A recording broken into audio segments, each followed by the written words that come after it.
Introduction. I was impatient to get going. Plans had been made. I knew what needed to be done, but the weather was against us. From the window of the Royal Air Force jet, all I could see was the heavy clouds beneath us as we circled over Scotland. Thick fog had rolled in around the airport in Aberdeen, preventing planes from landing, so for the moment I was stranded in mid-air. As a woman in a hurry, the delay was frustrating. My mind was already turning over the huge number of things I needed to do back in London once I took over as the Prime Minister of the United Kingdom. But before all that, I had an appointment with Her Majesty the Queen, and we were now at risk of being late or not getting there at all. At last, a gap in the skies appeared, and the pilot managed to get us down on the ground. Another bumpy landing. Boris Johnson, my predecessor, had flown up ahead of me on a different plane to see the Queen and officially tender his resignation as Prime Minister. His idea that we should fly together had been vetted by the government's cabinet minister. I guess it was too much of a security risk to have the outgoing and incoming Prime Ministers on the same plane. On arrival in Aberdeen, the plan was for me, my husband Hugh, and my principal private secretary, Nick Katsaras, to transfer to a helicopter for a short flight to Balmoral Castle, said to be the Queen's favoured residence. The fog made this impossible, so instead we set out by road, adding yet more time to our journey. Our small convoy eventually arrived at the castle, where we were welcomed by the Queen's private secretary, Edward Young, and shown inside. Then alone, I was shown into Her Majesty's drawing room. The Queen, at the age of 96, seemed to have grown frailer over the previous year, but she was evidently determined to carry out her constitutional duty of appointing the Prime Minister in person, as she had for each of my 13 predecessors. This is how it works in the United Kingdom. The monarch invites the leader of the party able to command a majority in the House of Commons to become Prime Minister and form a government. I was told in advance that she had made a special effort to be standing to greet me, and she gave no hint of discomfort. She was as resolute, determined, and charming as ever. Although I'd seen her at various Privy Council meetings and events, this was only my second one-on-one audience with her. On the previous occasion, after I had been removed from a different job in the government, she had remarked that being a woman in politics was tough. After I had accepted Her Majesty's invitation to form a new government, we spent around 20 minutes discussing politics. She was completely attuned to everything that was happening, as well as being typically sharp and witty. Towards the end of our discussion, she warned me that being Prime Minister is incredibly aging. She also gave me 2 words of advice. Pace yourself. Maybe I should have listened. Once we'd finished our conversation, Hugh joined us for a few minutes. She joked about our daughters, then made some jokey observations about our new living quarters at Downing Street. We left with Her Majesty telling me she looked forward to our speaking again next week. I had no idea this meeting would be our last, and her final formal engagement as monarch. I left Balmoral as Prime Minister, and we began the trip back to London. Once again, the weather frustrated our plans as torrential rain poured down. I was amazed by the number of people who showed up to film the car and watch my every move. I was due to give my first speech outside number 10 Downing Street, the official residence of the British Prime Minister, before going inside, but my people prepared an indoor option as the skies darkened, convinced that fate was on my side and the weather would clear. I insisted on circling round in the car. Eventually, the moment came. I went straight from the car to speak at the lectern in front of my new home, telling the country, together we can ride out the storm. Having delivered this optimistic forecast and posed with Hugh for the obligatory photographs, I went inside to begin work. There was a lot to do. I had the cabinet to appoint, my first Prime Minister's questions the next day to prepare for, and then a major announcement on our support for people's energy bills the day after that. We had prepared a plan for the first 100 days in office, and there was no time to lose. There was also no time to stop and reflect. Some people have asked how it felt to win the leadership election of the Conservative Party and thus became British Prime Minister, and to step over the threshold of number 10. What was going through my mind? The truth is, the whole experience, from the moment Boris resigned, had felt like a roller coaster, during which I was constantly in performance mode. I was moving from event to event, meeting to meeting, knowing that at this early stage, I had to get everything right. What actually came next, of course, was a profound shock that would reverberate around the world. The civil service and royal officials had been quietly making plans for the Queen's funeral and the ascension of the new monarch for decades. Operation London Bridge, as these plans were called, had been worked out in immense detail and tweaked over the years by successive governments in readiness for just this moment. But on a more human level, we were utterly unprepared. As I had just seen for myself, the Queen had remained robust, mentally sharp, and determined to do her duty. There simply wasn't any sense that the end would come as quickly as it did. The first real indication I had of the gravity of the situation was on Wednesday night, the day after I became Prime Minister. Having appointed my new cabinet, my new ministers were set to be formally sworn into office, with the Queen joining remotely by video link from Balmoral. As we assembled in the Cabinet Office just before 6 p.m. for the meeting, word reached us that Her Majesty would not be available, as she had been advised to rest. That was when the machine kicked into action. My black morning dress was fetched from my house in Greenwich, frantic phone calls took place with Buckingham Palace. I started to think about what on earth I was going to say if the unthinkable happened. The following morning, I was given an update that there were ongoing concerns for Her Majesty's health and contingency plans were starting to be set up. But with no further public comment from the palace and no clear idea how quickly things would develop, we had to press ahead with the day's business. I went mid-morning to Parliament, where we were scheduled to have a debate at 11:40 a.m. The House of Commons was full of the usual political squabbling. I was set to speak about my government's plans to tackle energy prices, though I had begun to think about a completely different speech that it would be my duty to give. Not long after I sat down after giving my speech, Nidyam Zahari, the Cabinet Office Minister, entered the House of Commons chamber and came to sit next to me. I had spoken to him earlier about his role in coordinating some of the necessary arrangements if and when Operation London Bridge kicked in. So this was clearly not a good sign. He told me we had received word that things were very grave indeed. The palace was about to issue a statement to the media that the Queen was under medical supervision, and her doctors were concerned for Her Majesty's health. Up to this moment, I had believed concerns might mount over a period of days and weeks, a drama unfolding in slow motion. But I now realized with dread that the news could come in a matter of hours. Members of the royal family were rushing to Balmoral, and the media had recognized the significance of that. I left the House of Commons and headed back to Downing Street. Later that afternoon, we received the solemn news. Her Majesty the Queen, Elizabeth II, had died peacefully at Balmoral at the age of 96. Despite the preparations over the previous 24 hours, the confirmation came as a profound shock. After the frenzy of the leadership election, and on only my second full day as Prime Minister, it seemed utterly unreal. Amid profound sadness, I found myself thinking, why me? Why now? Leading the nation in mourning after the death of our beloved monarch of 70 years was not something I had ever expected to do.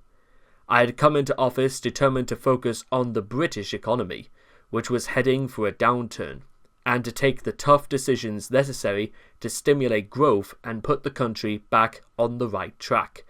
These were challenges I instinctively relished. But coping with the death of the Queen was something altogether different.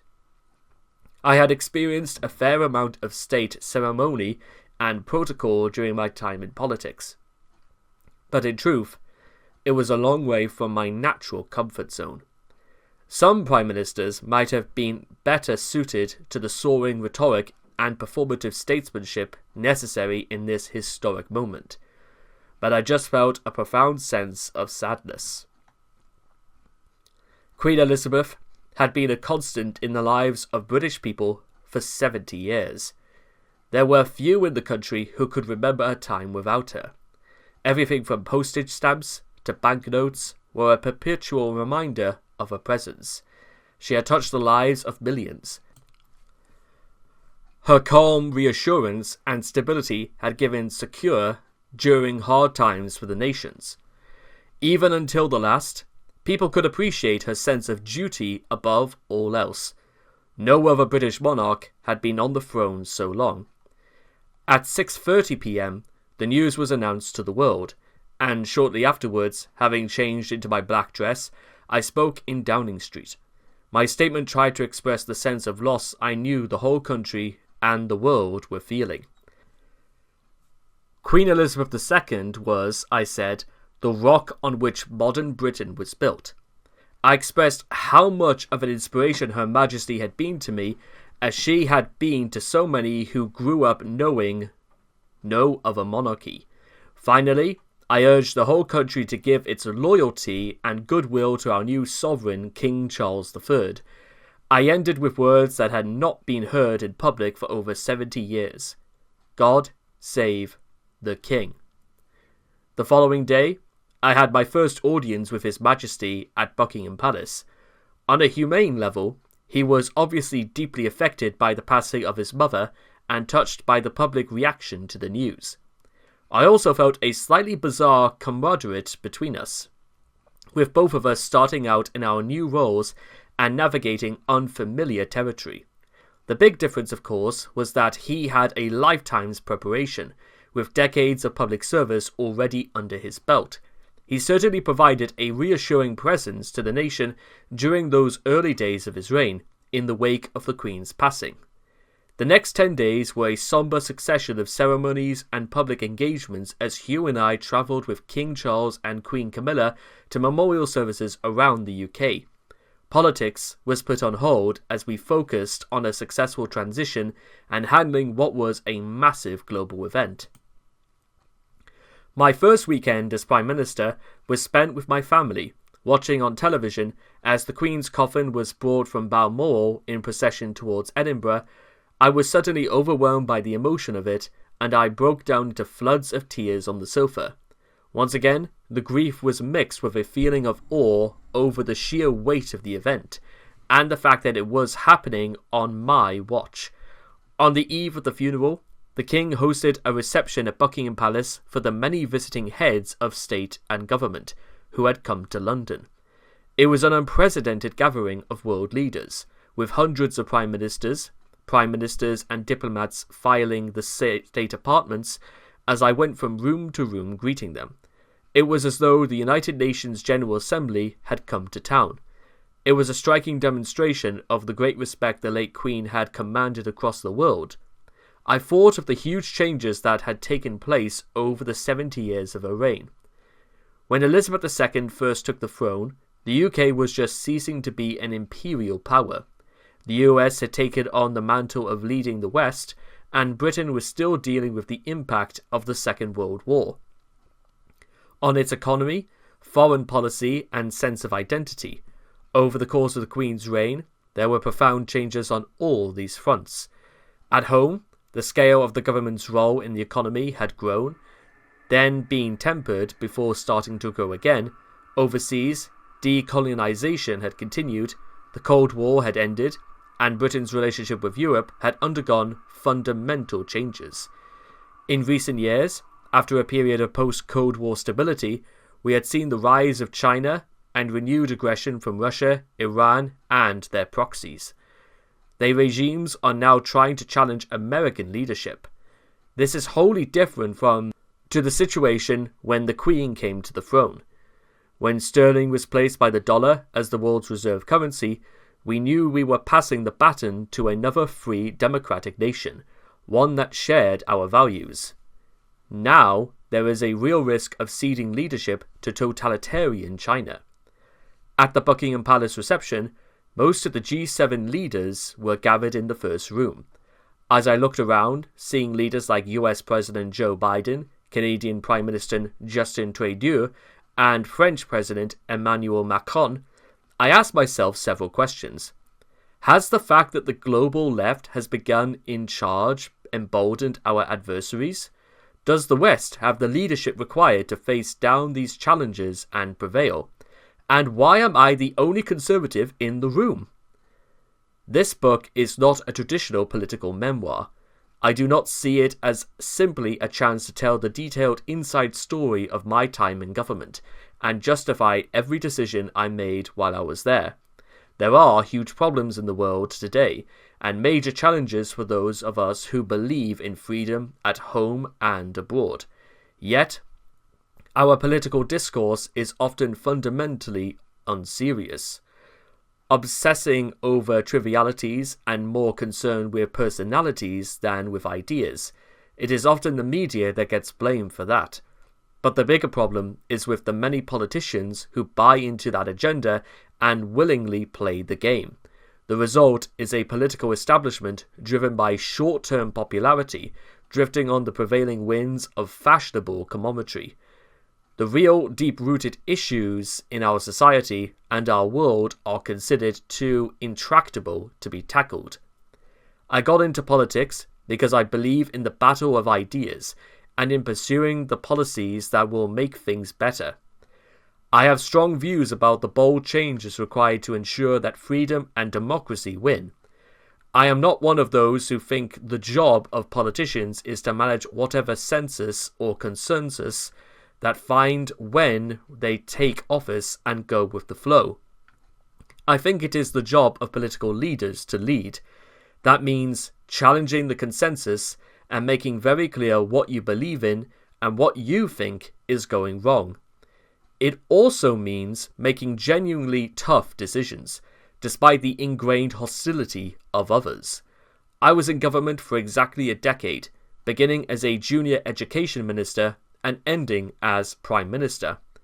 Throughout that time, I sought to challenge accepted orthodoxy and push a conservative agenda against entrenched vested interests. My scope for doing so was, however, limited most of the time by the fact that I was serving under or alongside others whose priorities did not always match my own, and who had the power to hold me back. When I stood for the leadership of the Conservative Party, I had the opportunity to make clear to party members what I believed. Whether you call me a Thatcherite or a committed limited government conservative, it was pretty clear where I stood. I argued we needed to take bold action at once to turn the country around and get the economy moving. Having secured a strong mandate from the party membership for that agenda, I was ready to take it into government and deliver what I had promised. I knew it would be controversial and difficult, but with only 2 years until the next general election, there was no time to waste if we were to get the results we needed. Things did not work out as I had hoped. My time in Downing Street was brief, and I did not have the chance to deliver the policies I had planned. We made mistakes, and I take my share of responsibility for that. I could write a whole book identifying what went wrong, complaining about the unfairness of it all, and justifying the choices I made. Maybe I will write that book one day.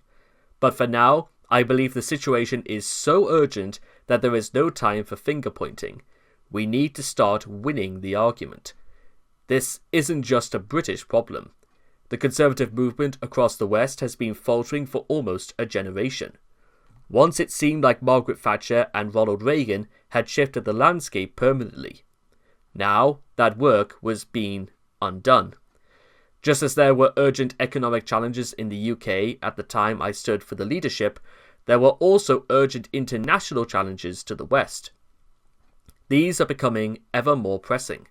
The rise of China and the increased hostility of Russia and Iran are part of the biggest concentrated threat to our established freedoms that we have seen for nearly a century.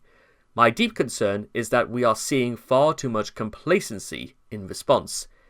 Genuine conservatism has come under attack, not least from those who should be its main advocates. We have high-taxing, introversionist governments expanding the role of the state while professing to be conservative. We have conservative politicians accepting extreme environmentalist dogma and wokeism. Time and time again, left-wing arguments are indulged by those who should be fighting them, enabling the political agenda to move progressively to the left and away from the values that have defined and forged the freedoms for which we have previously fought. The West has lost its way. We need to wake up and meet the challenges before us, or we will lose. Having fought and won an ideological battle against authoritarian communism in the Cold War, we have been allowed ourselves in the years since to become decadent and complacent. We believed we had secured permanent victory, whereas what we really had was more like a temporary truce. There was a time when the US and her allies had a clear mission to spread freedom and saw doing so as a moral responsibility. But too often in recent decades, we had failed to stand up to aggression from authoritarian regimes, which has only emboldened them. It is clear that now we had acted earlier, Russia would not have invaded Ukraine. China and other anti-Western powers will take their cue from how they see us acting and from the things they hear Western politicians saying. Weakness and disengagement will only heighten the threats we face.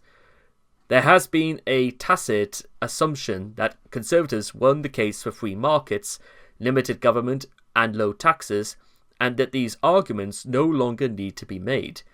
But in practice, by not continuing to fight these battles, we have seen the role and size of the state increase. In the UK, government spending is now up to 46% of the GDP, even higher than it was before the reforms of the Thatcher years, while in the US it is 35% of the GDP, and getting higher under Bidenomics. Just as before, we are going in the wrong direction. As I discovered, the political atmosphere is not conducive to those of us who genuinely believe in small government and low taxes, even suggesting that a conservative government should keep its election promises not to raise taxes, was somehow presented as an extremist position. If that mindset continues to prevail even on parts of the right, we are going to continue getting bigger and bigger government, an ever higher benefits bill, and a tax burden rising to unsustainable levels. We saw in the 1970s how that ends.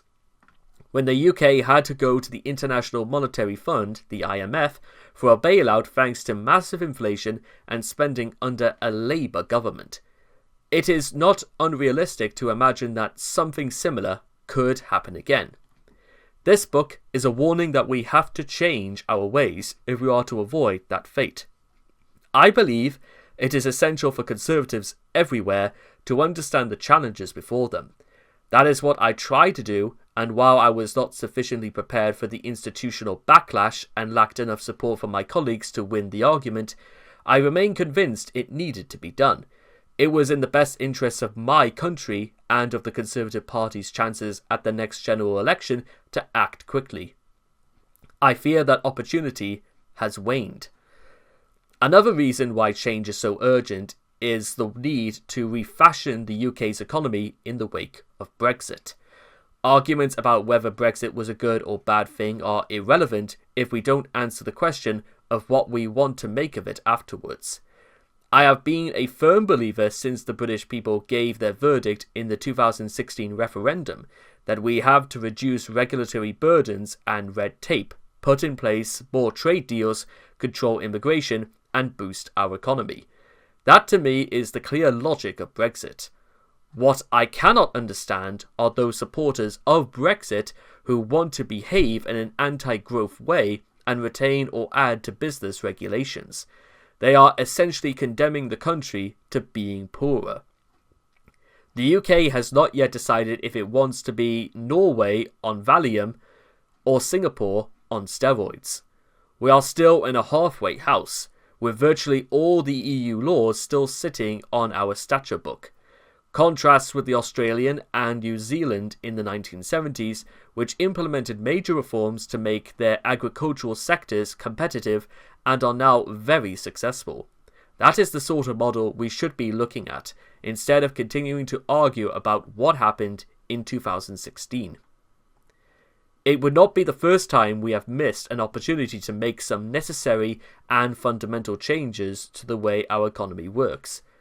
After the financial crash of 2008, countries responded in different ways, some of which have turned to be our more successful than others. In the UK, we rightfully sought to curb government spending, which had grown too high under Labour.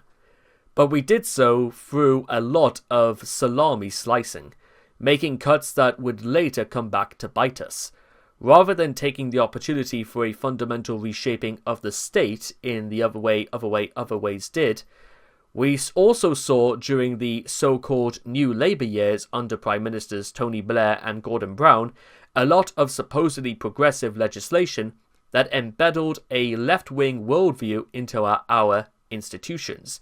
These range from the Human Rights Act, which has implemented a particular concept of rights rather than freedoms, to the Equality Act, which enshrined the left-wing obsession with identity politics. These are the things with which conservatives intrinsically disagree, but we fail to push back against them for fear of being labelled as illiberal or worse. This brings me to the crux of why I wanted to write this book now. In 2024, both the UK and the US will be having elections. While elections are due in Canada and Australia by 2025, similar conversations are taking place among conservatives in all these countries about what they stand for, how to diagnose their national ills, and how they can best shape their arguments to their electorates.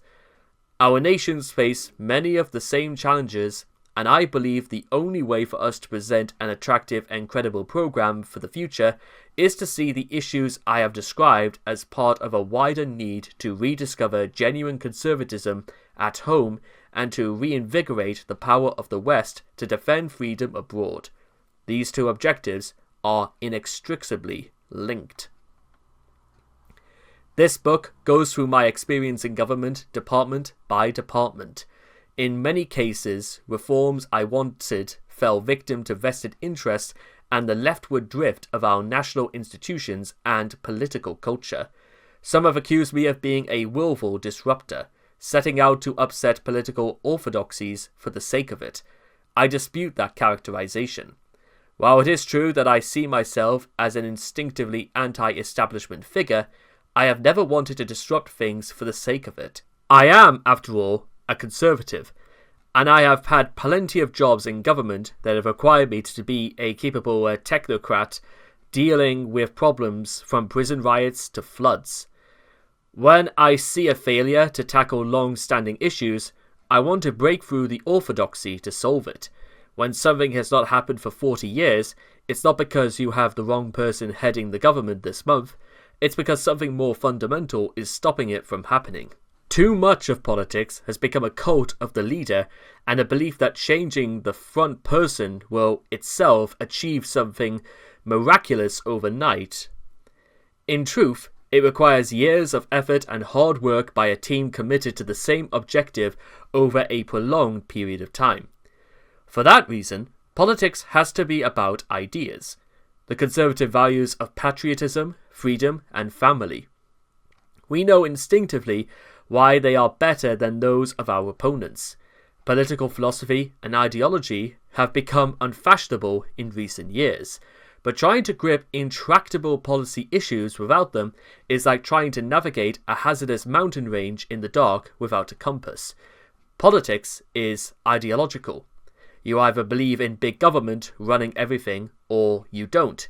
You either believe in low taxes stimulating economic growth, or you don't. In order to mount a sustained campaign to fix the problems that need fixing, there has to be an unifying ideology around which a party can rally and for which it can fight. Without that, Well-meaning technocrats will continue to be pulled along the tide of events. Western nations have allowed themselves to become weakened abroad and subject to creeping left-wing nations at home that have caused damage to their economies and harmed growth. If this is allowed to continue, the free world, which has taken its dominance for granted for decades, will be overtaken by its opponents. The West will be defeated by China, the authoritarian regimes will defeat liberal democracies. The prospect is now closer than ever, and firm action is required to counter the threat. It is not too late to do something about it. There are fundamental weaknesses in these authoritarian regimes, but to tackle them properly, we need to wrest back control of the West from the left, whose ideas have placed increasing burdens on our economies and undermined our values.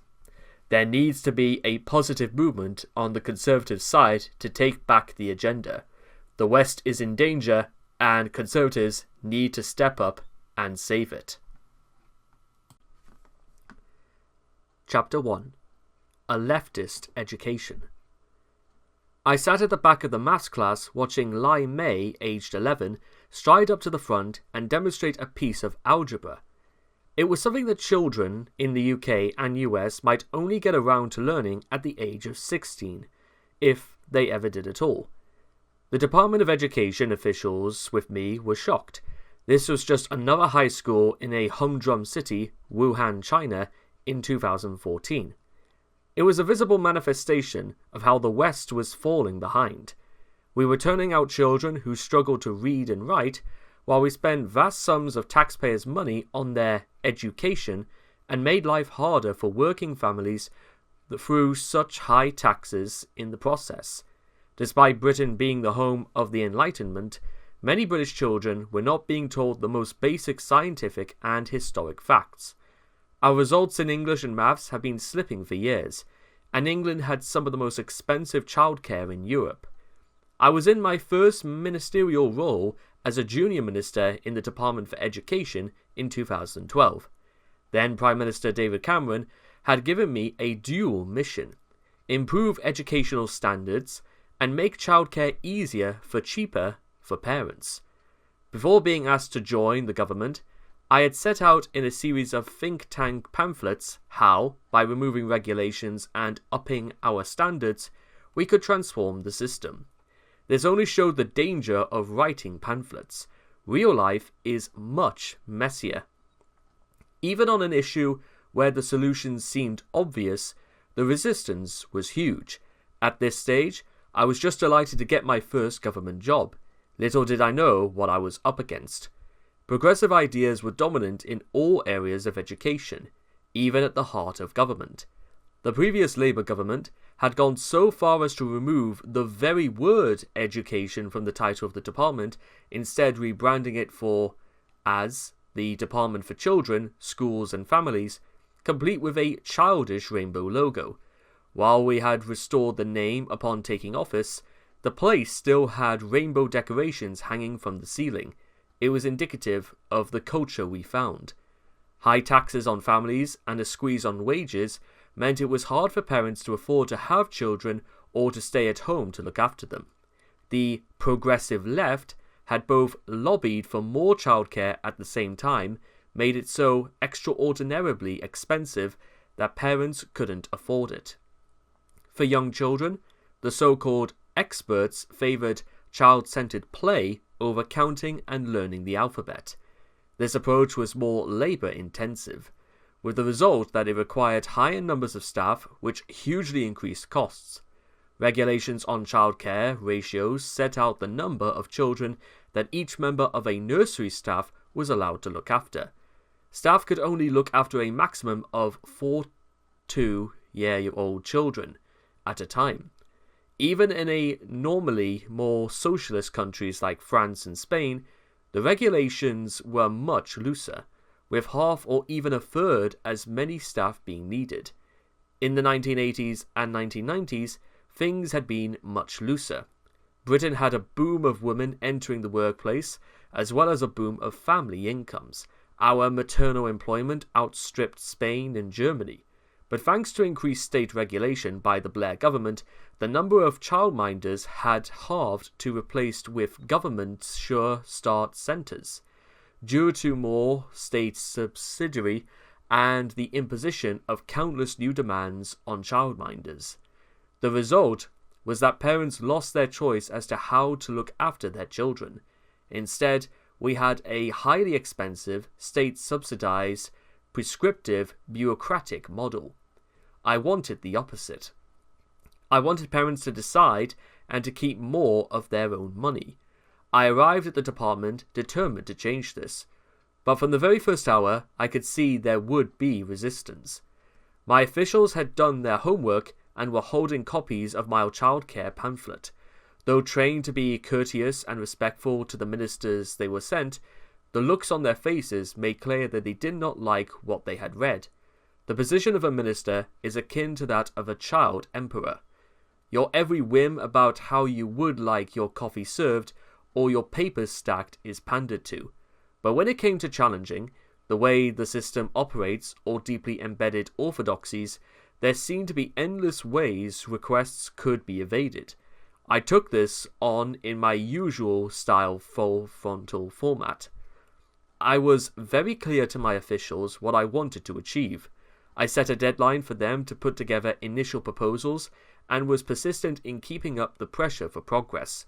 This was a culture shock for some of the civil servants, who seemed to want to take their time and were not impressed when I began telephoning them directly to ask why the deadline had not been met. Apparently, this was not the correct protocol, and I should instead have restricted myself to asking staff in my private office to pass on a gentle reminder.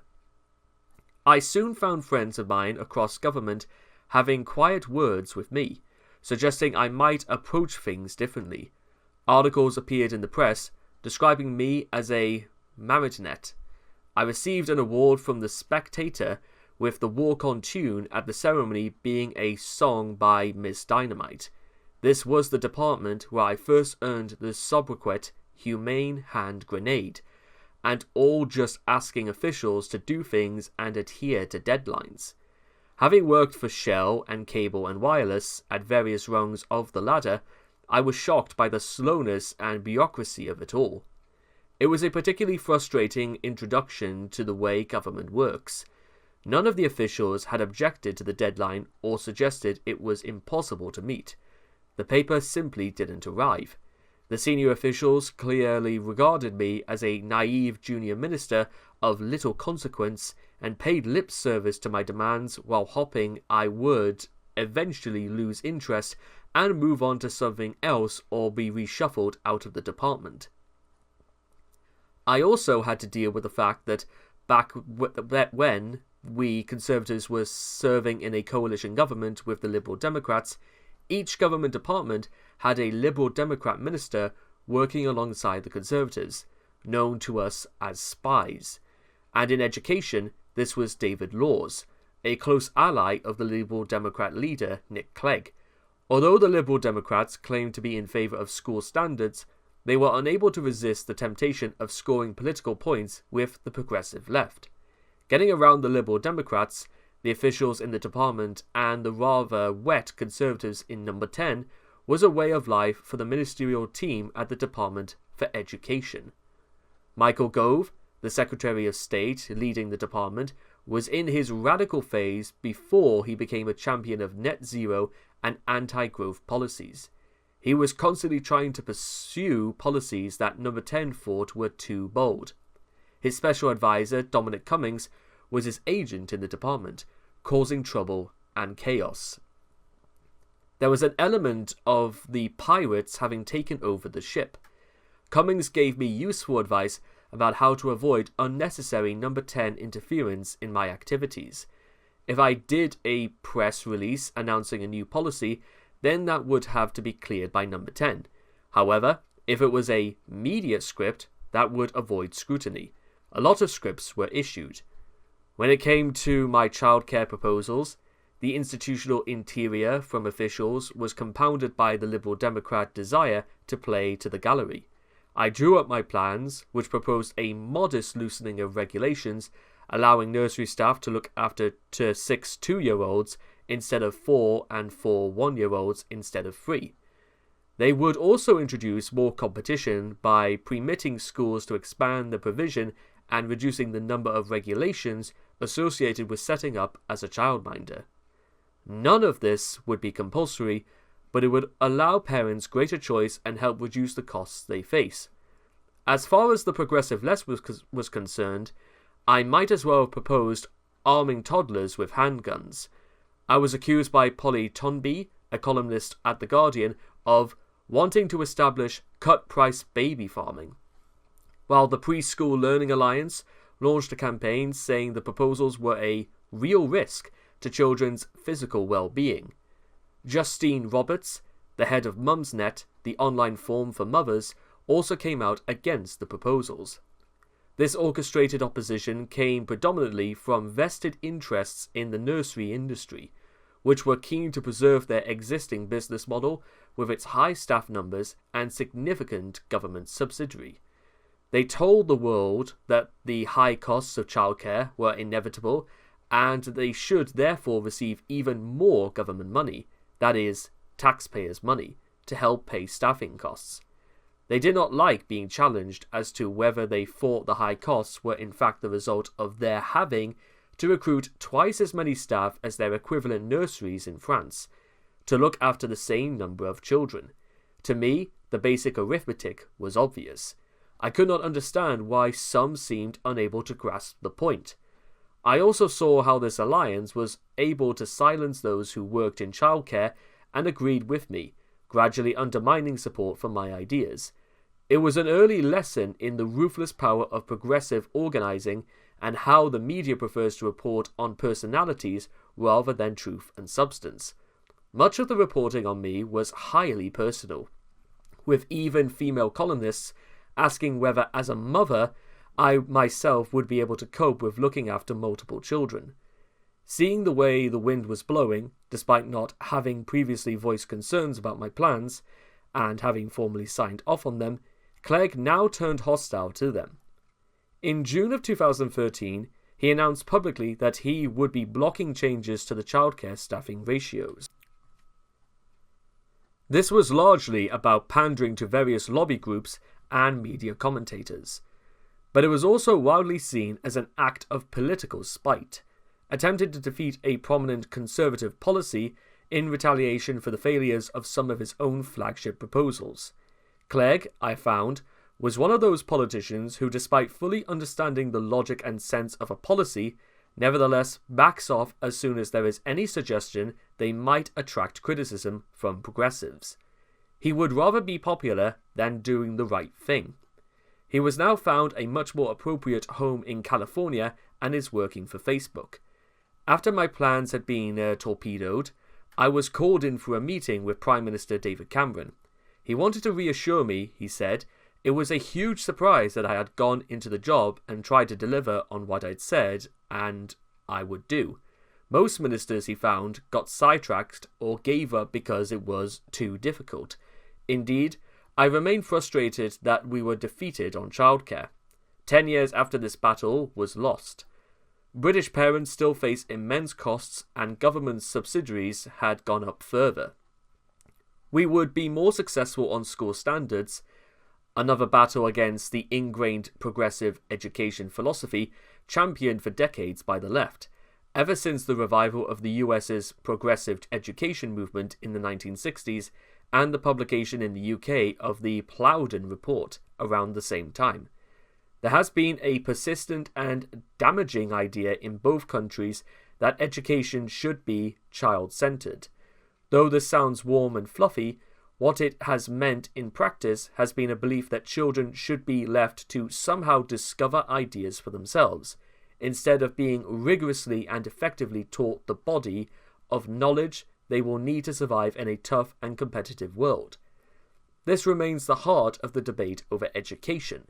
The reason children in Japan and China know their numbers by the age of 3 is that they have been taught them.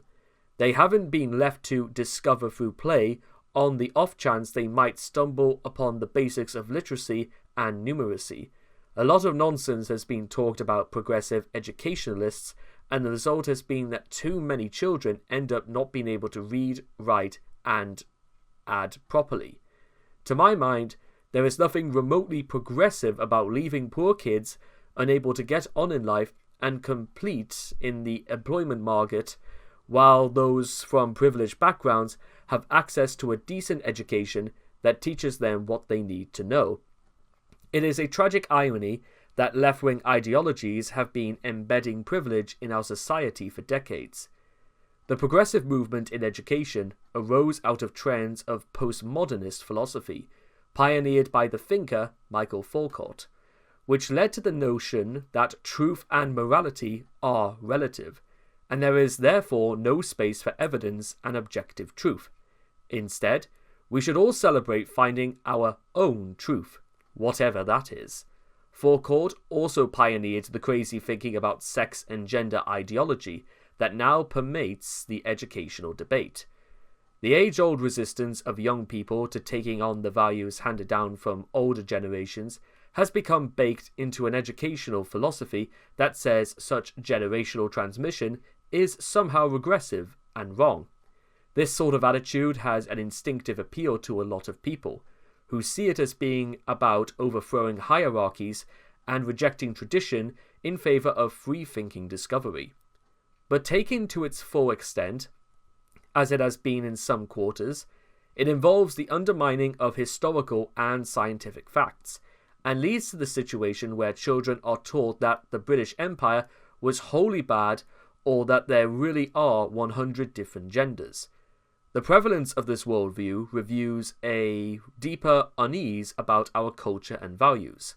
We can see it in the obsession with condemning our history and promoting collective guilt through campaigns to decolonize the curriculum.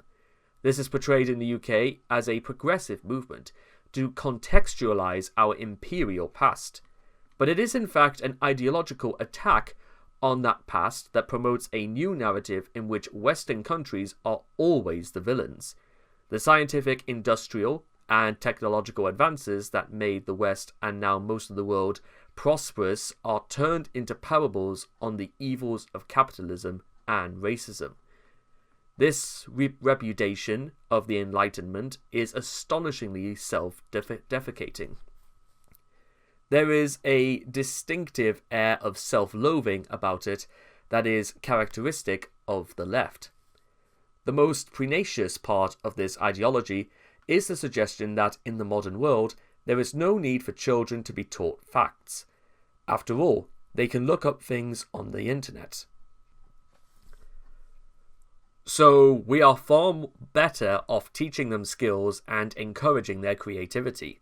We need them to become free spirits with inquiring minds, not an army of drones reciting lists of dates and facts, right? You can see how this might be a superficially attractive argument, but it is utterly wrong. Of course, children should view the world with a critical eye, challenge accepted ideas, and be free to develop strong political views, but to do so, they need to be taught the basics, warts and all, without having the facts conditioned and censored by left-wing ideology. As Martin Robinson has argued, we need to rediscover the basis of a classical education, the trivium of grammar, logic, and rhetoric. Under this curriculum, students are first taught the facts, grammar, before learning how to analyze them critically, logic, and then they acquire the skills to craft and present a convincing argument, rhetoric. This approach does far more to encourage their intellectual and creative development than bombarding them with pre-cooked ideological interpretations from the very beginning of the school days. My conviction that there is something profoundly wrong in our country's educational system was formed to a larger extent by my own experiences. I come from a middle-class family, with well-educated parents who surrounded me with books and ideas, so I did fine at school. But there were too many children who left my school without being able to read and write properly, while too much time was spent on supposedly progressive teaching practices and subjects. When I have spoken about this at various times during my career, it's often upset former teachers and classmates, who find it uncomfortable, I guess they will just have to accept that this is my truth. I went to primary school in Scotland, which was still a very traditional experience. Maths in the morning, comprehension in the afternoon, every single day. The belt was still in use, a rarity in the early 1980s. When I moved to Leeds at the age of 10, the teachers turned up their noses at my traditional Scottish education. I was told my new teachers were modern and did projects and had new subjects like environmental studies. Even at the age of 10, I reacted viscerally to being informed that the education I had received was somehow backward, and that my current one was better and more enlightened. That wasn't my impression, particularly when I found that environmental studies was an awkward fusion of history and geography, in which a lesson on Richard III and the mystery of the Princess in the Tower one day would be followed by something totally unrelated about the Consett Steelworks the next, devoid of any context. Then it was on Roundhay School, a state comprehensive in Leeds, where these progressive approaches were firmly embedded. I should be clear that there were some good teachers and good teaching there, and I had never sought to portray it as some dreadful sink school. It was a mid-table state school that was not particularly bad, but not particularly good either. What wound me up was the political correctness that pervaded everything it did, and the sense that lessons on unconscious racism seemed more of a priority than ensuring that everyone could read and write properly. Lots of children did perfectly fine at Roundhay, but it was too often despite the prevailing ethos that they're because of it. I had the benefit of my father being a maths professor who helped me with extra tuition at home, but others were not so lucky. There was a general lack of discipline, and among most students it was seen as acceptable to mess around and rather uncool to do any work. I lived in fear of being beaten up in the lunch queue or stabbed with a pair of scissors in my media studies class. Attempts to engage children ended up with us at the age of 13 being asked to stand on our desks to pretend we were on Sir Francis Drake's ship, Golden Hind. These experiences were certainly not unique to my schooling, but I found the lack of challenge and the acceptance of mediocrity very depressing. When we talk about the soft bigotry of low expectations, this is what I think of. Having seen how persuasive or pervasive the progressive orthodoxy had become, my experience when I became an education minister showed how far it speared or spread into the bloodstream of the whole educational system. The shared assumptions and outlook of those involved at all levels of education constitute what some have taken to calling the blob, a permanent immovable mass of resolutely left-wing prejudices and vested interests. My attempts to reform the nursery provision had given me my first direct experience of it, as I quickly discovered that the sector would close ranks against any attempt to alter their established way of operating and would mount a highly emotive and quite effective PR campaign to push back against change. In the aftermath of the nursery reforms being blocked, it was said that I should have approached it more gently, rolled the pitch better, and tried to bring people with me. But I believe there is very little that can be done to change the hearts and minds when the blob is so implacably opposed to being challenged. They are never going to agree, so it is pointless to try to persuade them. The choice for a genuinely reforming politician is either to have the fight and face them down, or to accept that you simply cannot make changes if they are opposed to them. The latter was not an attractive option for me. I chose to fight. My other significant battle was over reform to the maths curriculum. Here I faced constant pushback and attempts to dumb it down, with concerns expressed that what I wanted to do was to challenge for children to cope with, but I had seen evidence from East Asia that proper, rigorous teaching could achieve excellent results.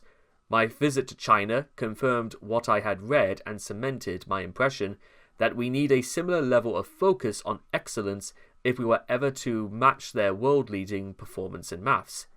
It has become fashionable in progressive circles to stereotype East Asian teaching methods as crude and rote learning that crushes pupils' creativity and turns them into joyless automatons. But what I found in the classrooms we visited in China was quite different. Teachers explained mathematical concepts clearly and gave students swift and encouraging feedback.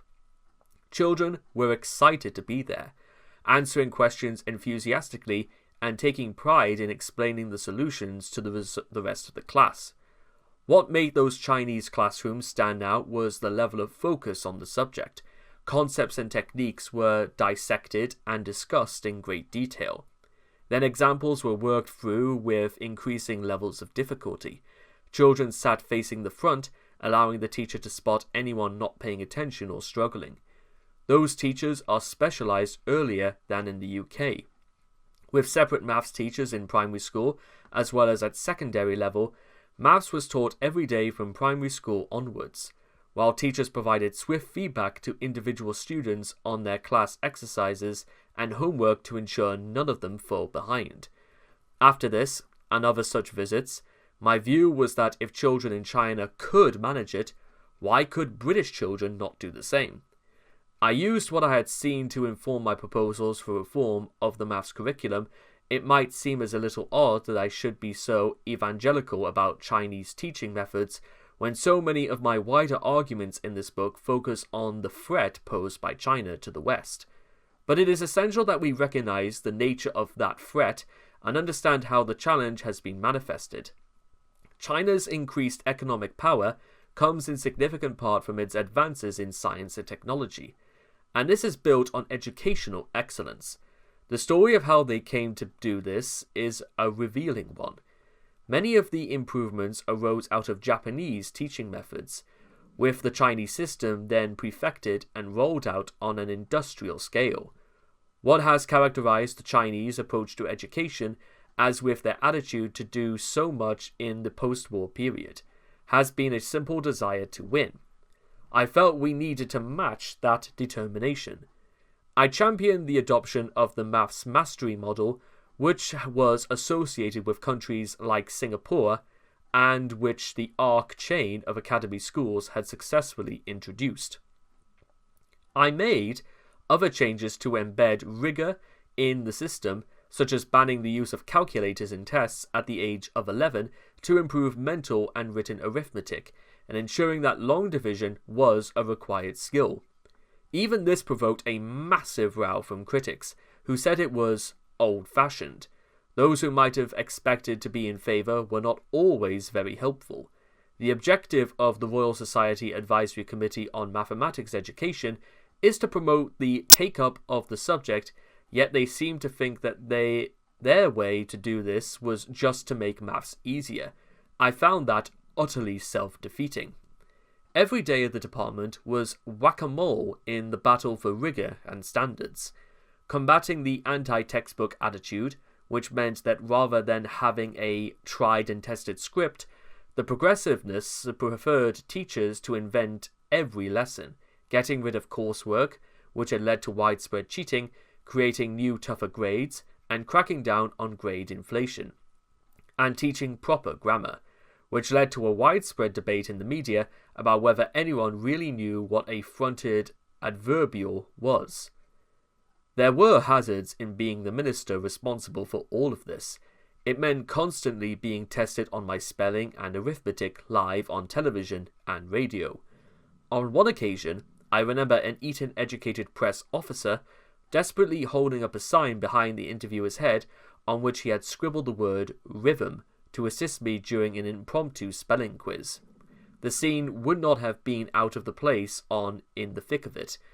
This showed the triviality of our media, which is more interested in gotcha moments than a serious discussion of the issues.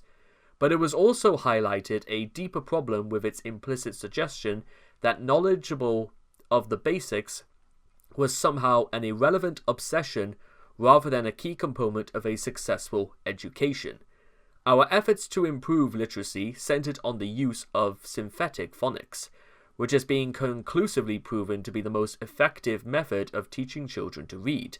Despite this, some in the educational establishment refused to accept the weight of evidence and continue to advocate a return to the progressive whole language approach that became fashionable in the 1960s. It is clearly less effective and has been shown to leave children unable to read properly, but because it stands in opposition to traditional teaching methods, it continues to have a vocal fan base on the left. The same goes for the use of setting in schools.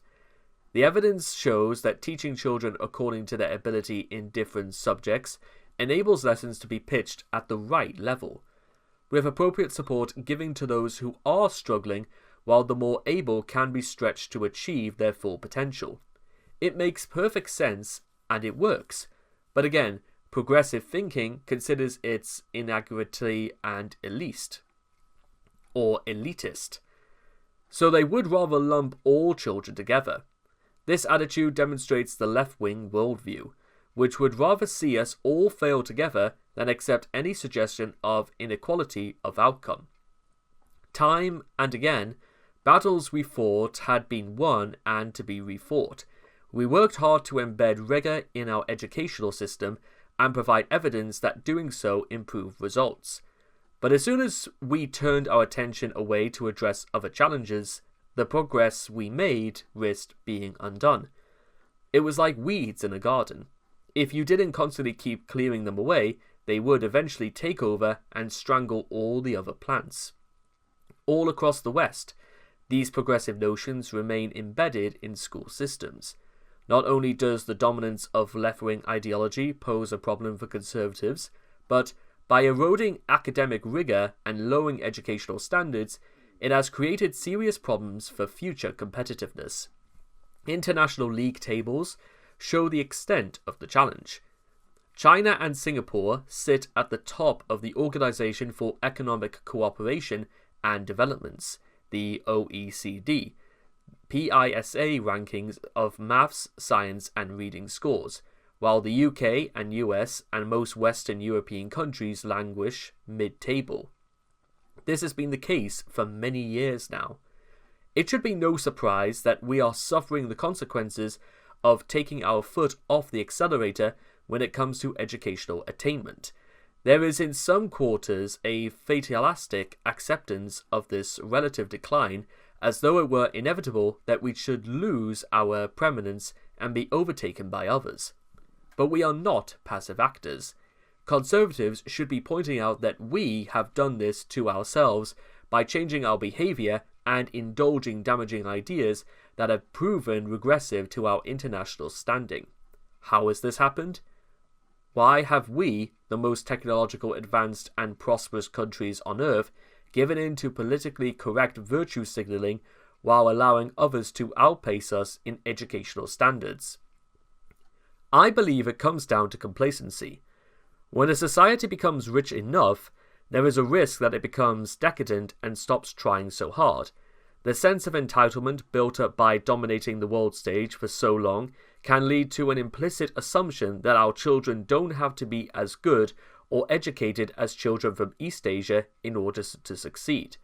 This, I believe, goes a long way towards explaining why some of the post-1960s progressive notions managed to take root, while other countries focused relentlessly on teaching in order to get the best results they could. We indulged the idea that we could diverge from those proven methods without suffering any adverse consequences. The West's decline in education can be reserved by only if we consciously address the root of the problem and get serious about fixing it.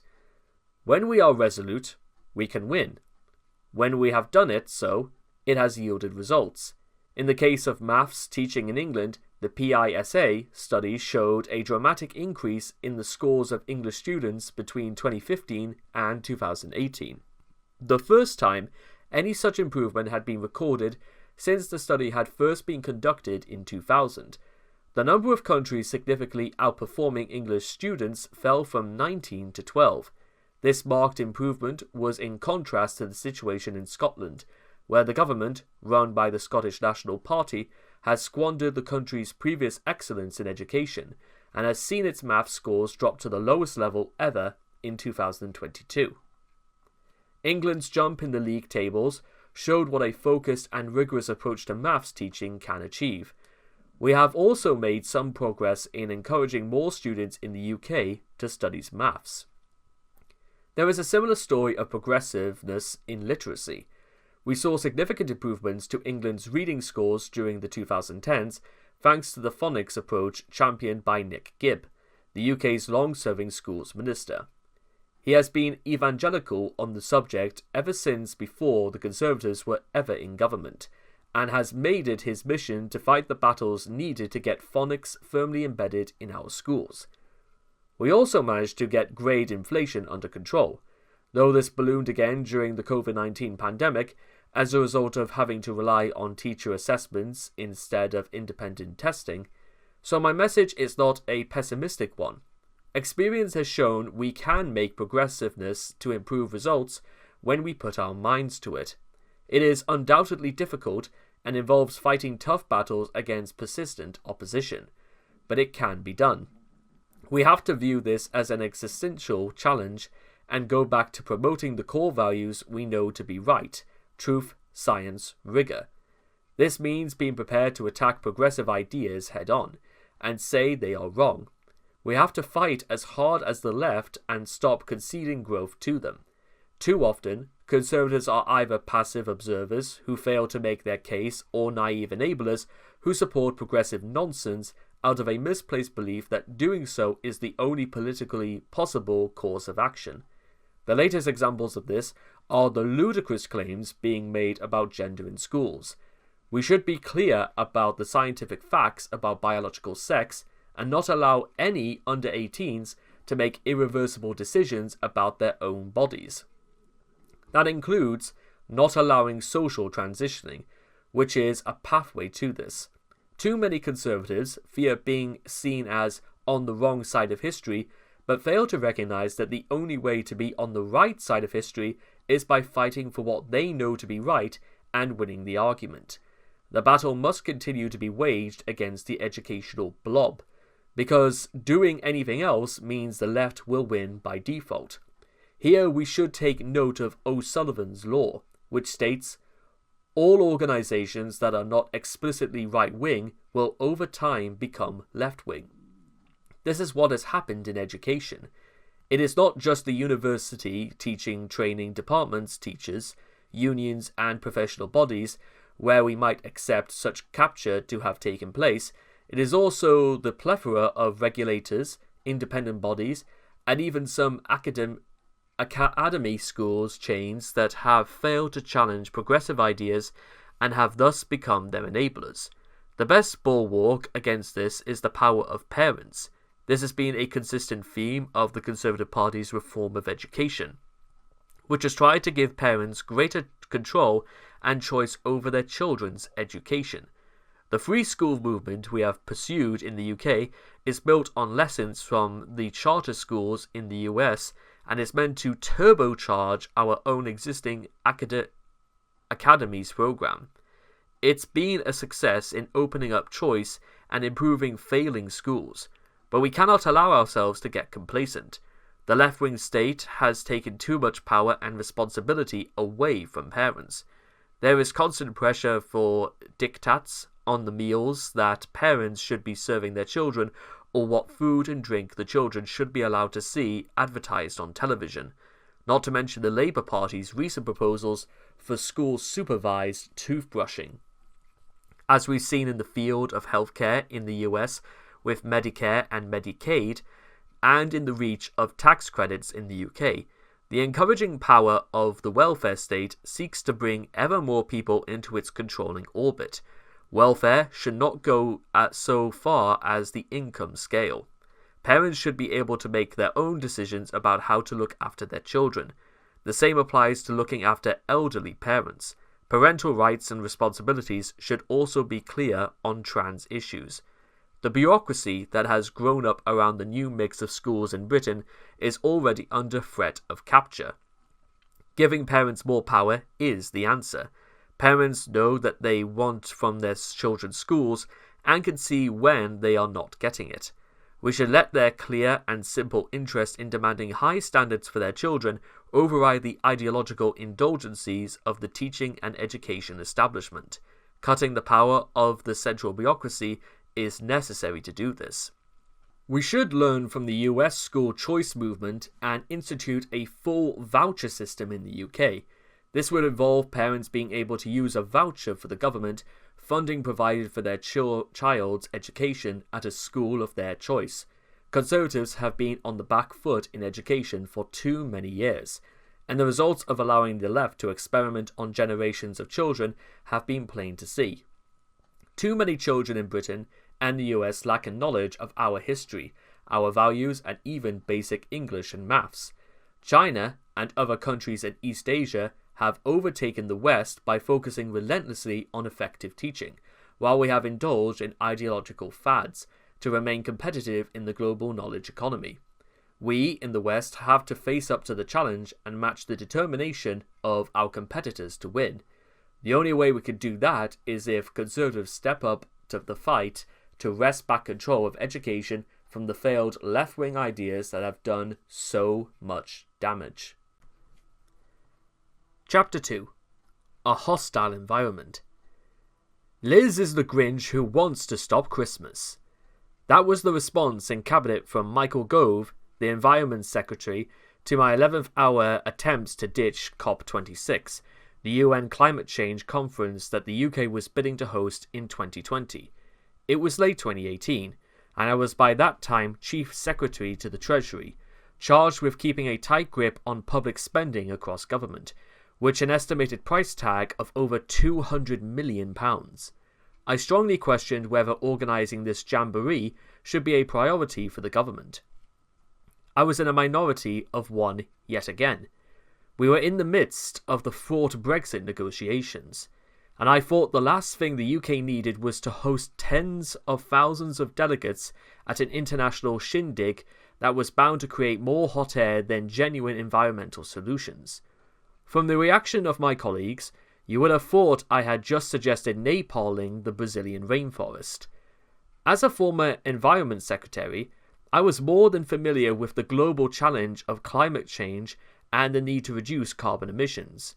But I also knew there were no quick wins to be had on the issue.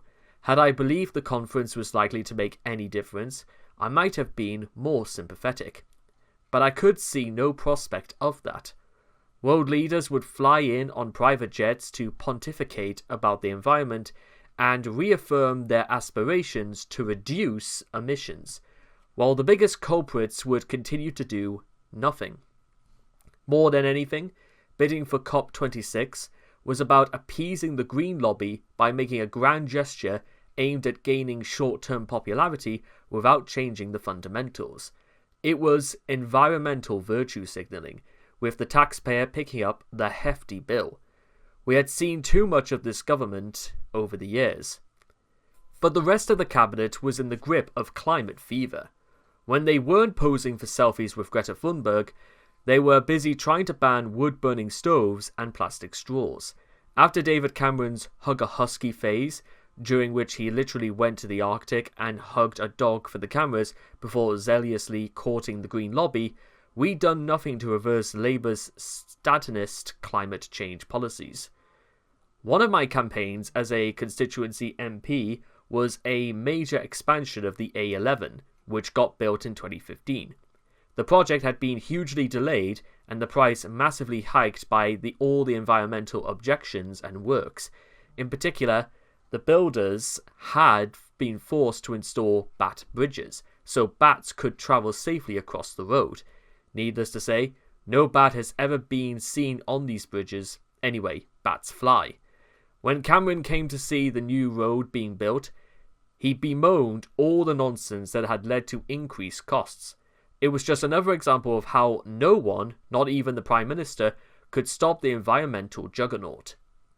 In turn, by the end of Prime Minister Theresa May's government in 2019, we had committed ourselves to building climate change targets with very little discussion of their consequences. The environmental debate is the single greatest example over the last 3 decades of Conservatives losing the argument to the left. We have dumped costs on families with no regard for whether they can afford them, and we have failed to plan for the long term. Meanwhile, there is little discernible impact on overall environmental outcomes. Many programs such as the shift from petrol to diesel in cars or the use of electric vehicles have either harmed the environment in other ways or empowered our polluting adversaries elsewhere in the world by making us dependent on imported gas and coal and Chinese solar panels.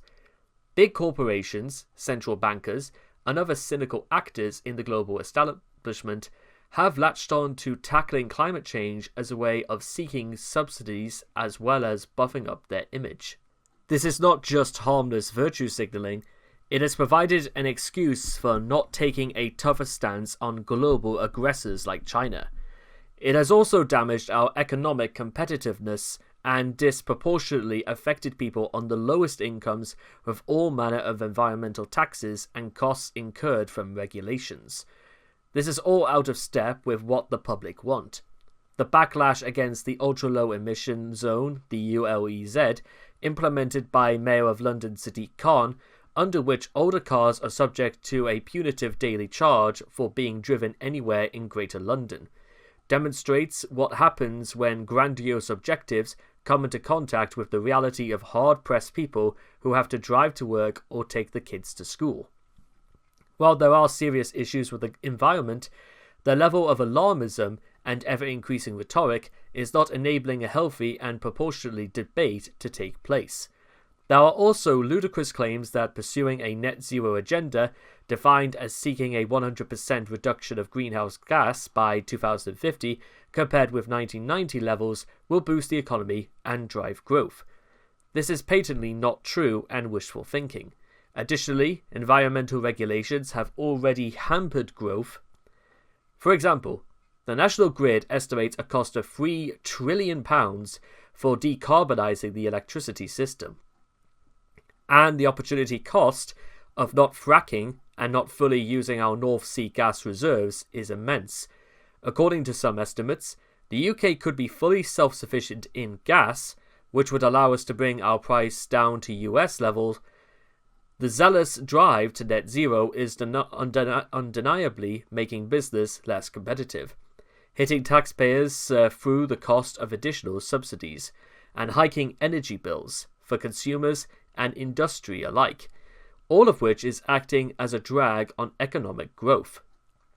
Yet the adoption of new global objectives has allowed local resistance to schemes such as London's ULEZ to be circumvented. More decisions have been outsourced to international authorities and courts that are fundamentally anti-democratic. This unstoppable bandwagon has continued regardless of who has been in office. Much of this was still going on while that noted skeptic of the eco-agenda, Donald Trump, was leader of the free world. Trump withdrew the US from the 2015 Paris Climate Accords, which committed all 195 signed-up nations to reducing emissions of greenhouse gases.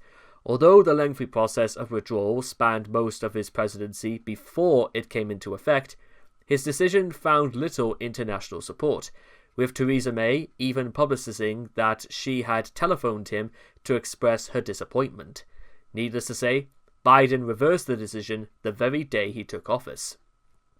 In the UK, the Climate Change Committee was established by the 2008 Climate Change Act passed by the Labour government, legislation that has been reversed or not been reversed or reformed by the Conservatives.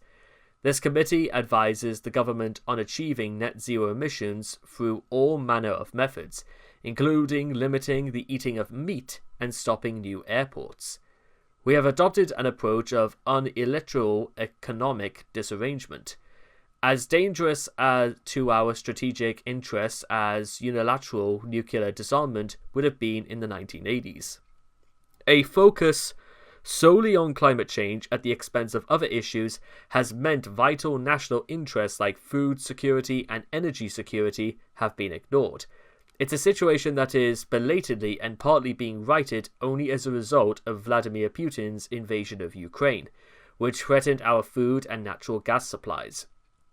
In our haste to not be seen as on the wrong side of history, we fail to make conservative arguments for environmental improvement, arguments centered on the property rights, individual and family endeavors, and the free market. Instead, we empowered our ideological opponents and accepted much of their extremist agenda. The environmental movement is fundamentally driven by the radical left. I know who these people are. I literally grew up with them.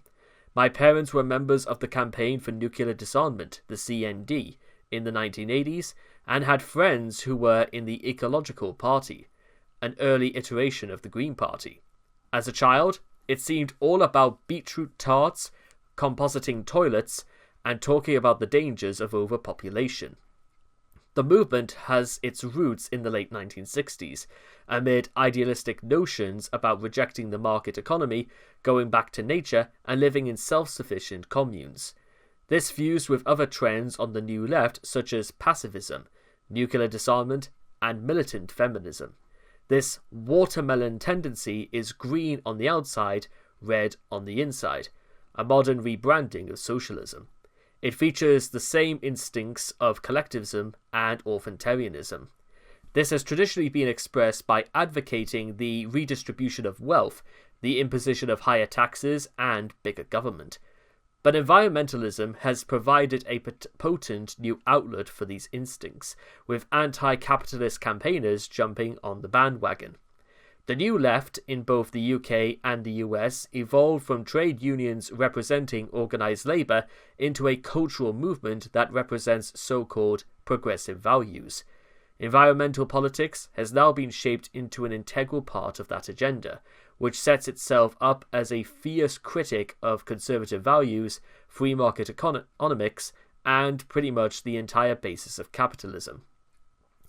It fits with the broader worldview that became prominent on the left during the Cold War, that the Soviet Union was somehow morally superior, or at least equivalent to the US, and that all the evils of the world originated in the West.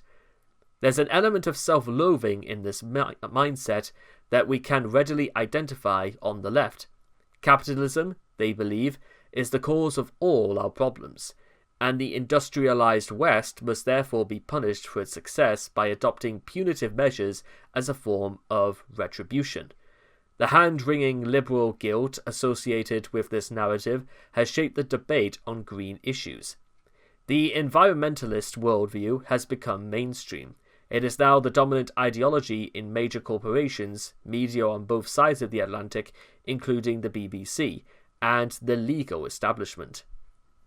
There are also cynical motivations for those who espouse it, or should I say espouse it. Many have embraced it as a way of making money after politics or officialdom, whereby they can rake in cash and appear virtuous. Of course, it was also loved and embraced by government employees. Although civil servants are supposed to be impartial, one can always sense the level of enthusiasm among them for particular policies. Tackling climate change was certainly pursued with a lot of more fervour by officials than stopping the boats that have brought tens of thousands of illegal migrants to British shores.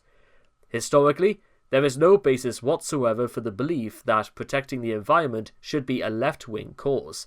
During the 1980s, it was none other than Margaret Thatcher who first raised climate control as a global priority and pushed for the Montreal Protocol, which banned chlorofluorocarbons chemicals to reverse damage to the ozone layer. And it was the Soviet Union that was one of the worst environmental polluters in the world and responsible for the Chernobyl disaster. Today, of course, the accolade for the worst polluter goes to communist China. I believe it is wrong that a company can be responsible for pollution, have a negative impact on the health of other people, and the nearby environment not have to pay for it. But I support a free market approach to these issues, which in economic terms involves internalizing extremities. If you're causing a pollution, you should pay for it. Once a framework has been set with the right rules and prices, we can let companies get on with going about their business and making money. When I was appointed Environmental Secretary in 2014, my first cabinet role I saw it as an opportunity to address environmental concerns from a free market perspective. This was easier said than done. The department and its officials had been hijacked by a watermelon-oriented non-government organization, the NGOs. It became apparent that in order to be deemed up to the job, you had to pass an environmental purity test. The NGOs saw themselves as gatekeepers and airbiters at the department. As a result, it was sometimes hard to tell where the officials on the payroll ended and the activists began. Many civil servants saw it as their job to work for the sector, a word that always made me nervous. Usually, it meant that the department felt it in hoc to the particular vested interest which they were dealing.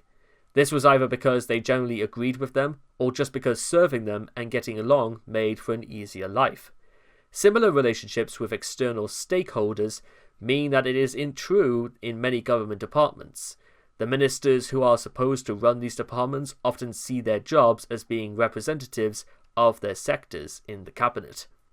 The Education Secretary is expected to speak up for teachers, the Health Secretary to speak up on behalf of the NHS, and so on. At the department responsible for the environment, it meant being expected to speak up for the farmers and the environmental movement. By contrast, I was clear that my job was to speak up for the wider public interest, which was not always the same thing. Campaign groups like Friends of the Earth, Greenpeace, and the Worldwide Fund for Nature are highly adept at lobbying and channeling public sympathy towards their agendas. Many of them have huge resources from their membership income and donations.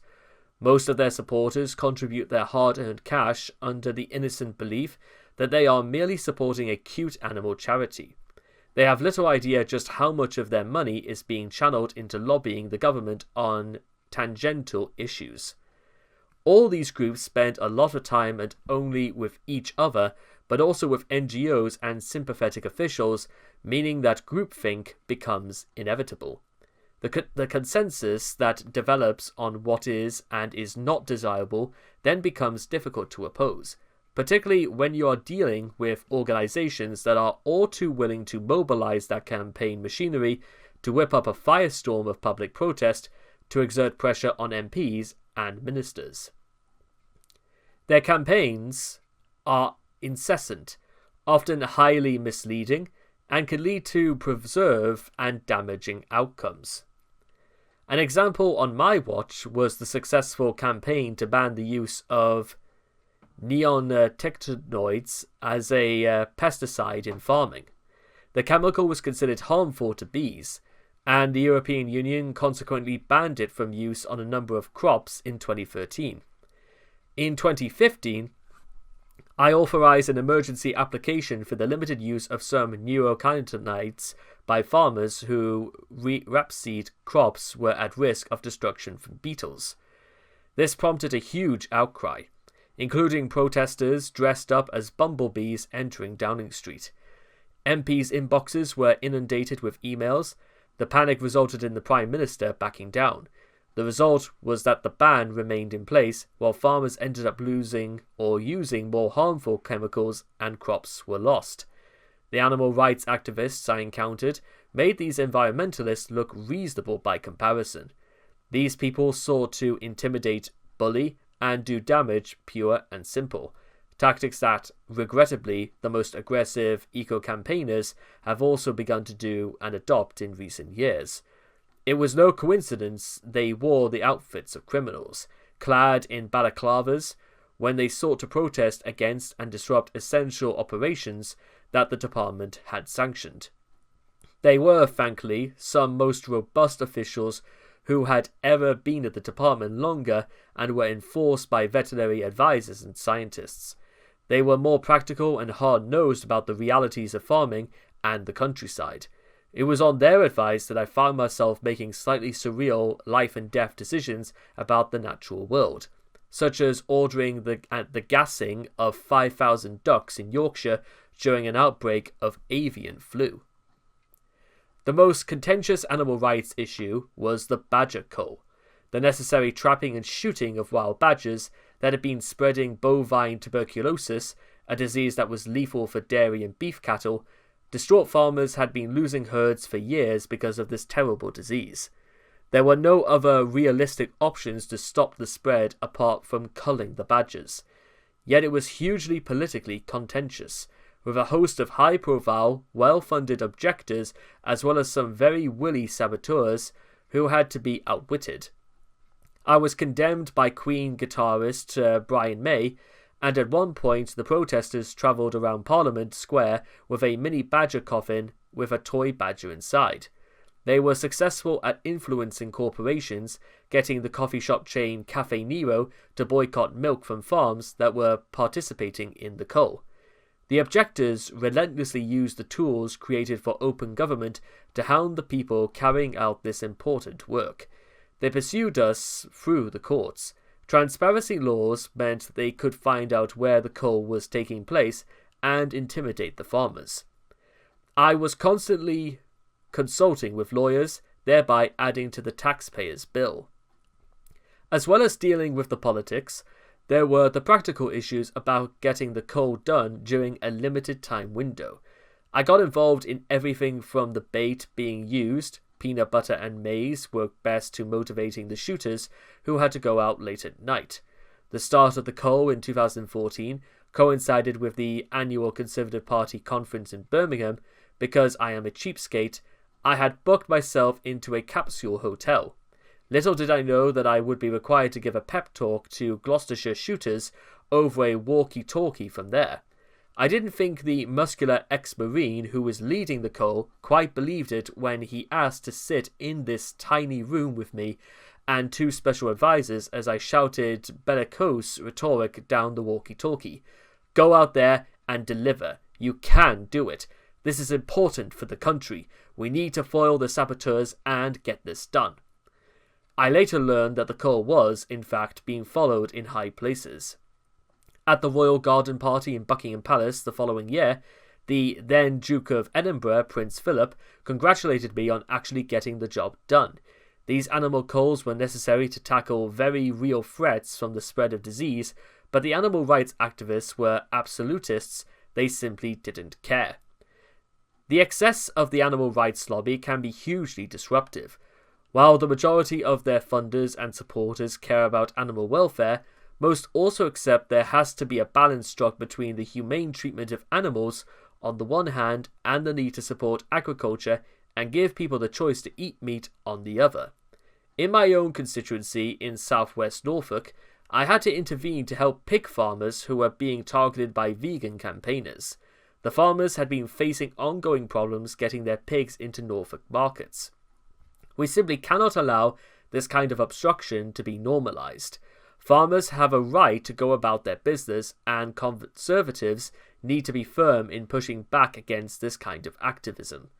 Every time a conservative appeases this lobby, for example by saying we should eat less meat or switch to non-dairy alternatives, they are giving succor to our opponents. Representing one of the best farming areas in Britain, with pigs, poultry and arable land, I was determined that the agricultural industry, vital for food security and also our economy, should thrive. Yet it was clear that farming was seen by too many as a nice-to-have, meaning it was subordinated to environmental goals. I was also frustrated that as a country, we weren't prouder of the food we produce and were not grasping its potential for growth. In nations like Ireland and New Zealand, dairy farmers are a major contributor to the economy and have become serious industries that export their wares around the world. By contrast, in Britain, it seemed we are no longer caring about how much we produce in agriculture. We have a lot to be proud of in terms of the quality of our food production. I felt as Environment Secretary, and I still feel that, we needed to do much better at promoting British food both at home and abroad. Food and farming in the UK contribute around £120 billion to the economy and employ over 4 million people, which is far from insignificant. But there is still a huge amount of untapped potential. In seizing the opportunities presented by Brexit, We should be looking to grow and maximize our exports into new world markets. Farming is a great part of Britain's heritage, and it should be a big part of our economic future too. I am a big proponent of genetic modification, which enables farmers to achieve better yields using fewer pesticides and less water. Yet again, the Green Movement was against this technology, despite the fact that it enabled farmers to produce food in a way that has less impact on the planet. They also objected to trade. I wanted trade deals to secure more opportunities for British farmers and business overseas.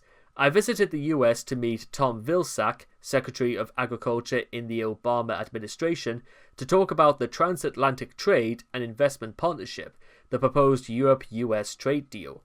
Yet the reaction in the UK was simply to slam the Americans for washing chicken with chlorine to protect against disease and injecting beef with hormones, despite the fact that hundreds of thousands of Britons visit the US every year and merrily devour flavoursome steaks and chicken wings. Their attitude towards trade reflected the same mixture of snobbery and self-loathing at which the left are specialists. It is fitting that the left-wing activists who adopted a radical interpretation of environmentalism were often the same people campaigning for unilateral nuclear disarmament. In many ways, the manner in which the debate over climate change has developed over time has followed the same self-defeating logic. Most people would agree that in an ideal world, we would want to reduce the number of nuclear weapons. The divide is between a rational belief in working towards multilateral disarmament by agreement and that misguided naivety of those who think that unilateral disarmament will magically prompt other countries to do the same. Of course, taking the unilateral route would leave us defenseless against enemies who have no intention of disarming. In the same way, most people will agree with the objective of reducing carbon emissions to tackle climate change. But while the West has adopted stringent targets for reducing carbon emissions and pledged itself to net zero emissions over time, China has carried on building more and more coal-fired power stations. Nothing the West does can be effective while this is the case.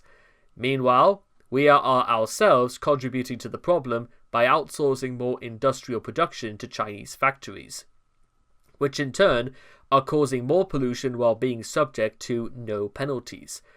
We have also ended up dangerously dependent on Chinese solar panels amid our push for more renewable energy.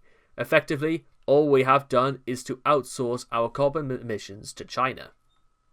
Having visited Chinese cities like Chongqing, Shanghai, and Beijing, and seen the levels of pollution there, I know that little of the rhetoric I heard from the Chinese Environment Minister about their strict environmental policies was being enacted. We know their numbers can't be trusted because this is a totalitarian regime with little transparency. The truth is that China, Russia, and Iran are prioritizing the expansion of their totalitarian regimes, not tackling climate change. What this means in practice is that we in the West are trying our hands behind our backs by not using our natural resources and accepting huge additional costs to move to lower carbon technologies, while our rivals are busy exploiting the strategic advantage given to them by our unilateral disarmament. This is another parallel to the Cold War. Just as the Soviet Union exploited the disruptive efforts of the CND and other left-wing movements to destabilize Western governments, so too are China and Russia, benefiting from the efforts of green activists. In the UK and Europe, Russia has funded anti-fracking campaigns and spread disinformation as a way of keeping Europeans hooked on Russian gas. They have also funded anti-fracking campaigns in the US. We cannot treat the issue of climate change as though it exists independently of the wider challenges we face and the geopolitical realities of the world. And until we take China seriously, we will not be taking or tackling climate change seriously either. Instead of fighting shy and pretending the Chinese are our partners in this global endeavour, we should call it as it is and attack them as the world's leader polluter. Western countries should then use the levers we have at our disposal to penalise them economically. That means presenting a united front to give them worse terms of trade unless they change their behaviour. In the meantime, we need to be realistic about what we can achieve by unilateral action. We should benchmark ourselves against other G7 countries and be honest about the limits of that action and the costs of it. We need to focus squarely on the real culprits and stop the nonsensical gesture politics, such as local councils declaring climate emergencies, without any plan to take meaningful action. I support using a combination of nuclear energy, renewables, and exploiting our own oil and natural gas, including fracking, which is currently banned in the UK. This is not simply an environmental issue. It will have direct economic benefits, as well as both securing our supply and reducing our vulnerability to shocks such as we have seen in recent years. My environmental credentials go back many years. I made a speech to the Liberal Democrat Conference in 1993 when I was a member of that party in my youth, attacking the then party leader Paddy Ashdown for being a hypocrite on the issue of wind farms. He had spoken of his support for them while simultaneously opposing a wind farm development in his constituency near Yeovil in Somerset. After the speech, he called me into a meeting and tried to pacify me by telling me we were on the same side. I gave him short shrift, and he later wrote me a letter telling me I was utterly fearless in not backing down. It was my first taste of how politicians would emote about the environment without being prepared to carry out the policy. I feel the same about how Conservatives, during the last days of Theresa May's premiership, legislated for net zero carbon emissions by 2050, without any accompanying plan to achieve it. The switch to renewables is a huge undertaking for which our current national infrastructure is unprepared. The electricity grid is currently configured around former power stations, not offshore wind or places where small modular reactors might be sited. Nor can the intimate and expensive nature of wind power be solved just by building more of it. Changing that configuration is a massive challenge, but for politicians across the spectrum, it's been a case of legislate first and worry about the consequences later. That is not a serious way of doing business. Instead, Britain should aim to be energy independent by 2040 using oil and gas as well as nuclear and renewables.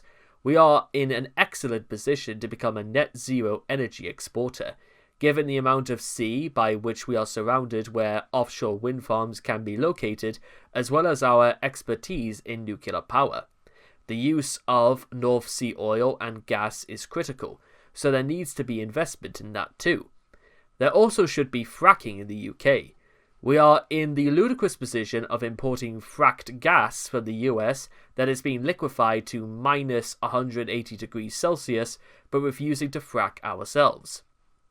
Meanwhile, Brits are paying twice as much for their energy as Americans. In order to cut costs for our citizens and boost our energy security, we must have the courage to do what is required for the long term, rather than chase virtue-signaling headlines. We need affordable energy to improve people's standards of living, make our businesses more competitive and boost our economy. As a Conservative, I believe strongly in protecting our natural environment without action. We will harm our quality of life and the planet. A Conservative agenda and economic growth are dependent on a healthy environment. But we should not be sidetracked into gesture politics for the sake of short-term kudos from the predominantly left-wing Green lobby. Just as in education, Conservatives must remain on their guard against the left's persistence capturing of the agenda. It should not be a surprise to us that leftists believe that environmental policies must take the form of higher taxes, burdensome regulations, and industrial subsidies. Those are, after all their responses to every policy challenge. In response, we on the right need to be equally assertive in highlighting alternatives that focus on maximizing the economic opportunities available, increasing our competitive advantage and growth in the economy. We need to take on the pernicious degrowth ideology. This means challenging those who think population shrinkage and the limiting of human ambition are the answers. All these people are doing is damaging the future of the West and aiding our opponents. The best way to protect the environment is through property rights, not collectivism. because when you give people ownership of something, it gives them a sense of responsibility. We should have no tolerance for anti-capitalist activities, exploiting legitimate environmental concerns to pursue their leftist agenda. It's time Conservatives fought back against the watermelons and called them out for the damage they're doing. It is not just the eco-warriors gluing themselves to the road and blocking traffic who need to be quashed. It is also the more respectable-sounding advocates of damaging economic policies who have glued themselves to the political agenda and need to be prized off. In the geopolitics of today, we should also always be alive to the fact that our obsession with the environment virtual signaling on the world stage risks putting us at a further disadvantage in the economic battle with our opponents, China, Russia, and other authoritarian regimes, which will not be shamed into going green. And it's even less likely that they will be somehow inspired by our example into an altruistic conversion. They will merely take full advantage of the economic restrictions we are placing on ourselves to grow even stronger. In order to make ourselves more competitive after Brexit, we in the UK should have streamlined our regulations, but instead, governments here and all across the West have been adding to the burden. And in the case of environmental regulations, the result has been that we have merely pushed pollution elsewhere while inflicting damage on ourselves. We should recognize that this is not just about preserving the planet, it is also about saving and improving the lives of the people who live on it. We cannot do that if we lose sight of the wider challenges and fail to tackle the other real threats to people's freedom and well-being. The number one threat to the environment and our freedom and security is the rise of authoritarian regimes and the decline of democracy. Therefore, we need to cancel failed multilateral structures and work with allies that share our values. We should cancel the COP gravy train, which simply provides an arena for lobbyists to make money and countries to try to greenwash their reputations. If there is a global agreement on carbon emissions to be had, it can only work if every country agrees. There is no chance of this with the bad actors we have today. It's much better these policies are managed at a national state level. We should abolish the Climate Change Act and instead adopt a new Climate Freedom Act that enables rather than dictates technology. The US should reverse the Inflation Reduction Act, and the EU should abandon its equivalent measures, instead of subsidizing that which makes us less competitive and hurts our allies. We should be competing to achieve the best technological advances. The US, along with its allies like the UK and G7 and other leading nations, should work together through an economic NATO to agree on a coordinated approach to the polluters like China. This should be done in conjunction with tackling other problems, such as the use of slave labor, intellectual property violations, and the undermining of freedom and democracy. In the UK, we should protect our environment by protecting property rights, allowing enterprise to develop new green technologies, protecting existing technologies like genetic modification, and removing bans on imports provided the food supply is kept safe. We should call out the Green lobby's brazen anti-capitalist agenda. They are the extremists in today's politics and should be labelled as such. They say they want to reduce carbon but oppose nuclear power. They say they want less pesticide use but oppose genetic modification. They organise their protests on iPhones, devices that came into existence through free markets. We also have to wrest back control of environmental policy from the legions of bureaucrats. Ultimately, these decisions should be made by politicians who have to answer to the people. Chapter 3, 2016. By the spring of 2016, I'd been making steady progress at the Department for Environment, Food and Rural Affairs, dealing with the worst floods since the 1950s, and tried to tame the environmental lobby. I was getting my feet under the table in cabinet, but the calm was superficial. In short succession, we had the Brexit referendum campaign with a shock result, a brutal Conservative Party leadership election, and a seismic US election result. Whatever the powers that might be have felt people wanted to change.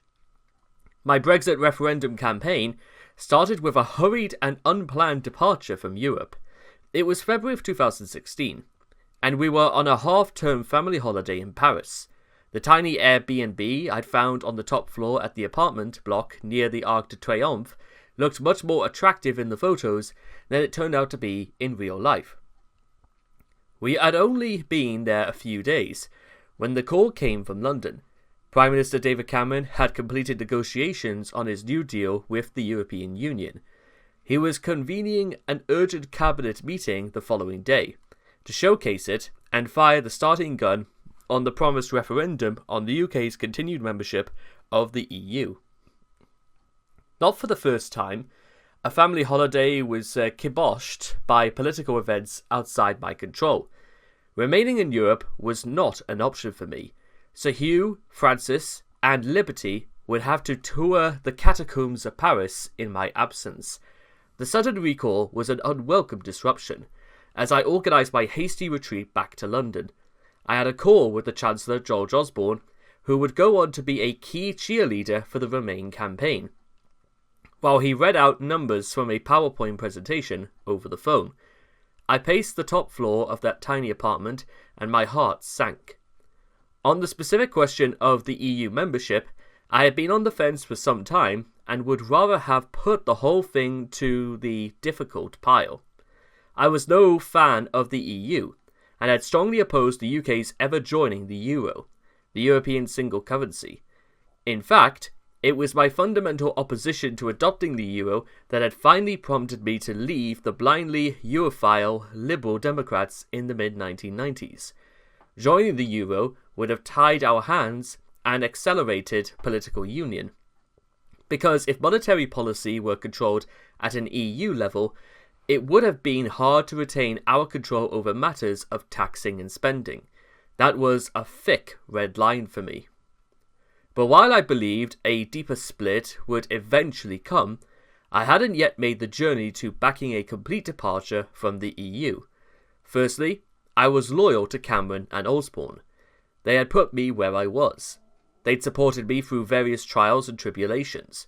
I was also just not bold enough at this point.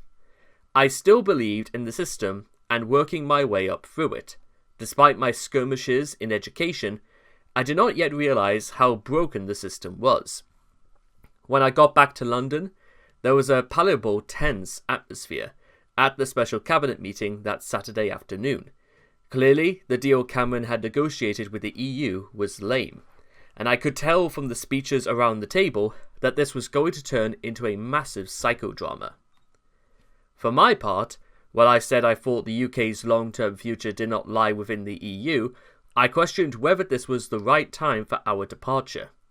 Having unexpectedly secured a Conservative government with a parliamentary majority at the 2015 general election, I felt these were our golden years to sort out Britain. I feared that extricating ourselves from the EU would require 10 years of government time and bandwidth that could otherwise be devoted to domestic reform. My personal political obsessions were addressing Britain's lack of competitiveness, high taxes, and bloated and lethargic public sector. We had yet to make any serious effort to begin taking apart Blair and Brown's legacy of red tape, legal constraints, and redistributionism. I was completely blindsided by the growing extent of the Brexit movement, both among Conservative MPs and in the country. By 2010, Euroscepticism was very much the mainstream attitude in the party, and I shared that outlook. But wanting to leave the EU entirely was then considered quite a far-out fringe position. Had I spent more time thinking about it during those years, I might have come to share that view. But I had been busy as a minister, knee-deep in floods and other distractions, with not much time for more existential thinking. Frankly, I also wasn't convinced the Leave campaign would win. In referenda, people tend to vote for the status quo. I failed to sense the public appetite for a big change. After all, they had just re-elected the Conservatives at the 2015 election. Clearly, the EU was distant and undemocratic. I had seen and felt that for myself at the regular gatherings of EU agriculture ministers in airless Brussels meeting rooms. Every major decision was stitched up in advance by the French and the Germans. The bureaucracy was an end in itself. The air of smugness and complacency was difficult to take. But I also thought the same about the civil service back home and many of the unaccountable quangos that operate in Britain. Footnote: Quangos is short for quasi-autonomous non-governmental organisations. These are public bodies that operate at arm's length from ministers, but are still funded by taxpayers' money and wield significant power. End of footnote. It would certainly have been in character for me to throw my weight behind the Leave campaign. I am someone who instinctively wants to shake things up, and part of me would have relished joining the side of the disruptors. Some of my colleagues put pressure on me to do so, pointing out that most of my friends and natural allies on the right of the party would be backing Brexit, and that gave me pause for thought. But while it was true that many people I liked and admired were fervent Brexiteers, there were also a number of people in that camp whose views troubled me.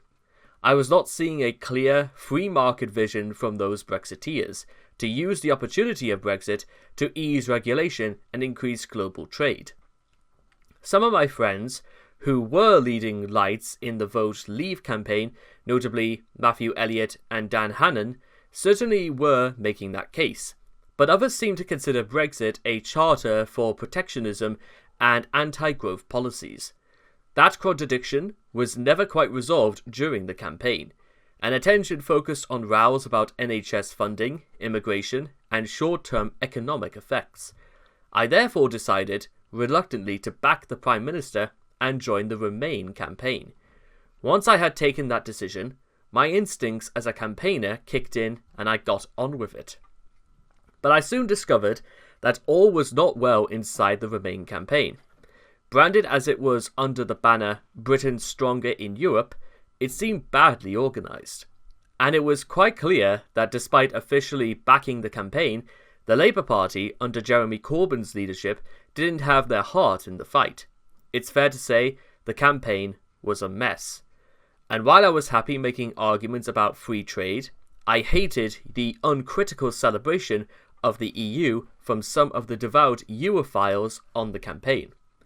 I also didn't like their negativity about Britain, their sense that there was something vulgar about the idea of Brexit.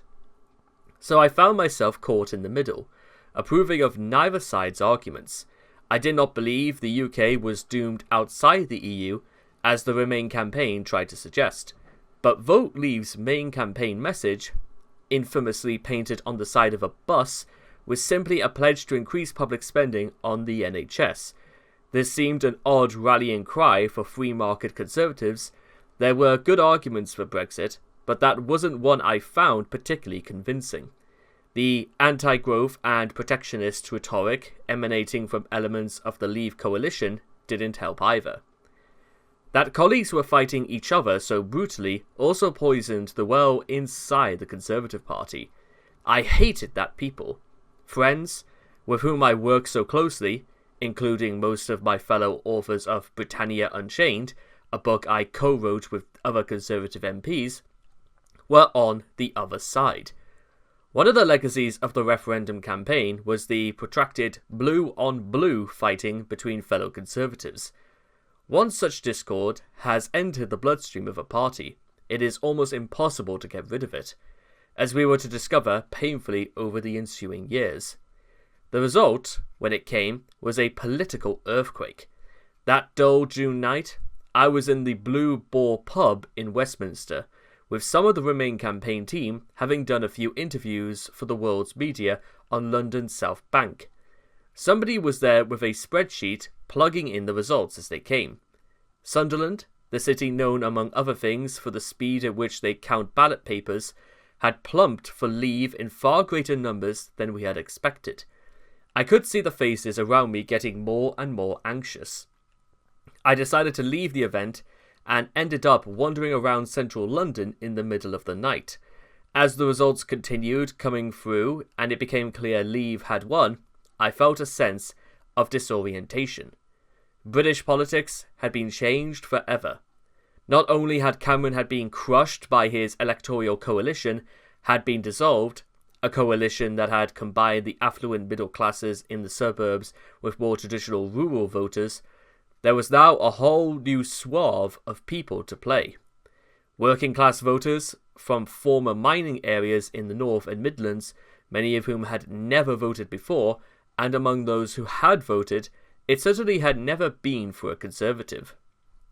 At the same time, much of the self-assured South found themselves out of kilter with the national decision. The next morning, just after 8 a.m, I tweeted my reaction. The British people have spoken. We must now put our shoulder to the wheel and ensure we leave the EU in the best way for Britain. A few minutes later, Cameron emerged to announce his resignation as Prime Minister, kicking off a leadership election in the Conservative Party. Some said he shouldn't have quit, but I don't think he had a choice. His point of view had been roundly rejected and on a voter turnout that was far higher than in any normal election campaign. I feel personal affection for Cameron, who gave me my first opportunities on the national political stage. He was a very plausible Prime Minister, intelligent, sharp-witted, and good at handling the media. Yet I never really sensed a drive to transform the country for him. And the bottom line is he was not prepared to do the bold things that Britain needed, and indeed demanded. After the financial crash, whether it was leaving the EU or much of anything else, there was a lack of clarity about what he wanted to achieve.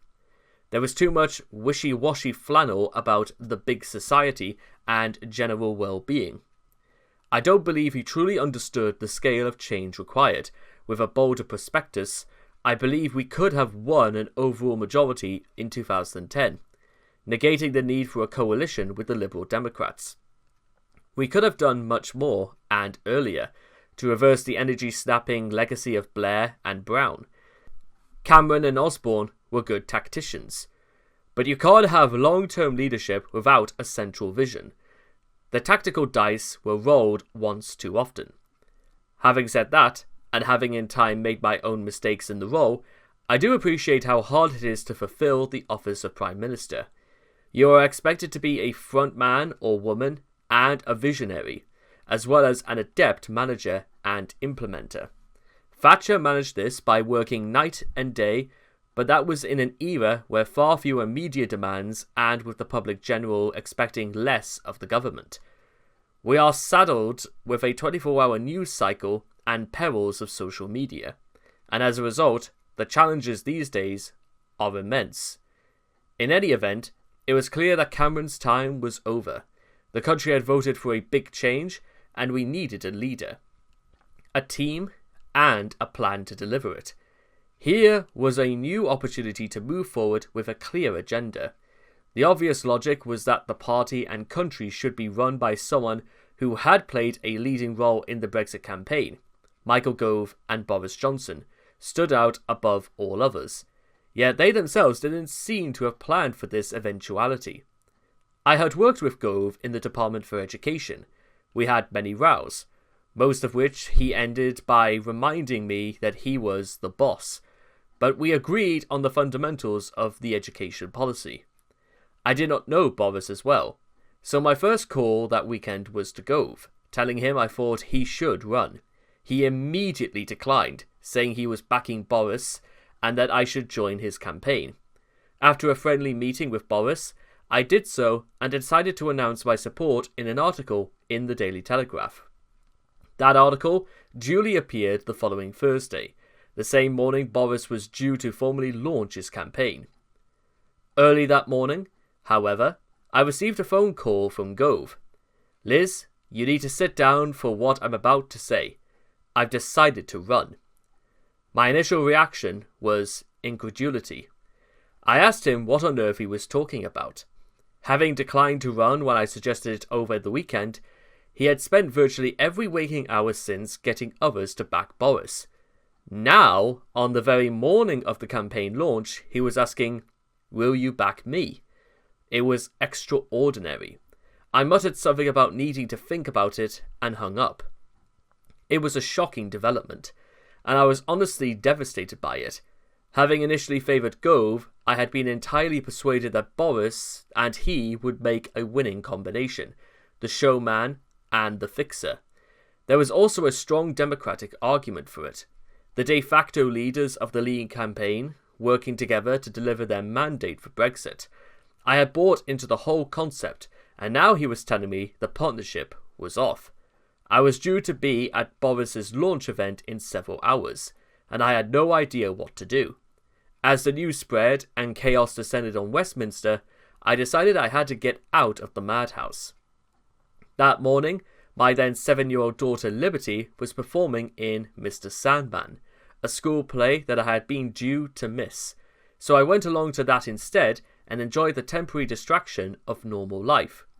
Meanwhile, at his planned launch event, Boris made a shock statement withdrawing from the contest. Around lunchtime, I headed into my office at the Department of Environment, Farming and Rural Affairs to try to make sense of what had happened. My special advisor says he had never seen me so depressed. I just looked at him and said, what were we both thinking? What the actual fuck? That afternoon, Gove called me again, still seeking my support. By this time, my shock had given way to anger. I told him bluntly I could not back him. Whatever regard I previously had for him, his actions in stabbing Boris in the back were unforgivable. I simply did not understand how someone could do that. Gove had been in charge of whipping other Conservatives to support Boris until that very morning. I then received a call from Home Secretary Theresa May, who was keen to sign me up to her campaign. I had found her difficult to deal with in the past, but I was prepared to give her the benefit of the doubt. Given the situation in which the party now found itself, had Boris stayed in the race, I would have continued to honour my support for him, but after he dropped out, Theresa seemed to be the only viable candidate left. Funnily enough, this all brought back memories of a lunch I'd had with Boris in 2014, when I was an education minister, and he was Mayor of London. Always on the make, he tried tapping me up as to whether I would back him to be leader in the future. I said I couldn't guarantee it, but I would back him if he were up against Theresa May. There was yet more drama to come. Exhaustive ballots finally narrowed the contest down to 2 candidates to be put to party members across the country. Theresa was set to be on the ballot paper alongside Energy Minister Andrea Leadsom. But within days, Andrea pulled out after a media storm over an interview she'd given in which she had been a mother had granted her a large stake in the future than Theresa. From the reaction of my party members in Norfolk, I believed Andrea actually would have won if she had stayed in the race. But as it was, Theresa was declared the winner, unopposed, and became Prime Minister within days. Under Cameron, no planning had been done for the eventuality of a Leave vote. He and Osborne had, somewhat recklessly, you might argue in retrospect, banned civil servants from undertaking any such work.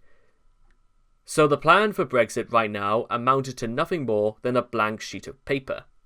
Theresa, to her credit, had been an effective Home Secretary, but she was not someone who obviously had a great vision for the future of the country. As far as a Brexit was concerned, this left lots of room for internecine warfare about what should actually happen, including the prospect of revealing the result as some of my democracy-denying erstwhile colleagues from the Remain campaign would try and have it.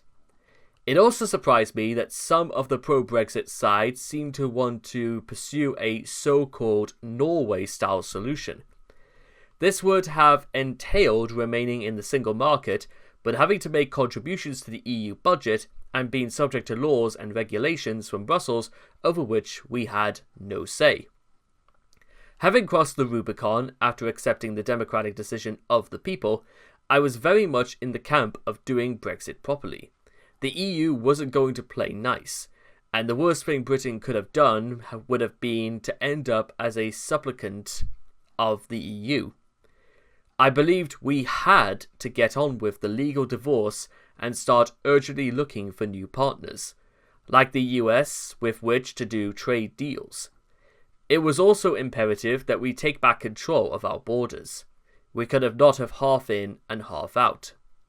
Had Boris, with or without Gove, been a candidate in the leadership election, he would have been tested on this point.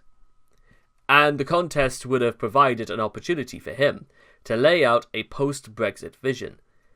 Having been the face of the vote leave, he would have been then had the authority to strike a deal to leave on the terms he set. As it was, we were left with Theresa, whose views on the matters were largely unknown and whose principal proclamation on the subject was the rather meaningless slogan, "Brexit means Brexit." With Andrea, having quit the race, we were denied a leadership contest in which Theresa's views could be tested over several months. She thus became leader without a mandate from either the Conservative Party membership or the referendum. Combined with a narrow parliamentary majority, this puts her in a weakened position from the start. It was in this context that the next 3.5 tortuous years of Brexit negotiations began. Initially, Theresa benefited from the post-referendum civil war inside the Labour Party, which arose mainly because the party's enthusiastic Remainers blamed left-wing leader Corbyn's reluctance to embrace the pro-EU cause for the referendum result. While Corbyn eventually won the support of his party members in the country, if not his MPs, the turmoil helped propel the Conservative Party to large opinion poll leads of up to 20 points, and it seemed Theresa was well placed to deliver the change the British people had demanded. I remained hopeful that we would be able to seize that opportunity to make some fundamental changes at home too. But before long, my optimism was to be sorely tested. By the summer of 2016, a buzz was developing around the upcoming American presidential election. As an early fan of the TV show The Apprentice, I enjoyed the Donald's catchphrases and sassy business advice. In the smoking room in Parliament, various colleagues had revealed in doing competing Trump imitations, "We were going to win so much, we were going to get tired of winning." Wandering through Swaffham, one of the market towns in my constituency, I was struck by the number of elderly ladies who were Trump fans, traditional Norfolk Conservative voters who probably also voted for Brexit. They seemed genuinely animated by the disruptive Republican candidate. It gave me pause for thought, as I realised that if he could have that sort of effect on traditional-minded middle-class conservatives on this side of the Atlantic, he perhaps had more of a chance in the US than was being predicted. Yet I was taken in by the establishment hype that Hillary Clinton would win. In the event, it was a case of déjà vu at the party held in the US Embassy on election night. Although this time I had absolutely no skin in the game, the embassy, still then housed a rather utilitarian building in London's Grosvenor Square, compared to the expansive Winfield House, the official residence of the ambassador, was full of complacent Clinton supporters. As the night wore on and the early results came in, it seemed the American establishment was prevailing.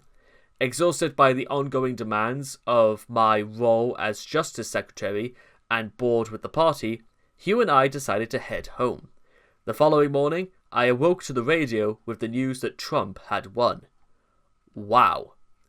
What really struck me was that he had won the same types of areas in the US that had voted for Brexit in the UK, working-class strongholds like Ohio and Wisconsin. We were seeking a shake-up of American politics, with cities and suburbs being dominated by Democrats, while rural areas and small towns were taken up by the Republicans. Working-class people were no longer automatically attached to the left. Your vote reflected the kind of country you wanted to live in. Those who had supported Trump or Brexit were not happy with the political menu that they had been served. Living standards were not increasing, with blue-collar areas in particular feeling that they had been left behind. All the while, they were being subjected to increasing pious lectures on green issues and served up a feast of political correctness, regardless of which party was in power. Although we had a Conservative government in Britain, the Blair legacy was very much remained in place. And in the US, Obama had shifted the policy dial to the left. Trump's rallying cry to "Make America Great Again" resonated with voters who agreed that America was not as great as it had been. The driving force behind Brexit had arguably been about making Britain great again. Of course, all this was hated by the establishment in Britain, and you almost have to feel sorry for the poor Foreign Office. They were only just beginning to compute that they would have to get on with delivering Brexit when it emerged that they would have to deal with an unreconstructed right-wing tycoon in the White House. This was a man who had very much made his reputation as a businessman. I was glad to see the back of an anti-British condescending Obama whose failures in Syria and on Russia would come back to haunt us. He had also presided over the slowest economic recovery since the Great Depression. Trump's election had, of course, upset all the usual suspects on the British Liberal left. I generally thought his election would be good for the country and might even give the Conservative Party a much-needed kick up the backside to become more conservative. Trump was instinctively low-tax and derogatory. He was also, at heart, a deal-maker. And we were now in a situation post-Brexit where we had the opportunity to strike new trade deals. I concluded that voters on both sides of the Atlantic had seen things that I had missed about the way our respective countries were run. The vested interests that had held us back, along with the groupthink and caution that had led to our declining economic positions. I knew what the problems were already. After all, I'd co-written 2 books about them, set up the Free Enterprise Group, and already had a series of battles with the Blob. What 2016 showed me was how big this was, both the scale of change that was needed and the level of resistance that would be encountered. I believe voters have an instinct about things that often surpass those of us involved in politics. We struggle to see the wood for the trees. The way I got bogged down in DEFRA was a case in point. The Brexit referendum and Trump's election saw many people participate in the electoral process who had previously felt marginalised and unrepresented. Brexit and Trump caught their imaginations.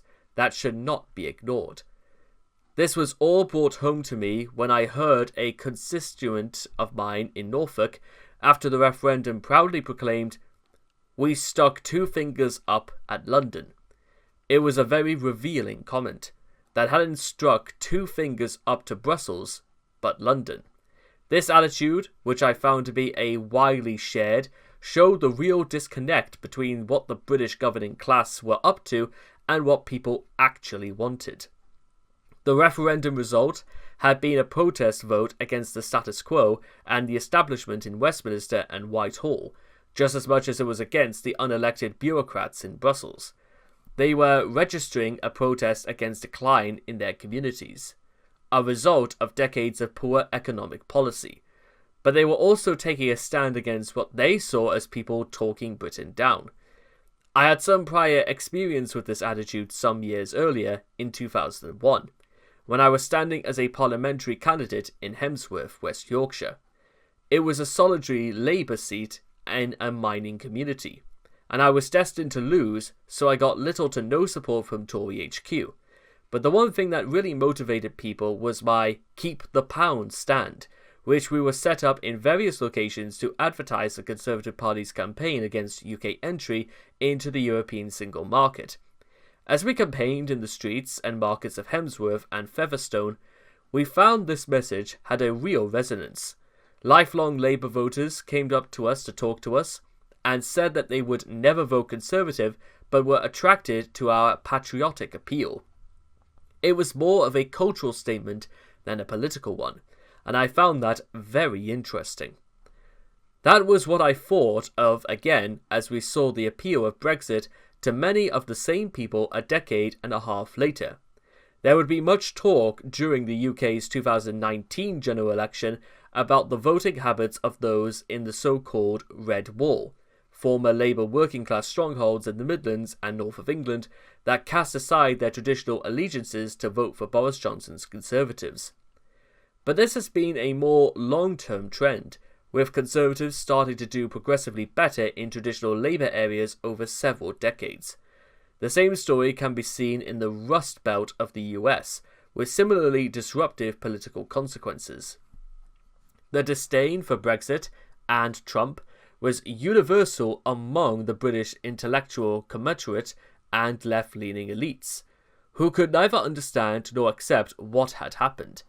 I hate that attitude, sneering at people for voting for change and dismissing it as populism is not only disrespectful but self-defecating. The truth is that political parties do need to be popular. If we cannot present our policies and ideas in a way that attracts more or less electoral support, we will never prevail. When people feel alienated from politics, it is our job to reconnect and win their trust.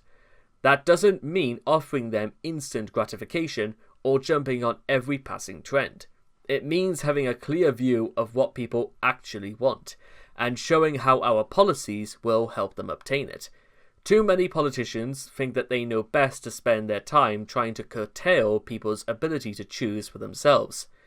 I fundamentally object to that arrogant patriotism and challenging it as the heart of what I believe. As we saw in 2016, the instinct to rebel against an out-of-touch political establishment in a potent electoral force, a clear message was to be delivered in the US and the UK. I fear that 8 years on, the changes our countries wanted and needed have still not happened. Ultimately, an even bigger earthquake may have yet come before the message hits home. Chapter 4. Rough Justice. There is going to be some in-fight turbulence. That was the warning I gave to Theresa May once I found out my feat as Lord Chancellor and Justice Secretary in her cabinet. Theresa became Prime Minister after Cameron resigned following the referendum vote in favour of Brexit. She arrived with a mandate to get Brexit done, but I was preparing for a different fight. Taking on the British judiciary over their appointment practices, I had a premonition it would end in tears. My tears. But what's the point of being in government if you're not going to push for what you believe in? I had become increasingly concerned that Britain's judiciary had become a self-perpetuating oligarchy. Here was a group of similarly minded people from similar backgrounds who had a particular worldview and were resolute in protecting their own interests. Then there was the fact that we were saddled with an increasingly left-wing legal establishment that had successfully tied successive British government ups in knots through judicial reviews. In particular, challenging policies on welfare and immigration, and most recently, the entire Brexit process. Courts and laws had been accruing power during the 80s and 90s through the judicial review process, and the EU's promotion of statutory law over common law only added to the problem. But it was Blair who had made a bad state of affairs a whole lot worse. The policies he pursued as Prime Minister had made it considerably harder for elected politicians to get things done and put far more power in the hands of the unelected. Until 2005, the Lord Chancellor held a special constituency position not only as a cabinet minister but also as the head of the judicial and the Speaker of the House of Lords. There were historic duties dating back to before Magna Carta. In other words, he, and until my appointment it always had been a man, was a very powerful figure, playing a role in the executive, judicial and legislative branches of government. He sat in the House of Lords and was a practicing judge, with many of his responsibilities involving the direct administration of the judicial system and the selection of judges. Parliament is sovereign. The independent judicial mandated the common law practices of the rule of law. Ultimately, they were subordinate to the executive in Parliament. The Constituency Reform Act of 2005 changed this by denuding the Lord Chancellor of much of this power. These changes were devised by Charlie Falconer, Lord Falconer of Thornton, a one-time flatmate of Blair's. One of the justifications for this constitutional vandalism was a desire to fit in with the rights-based philosophy of continental Europe. The UK's ratifying of the European Convention on Human Rights, the ECHR, in 1951 ultimately gave rise to individual petitions being accepted in the UK. This created an alternative source of power to the sovereign parliament. Eventually, Blair incorporated the ECHR into British law in 1998 through the Human Rights Act. Under this approach, it was thought no longer right for a cabinet minister to be a judge and head of the judiciary, so Blair stripped the Lord Chancellor of these active judicial roles. But in removing the power of the executive to appoint senior judges, the Blair government did not move instead to an elected system, as exists in other countries. Rather, a new judicial appointments quango was created, as was a Supreme Court in place of the law lords. Judges were also given partial responsibility for running the court service. The Lord Chancellor would still have to swear an oath to protect the independence of the judiciary, but all the associated powers were removed and handed to the administrative bureaucracy. The net impact was to make the judiciary more of a self-appointing oligarchy and reduce levels of accountability. As we were to see in everything from welfare policy to immigration to legal aid, this made it harder for democratically elected governments to deliver policies the public had voted for. The legacy legislation from the Blair and Brown administrations that we failed to repeal, including the Human Rights Act and the Equality Act, tied up the government in red tape and gave more powers to the courts and laws. All this meant a key part of the apparatus of the government had become further removed from any sense of accountability. I looked enviously across the Atlantic, where there were elected judges and prosecutors at a constituency-appointed Supreme Court. Of course, the US system is not perfect. The activities of increasingly activist lawyers, funded by deep-pocketed left-wingers, were cause for concern. But the Supreme Court's recent rightward tilt, the result of Republicans winning elections rather than any oligarchical preference, gave me hope. I felt instinctively that major reform was needed in Britain to reserve Blair's disastrous legal takeover and return to the system that had successfully been tried and tested for virtually 1,000 years. Yet, when I was appointed Lord Chancellor and Justice Secretary, I had limited time to think grand thoughts about the Constitution. As with other reshuffles, I'd had no prior notice that I would be getting the job, and the minute I arrived at the department, it was clear there was a whole series of fires that needed to be put out. Blair had crafted the Orwellian-sounding Ministry of Justice in 2007, as was one of his final acts before leaving office and handing the reins of power to Brown. It was an awkward amalgam of ceremony and prisoner, cell block H, and contained yet more hand-to-manage quangos, dealing with everything from prisons and probation to the Child Maintenance Service. The Ministry of Justice was housed in the old Home Office headquarters overlooking St. James's Park. This 1970s concrete office block was a brutalist monstrosity. I quickly discovered that the department was in a mess and short on cash to fix the justice system, which was both overcrowded and the guardian of a dilapidated estate of buildings around the country. Back in 2010, Ken Clarke, the former Chancellor who made a surprise comeback to frontline politics as Justice Secretary, wanted to cut the budget by letting people out of prison earlier. Liberal-minded people often think it should be easy to reduce prison numbers, as though our jails are just full of shoplifters and other minor criminals. The reality is that by far the largest number of inmates, over 60%, are in prison for serious sexual or violent crimes or drug offences. Unless you are prepared to make their sentences shorter, which I was certainly not, there is not much leeway to reduce numbers. In fact, by international standards, the UK has a fairly modest rate of imprisonment, with around 159 prisoners per 100,000 people in England and Wales. This is mid-table as far as an OECD countries are concerned, and vastly lower than the United States, which has seen rates of up to 755 prisoners per 100,000 people in the last 2 decades. Whether you argue with cutting prisoner numbers or not, the fact is that it didn't happen. With Cameron rowing back on his support for Clark's proposals, there was no reduction in the prison population in England and Wales, which passed 85,000 for the first time in June 2010 and peaked at just over 88,000 in November of 2011, a point that was reached once again in late 2023. The spending cuts went ahead regardless, however, leading to huge pressure on the prison's budget. This was obvious as soon as I arrived.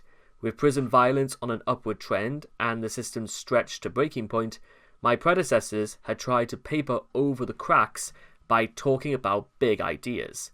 There was allegedly a white paper lying out proposals on prison reform ready to go.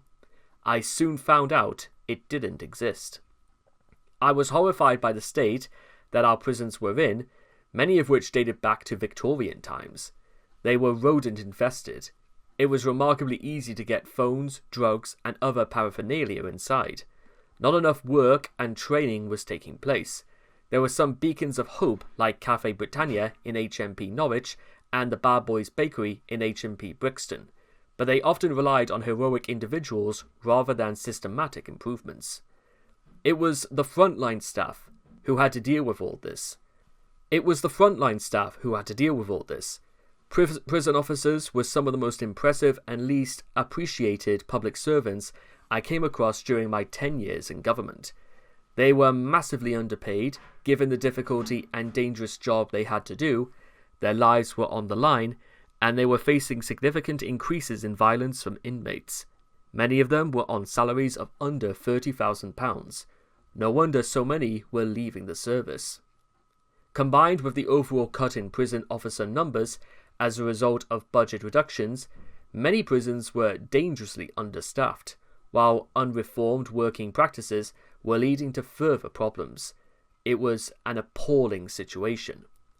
One of the few things that did once keep me up at night was the fate of a prison officer who was left severely injured by an inmate and whose life was hanging by a thread. Mercifully, he survived. To make our prisons safe and secure, we needed to recruit more prison officers and pay them better. This would require 2,500 prison officers at a cost of some £100 million per year. We set to work on drawing up a white paper on comprehensive reform to the prison systems that included this commitment.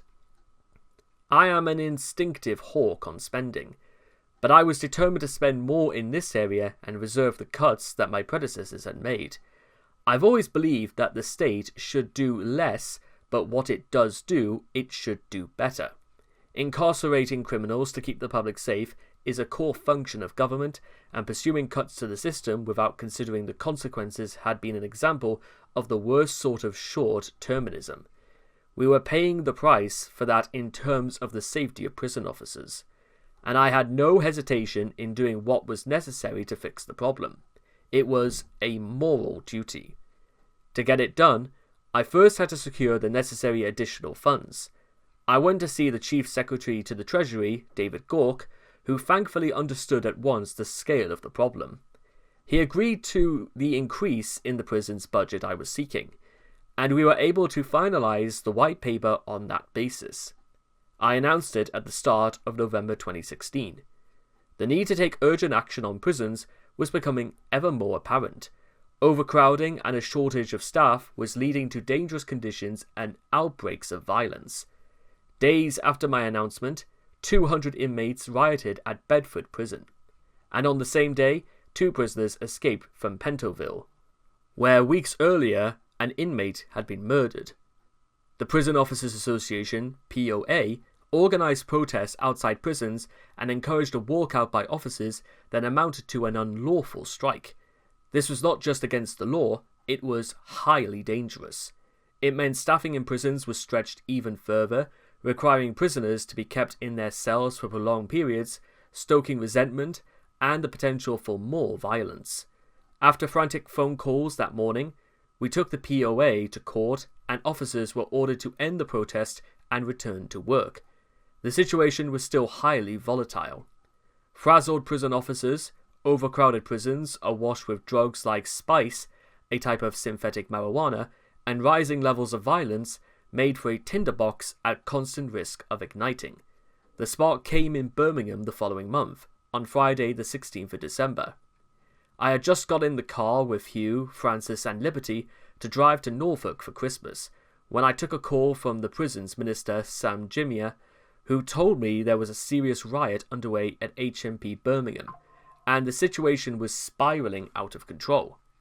He hadn't got much further than a few streets from home when we had to turn the car around and head back.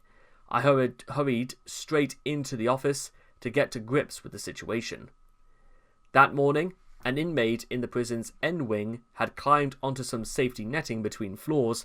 When previous officers tried to intervene, one of them had his key snatched. The staff had to withdraw from their own safety, and the prisoners soon gained control of the wing. And then the neighbouring P wing, officers were looted and mattresses were set on fire. A tornado team of specialists was dispatched, but by lunchtime, prisoners had gained control of a further 2 wings. We learned later that just one padlock on a single gate separating the other wings had prevented the entire prison from being overwhelmed. As further reinforcements were summoned and police secured the perimeter, Guymer and I spent a tense afternoon on the phone to senior prison staff and prison governors around the country. The danger was that once word spread to other prisons of what was going on at Birmingham, it would trigger a wave of similar violence across the country. We authorised extra resources to try to ward off trouble elsewhere, as officials put together a plan to retake the rioting wings. That evening, 10 tornado teams swept through and had taken back control by 10 p.m. It was the most serious prison disturbance since the Strangeways prison riot of 1990 in Manchester, which lasted 25 days and injured close to 200 people. On investigation, it seemed the trigger had been a mix of complaints about cold showers, the food, gym time being cancelled, and prisoners being locked in their cells all day because of a lack of staff. In the immediate aftermath of the riot, we made it a priority to fix some of these basic problems. I found myself on a daily phone call with prison governors, authorising extra budget for chips and the like to keep the prisons calm.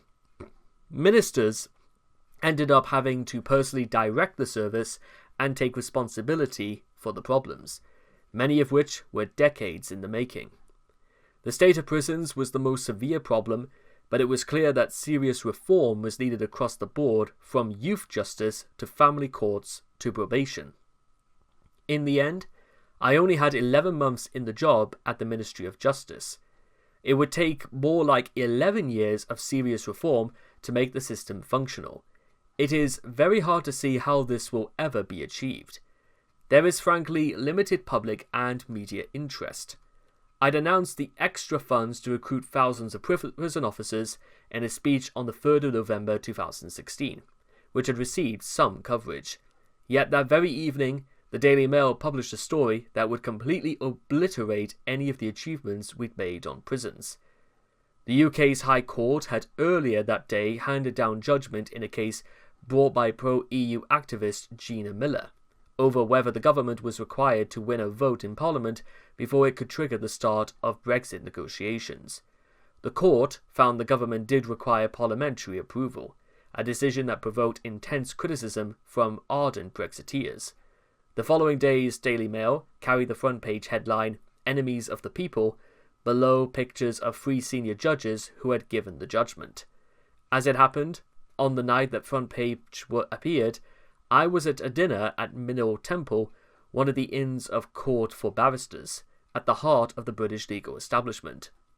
There seemed to be no outage or demands for me to intervene, just an acceptance with an air of resignation, that this was the Daily Mail being the Daily Mail. Some of those present later jumped on the bandwagon of criticism, but it was clear that that night they had saw it as nothing more than the Eurosceptic press having its say, albeit in a rather forceful way. The story was whipped into a scandal because of the febrile politics of Brexit. Those on the Leave side felt outraged at what they saw as the legal establishment seeking to block the democratic will of the people. The Remain side saw the headline as an outrageous attack on the independence of the judiciary, and it seemed the beginning of the end of civilization as we knew it. The calls for me to wade in and condemn the Mail grew even louder, with social media campaigns demanding I issue a statement alongside pious commentary about how I had sworn an oath to defend judges and how it was my duty to do so now. I found the outrage completely mystifying. Of course I supported and do support the independence of the judiciary and had indeed sworn an oath to uphold the rule of law, but this was a headline in the Daily Mail, not an attempted coup. I also believe passionately in the freedom of the press and in the right of people to criticise those in positions of authority.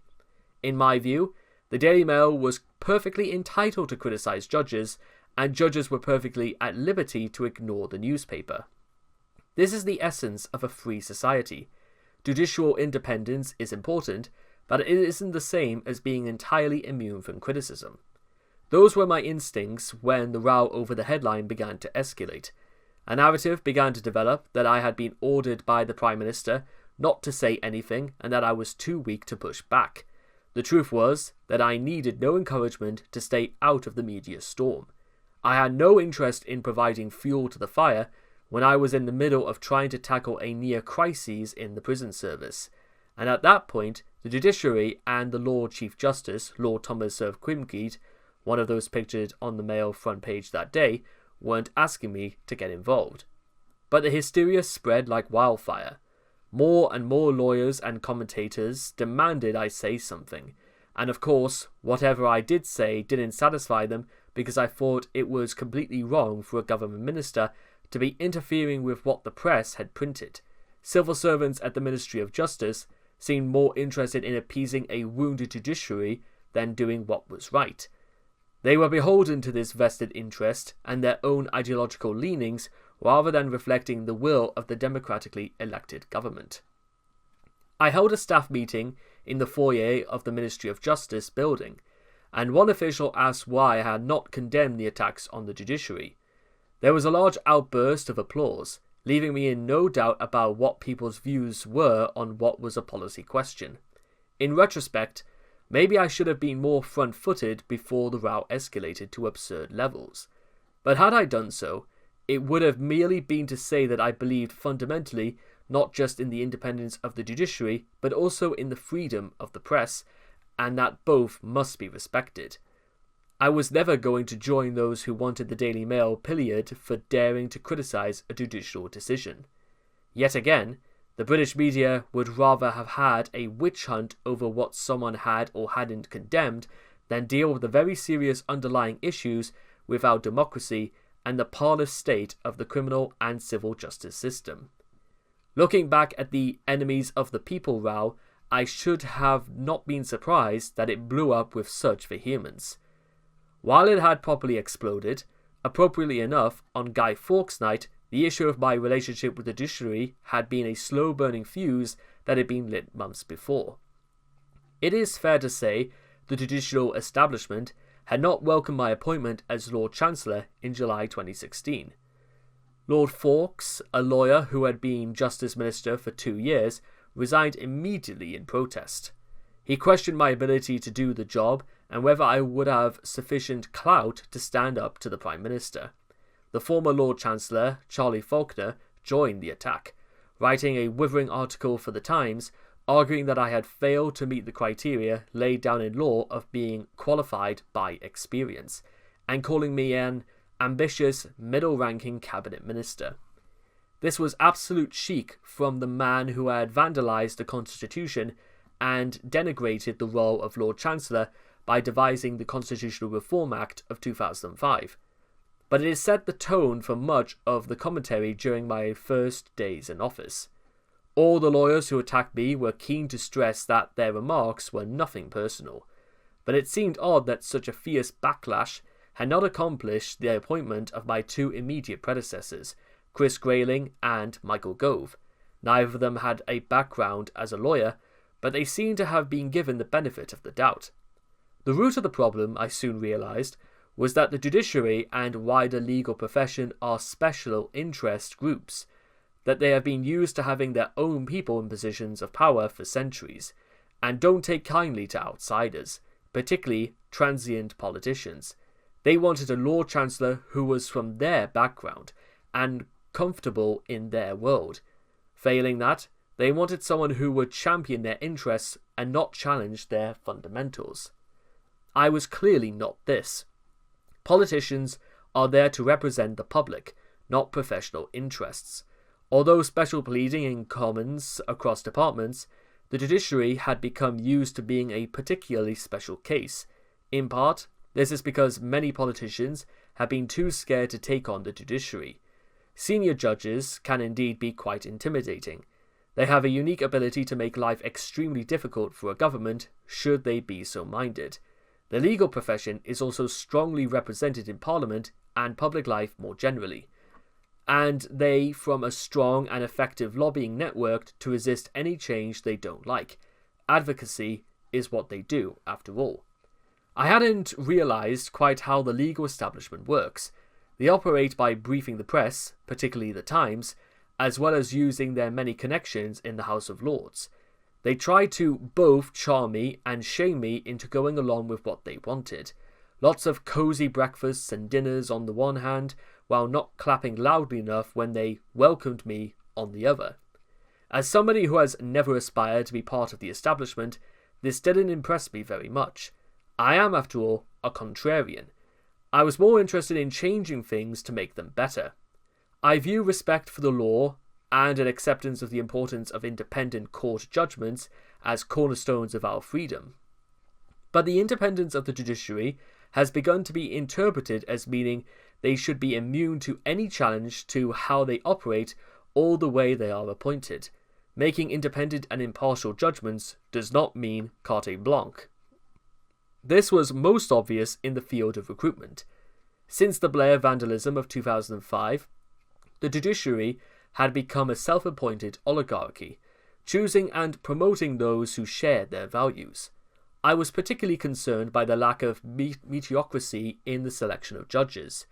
The system of promotions was biased entirely towards barristers and against solicitors, who tend to spend their time helping clients navigate the legal system rather than in the courtroom. The first step in the process of being appointed as a judge is a requirement to first sit part-time for a year, which is far easier to do if you are a barrister and more difficult if you are a high-flying solicitor with a global firm. I wanted to make it easier for solicitors to progress up the ranks by merit, but this was hugely resisted by snobby senior barristers. Likewise, good women seemed to have been overlooked because they didn't fit the profile. It struck me at the time as a cosy old boys' club, and they considered it a gross impertinence that I shouldn't even be questioning them on such matters. Things came to a head over the process for the recruitment of the next Lord Chief Justice, with Lord Thomas due to retire in the autumn of 2017. It seemed clear to me that a classic establishment stitch-up was in progress to appoint a particular candidate favoured by the incumbent and other senior judges, and then Chief of the Criminal Court, Brian Livison. The problem, however, was that he was approaching the mandatory retirement age, then 70, and would only be able to serve for about 18 months. With so much going on, not least with regard to Brexit, I thought we needed a bit more stability in the judiciary. Given that US Supreme Court justices reserve lifetime appointments, surely the UK could offer a bit more tenure without upsetting the apple cart too much. I therefore exercised what limited influence I had over the process to insist that candidates must be able to serve for at least 4 years. This is what Lord Thomas would have served by the time of his retirement, and has in fact been the average term served by each Lord Chief Justice over the last 30 years. Had we ended up with an appropriate serving less than 2 years, it would have been the shortest tenure in the role since 1921, with an exceptional decision was taken to make a temporary appointment, which was hugely controversial at the time. Despite my request being entirely reasonable in terms of the expected tenure of the appointment, it sparked another huge backlash from the traditional powers that be. The idea that I, a non-lawyer politician, should have a role in the appointment process was painted as an outrageous attack on judicial independence, and the press were briefed accordingly. The fact that was, prior to 2005, such appointments were routinely made by the Lord Chancellor, who sat in the cabinet, was conveniently ignored. Under the current system, I had no role in the actual choice, which was entirely run by the Judicial Appointments Commission. They conducted the interviews and made a recommendation of a single name. Rejecting that name was technically possible, but I was left in no doubt that doing so would have been seen as a tantamount to declaring war. In any event, the backlash came in the form of a quite extraordinary diatribe from the outgoing Lord Chief Justice, Lord Thomas. Giving evidence to a House of Commons committee in March 2017, he belatedly attacked me over the enemies of the people saga, saying I was utterly wrong not to have condemned the Daily Mail. Having publicly expressed no concerns whatsoever at the time, it seemed he only chose to turn his fire on me when I blocked his plan to handpick his successor.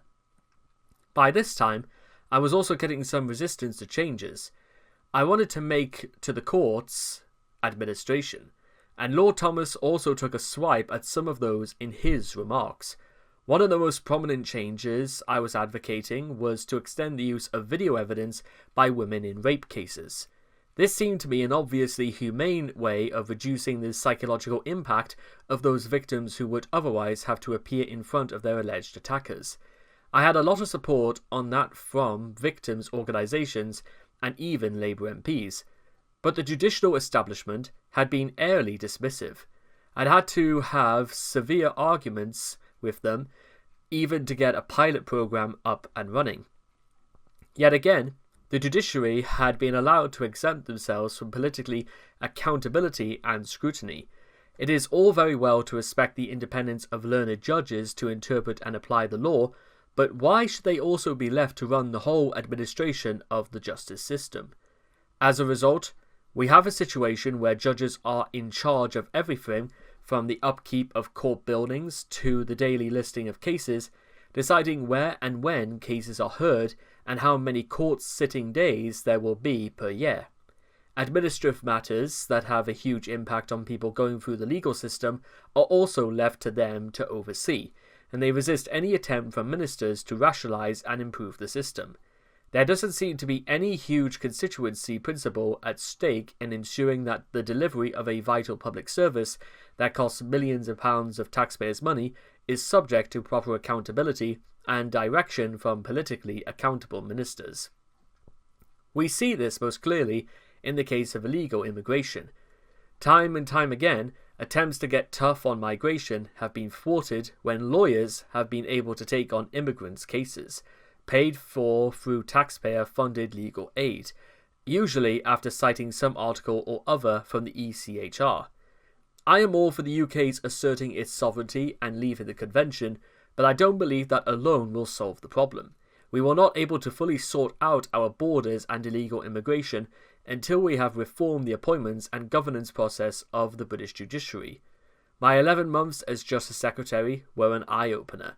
Although I, no doubt, went about it in a clumsy fashion, I tried to deliver what I thought most people in Britain would want from the justice system, fixing the very serious problem of violence in prisons, making life better for victims, and trying to introduce more meritocracy into the judicial system. The sheer level of snobbery, the power of vested interest, and the disdain for the democratically decided will of the British people, whether it was over Brexit or immigration policy, shocked me. The public sector quangos put in charge after 2005 had allowed the illegal establishment to run the whole system themselves.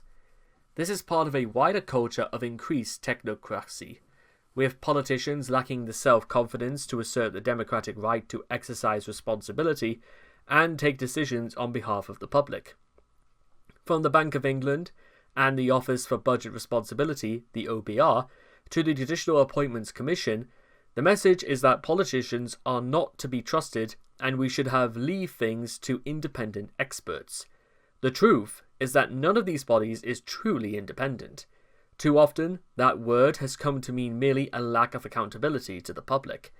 This becomes a serious problem when, as inevitable, the vested interests begin to develop a worldview and set on priorities that is out of step with the wishes of the people. In order to change Britain and deal with these long-standing issues, political accountability must be restored to the justice system.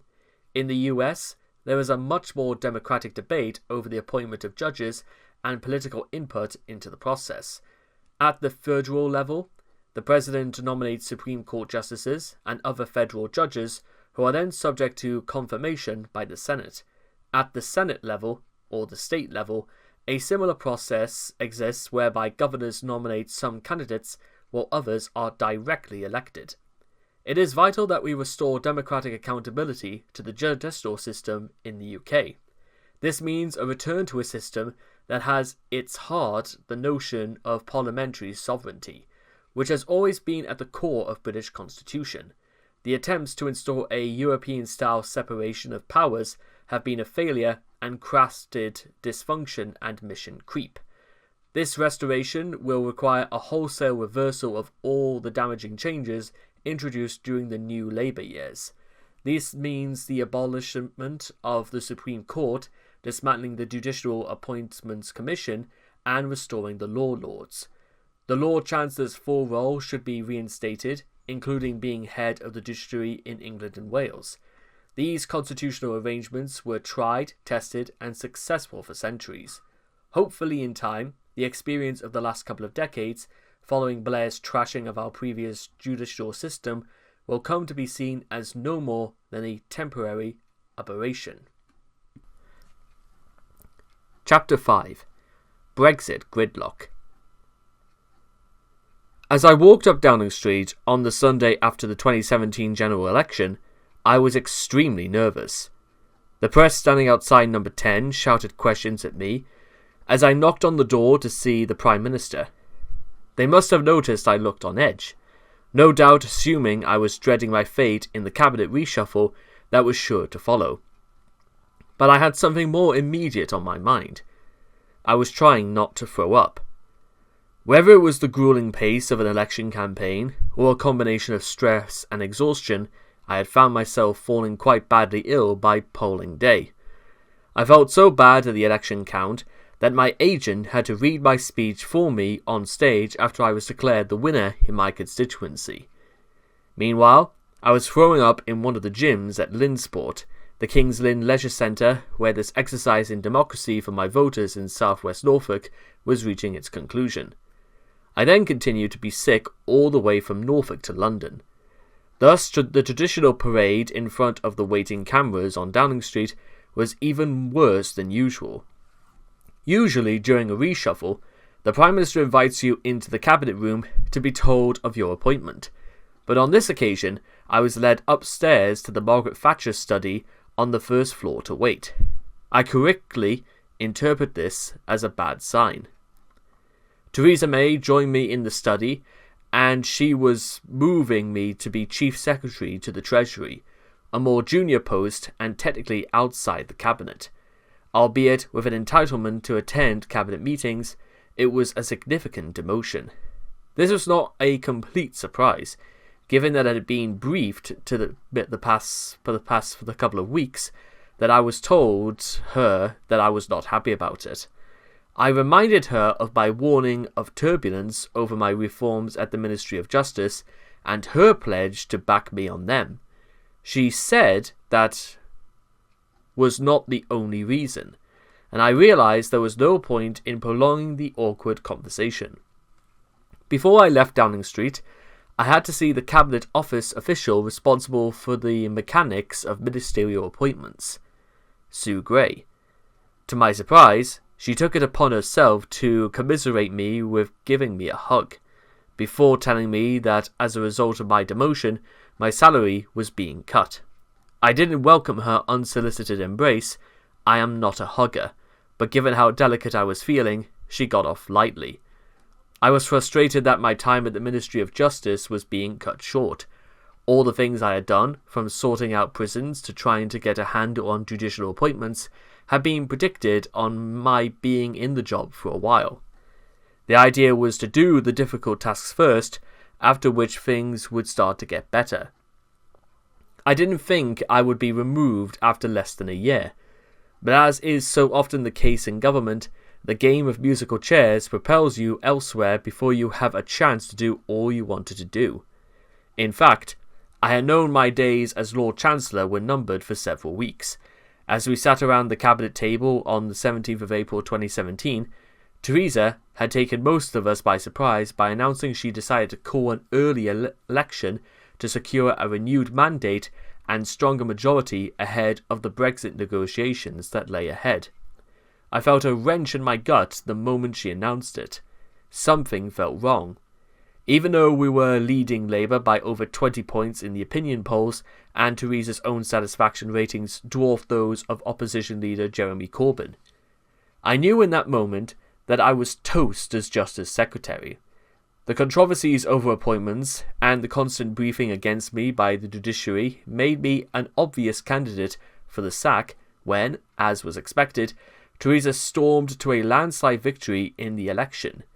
Number 10 had not exactly given me unqualified support, and was clear what that meant. This made it a pretty miserable election campaign for me, as I found myself totally frozen out by the powers that be. I was relegated to the back row in cabinet appearances and kept away from the media. My special advisors kept telling me not to worry, that it was nothing personal, but I knew it was. As it happened, I wasn't the only one having a bad time. At the start of the campaign, Theresa was in a commanding position, but as it got underway, she was shown to be increasingly ill at ease in public, with stilted campaign events and awkward media appearances. An embarrassing U-turn over a pledge made in the Conservative Party manifesto on social care exemplified the confusion, and our poll lead shrank. This culminated in a shock result, with Corbyn's Labour Party capitalising on its status as the underdog to perform much better than expected. Instead of the landslide predicted at the start, we lost our overall majority, leaving us dependent on the voters of the Democratic Unionist parties, then MPs, to stay in power. Given the object of the election had been to strengthen our position in Parliament, it was little short of a disaster. In these circumstances, Theresa was in a much weakened position, and it was unclear whether she would be able to remain as leader for much longer. Her planned major cabinet reshuffle, in which it was rumoured she would have sacked her Chancellor, was shelved. For my part, I was told by someone close to her that she had won the unexpected victory. I too would have to be fired altogether. Instead, she only felt able to demote me, in one of the few changes she made. The irony was that I always wanted to be in the Treasury, and although this was not the role I had envisioned, I did at least have a strong interest in the subject. Environment and justice were interesting briefs, but I hadn't gone into politics to deal with floods or fix prisons. Now I was able to get stuck into something I was driven by, economic policy, which was a silver lining. The experience of being demoted, after a bruising period in a senior job, changed my outlook on politics. Up to that point, I had tried to behave myself, play the game, and do the right thing. Now, having only just avoided being sacked outright, I had nothing much to lose. I decided I was going to say what I thought and stop worrying so much about the consequences. I adopted a more irreverent style on social media, moving away from the slavish retweeting of government slogans and instead having some fun with it. I was more honest about what I believed, perhaps a little too honest at times. I upset my cabinet colleagues by publicly criticising their unconservative policies of general banning and taxing things. At this point, my colleagues seemed to be in overdrive to make Britain uncompetitive. They introduced new environmental regulations, banning plastic straws and wood-burning stoves. I was surprised much of this was coming from Brexiteers. I couldn't understand the logic of freeing ourselves from the shackles of Europe only to impose more regulations in Britain. But my new era wasn't just a change in style. My experience in the Ministry of Justice had radicalized me. I saw how the establishment operated to freeze out change. It saw how the establishment didn't seem to get the possibility to get the things right done through the system. It was a case of go along with the status quo or get crushed. My new boss at the Treasury, the Chancellor Philip Hammond, was the archetypal of an ultra-cautious, risk-adverse establishment figure. His main preoccupation was stopping the Prime Minister and others from spending too much money. On this, we agreed. But while we rubbed along, we had differing views on the dominant issue of the moment, Brexit. As he put it to me on one occasion, he disagreed with my Welsh and Heidhoch worldview, despite having made Eurosceptic noises earlier in his career. He was now a signed-up member of the Treasury's EU exit damage limitation exercise. Pretty much the entire Treasury was working to keep the UK closely aligned with the EU, maintaining similar regulations and approaches. In all his public utterances, Philip gave the impression he thought Brexit was a terrible idea and needed to be mitigated by all means possible. I thought the opposite. I favoured a clean break. We had crossed the Rubicon. The British people had voted for it, and we needed to get on with it. There was no option of being half in and half out that didn't make us subservient to Brussels. We needed to use the opportunities of Brexit to revitalise Britain's economy and democracy, and the EU was squalid. So there were lots of opportunities. Our differences reflected a split right down the middle of the Conservative Party. A further 20 or so MPs didn't want Brexit to happen at all. I looked across the Atlantic for inspiration as to how Britain's prospects could be transferred by removing the shackles of EU laws and trade rules. I visited Washington, D.C., Cleveland, Ohio, and Detroit, Michigan, to see how President Trump was delivering tax cuts and a regulatory rollback that was spurring the American economy. Alas, my attempts to include Green Bay, Wisconsin on the itinerary were thwarted by Treasury officials and the British Embassy in Washington. I liked the go-getting, self-reliant nature of the vision. I met Nirmala Rao, Trump's regulatory czar, who told me about how they were rolling back all of the Obama's era's regulations. I saw opportunity zones and free ports that were bringing in a new investment in business. I saw the manufacturing industry getting ahead on cheap fracked gas. The rollbacks of Obama-era regulations were clearly working. Patronizing people was over. This was exactly what we needed in Britain to win over the new voters who had supported Brexit and wanted their towns and cities to be great again. But back at home, the Treasury and Whitehall were intent on trying to manage the fallout and patch things up with Europe, rather than looking for new opportunities, even though their own analysis suggested the biggest opportunity of Brexit was a trade deal with the US, alongside abolishing the EU's Working Time Directive, which told people how long they were allowed to work. I was packed off to Luxembourg to deputise for Philip at a meeting of European finance ministers. I felt like I was at a wake as the corpse. All of them were so sad that Britain was leaving the club. All, that is, except for the French finance minister, who pointedly ignored me. I gave full vent to my vision of Britain as Singapore-on-Thames and suggested the entire continent needed to become more competitive. This seemed to come as a shock to the Treasury officials with me. Although I think the local representative had some sympathy, I was not asked to deputise for the Chancellor again. In the Treasury, as across the rest of government, Brexit was a fault line that was constantly having to be pampered over to maintain the pretense that the government was united on the way ahead. No one really believed that. Instead, following the 2017 general election debacle, we were set on a course for 2 years of increasing chaos and parliamentary gridlock. My cabinet colleague, Andrea Leadsom, the leader of the House of Commons, formed the Pizza Club, a group of us who favoured a clean break from the EU. We would get together in her office, sometimes with actual pizzas, and talk about how we could get Brexit done. It was more like a therapy session than anything else.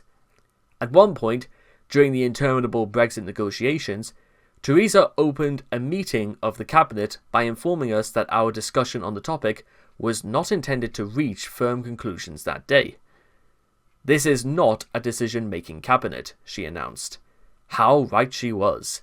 Reaching agreement with the EU was one thing, but keeping together an increasingly fractious Conservative Party and securing a majority in Parliament was quite another.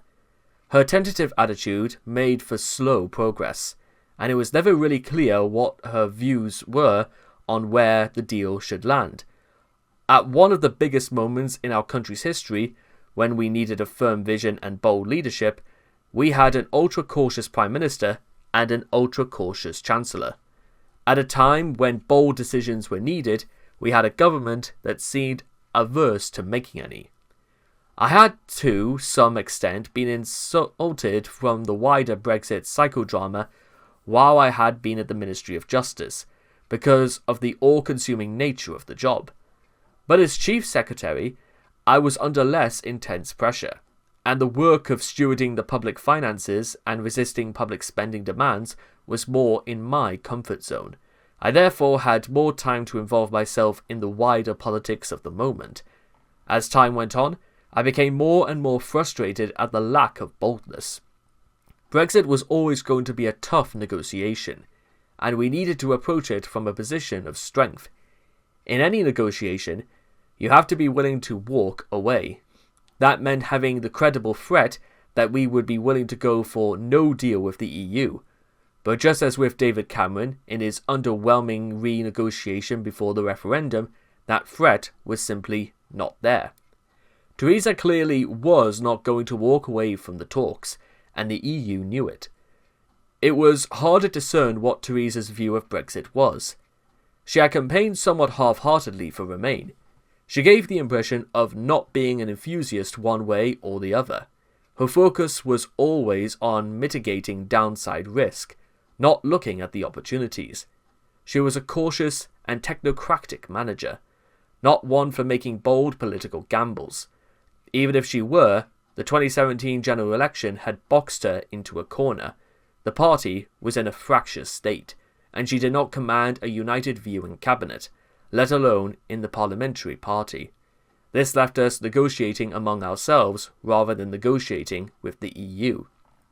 My own view was that we should have been much more hard-headed about the negotiations from the outset.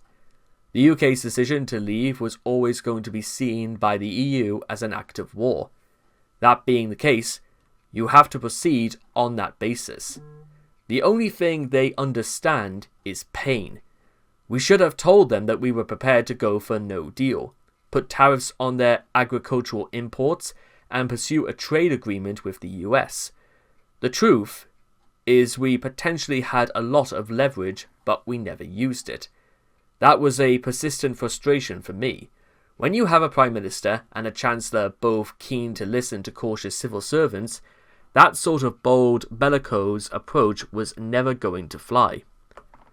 Once again, it is hard not to conclude that the logical and best outcome in 2016 would have been for Boris Johnson to have become Prime Minister and forced Brexit with a combination of aggressive brinksmanship and political chutzpah. This he eventually did in 2019, but only after we had endured 3 painful years of gridlock under Theresa.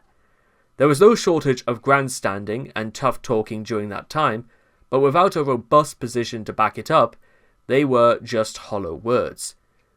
The old political maxim is to speak softly and carry a big stick.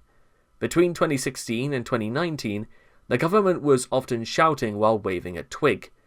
In July 2018, the cabinet was summoned to the Prime Minister's country house, Chequers, where we were asked to endorse the outline of a deal that Theresa would seek to agree with the EU. The room was set up with round tables as if we were attending a wedding. At the time, this was seen as a make-or-break meeting at which a united position would finally be reached. In the event, it was something of a damp squib. I recall a barbecue with some rather undercooked chicken. The Chequers proposal was an attempt at a compromise aligning with EU rules in the short term while ensuring a future government would be able to divulge. It was clear this later divergence would have consequences.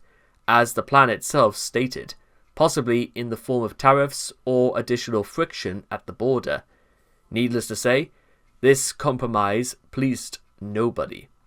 A Chuck Checkers campaign immediately started, and in the days afterwards, a succession of ministers resigned from the government. Firstly, Brexit Secretary David Davis, and then Foreign Secretary Boris Johnson. I was willing to back this very messy agreement because I feared the alternative of not leaving at all. The noises from wet Conservative MPs and their friends in the media and the establishment were getting louder. Not leaving would have been a disaster, as well as being completely undemocratic and a national humiliation. It would have resulted in several electoral punishment for the Conservatives at the ballot box. From now on, it was a slow and painful descent into an even worse division and gridlock. There were interminable cabinet meetings. Some of my colleagues were placing bets on how long another would speak for.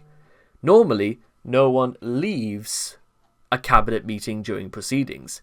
Yet during this time, one colleague's regular lengthy monologues became the cue for other ministers to leave the room for comfort breaks. In the months that followed, the government completely lost control of the parliamentary agenda. That December, Theresa survived a no-confidence vote on her leadership by MPs, but the writing was on the wall. As we entered 2019, a number of colleagues joined me in again making the case for no deal. By that point, it was the only roll of the dice left to play, and in my view, the only way we could get a successful outcome. As the 31st of March deadline approached, I was clear with the Prime Minister that the only option she had for the sake of the country, the party, and herself, in that order, was to go for a no-deal Brexit. Others piled on. It was very clear that Nigel Farage's Brexit party would make mincemeat of us if the UK ended up participating in the European Parliament elections due to take place that May because we hadn't managed to leave the EU in time. Faced with the prospect of no deal, the opposition parties and Tory Remainers united to thwart that option, and the Prime Minister in any case was not prepared to entertain the idea herself. Again, the EU could see every faltering footstep of our integral wrangling and knew we were playing with a broken bat. In late 2018, Theresa had struck a deal with the EU that was not dissimilar to the flawed Checkers deal. It left the UK as a rule taker over large areas of EU law, locked us in a customs union without the ability to leave, undermined the integrity of the union by creating internal borders within the UK, and left the European Court of Justice with the whip hand over the agreement. Again, it was far from optimal, but I was swayed by Attorney General Geoffrey Cox's argument that we should do the deal in order to get at least the raft into the open sea, as he put it. We could always revisit it in due course. It was kicking the can down the road, but at least the can would be moving. 3 times the deal was put to the MPs, and 3 times it was rejected, in no small part because Labour refused to back it. I had found it especially galling to see cabinet colleagues going cap in hand to Corbyn and Sir Keir Starmer, his Brexit spokesperson, begging them to back the government. It was a mistaken strategy that I strongly opposed, but cabinet ministers like Gove and Hammond were determined to pursue this course of action. Whole books can be and have been written about the chaos of this unhappy period, marked by all sorts of parliamentary shenanigans and infighting. But the basic point was simple. A broad coalition of Remainers in the Conservative Party, the opposition, and bureaucratic establishment tried their hardest to water down Brexit, while ultra-Brexiteers, on the other side, rejected every deal on the table and refused to give an inch. To my mind, the issue was black or white. We could either be in the EU or be completely out of it. The worst position would have been to remain in a semi-detached state, unable to gain any of the benefits of leaving while the EU made things as hard for us as possible. That was where we risked ending up. Yet for the Conservative Party, it had been a lucky escape. If a deal had been done with Labour, it would have split our party down the middle and caused a potentially fatal schism. I would have had to rebel at that point. I was not willing to defy the will of the country and my constituents. Theresa was a competent administrator, and in a quieter time in politics, she might have been seen as a strong and stable leader, to coin a phrase. But amid a fundamental change for the country, when bold decisions needed to be made, she simply did not have the instincts to play hardball with her party or the EU. The decision to hold an election in 2017 was logical on its own terms, but the poor result crippled the party and put the government at the mercy of others. She did not have the strength she needed, and the EU was calling the shots. By the time we found ourselves in the ludicrous position of having to run candidates in a European Parliament election because we hadn't succeeded in leaving by the deadline, her position was untenable. In retrospect, and I feel qualified to say this, she did well to cling to office for as long as she did, but for what purpose? Ever since Boris resigned from the cabinet in the wake of the Chequers meeting, it was inevitable that he would at some point mount a leadership challenge. Having backed him in 2016, I was sympathetic to him and was increasingly of the worldview that he was the only person who could provide the necessary shock to the system and break the deadlock and actually deliver Brexit. As the government went into meltdown in the early months of 2019, his phone calls to me and other colleagues got more frequent, and he was soon joined by other contenders as they jockeyed for position for what looked like an inevitable leadership challenge. The trickle of ministerial resignations became a flood, but I was not seriously tempted to join them. Rightly or wrongly, I thought it was better to stay on the inside and try to force progress from there. By the time the wheels really came off, it was clear the government was doomed, and my joining the exodus would have made a material difference. When Theresa eventually bowed to the inevitable of the eve of the disastrous European election results, where the Brexit Party triumphed, the leadership race began in earnest. Bizarrely, as it all kicked off, I was sitting in a field in Hay-on-Wye, attending a slightly lefty philosophical festival where I had been booked to give a speech. A flood of phone calls came in from the likes of Dominic Raab, Gove and Andrea Leadsom. As they sought my support for their leadership ambitions, there was no way I was going to support Gove after his betrayal of Boris last time around. I had also since grown appalled over his manoeuvring to thwart a hard Brexit. Some intriguing offers were floated to entice me to support one candidate or another, but I had pretty much decided to back Boris. As I spoke to other colleagues, including Rishi Sunak, it became clear that they were coming to the same conclusion. When I spoke to Boris himself, he was as charming and animated as ever, and I agreed to join his team. After my public declaration, I got stuck into helping thrash out his platform, and I was encouraged to see signs of the bold approach that had been so lacking over the previous few years. After the usual soap opera of Westminster politics during the MPs' voting rounds, the contest went to the Conservative membership across the country. It became clear that Boris would prevail over Jeremy Hunt, his successor as Foreign Secretary, who was effectively the continuity candidate of the political establishment. To my mind, we had tested the idea of overly cautious compromise to destruction, and I had no appetite for more of the same. As for my own prospectus, it was no great secret that my ambition at this time was to be Chancellor, but I knew there was little chance I would be offered the job, which was pretty much nailed for me by Sajid Javid. I thought, however, that I might be given a strong economic brief and had been expecting business secretary. So when Boris called me to number 10 after his victory, I walked up Downing Street with rather more of a spring in my step than 2017 and without the fear that I might vomit. I was surprised to be offered the job of International Trade Secretary, and I was initially slightly worried. Was it a real job? The previous incumbent, Liam Fox, had frankly little to do while the Brexit talks dragged on and not been allowed to start negotiating trade deals until the withdrawal agreement with the EU was in place. I had always thought this was a massive missed opportunity, and I was keen not to be in a similar position of sitting on the sidelines, twiddling my thumbs. Would I be allowed to get on with it? Boris assured me I would. I was also worried about being away from home a lot and actually burst into tears the minute I got back to my house that evening and saw my daughters. But in truth, I loved the job. There was a dynamic permanent security in Antonio Romero, and the second permanent secretary, Crawford Faulkner, was a sardonic Kiwi who had been hired for trade negotiations. I was pleased to be back as a full cabinet minister after 2 years of sitting on the naughty step at the far end of the cabinet table. But most of all, I was excited by the prospect that we would now, to quote Boris's campaign slogan, get Brexit done.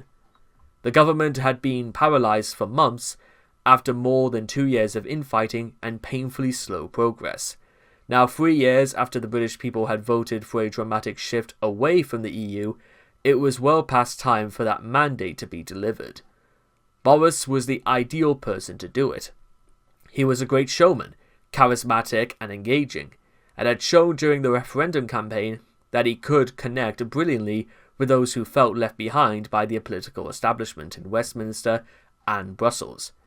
They recognised in him a maverick who would shake things up and cut through the diplomatic niceties to call it as he saw it.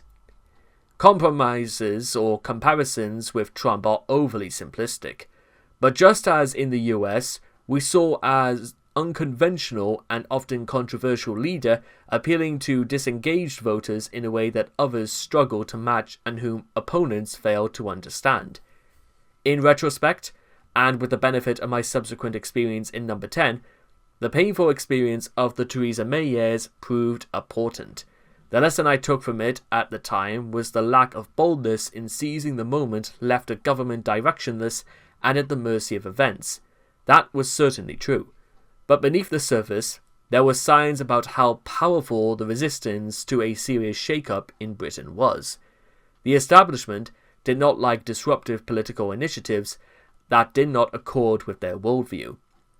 Brexit had crashed through the cosy centrist consensus of the British establishment, and the establishment pushed back. From the opposition parties in Parliament to parts of the Conservative Party, there were outright defiance of the expressed will of the British people. But just as significant was the more subtle opposition from within the government, and the official machine itself, aided and abetted by their friends in the financial markets and the legal world. The foreign policy establishment had ignored the rise of Trump and failed to make any progress with our main alternative trading partner.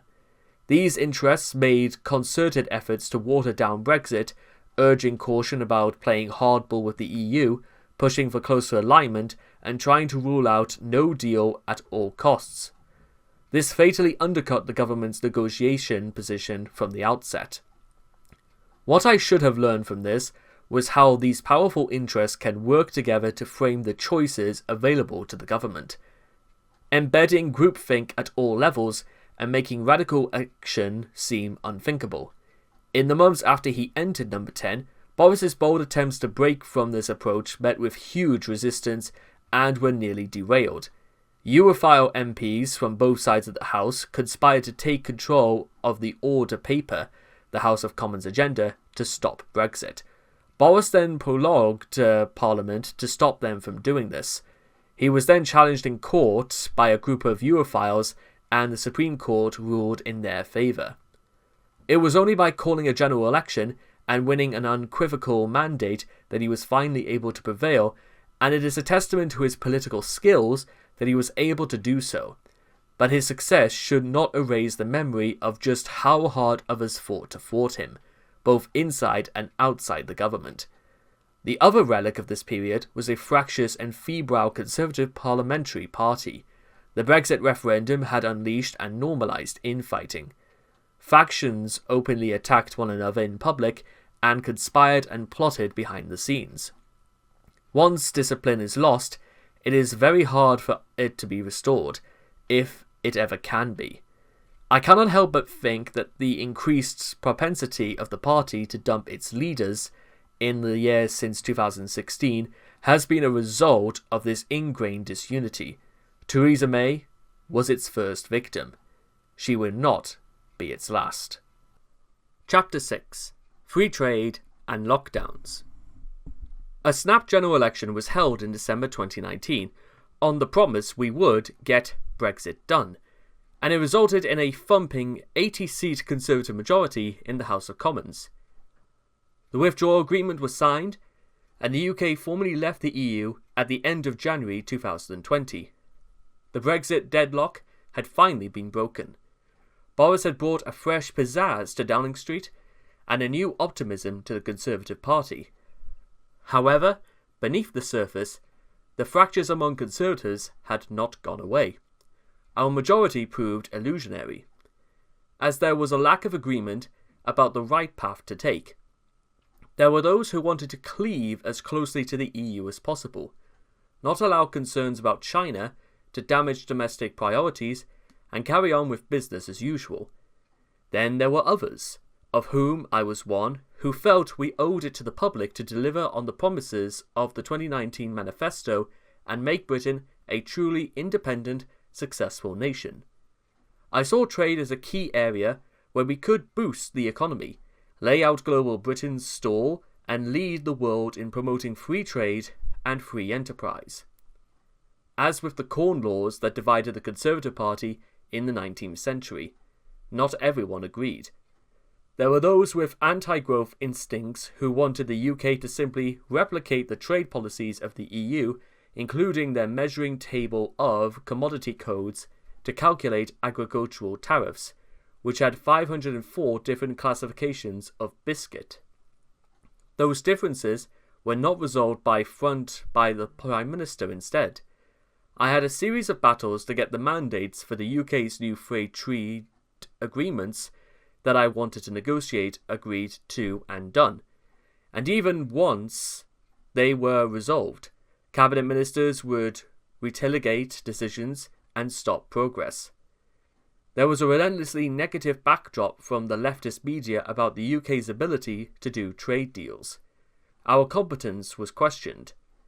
There were predictions that we wouldn't be able to get as good deals as the EU could. These points were all proved to be wrong. In fact, Department for International Trade officials did a heroic job, yet it did not change any of the naysayers' minds.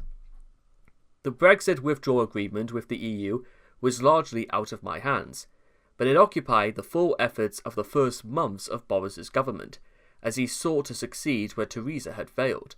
Eventually, after some tough negotiations and bruising parliamentary battles, he had his deal. We then had effectively until the end of 2020 to secure the EU/UK future partnership, including trading arrangements. This negotiation was not one for which I had responsibility and was instead conducted by David, later Lord Frost. A fundamental mistake the government made early on was not treating the US and the EU as parallel deals and playing them off of each other. Europe's farmers, especially the Irish, were very dependent on the British market. Opening up to American agriculture would have been very damaging to them. As any negotiator knows, you need to build all the leverage you can during a negotiation, wherever you can find it. The threat of the UK being in the US regulatory orbit would have also spooked the EU. I advocated a list of pain that we could inflict on them if we didn't get what we wanted. Sadly, it was not used. The government laid down our weapons in the EU negotiations by offering tariff-free access both ways for agricultural products, rather than negotiating hard line by line. This was a mistake. Every trade negotiator knows agriculture is the hardest part of any deal because all countries have a protectionist farming lobby. The balance of trade was in the EU's favour because they exported much more of us to them than they did to them. We should have traded off reducing tariffs for something else in turn. We may have ended up with a zero-tariff relationship, but we could have secured more in return. I find myself in alliance with the National Farmers Union and the Environmental Food and Rural Affairs Secretary, a rare moment of common cause.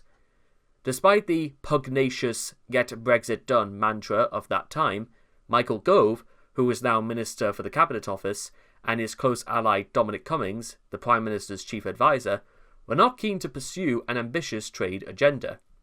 They wanted to focus on simply rolling over existing EU trade deals and play down the possibility of new arrangements with other potential majority trading partners.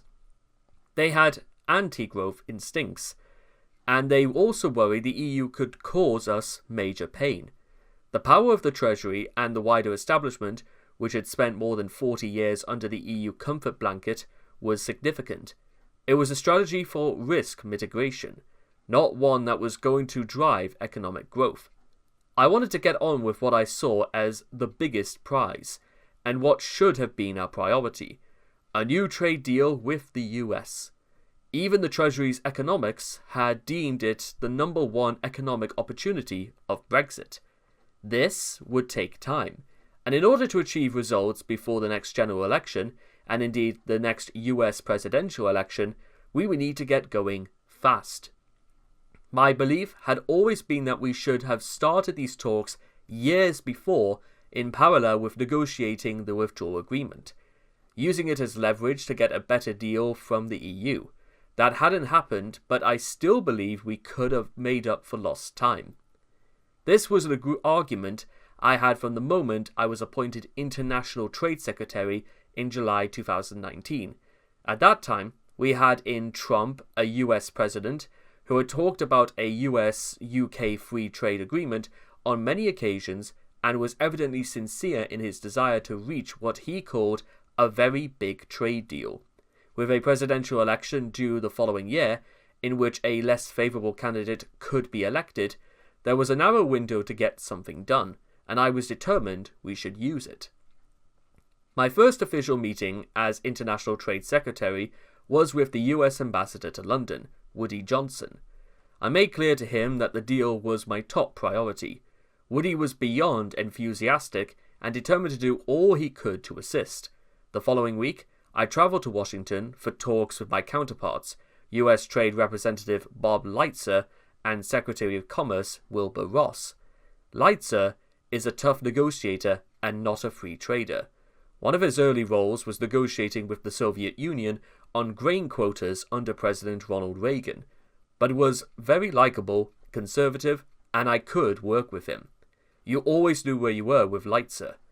He said what he meant and meant what he said. I wasted no time in getting down to business, and we had some substantive discussions, somewhat to the surprise of my officials, who had tried to play down expectations of anything more than a round of courtesy meetings.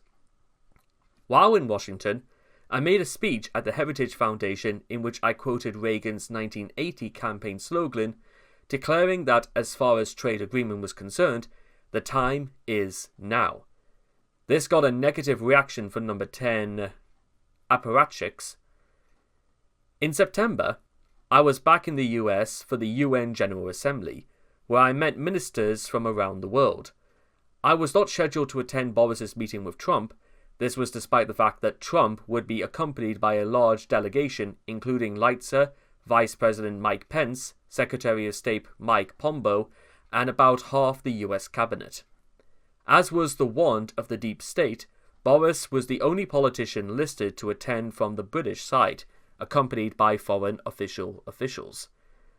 I was keen to attend to talk about trade and was also concerned about US threats to slap tariffs on Scotch whisky, which they, alas, did do the following month. So after attending an early morning business reception with Boris at Hudson Yards, I chased him down a fire escape, grabbed him by the shoulders, and demanded to come. He agreed, and further official protests were duly elbowed aside. At the meeting itself, which took place in the basement of the UN building, I sat alongside British officials on one side of the Prime Minister, while on the President's left sat Vice President Mike Pence and Lighthizer, with a large media presence recording the event. Trump opened the meeting by telling Boris, "We're going to be discussing trade. We can quadruple our trade with the UK, and we can, I think, really do a big job. Bob Lighthizer is here, our trade representative, your trade representative is here, and they've already scheduled today us to continue negotiations. But we can have substantially more trade with the UK, and we look forward to doing that." In his remarks, Boris also expressed his hope that we could make a lot of progress quite fast on trade, before going on to talk briefly about other issues and field questions from journalists about events back in the UK. As usual, the British media were distracted by the latest turn in the Brexit drama. The UK Supreme Court had just ruled that the government's prorogation of Parliament had been unlawful, news of which had woken us up at around 6 a.m. in New York. Once the media had left, Trump was even more loquacious about the opportunities for a trade deal. He was enthusiastic and entertaining and clearly very enamored with Boris. He repeated that we could quadruple trade between the US and the UK and said that we would outdo Germany. He urged Leitzer and me to get on with the talks. Leitzer made some hardball comments as usual. I said we were ready to go. Every time Trump talked trade, Boris kept trying to move the conversation to Iran and the Joint Comprehensive Plan of Action, the JCPOA nuclear deal. This clearly was not a ripe avenue, as there was a fundamental disagreement between him and Trump. I'm not sure if this focus on Iran was a result of the Foreign Office brief, or whether it was because of the negativity in Downing Street towards the whole prospect of a trade deal. I have no doubt that we could have done a trade deal with Trump. We missed that opportunity, as well as the anti-growthers in the cabinet. Many, in the number 10, unfortunately seem to want to hold Trump at arm's length for political reasons. The UK media leftists in the Conservative Party were keen to insult him at every opportunity. My view was that he was the leader of the free world and an important ally. I found it all deeply frustrating. Here was a US president who was keen to do a trade deal with the UK, no more back of the queue as Obama infamously threatened while visiting the UK in the run-up to the 2016 referendum. At the margins of that very same UN meeting, Trump and the Japanese Prime Minister had signed a new trade agreement. In time, we could have done that too. It might not have been perfect, but it would certainly have been beneficial to both our countries and would have strengthened our hand in negotiations with the EU and others around the world. Ultimately, we threw away that opportunity. Boris, I believe, had instincts that were closer to my own. Whether I pinned him down to give a clear direction on that issue, he backed my position. But, as I would discover for myself in due course, the Prime Minister has to deal with endless demands for meetings and calls with foreign leaders, public events, media appearances, and so on. It's impossible to give constant direction to every area of policy, however important. When it came to trade, anti-growthers wanted to focus on the EU deal and change as little as possible. They actively sought to thwart me in my attempts to pursue a more ambitious policy with the US and elsewhere. There were delaying tactics and bogus nonsense spouted in cabinet sub-communities about Brazilian rainforests. I am all for saving rainforests, but it was nonsense to suggest that my proposed trade agreements were threatening them. I knew if I could get the Prime Minister in a room where he had to make a firm decision, he would make the right one. In Greenwich, in February of 2020, Boris made a powerful and unequivocal commitment to expanding free trade. But despite such pronouncements, it became a daily battle to stop the machine from sliding back into obstruction.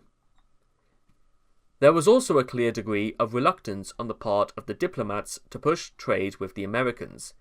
This was part of a wider systematic problem. Our embassy in Washington and the Foreign Office were much more in tune with the leftist Democratic establishment than with the Republican Party and those on the right. And if they had to deal with the Republicans, they would rather it was the Bushes than the Trumps. I had seen this dynamic on the first ministerial visit to Washington as Environmental Secretary back in 2016. I wanted to visit the Heritage Foundation and see Niall Gardner, who heads up its Thatcher Centre for Freedom. Before I'd even left Britain, the British Embassy in Washington, via the Foreign Office, was raising concerns. This was because Gardner had criticised the Obama administration as well as the British government. I told them I wanted to go ahead with the visit. On arrival at the embassy, and then Ambassador Kim Darroch, tried again over welcome drinks to dissuade me from visiting the Heritage Foundation. I told him, I'm a conservative politician, and this is a conservative think tank in America. I wanted to go to Heritage. They relented, but the official car dropped us off 2 blocks from our destination, as though the sight of the ambassadorial limousine outside the Heritage Foundation would trigger sort of diplomatic incidents. Unsurprisingly, when Trump took office, the official British diplomatic establishment had developed no real links with him or his people. Instead, they continued reaching out to their old friends at the Democrat-leaning think tanks and foreign policy organs, such as the Atlantic Council. There was apparently no concern then about offending the incumbent administration by speaking to the other side. Indeed, when I first proposed making my 2019 trade speech at the Heritage Foundation, there was almost the same reticence from the Foreign Office and the embassy as before. I finally managed to get Boris to sign off on starting trade talks with the US when he was holed up at St. Thomas Hospital in London while recovering from COVID in April 2020. I knew he would have his mobile phone on him and be free of the nefarious Downing Street influences. We then kicked off negotiations by video in May, and these continued for the next few months. However, with the US election looming, talks were paused after the 4th round of negotiations in October of 2020. They were resumed, we had started too late, still working on getting the whiskey tariff removed. I was on a phone call with Leitzer on the 6th of January 2021. Sitting in the executive office building, he remarked to me in passing that the street was full of people with huge American flags walking towards Congress. Little did I realize how seismic that event would turn out to be. We did eventually get the whiskey tariff removed in the summer of 2021, with my special advisor Sophie Jarvis, in particular, having pushed hard on a political level in talks with the new Democratic administration. Indeed, we secured a deal before the EU did, much to the annoyance of officials in the European Commission. But with Biden as president, it was made quite clear that a trade deal with the UK was no longer a priority. We had missed the boat. As well as working on the US, I had to secure continuity trade deals with 68 nations before the end of December 2020, when our EU exit would be implemented and our existing deals with those countries would end. Having not an independent trading country for nearly 50 years, there was work to be done just to get the negotiations in place and build up the necessary capacity.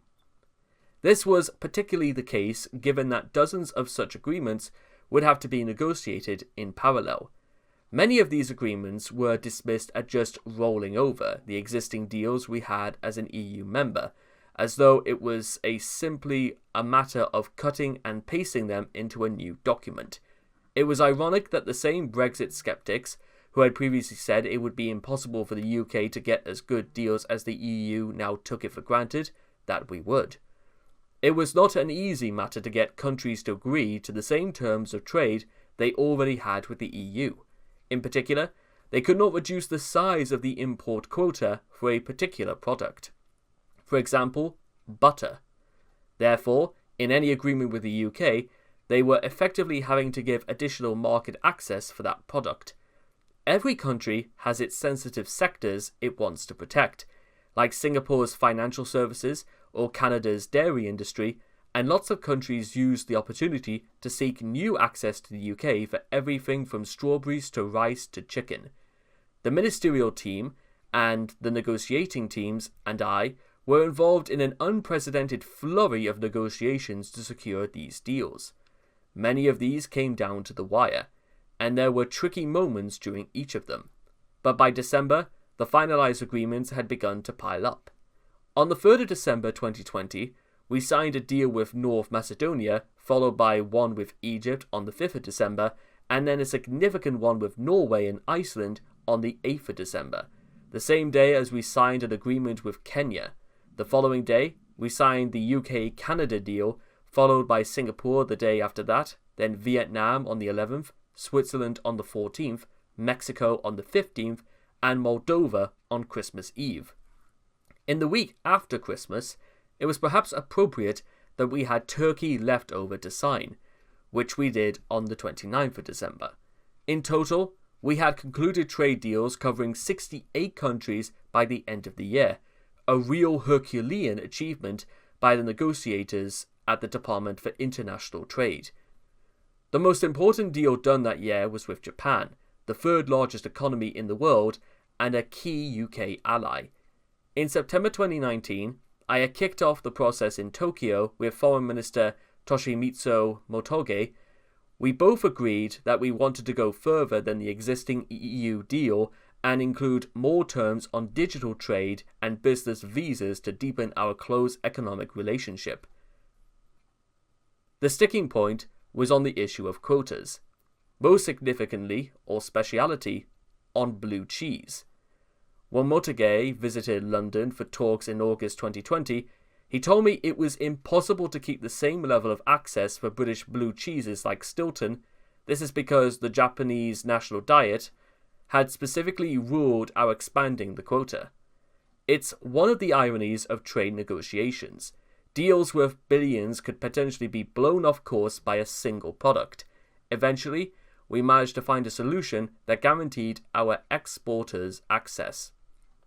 The UK-Japan Comprehensive Economic Partnership Agreement was the first major trade deal signed by the UK as an independent trading nation.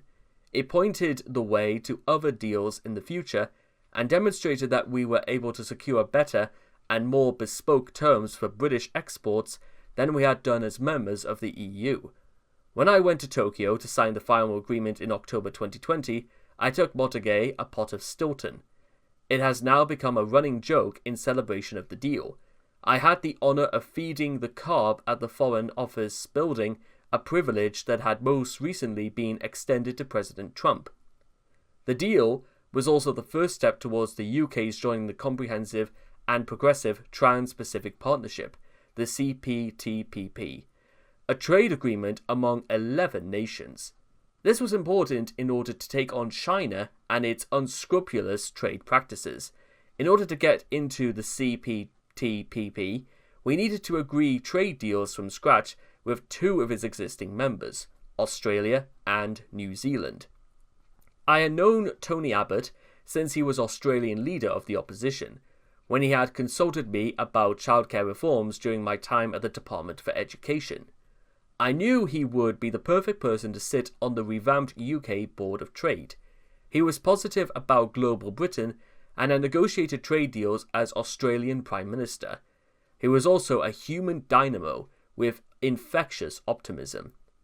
I went on my first visit to Australia in September of 2019.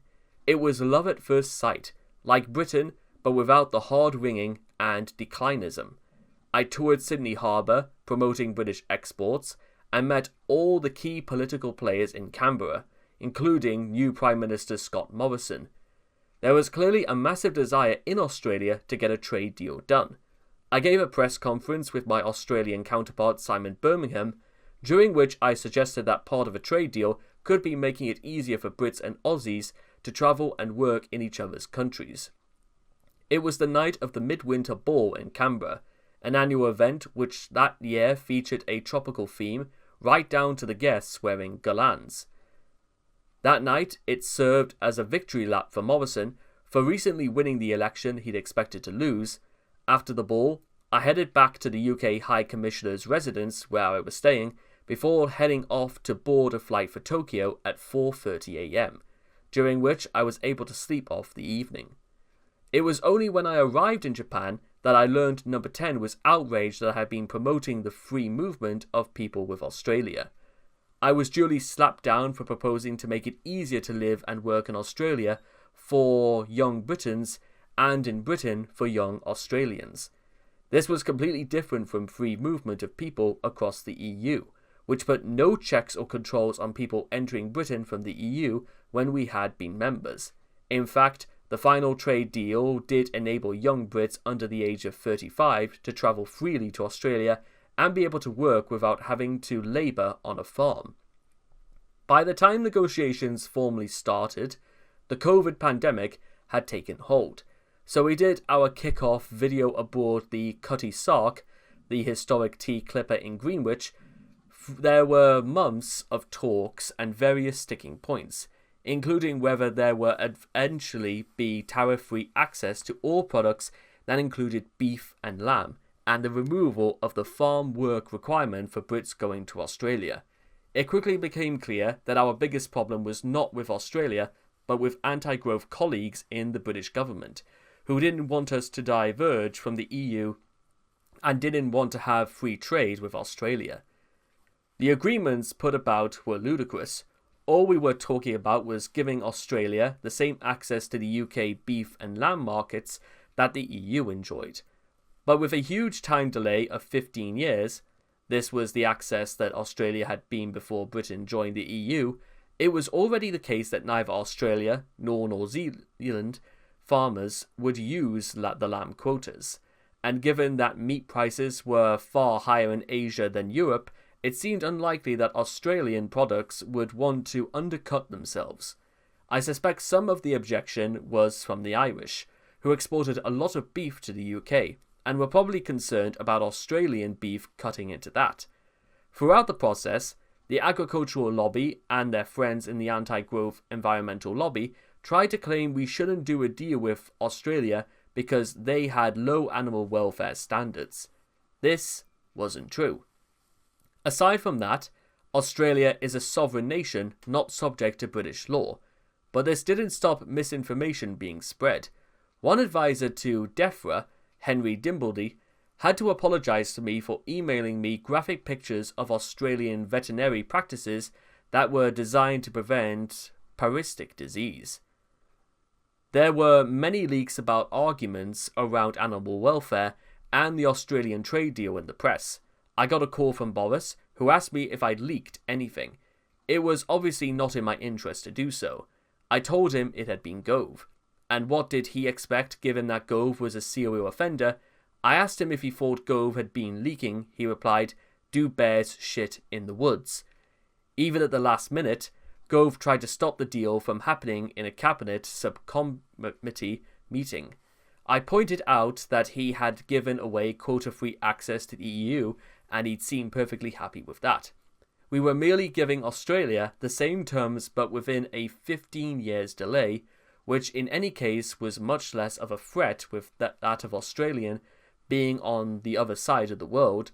Boris finally opined, who had been on your side over the years, who had fought alongside us to defend freedom. It certainly hadn't been some of the member states of the EU. After what Australia has done to us as Gallipoli, we should do the deal. I believe that to get this deal done, I was going to have to force the pace because of all the internal opposition. The G7 summit in June 2021 provided the perfect opportunity as Morrison, known in Australian as SCMO, would be in the UK. I knew Boris would not be able to resist doing a deal. I just needed to get the ducks in a row. I saw SCMO at a barbecue at Stock Lodge, the official London residence of the Australian High Commissioner, then George Brandis, apart from telling me he was a descendant of a Cornish yarn thief. We discussed what would be needed to make the deal work. I was still holding regular video calls with Dan Ferrin, my Australian counterpart. The scene was set for Boris's dinner with SCMO the next night. All they had to do was agree the level of beef and lamb quotas over the transition period. This proved a confusing evening, and it was very hard to get a readout of what had actually been agreed. The team worked through the night to prepare the next of the agreement in principle. In the morning, I then had to go to breakfast with Boris and SCMO and sort out a few things. Namely, the UK would not have to make any more concessions to get into the CPTPP. We also had to agree to the details of the quotas. The cabinet meeting scheduled for that Tuesday morning was delayed while this haggling was going on, and there was a farcical scene where a Downing Street staffer got stuck in a double door as the protagonists roamed around the building. At several points, SCMO threatened to get on his plane and leave London. Eventually, it was all nailed down. We had agreement in principle. The UK-Australian trade deal is an example of what can be achieved between two close allies with huge economic and social benefits to both. with young people able to travel freely between the two countries and services freely exchanged, from legal services to banking to tariff-free access to goods. This is what trade should be about.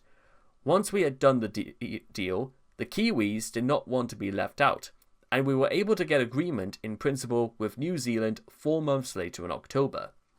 The Japan, Australian, and New Zealand deals were all critical to the UK's ascension to the CPTPP. With them done, all we had to do was get the next text agreed on. I faced the usual barrage of cabinet anti-growthers who did not want the CPTPP deal to go ahead, but again, we faced them down and got it through. I formally submitted the UK's membership application in February of 2021 and began the negotiations that resulted in our successfully joining the major trading bloc in 2023. As well as being an important economic opportunity for the UK, the CPTPP was also an important alliance for taking on China. At the Department for International Trade, I was unceasing in my pursuit of trade deals with countries around the world. But there was one country with which I had no desire to deepen our relationship.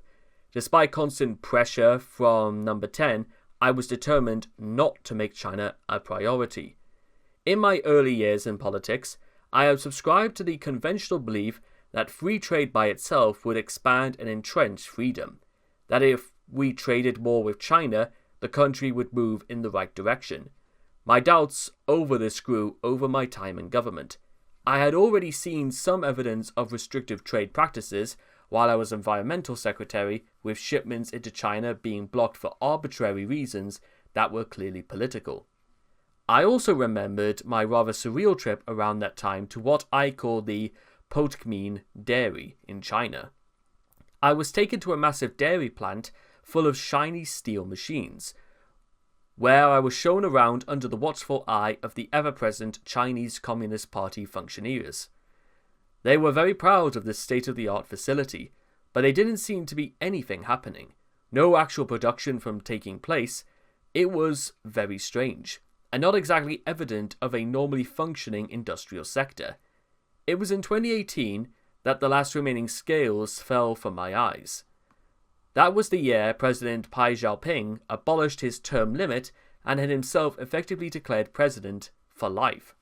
It gave the lie to the theory that increased engagement with the West, with greater trading relations, would automatically lead to great democratization and political libertarianism.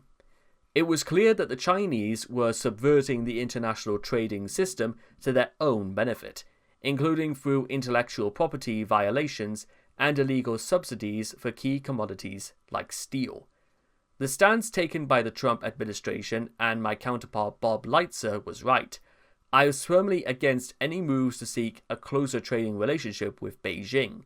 I kept being urged by Number 10 to set up a meeting of the Joint Economic Trade Commission with China, but I used every delaying tactic I could think of to keep this at the bottom of my in-tray and avoid spending any time on it. I also wanted Chinese telecom giant Huawei's equipment stripped out of the UK phone network. I had a row with Dominic Cummings about this. He said we wouldn't meet our 2025 target for broadband availability if we took their equipment out of the network. Yet again, the UK's long-term security was being trumped by short-term economic interests.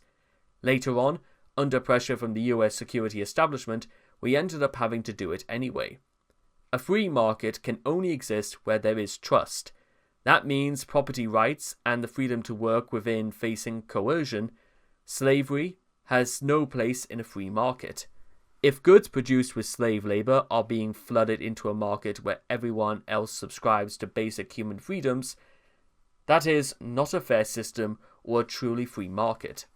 We should always ask if a trading relationship enhances freedom and democracy or undermines it.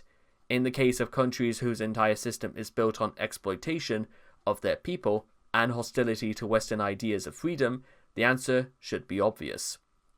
Thus, I believe it was a huge mistake for the West to have allowed China into the World Trade Organization, and to have opened up ever greater economic ties.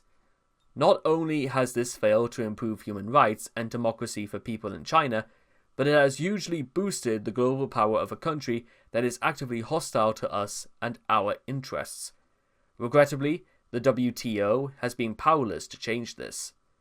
China frequently levels hostile trade sanctions against supposed trading partners. For example, in 2020, when Beijing imposed tariffs on a range of Australian imports in apparent retaliation for the Australian Prime Minister's call for an independent investigation into the origins of COVID, in the absence of credible institutional restraints, we must accept that we cannot regulate the behavior of hostile economic actors. Instead, we should seek to limit our trading relationships to those who share our values and our belief in economic and personal freedom. We need to develop a trading network of allies in the free world and shut out our enemies. This bloc can be an economic NATO, in the same way that Western countries have clubbed together to impose punitive sanctions on Russia. We should band together to push terms of trade on China. During the Cold War, Western allies cooperated closely to decide how to deal with the Soviet Union. There was a sense of shared interest in the name of freedom against those who sought to undermine us. We would never have had Western leaders flying to Moscow to ply their exports and toast new trade deals with members of the Politburo. Yet today, we see this constantly from President Macron of France to US Treasury Secretary Janet Yellen. Of course, I was getting my feet under the table at the Department for International Trade. China was about to create an even greater problem for the world. The Prime Minister's Greenwich speech on trade in February 2020 was one of the last big moments in politics before the COVID pandemic changed everything, both for the world and for him personally. A week earlier, on the 30th of January, the World Health Organization had declared the outbreak to be a public health emergency of international concern. That same day, the first 2 cases in the UK were confirmed. More followed during February, and health authorities in the UK issued advice to the public to wash their hands regularly to limit transmission of the virus. Despite these concerns rumbling in the background, there was no sense of just how massive an issue it was going to be. I was getting on with my job, including preparing for the WTO's General Council meeting in Geneva at the start of March, where I would retake the UK's independent seat and become the first British minister to represent our trade interests at such an international meeting since Peter Walker nearly half a century before. When I tried at the meeting on the 3rd of March, the impact of COVID was starting to be felt. Instead of shaking hands, ministers and officials bumped elbows, somewhat awkwardly and self-consciously. As I made my speech, proudly declaring that Britain is back, the Prime Minister was speaking at a press conference in Downing Street alongside the UK's Chief Medical Officer and Chief Scientific Advisor to unveil the government's coronavirus action plan. From then on, things moved rapidly. Pictures on the news showcased chaotic scenes in Italy, which began to implement regional and then national lockdowns. Fears grew of similar measures being required in the UK. On the 16th of March, Boris gave another press conference and advised people to avoid unnecessary social contact and to work from home if possible. A week later, the first national lockdown was announced, with people instructed to stay at home. Like everyone else in the country, this had an immediate impact on me and my family. But the work of government carried on, with all of us becoming much more familiar with Zoom and other online video conferencing platforms. Cabinet meetings took place virtually, and after a while I was able to resume trade meetings with my counterparts around the world. While I was not directly involved in the pandemic response, my main concern was to ensure that trade routes remained open for essential supplies. Despite the imposition of emergency services and measures and restrictions at ports around the world, at one point early on, we were 2 weeks away from running out of a paracetamol, and I had to lobby the Indian government to help us obtain vital supplies. The whole pandemic was a grim experience, but one of the most shocking moments came on the evening of Sunday the 5th of April. Sitting on my sofa at home, I received a phone call from the Cabinet Secretary, Simon Case, to tell me that the Prime Minister had been taken to hospital. Boris had been ill with COVID during the previous week, and his symptoms had been getting steadily worse as he self-isolated in the Downing Street flat.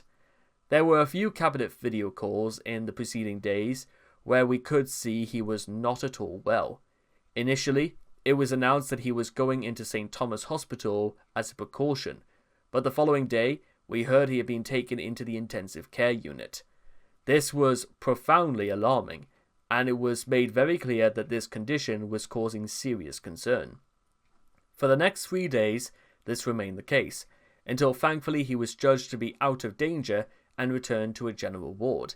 He remained there until being allowed to go into his country residence of Chequers to continue his recovery. I still find it shocking how close we came to the Prime Minister dying in the first weeks of the pandemic. This very much could have happened, and it was, to my mind, a major failing of the state. It demonstrated how shockingly unsupported and exposed our Prime Minister is when compared to other world leaders. As we watched Boris struggling through meetings on Zoom in the days before he was hospitalised, I simply couldn't understand why he was apparently being left to fend for himself. I could not imagine the US President or German Chancellor being simply neglected and left without appropriate medical attention. There should have been on-site medical supervision at number 10 and proper infrastructure ready to provide support in those and other circumstances. The contrast to what I saw in Washington, D.C. a few months later, once lockdown rules had eased enough for me to travel there for meetings, was stark. A comprehensive system was underway in which people were isolated in the executive office building next door and tested for COVID. Before being allowed into the White House, the President and Vice President had full medical teams looking after them. It was a world away from the frankly shambolic agreements at the heart of the UK government.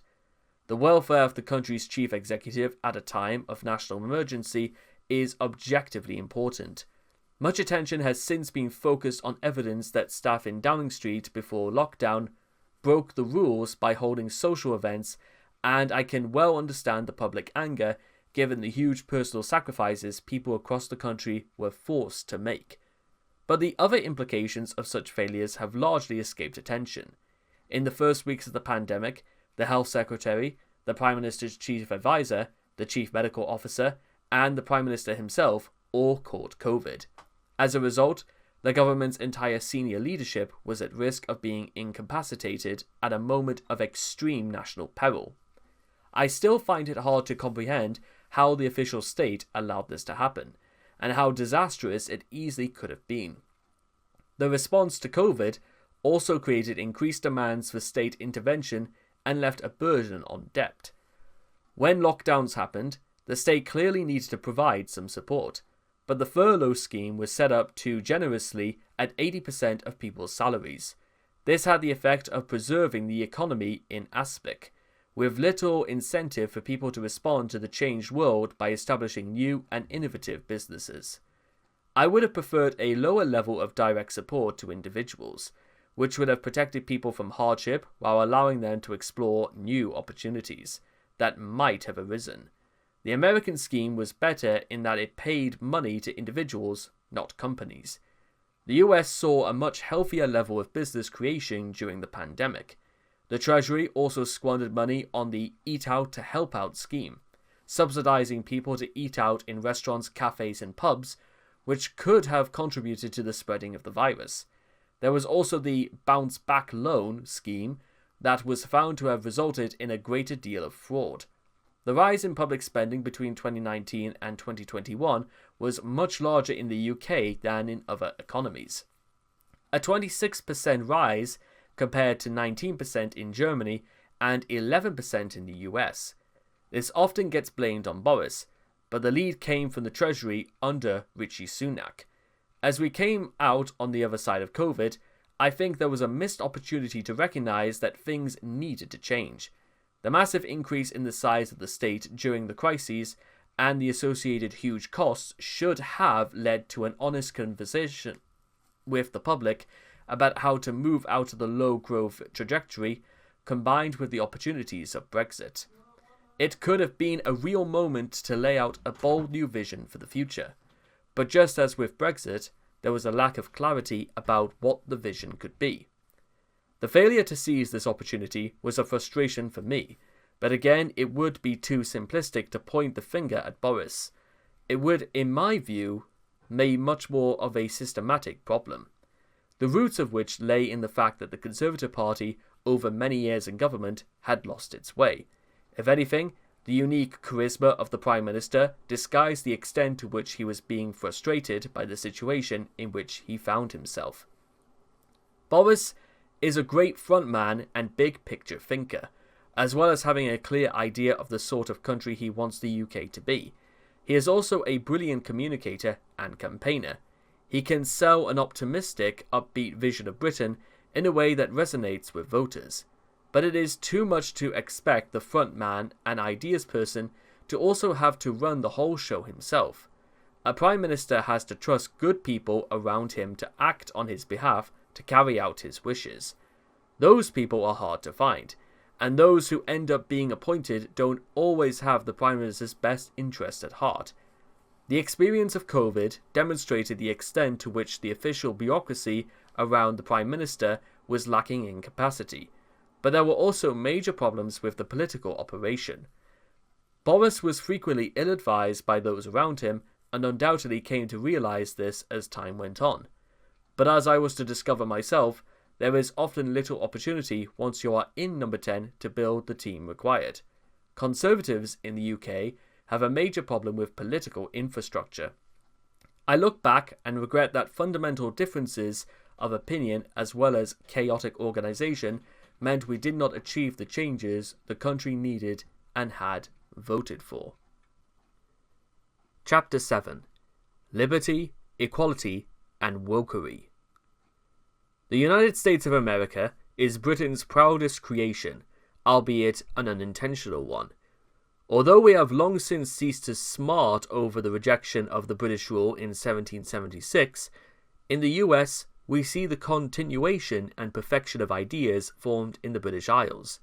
The philosophy that shaped the Constitution of the US was drawn explicitly from hard-won British constitutional freedoms and the belief that they needed to be advanced. In the middle of Thetford, in my Norfolk constituency, there is a golden statue of Thomas Paine, one of the town's most famous sons. Born there in 1737, he emigrated to Philadelphia in 1774, under the sponsorship of Benjamin Franklin. His writings provided a rallying cry for the American Revolution and were influential in the founding of the new republic. The UK and the US share a unique heritage of freedom. We are exceptional. From the Magna Carta to the US Bill of Rights, there is a clear intellectual and philosophical lineage that binds us together through the spirit of our fundanational documents.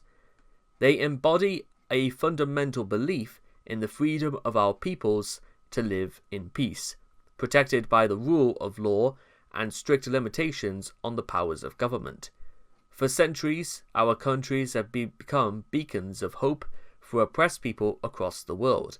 At the same time, our culture of freedom has allowed businesses to flourish and our economies to grow, massively improving living standards for all our people.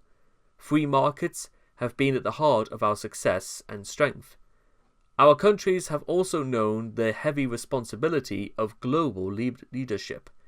In the 19th century, Britain was the world's richest economy and, thanks to the Royal Navy, had its most powerful military. In the 20th century, that economic and military preeminence passed to the US. It should be a matter of pride that both countries combine that raw strength with a persistent belief in democracy and free trade, seeking to advance political and economic freedoms throughout the world. Of course, neither country has had a perfect history. Aspirations of freedom among many of our people were not fulfilled for far too long. But even as campaigners fought for equal rights, they did so on the basis that we were not living up to our stated values. The moral standard has always been set high for us, even when we have fallen short. That is the fundamental and enduring difference between us and the repressive regimes that oppose such aspirations in principle. It is these ideas that have provided a powerful lodestar for the free world.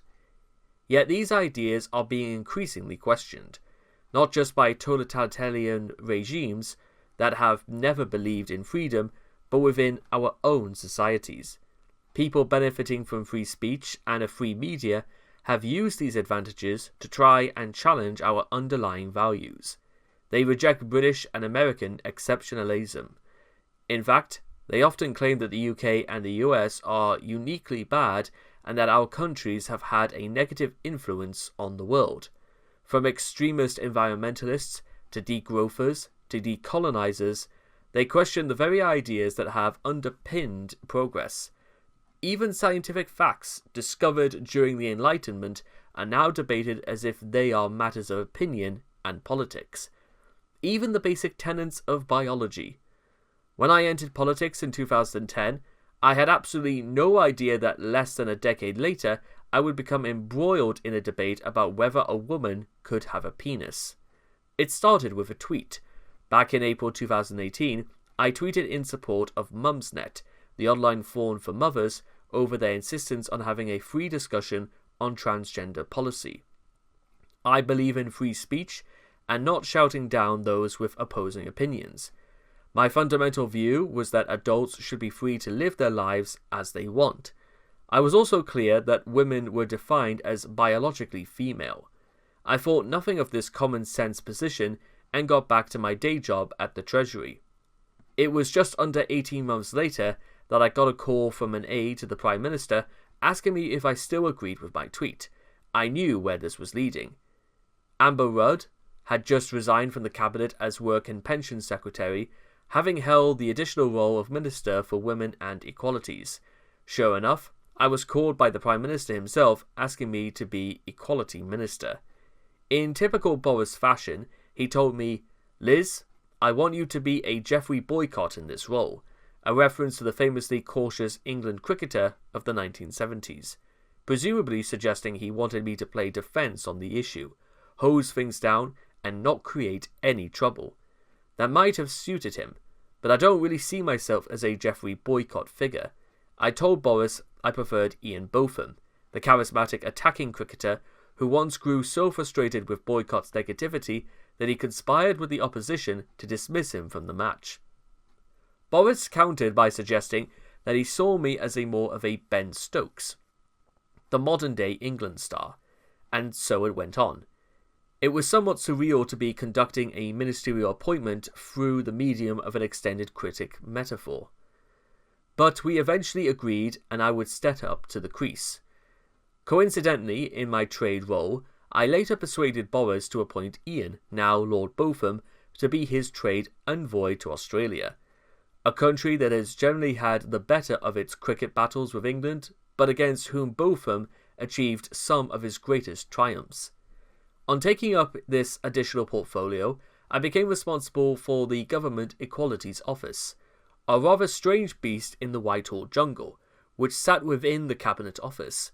I also inherited an LGBTQ action plan that had been drafted by my predecessor, but one Penny Mordaunt, and which included a whole pan of hot potatoes, including baking for self-identification for transgender people and a ban on conversion therapy, which had the potential to become very contentious.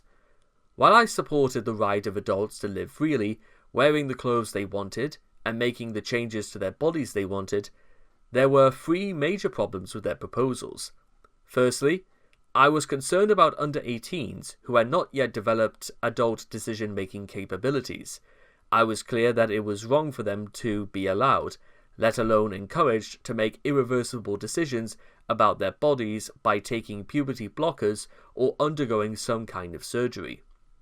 Secondly, it was important that women's sex-based rights were protected. For generations, we had fought for these rights and safety and fair treatment. It was important that single-sex facilities, such as changing rooms and refugees and women's supports competitions, were protected and maintained. Finally, there was the issue of free speech. I was not prepared to allow Orwellian newspeak to push out normal language about women. For example, the mantra that trans women are women or the notion being promulgated by the NHS that people have periods or give birth, anyone should be able to express themselves freely and honestly about the world around them and not be pilloried. Instead, livelihoods have been destroyed over the expression of simple facts. The first noteworthy case in the UK was that of researcher Maya Forrester, who didn't have her contract renewed at the Centre for Global Development in 2019, after she described transgender women as men. She took a case to an employment tribunal, which concluded that she had been a victim of discrimination on the grounds of her beliefs, and she won compensation of nearly £100,000 for loss of earnings, injury to her feelings, and aggravated damages. But that came after 3.5 years of legal wrangling. Her views, shared by me and backed by the vast majority of the British public, put me into direct conflict with the trans rights lobby. I was labelled evil, vile, a bigot, a homophobe, a disgusting transphobe, and much else besides. Stonewall, a UK charity that had previously campaigned for the fair treatment of gay people, a cause I supported, had now become obsessed with the trans debate. They had their proposition to put pressure on government departments and public bodies, which, along with large corporations, have been paying Stonewall for their console on the LGBTQ issues, so their influence was considerable. Anyone who didn't agree with them was regarded as a bigot. I discovered that companies had been encouraged to adopt policies around pronouns and gender-neutral facilities, under threat of having their Stonewall approval removed. It was akin to a woke protection racket. I was more than used to making arguments against the intolerant left. I was a veteran of these battles, having had fights as a student at Oxford University in the 90s. I had abhorred the bullying of gay students at my school and opposed Section 28, a ludicrous piece of legislation that effectively stopped teachers from talking to pupils about homosexuality. I also virtually objected whenever I felt that my being a girl meant I was treated differently to my brothers. What I discovered after being elected to the Oxford University Student Union as their executive officer was that this was not everyone's idea of equality. What the left wanted was to acknowledge the oppression of particular groups and afford them privileges accordingly. Few people, however, seemed willing to take on the left. So I did. I argued publicly that the position of women's officer was patronising and sexist and should be abolished. But the left didn't want to have a debate about the principle. Instead, I was censored by the OUSU executive for being sexist. It was an early taste of the sheer intolerance of the left and their bullying tactics in the face of anyone who didn't agree with them. On another occasion, I refused to apologise when someone complained after I shouted across the OUSU office for one of the LGB team, no T in those days, to deal with a query from someone who called the student helpline. That in turn got me censored for being homophobic. I thought it was bizarre that some of the most privileged educated people in Britain were determined to cast themselves as victims. I discovered while taking a course on political sociology that much of the intellectual backing for identity politics came from postmodernist movement, in particular French philosopher Michel Foucault. His ideas rejected objective truth in favour of societal power structures. This postmodernist philosophy, together with later developments like critical race theory, given rise to the idea that oppressed groups had to be helped collectively. Little did I know that these ideas, which struck me as niche at the time, would become so embedded in our politics and societies.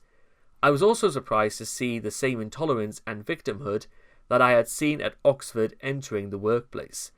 I had assumed that as these people grew up, they would become more tolerant and open-minded. Sadly, they did not. Identity politics and the modern equivalent wokeism have become endemic to our society, and businesses and the public sector, and incredibly, much of it began in the beacon of the constitutionally protected liberty, the United States of America, the home of Martin Luther King Jr., who in 1963 spoke of his dream that his children would be judged not by the colour of their skin, but by the content of their character, now appears to subscribe to the view that the colour of your skin is more important than the content of your character. If this looking-glass world activists advocate that people of different races or sexes should be treated differently and that they are inherently different, we have heard feminists argue that the reason we had the financial crash was because women weren't running the banks and that the nuclear bomb would not have been invented if women had been running the world. This cult of female exceptionalism is equally as prejudiced as the male exceptionalism that leads to sexism against women. I found it all utterly tiresome and aggravating. Women are just as capable of making poor decisions as men, just as they are as capable of making good ones. They have just had less opportunity to do either. Instead of setting one group against another, we should judge people on their individual character and abilities. Dividing people into identity groups and arguing that we need to give them special treatment only embeds inequality. So I took on the equality brief with a very clear view of what needed to change. I knew that just as with my skirmishes at the OUSU, this would not endear me to those who had drunk the Kool-Aid of the left's identity politics. It would also be a challenge to many of the civil servants working in the Government Equalities Office, who were very much signed up to the prevailing agenda. This is a symptom of something we have seen happening more and more in government in recent years. If you're an environmentalist, you go and work at the Environment Department, and if you're an equality campaigner, you go and work at the Government Equalities Office. Thus we end up with activists as civil servants, which I don't think happened in the past and which can present real problems. Some of my conservative predecessors were content to simply go along with this direction of travel. They seemed to think that social changes were inevitable and that the Conservative Party could not afford to be left behind. This was certainly what I found on the trans and gender self-identification issues. It had become the prevailing view that this was another Section 28, and that we risked making those mistakes again and suffering the consequences of being on the wrong side of history. Many transgender people who spoke to me told me that they were horrified by the way their lives were being weaponized as part of others' agendas. They just wanted the freedom to live their lives. As well as the trans extremism, the Black Lives Matter movement was also imported from the US after the murder of George Floyd by a Minneapolis police officer. Even though the situation in the UK was completely different, the Labour Party leadership got in on the act by ostensibly taking the knee, while the FA directed the England football team to do likewise. I found this gesture unedifying, not to mention that it created a worrying precedent. It set off a wave of demands for historic statues to be pulled down and for people to apologise for their family's role in slavery. I think this is completely the wrong path to go down and leads to unravelling rather than progress. We all understand that accepted values have been different at different times in our history, but endless relitigation of the past both omits the strides that have been made and takes our gaze away from the present. What we should be focused on is fair treatment now. I found it incredible that people were highlighting acts of slavery that took place hundreds of years ago, but were apparently unbothered about the real slavery taking place in Zhejiang region of China. What was worrying about the woke movement was how it had a momentum of its own. Despite the views of the vast majority of the public and their elected politicians, programs and discussions on these subjects became increasingly prevalent in schools, on university campuses, in the NHS, and at companies. Some schools were teaching that there are multiple genders and insisting children use unisex toilets without any consideration of girls' safety. There were attacks in prisons by male inmates who had designated themselves as transgender. The police were designating biological males who had committed rape as women. The NHS put out guidance about chest feeding and allowed people who were non-biological women into single-sex hospital wards, a policy that has since been reversed.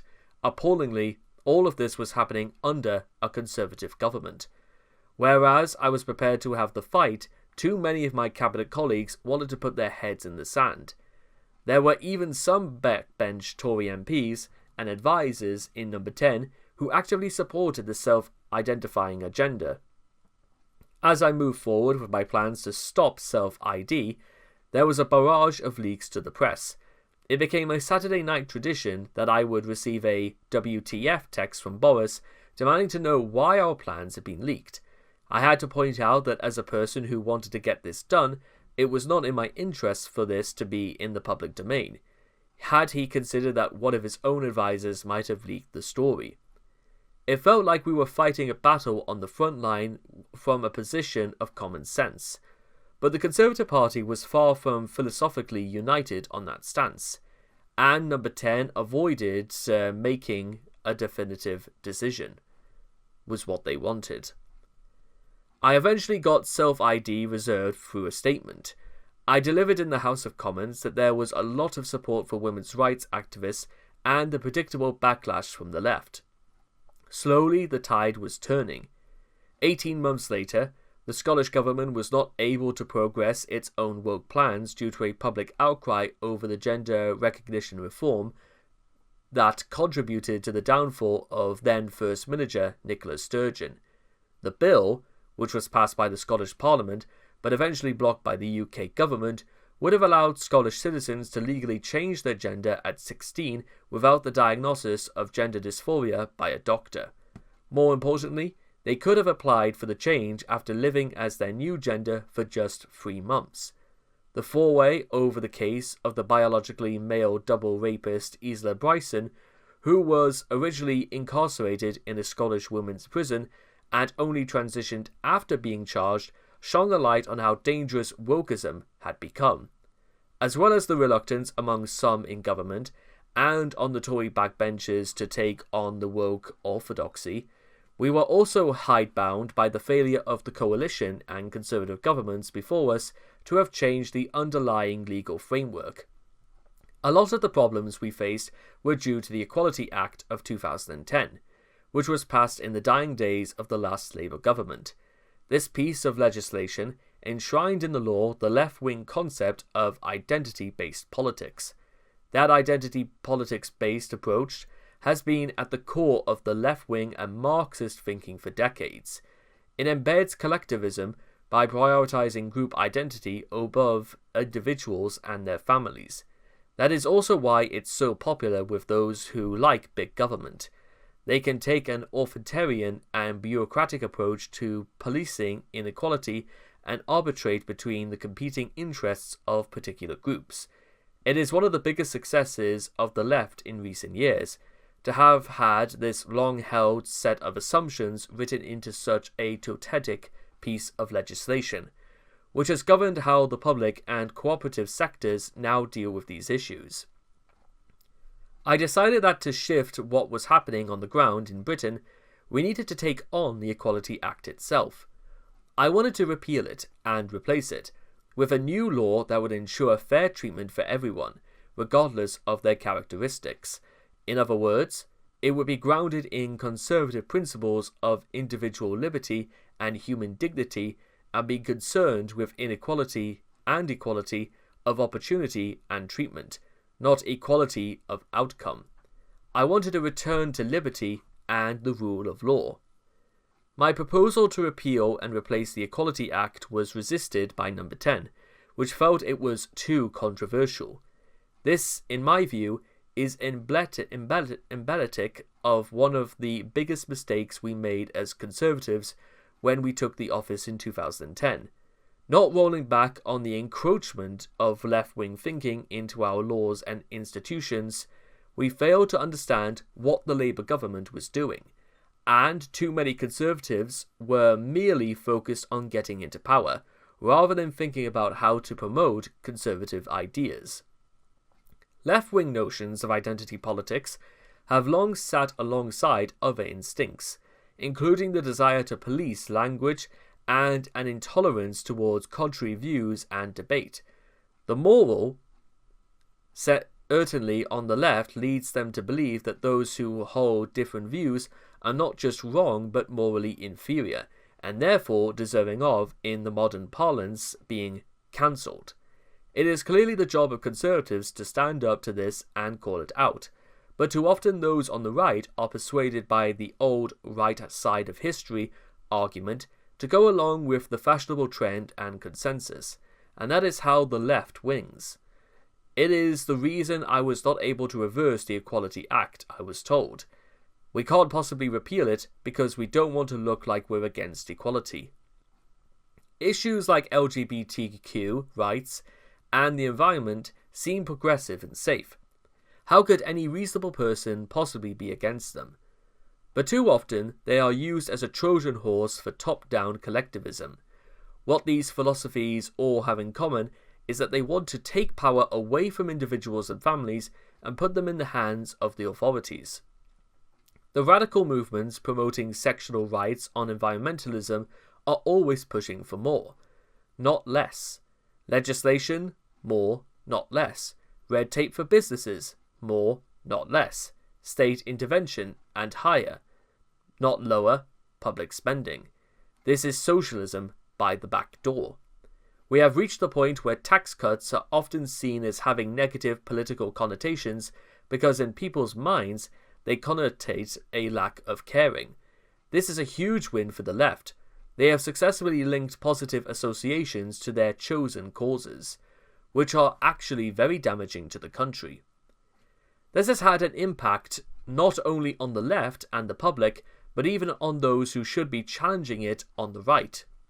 Some Conservative MPs now appear to make political judgments based on whether or not they pass the London dinner party test, whether voicing a certain opinion with left-wing friends and friends of friends could result in their being treated as a social pariah. They might conclude, for example, they will be condemned as mean as if they don't support increases in welfare and public spending, or be branded a reactionary zealot if they voice concerns about net zero or trans rights. So they are instead persuaded that they should adopt the prevailing consensus about what is politically acceptable for fear of being condemned as nasty.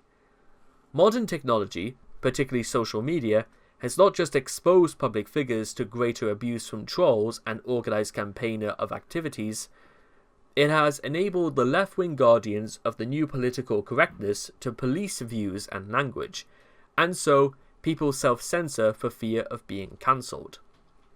One of the reasons this has become so pernicious and restricting is a lack of competition in these new public spaces. Where once we might have had democracy, now there are oligophiles that make these decisions. So if you are a commentator and you get cancelled and deplatformed by the BBC, Sky News, Twitter/X and Facebook, you can't get your message across. When other entrants into the market, such as GB News, attempt to challenge the consensus, they face boycotts by the corporate advertising cartels. The threat presented by the woke movement in the UK and the US, as well as Canada and Australia, has become increasingly clear. There is now a concerted challenge and a threat to our core Anglo-American values. It comes as much from within as from without, with left-wing activists crowding our university campuses and public institutions and seeking to embed a narrative that the West is to blame for all the world's wrongs. Anti-capitalist movements combined with radical environmental campaigners advocates a critical race theory and gender ideologies to find new ways to attack our traditional way of life and divide our society. Virtually all of the things that have made us strong and prosperous are being systematically undermined by those who seek to impose their woke values and close down debate. The underlying assumption is that British and American values are fundamentally bad and need to be torn down. Too many politicians have acquired to this view in the name of being on the right side of history. But it is precisely that history that we need to reclaim. The idea that the British Empire was evil and shameful, or that the US had been a force of oppression, is simplistic and wrong. We should demand that the entire story of our countries, warts and all, be properly told and understood.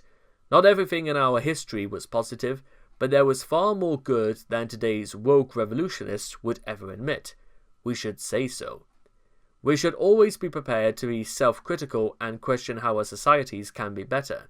Freedom of speech and the ability to challenge our governments and institutions is a fundamental part of our liberal democracy. But in recent times, there has been a tendency to see only the negatives and to deny the positive impact of our beliefs. Self-criticism has become self-flagellation.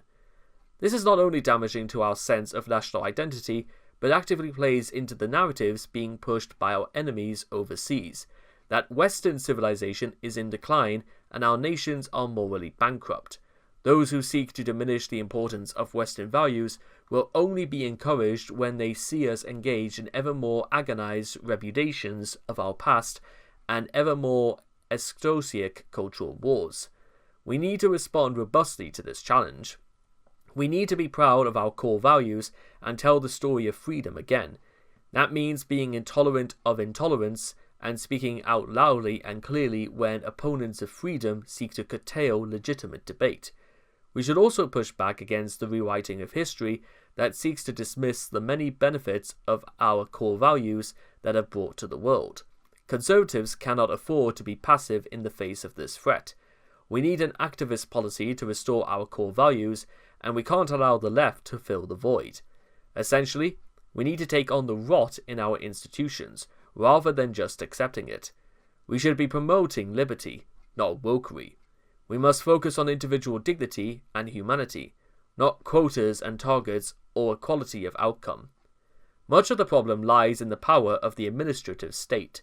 Currently, the silioization of self-identifying agendas, a misinterpretation of impartiality, and a lack of clear chain of accountability have allowed personal and ideological agendas to flourish. It has also meant, in many cases, that the agenda of the government has been thwarted. We need to restore democratic accountability so that activist officials cannot promote their personal views and using public money. If public officials, currently working in the civil service or one of the hundreds of quangos that are part of the British state, were properly accountable to ministers for all of the work that they do, none of this extraneous activity would be sanctioned. There should also be no grants of public funds to organisations promoting positions that fundamentally undermine our values. I defunded Stonewall in the departments in which I operated as minister. This should be done across the government. We must give parents much greater choice in schooling and ensure greater transparency over curricula in schools, so that they can drive decisions about what their children are taught. We also need to ensure that interest groups cannot get away with bullying businesses into taking particular actions or stances through explicit or implicit threats.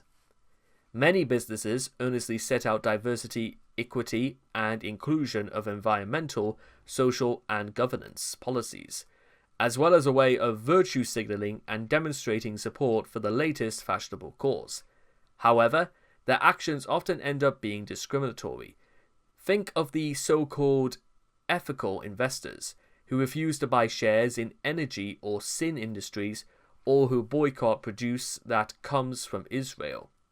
There has been a welcome flurry of anti-ESG initiatives in Texas and a number of other US states seeking to prohibit companies that pursue discriminatory ESG policies from benefiting from government investments.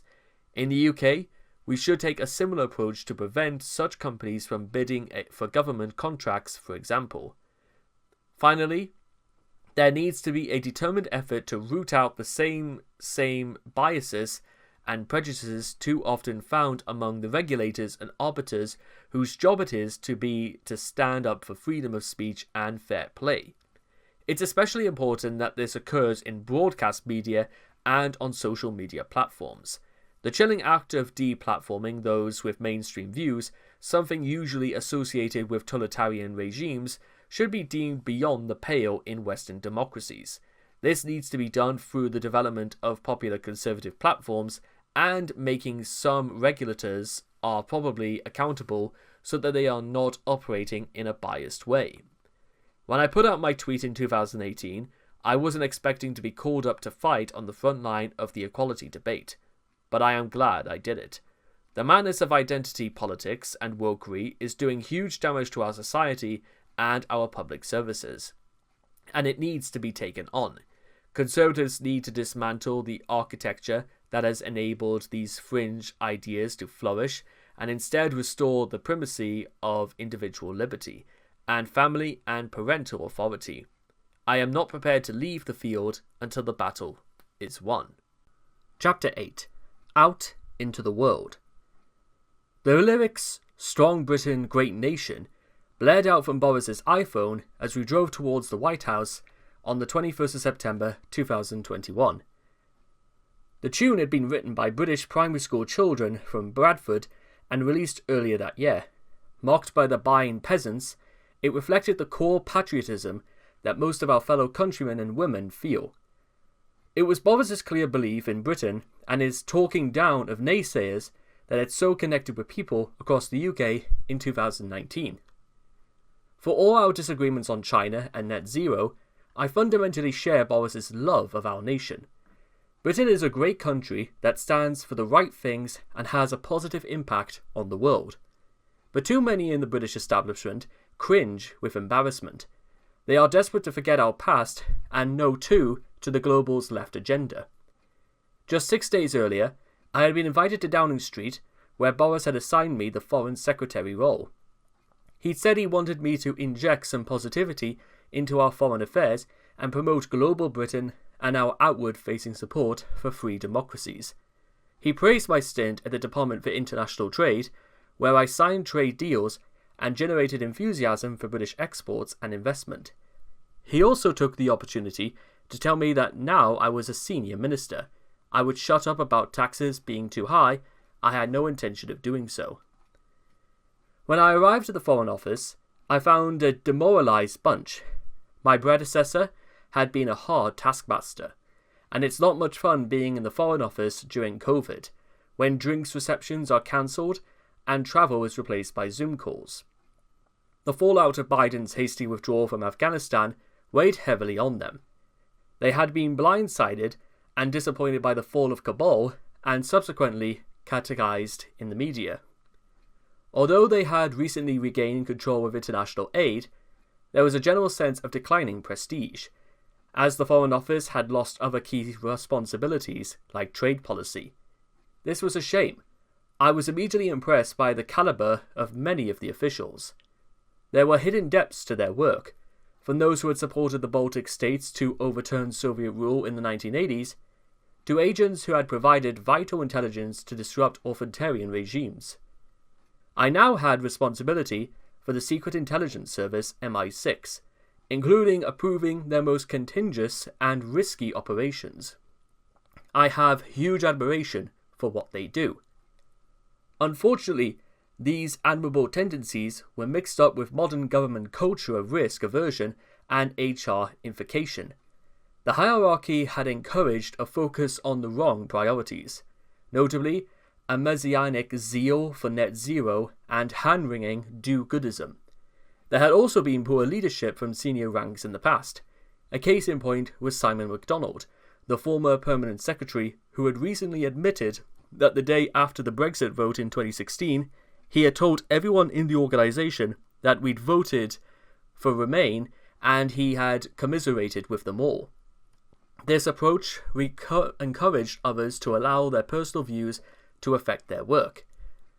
The Foreign Office had been undermined for years by governments that hadn't taken foreign affairs seriously enough, exasperated by a media that also did not do so.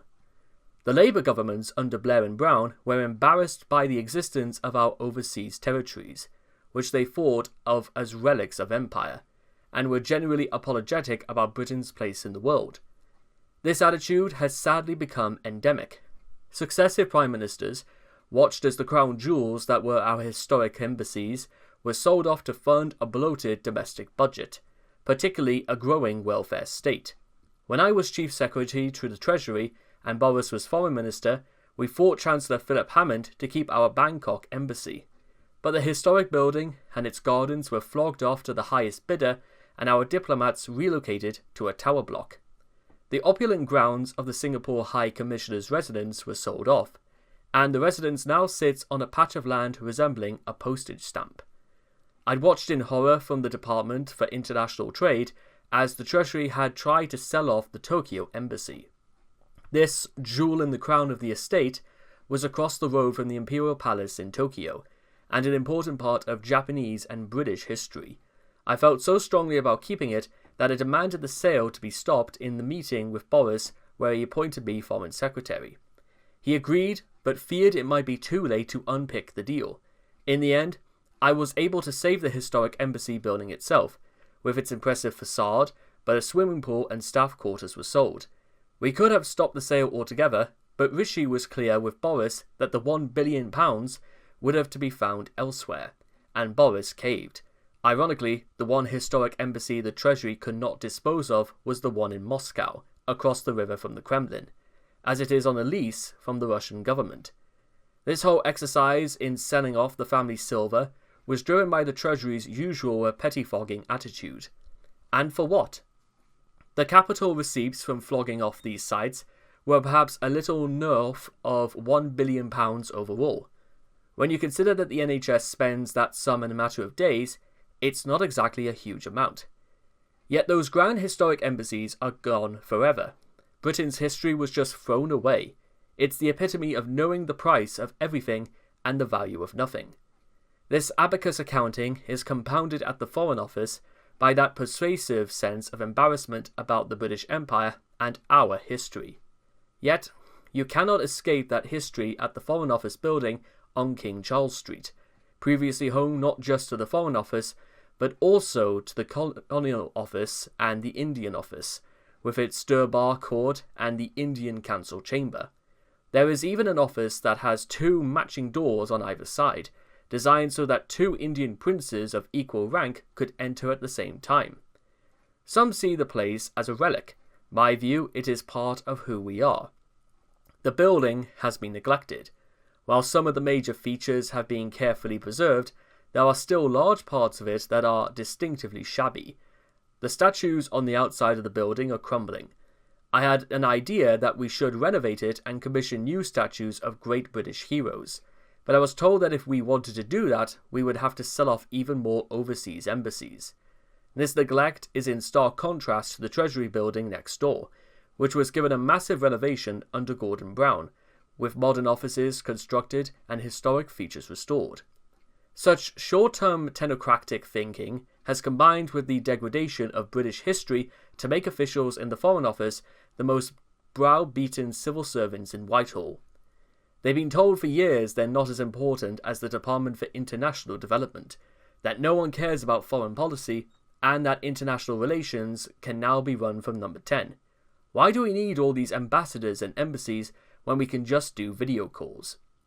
Who cares if the Bangkok embassy is in a colonial mansion or a rented tower block? Well, as a matter of fact, those countries care, and so should we. Thankfully, funding for the Foreign Secretary's official country residence, Sheving House, is not controlled by the Treasury, but by the Sheving Trust. It was nevertheless a battle to get my hands on it.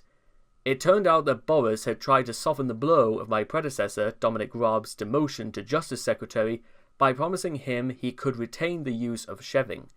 I wasn't going to accept that.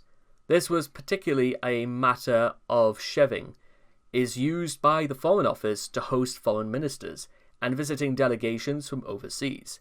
However, it was also a matter of principle. I was the Foreign Secretary, and the House went with the job. Eventually, a compromise was reached in which Raab and I would have access to Sheving on a timeshare basis. It was like an exalted student flat share. I'd arrive for the weekend and find protein shakes labelled Raab in the fridge. It probably wasn't necessary. I was unlikely to have ever taken them. When I gave my first all-staff meeting in the Locrano suite at the Foreign Office, I said I wanted to see pride in our country and our diplomatic service reflected at all levels of the organisation.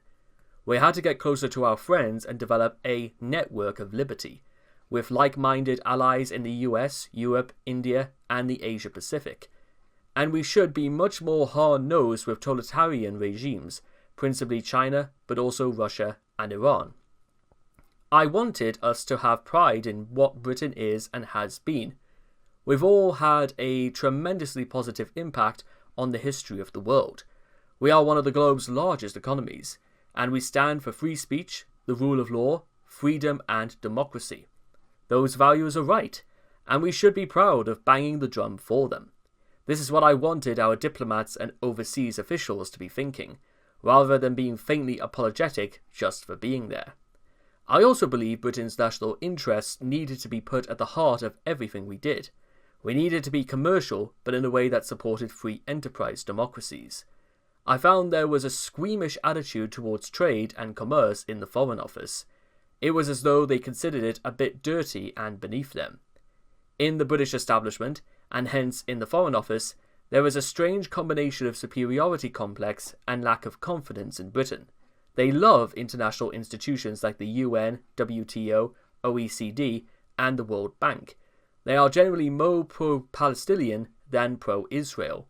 They are differential to the US, particularly Democrat administrations. They are very pro-EU and admire France and Germany in particular. There is more limited interest in Asia-Pacific nations and Eastern Europe. Their attitude towards Africa and India is patronistic. This, of course, is not universally true, and the extents of these opinions vary, but they are the prevailing ethos, and it can be very time-consuming to get them to change course. Israel was one of the areas where I was most at odds with the Foreign Office's view. Israel is the only free democracy in a difficult neighborhood. It was also under existential threat from Iran. I believe that Trump had made the right decision moving the US Embassy to Jerusalem. I wanted the UK to do the same, and I also wanted to back Israel more strongly at the UN. I had a major battle over an anti-Israel motion at the UN Human Rights Council. The motion supported the 2001 Durban Declaration, which signalled out Israel as a perpetrator of racism. UK officials were planning to abstain from the vote and did not seem to intend to consult me about it. When I inserted myself into the issue, we ended up having a number of phone conferences where I was told that if the UK voted to back Israel, we would be isolated. The US was not a member of the UN Human Rights Council at the time. I challenged the officials and said I didn't care if we were isolated. I got number 10 support and changed our vote.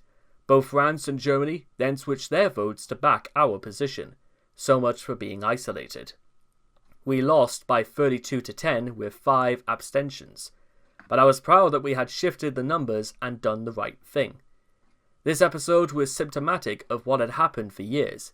Too many decisions were made by unelected officials. The UK was risk-averse and afraid to lead, and those who sought to undermine freedom and democracy were thus ascended. It also illustrated the sheer energy that had to be expended on what should have been an obvious decision, given stated government policy. There is also a tendency at the Foreign Office to lecture other countries perceived to be less powerful that don't share approved values. When I visited Singapore, my briefing note suggested I should take and ask the minister to end Singapore's policy of capital punishment. I did not take this opportunity. Aside from the fact that it is a conscious issue on which MPs have a free vote in the UK, so there is no approved party line to take, I thought it would be counterproductive and patronising. What business of ours were Singapore's domestic policies? I also pointed out that it was not in my brief when I was due to talk to the US, even though the death penalty exists in a number of states. The one country the Foreign Office didn't seem to want to lecture was China. Again, this was an area where my view was very different from received Whitehall wisdom. I already had from our ambassador in China, having objected to her previous attempts to revive a trade committee. With the totalitarian dictatorship, I also blocked TikTok from establishing a global HQ in the UK. I refused to give the HQ a government endorsement because the company is simply an outpost of the Chinese state. They went elsewhere. The ambassador tried to persuade me we could work with China and both be friends and rivals, a bit like France. Except the French aren't committing genocide, I replied. Again, pressure from an overmighty treasury played a role. The number of former Treasury and Foreign Office ministers and officials on China's payroll is shocking. I found it extraordinarily given that China is the greatest threat to the future survival of the free world. I cannot imagine that people would have wanted to openly accept funding or jobs from the USSR during the Cold War. I changed our policy to be more supportive of Taiwan. There was huge resistance. It was like wading through treacle. The Chinese and their stooges were in constant touch, essentially trying to bully the Foreign Office to shift the themes of the debate and make the One China policy even more restrictive. Even getting to the bottom of existing arrangements with the Taiwanese was difficult. My view is that the West should be pushing back and supporting Taiwan in every way possible. Of course, China doesn't want a free democracy 70 miles offshore showing its people what life could be like without totalitarian rule. It was brave Eastern Europeans like Lithuanian Foreign Minister Gabrielius Landsbergis who had done the most to challenge China, and I wanted them to have our full support. Likewise, our Australian and Japanese friends, being in the neighbourhood, understood the risks. The meeting of the G7 foreign ministers that I would host in Liverpool was the first that put out a statement supportive of Taiwan. The first public outing as Foreign Secretary was at the UN General Assembly 4 days into the job. At international trade, most of the discussions were with friends and allies. But at the Foreign Office, I also had to deal with the dark side. Officials prepared some platitudinal lines for me to take. They often tried to exclude political advisors for fear I would go off script, but I had gone my own agenda anyway, both and without Boris. I met leaders and foreign ministers. One memorable moment was when Brazilian President Jair Bolsonaro challenged Boris to a tug-of-war to show who was tougher after going through COVID. Sadly, this epic sporting event never took place. I also had my first meeting with Russian Foreign Minister Sergei Lavrov, who looked like he had been emblamed. He was surrounded by thuggish-looking apachiks. I might have been meeting a gangster. It was here that he issued his invitation for me to visit Moscow. While the UN General Assembly is a useful way to meet counterparts, a sort of diplomatic speed dating, as an institution, it does not work. There is so little that is agreed on that serious progress cannot be made on any issue. The whole UN edifice screams sick building syndrome, giving off an air of a tired post-war institution that is no longer relevant. The Security Council is a case in point. I sat there with Lavrov, the Americans, the French, and the German minister, with the Chinese foreign minister beamed in from Beijing. How on earth were we supposed to guarantee global security when those who threatened it were the most who were among us? It was during the UN General Assembly that Boris and I took the Amtrak from New York to Washington, D.C. to meet President Joe Biden at the White House. Our meeting in the Oval Office lasted around an hour and a half, which was rather longer than we had expected. The British media is obsessed with monitoring the timing of these events and drawing spurious conclusions about the state of the special relationship. But the truth was that the length of the meeting owed more to Biden's penchant for telling extended anecdotes in response to any issue that came up. "Ah, that reminds me," he would say, as his officials looked at each other with knowing smiles. 10 minutes later, the story would end, and he would move on to something else. We talked about trade, and I finally managed to get the ban on British lamb in the US removed. I again asked the Americans to join the CPTPP to create an economic bulwark to China. Despite the lack of presidential enthusiasm for any trade deal, the British press would not stop asking about a post-Brexit agreement with the US. This was obviously not going to happen. Biden did not want to upset the Democrat base. I mentioned that the only conceivable way we might make any progress was if we somehow joined the United States-Mexico-Canada Agreement, the USMCA, given this was the only one of Trump's deals that the Biden administration actually liked. Of course, my fleeting suggestion that dominated the media. It is at the level of the deep state that the US and the UK are most closely intertwined. The degree of intelligence sharing and military cooperation between our countries makes the bilateral relationship of a particularly important one, that endures across changes of government on both sides. This has big advantages to the strategic defense of the West, but I found that the continuity also frequently spills over into the political arena. In the State Department, I could see some of the same problems that we had with our Foreign Office, minus some of the colonial guilt. The close cooperation between our intelligence and defense establishments leads many in the US foreign policy and national security establishment to believe their counterparts in Britain and other countries should fall in step with them on those issues too. They take it for granted we will follow their lead. In this way, British foreign policy risks becoming driven by the same technocracy that has captured in the US. The geopolitical impact of this can be significant when, as we were soon to experience, our enemies start to move against us. I had already expressed my skepticism of the Iran nuclear deal, the Joint Comprehensive Plan of Action, or JCPOA, to Boris in a cabinet subcommittee when Trump was in office, and I had been slapped down. I thought Trump's tougher approach to Iran was the right one. I now had to deal with Iran directly and was under instructions to back the Biden administration's plans to revive the nuclear deal. Yet, there were British nationals who were sitting in Iranian prisons, including Nazanin Zaghari Ratcliffe, the mother of a young girl, Anguish Ashuri. Those cases had caused public outcry in Britain, and Nazanin's husband, Richard, had been running a campaign to get her released. The US did not want to contemplate demanding action on this until talks had been completed on a renewed nuclear deal. Since I thought this was never going to happen, I was very concerned about the fate of Nazanin and Anousheh. I sat down in another soulless UN room with the new Iranian Foreign Minister Hossein Amir Abdollahian, part of the new hardline government of President Ebrahim Raisi. As it is usual for a meeting with a hostile country, most of it was taken up by listing the many issues on which we disagreed and scoring points off of one another, without either side conceding anything.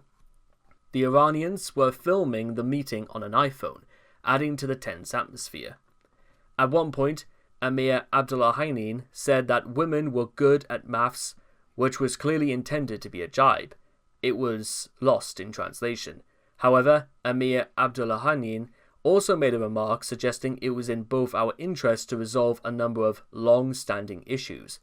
The one at the top of our list was freeing Anousheh and Nazanin, who had been detained in Iran for more than 4 and 5 years respectively.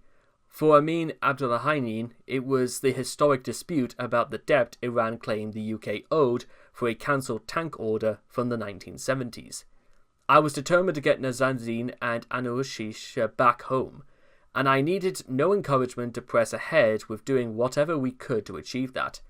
Richard Ratcliffe was one of the first people I spoke to upon taking the role of Foreign Secretary, and I promised him I would do my utmost to bring his wife home. Understandably, there was some skepticism on his part. Why should I be any different from my predecessors? But as I told him, I was willing to do whatever it took. With this hurdle overcome, we began the difficult business of negotiating with the Iranians. I had lots of calls from the foreign minister, who was clearly no great fan of female politicians. I had got to know a lot of the foreign ministers from the Gulf states, a group of whom I invited to Shevling when I secured their help in reinforcing our messages to the Iranians. The Omanians, in particular, were very helpful and would be crucial throughout the process. I'll never forget the moment sitting in my office when I took the call from our woman on the ground, Stephanie Al-Kaik, and our ambassador, Simon Shercliffe, confirming that the wheels had gone up on the plan returning Nazanin and Anousheh home to freedom. One of the best feelings I ever had as a minister was watching their plane land at Bryce, Norton, with Richard, 7-year-old Gabriella Ratcliffe, and Anousheh's family. As Nazanin and Anousheh then disembarked to be reunited with their loved ones. As for our overall approach to Iran, I was not in a position to effect change with the US, which was so clearly determined to resurrect the nuclear deal. Even if a deal had been desirable, it was a waste of time, with the Iranians building up their nuclear capacity anyway. Just as with Russia and China, we needed to show we were not afraid. Appeasement would only lead to worse in the future. I also thought that continuing in an agreement with involved both the Russians and the Chinese was asking the world's gangsters to guarantee peace. The COP26 conference on climate change was another arena where I could not see the point of trying our hands economically. Why should we let China, Russia, and Iran dominate fossil fuels? Before entering politics, I had worked for the oil giant Shell in LNG shipping, and I knew how strategic those supplies were. It was ironic that, after trying to cancel COP26, I should end up being a key host of the event. I was deputed to greet leaders, and ministers had flown in from around the world on gas-guzzling jets to talk earnestly about reduced carbon emissions. I love Glasgow, where the conference was held, and was able to visit my old stomping ground of Paisley nearby, as well as my favourite chip shop from my school days, the Hippy Chippy. COP26 was exactly the hot air fest that I predicted it would be back in 2018, but I was able to pursue my agenda on the margins. I had the job of escorting the then Duchess of Cornwall around the reception at Kellingrove Art Gallery and Museum.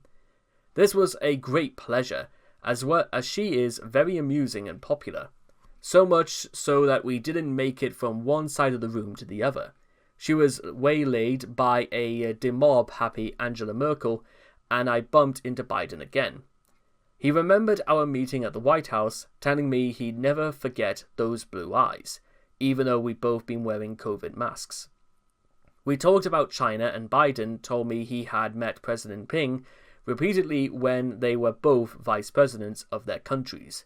He claimed to have a better insight than most into the Chinese premier thinking. My impression is that Biden does understand the nature of the Chinese threat better than some in his administration.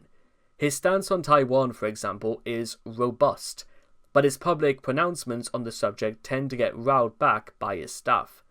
As with most presidents, he is presiding over a foreign policy establishment that is dominated by technocrats. They see foreign policy as a rational excuse of logic and gamesmanship, failing to understand just how ruthless and malign our enemies are. The tyranny of the tenocracy, of which I now have my own extensive experience in the UK context, is particularly strong in American foreign policy. This has led to some notable miscalculations and failures to confront moral outrages around the world, because they assume they all are players and are acting rationally. They struggle to deal with some of the more depraved actions of our enemies. Evil people whose intention is to kill their opponents and dominate by force are not playing by the same rules as us. This is particularly pertinent to dealings with Russia, China, and Iran, with the approach to the JCPOA being a good example. Appeasement might avoid escalation in the short term, but it stores up trouble for latter. I found Biden's White House and State Department to be far too wedded to the technocratic mindset. At the Glasgow Summit, we had sessions on Build Back Better World or Global Partnership for Infrastructure, Investment, or European Gateway to our own recently established British International Investment. I had championed working together on this economic outreach. I didn't much care what it was called. I just wanted the West to challenge China's Belt and Road Initiative, through which Beijing was effectively buying influence through its investment in infrastructure around the world for a decade. The West spends more on international development than China spends on Belt and Road. But whereas the Chinese are driven by geopolitical domination, too much of our international development money ends up being spent in a wannabe, do-good, unfocused way, or, even worse, in a way that undermines our values. It seemed crazy to me that we were spending untold millions in international aid, yet most of this was going into a general pot where China was tying countries into unpayable debt, and taking control of strategic ports, technology, and infrastructure. It was clear that many of our potential allies in places like the Caribbean and the Pacific were struggling to get financing for their projects or to deal with their security concerns, and were turning to China or Russia because there was no alternative. Mia Mottley, the Prime Minister of Barbados, said Barbados had turned to China for financing as they could not get anything from the World Bank or the free world. The Solomon Islands recently signed a security deal with China. Of course, the Chinese use all kinds of inducements to get countries to sign up. I was concerned that the World Bank and other international financial institutions on which we were spending vast amounts of money, but over which we had little control, were not helping this geopolitical challenge. I wanted to take our money away from these institutions and instead work with our allies on a much more geopolitical focused economic outreach, which should have included trade and investment. But because of the UK's poor financial position, we had reduced our spending on aid as a proportion of GDP to 0.5% from 0.7%. As it happens, I am not in favour of these input targets anyway, but unbelievably, we hadn't reduced funding to the World Bank. The UK was its third biggest donor, but the Treasury was very resistant to reducing funding. I had a row with Rishi Sunak to get the World Bank contribution to be reduced as much as possible, which I eventually won. The problem is that too many former Treasury officials and ministers go on to work for the World Bank and similar institutions, so they do not want to see it deprived of funds. It's yet another body that does not serve a key purpose. I thought our approach should be to work directly with our allies, deepening our economic and defence ties and building a network of those countries that back freedom. I believe that India, the world's largest country by population, and its largest democracy, Indonesia, the fourth largest by population and a major democracy, and Australia, a long-standing ally of the UK, were key to that push. I saw the development of the coast of India of a Queen Elizabeth-class aircraft carrier complete with our new F-35 jets, conducting a joint exercise with the Indians.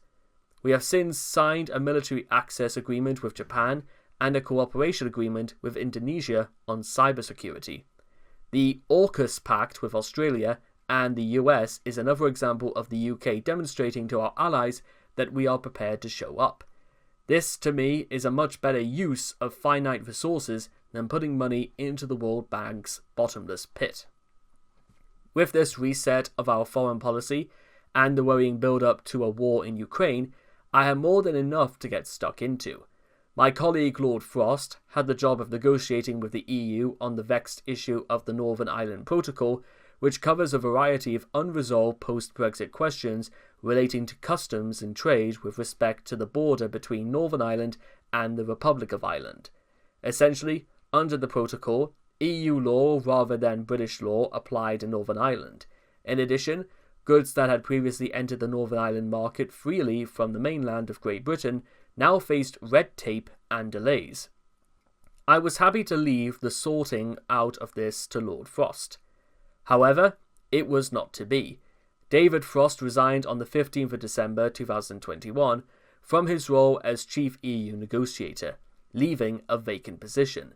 Lots of people told me not to touch it with a barge pole, that it was the Gorodian knot of British politics.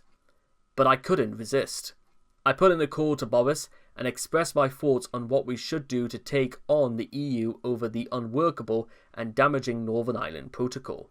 Sure enough, when we were having an early Christmas lunch with my sister-in-law in Winchester a few days later, a call came through from Boris asking me to take on this new task. I joked with David Frost that it was an early Christmas present. I wanted to talk frankly with the EU and move away from a public blame game, but I was under no illusions that the negotiations would be easy.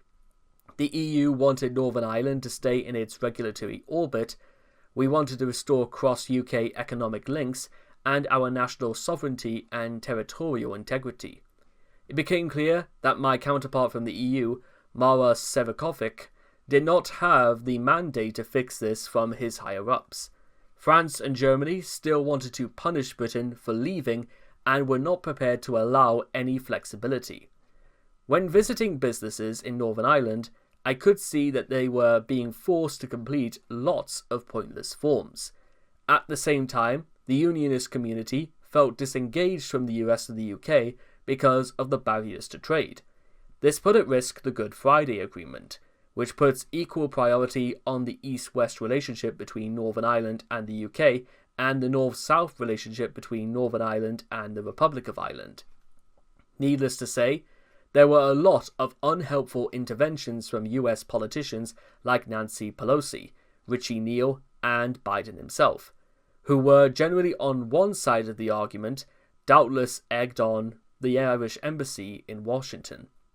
After a particularly tense discussion in Brussels, Boris told the European Commissioning President Ursula von der Leyen that the UK was going to act unilaterally since we were making no progress due to the EU's inflexibility.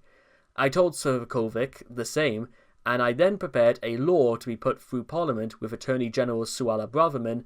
This became the Northern Ireland Protocol Bill and used the doctrine of necessity to overcome international law issues. It was resisted by those in Cabinet who wanted to maintain the status quo, namely Ritchie and Michael Gove. However, Suella made a powerful case at the subcommittee, and we won through. The only way we were going to restore the sovereignty and territorial integrity of the UK and Northern Ireland was to press ahead with the bill. We got it through the second reading in June and were prepared to use the Parliament Act to pass it. This essentially meant the House of Commons could overrule the House of Lords after 1 year if the Lords continued to object to a piece of legislation. Given that the unelected House of Lords was particularly hostile to the bill, this was likely going to be necessary. It never got to that point, as my successor withdrew it, yet the Windsor framework that he installed in its place simply does not resolve the issues. Too much was given away to the EU, and that is why it could not be supported. Not getting it right meant storing up problems for the future by moving the economic gravity towards an all-island economy. We are all still in a quagmire. We must have a Northern Ireland that is in regulatory terms separate from the EU and part of the UK, and we need another renegotiation to get to that point. The UK is not going to get what we want without a fight. In taking this on, the Foreign Minister, or the Foreign Office I should say, needs to move away from its desire to please the EU bureaucracy and the State Department. I was clear as Foreign Secretary that our sovereign decision-making would always come first. The time is also ripe for a rethink of how we operate with our friends and foes. While our enemies ruthlessly move against us, we give the impression of wanting to conduct international social work. UK politicians and our allies across the West need the bravery to confront the situation we are in. The WHO, the WTO, and the UN are past their sell-by dates. We need institutions that recognize we are dealing with an axis of authoritarian states. After the end of the Cold War, the Coordinating Committee for Multilateral Export Controls, the COCOCM, to restrict exports to Warsaw Treaty countries and China were disbanded. This committee comprised the US, NATO allies, Australia, and Japan. A version of this was an expanded remit covering trade, exports, and investment is what we need now. An economic NATO. We simply cannot afford to leave economic and security outreach to Russia, China, and Iran. Chapter 10. The Battle for the Conservative Party. When I arrived back in London on the 8th of July, after the G20 ministers meeting in Bali, the Friday following Boris's resignation, my house was already filled with a motley crew of advisors and friends eager to get behind my nascent leadership campaign. We set to work. That weekend, we had a lot of MPs over for chats, and I recorded my campaign launch video in the back garden. Why was I standing to be leader? I felt compelled to. I knew that without Boris's charisma or any bold policy changes, we risked pushing our country and our party into a cul-de-sac. I had a very clear idea of what needed to be done. I'd been thinking about these things for over a decade. This was the last chance to change Britain in a positive way before the next general election. I had come into the conclusion that there wasn't anyone else who both shared this vision and could win. I was also being egged on by my supporters who wanted a champion of conservative ideas to run. However, not everyone was so positive. My husband Hugh said it would be impossible to lead the party given the level of infighting and nihilism demonstrated by the removal of Boris. The Conservatives were too divided to back any divisive course of action, he said. But even Hugh, who predicted it would all end in tears, accepted that this was the moment I was expected to run, and that if it didn't, people would say I had bottled it. Ian Sherwood, my political agent in my Norfolk constituency, also thought I should run, but he thought it would be for the best if I came second. There is no doubt I was underprepared, both for the contest and for the prospect of winning. Unlike some, I had not been spending my time in government plotting a leadership bid. I'd always become engrossed in the job I was doing to the exclusion of almost everything else. This was true, whether I was dealing with floods or hammering out trade deals. By this point, as Foreign Secretary, the job was 24/7, and all the more so since the start of the war in Ukraine. I might occasionally have discussed the political situation with my special advisors or close friends, but the notion of standing for leader had remained a distant prospect. What I really lacked was any kind of political infrastructure that could help me deliver the radical transformative program Britain needed. This was partly because the British system tends to underfund and shut out political expertise. The people who shared my beliefs generally did not have government experience or understand how the system operates, and the people who do understand how the system operates genuinely do not want to change it.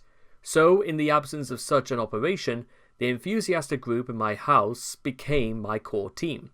We were playing catch-up due to my enforced sojourn in Bali. The focus at this stage of the contest was on Conservative MPs, who had whittled down the various candidates to a final two to be put to a vote of several 100,000 grassroots party members. I gave the team, assembled at my house in Greenwich, a pep talk. Misquoting Superintendent Hastings from the BBC police drama Line of Duty, I said, "There's only one thing we care about, and that's Tory MPs. Hastings, of course, only cares about bent coppers." There were 358 Conservative MPs at that time. The leadership candidates would be winnowed down through a series of exhaustive ballots, with the lowest performing candidate excluded after each round. To guarantee a place among the final two, I would have to secure the support of 120 MPs in the last round. After that, it would go to a national-wide vote of Conservative members, who would have the final say on the new leader. The centre of gravity of the Conservative Parliamentary Party is significantly to the left of party members in the country, on pretty much every issue, and during my nearly 14 years in Parliament, I have noticed a further shift to the left. MPs who used to talk about limited government and cutting regulation have increasingly been championing net zero, pushing for gender self-identification and opposing fracking. Sometimes this is because they haven't told the truth when getting selected by their local parties. While beating their chests and calling for free markets and controlled immigration in the selection meetings, they vote the opposite way when they get to Westminster. These shapeshifters are Conservatives in name only, or CINOs, CNOs. It's certainly true that others have gradually moved to the left during their parliamentary careers, away from normal daily life in Britain and surrounded by pressure groups and lobbyists for causes that more often than not demand more state intervention or higher government spending. Their political compasses go faulty. Twitter has shortened attention spans, and MPs are intimidated by social media storms. Operating in the world of Whitehall and Quankos, where leftism is the prevailing ethos, it can be easy to think that this is the way of the world. And with backbench and ministerial positions not being particularly well paid, the prospect of a well-remunerated cooperative job after service in politics is attractive. They are thus influenced to appease or adopt leftist positions. COVID had meant most MPs were away from the parliamentary estate for much of 2020 and 2021, as a socially distant chamber could only accommodate a fraction of our number. Hybrid sittings with video links became the temporary norm. This had a particularly disruptive effect on the 106 Conservative MPs who were newly elected in December 2019. many of whom were swept in when we captured the so-called Red Wall of seats formerly held by Labour. They were isolated at home and had been given little time prior to the pandemic to get to know and work directly with their new colleagues. Much of Westminster politics is conducted in the members' tea room and the members' smoking room, although the Labour government's blanket ban on smoking indoors put paid to this ever again being a smoke-filled room. It is in these places that thoughts and ideas are shared, political friendships are developed, and a sense of camaraderie is built. WhatsApp groups, on the other hand, seem to promote mutiny, as we had already seen with the divisive removal of Boris. British political parties are broad coalitions, and there have always been Conservative MPs who happily place themselves to the left of the party's centre. Margaret Thatcher had to deal with the Wets, and ultimately they had to be removed from her office. They tend to describe themselves as one nation Conservatives, and they believe in state paternalism rather than full-blown socialism, a traditional embodied by former Prime Minister Harold Macmillan. There is a strong sense of noblesse oblige about it, and in the modern era, a good dose of liberal guilt too. A common refrain of these Tories is, what we need to be on the right side of history. They are therefore much more willing to defer to supposedly independent institutions and accept the prevailing orthodoxy in government and the public sector. For remaining close to the EU, to being pro-China, they don't really want any change to the status quo. A less charitable interpretation is that they are engaged in appeasing the left. There are then Conservative MPs who are on the right on matters like immigration, net zero and wokeism. As the Conservative Party has secured new seats in the north of England, there have been a growing focus on these issues. However, some of these MPs are under the impression that merely tinkering with an already bloated state can help back tradition, families, or revive industry. Under this belief, having big government isn't necessarily antithetical to being a conservative. It just needs to be a conservative big government. This is a forlorn hope. If government grows too big, it inevitably seeks to replace families, parents, free markets, businesses, and communities. And the UK's government is already spending 46% of GDP. Just how much bigger should it get? While I share this desire to take on wokeism, redistributionism, and the worst excuses of the environmental movement, I believe fundamentally that this is the best driven by individuals and families, not the government. Those of us who believe in popular conservatism, or a modernised version of Thatcherism, believe in the nation state, low taxes, and individual responsibility. My description above implies there are a number of logical groups among conservatives. Nothing could be further from the truth. The Conservative Party is a constantly swirling constellation affected by current events and electoral geography. Its members differ on key issues like net zero, but they also differ on approach. Whether or not the governance of Britain needs a shake-up, or whether what is competent technocracy, are Britain's institutions part of the solution or part of the problem? The party can also reflect different backgrounds. Those from humbler origins, or who made self-made, tend to rail more against the cooperatist establishment. They feel the hunger to succeed and the pain of the odds being stacked against them by the state, public subsidies, and cronyism. The battle over popular influence has been raging in Britain since the dawn of democracy. Elements of the establishment have tried to prevent the widening of the political process from including the mass of the population. Victorian grandees, such as the Conservative Prime Minister Lord Salisbury, were highly critical of the growth of democracy, arguing that it would lead to chaos and the rule of the mob. Similarly, arguments were made against extending the franchise to working-class voters. While it's unacceptable to make such overtly anti-democratic and elitist arguments today, many of the same underlying attitudes persist. The new elites are not just in Parliament, but in the permanent administrative state and its associated institutions. Within these, there is an almost contemptuous disregard for party politics and the popular will. We saw this with the Brexit referendum and the election of Donald Trump in the US. In both cases, a popular uprising was resisted by public officials and the wider political establishment. Of course, there need no be checks and balances in place in any political system, and civil servants should always be able to offer honest and unvarnished advice to politicians. But there also has to be an understanding that democracy means allowing people to choose the leaders and the policies they wish. Too many conservatives understand the need to win popular support for policies in elections, but have a distaste for the views of many of their supporters. They see popularism as a threat that needs to be contained. When it comes to internal party democracy, their attitude towards the views of the Conservative membership is similarly contemptuous. They privately consider it to have been a huge mistake to widen the franchise for the election of the party leader to rank-and-file members. Much of the leadership election of the summer of 2022 was about this divide. I was of the view that the UK needed significant change and that we needed to be proud of being Conservatives. In particular, I believed the economic orthodoxy of low growth, high taxes, and high spending funded by the government's printing money and artificially suppressing interest rates was unsustainable, and it needed to be ended as soon as possible. This would mean challenging the economic establishment, including the Treasury, the Office for Budget Responsibility, and the Bank of England.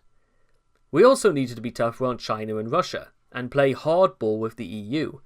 I argue that without urgent change, we were heading for declining living standards and electoral defeat.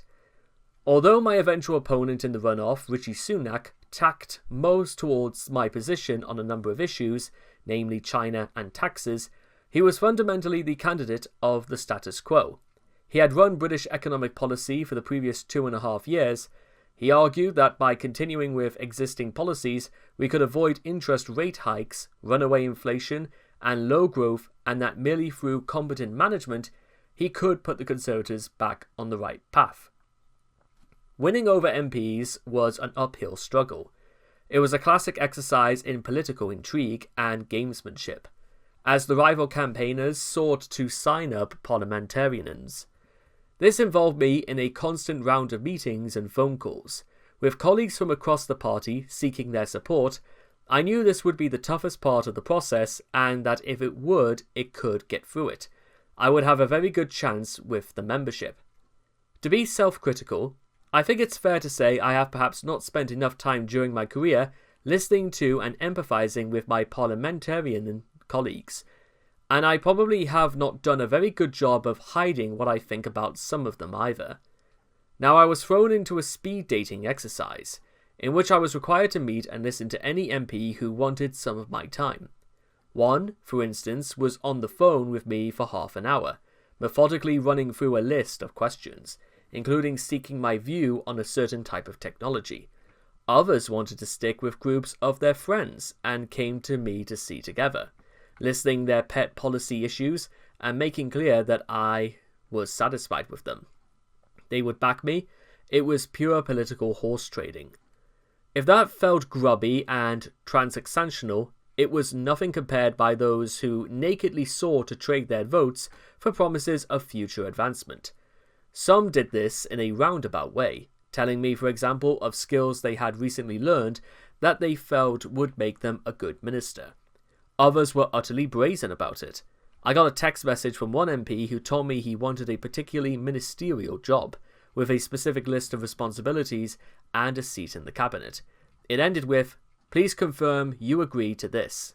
I did not.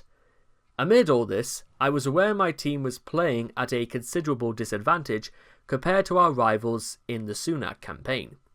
While my campaign had been thrown together in a hurry and consisted of my handful of special advisors and a few long-standing allies, Sunak had a well-resourced and well-staffed operation from the outset.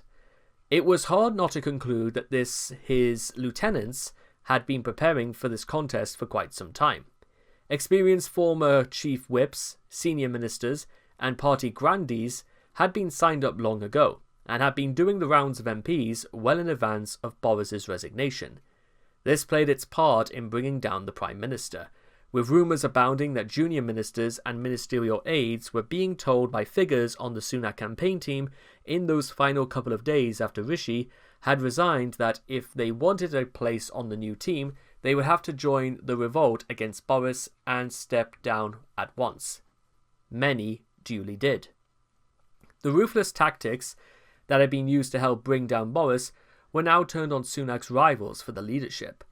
While there was never any suggestion that Rishi himself indulged in such behaviour, reports were circulating that MPs were cajoled and pressured by some of his most zealous bankers, as well as backers, with not particularly subtle threats that if they didn't sign up, they would be permanently out in the cold.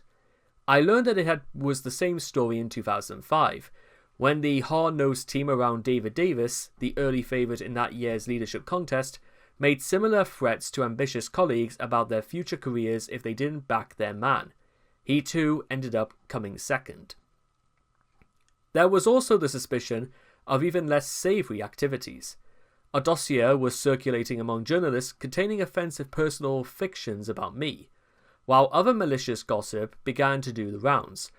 While the provenance of all this was shrouded in mystery, my team had to spend precious time and responding to even the most ludicrous of these false allegations.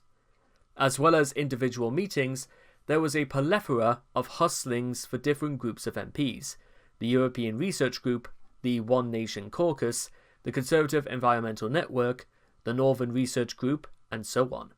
Generally speaking, I outperformed expectations here.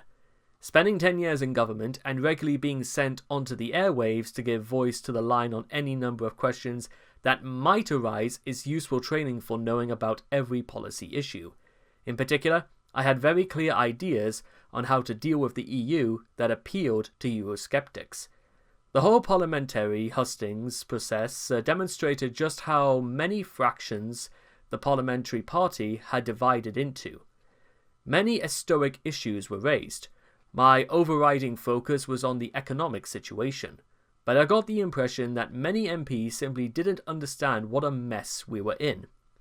As well as matters of policy, some of them were simply interested in knowing how I planned to win the next election. Or, more accurately, how I would keep them in their seats. There were also debates on Channel 4 and ITV, which I found hair-raising. I'd never done a TV debate before in my life, and I hadn't had time enough focused practice beforehand. Partly because everything had been so frantic, with the endless meetings around Parliament, I hadn't given a second thought to my outfit. Everyone else was slicker and more polished. Afterwards, I could just tell by looking at my team's faces that they thought I had bombed. I was put straight in an urgent boot camp led by Rob Butler, an MP and former broadcaster who was far scarier than anyone ended up interviewing me for real. The pussy bow blouse I'd worn for the first debate was banned. Kwasi Kwarteng, a close friend and political ally also from the 2010 intake of MPs, advised having half a glass of wine before going on air. I put in a better performance during the second debate. The weather during these weeks was stifling hot for Britain, up to 40 degrees Celsius, and the lack of air conditioning meant Parliament was particularly stuffy and airless. It all added to a feeling of claustrophobia and simmering tension. This initial stage of the contest took place over the course of a week, with 5 ballots of MPs between the 30th and 20th of July. At each stage, the lowest scoring candidate was eliminated, and there followed further machinations between the remaining candidates to secure the eliminated candidates' support and votes of their supporters. It was all very tense, and as ever, there were some very Machiavellian tactics being employed. Brackets, or should I say Machiavellian. Close brackets. On the final MP's ballot, Sunak secured the most votes with 137, while I narrowly secured second place with 113, to Penny Mordaunt's 105. This was rather closer than I had anticipated from our private tallies of supporters, proving the eternal truth of Tory leadership contests. Conservative MPs comprised the most duplicitous electorate in Christendom. My support, therefore, equated to slightly less than 1/3 of the parliamentary party. Some backed me because they firmly believed in my agenda, others because they liked me personally, and some because they disliked Sunak and his team. It was enough to get me onto the final ballot, but it was a rather fragile coalition on which to rely. This was later to become a significant problem. I was relieved to have made it through this notorious and torturous Westminster ordeal and to be able to take my case to party members in the country. I was confident I would beat Sunak, and opinion polls of members quickly showed I was the firm favourite.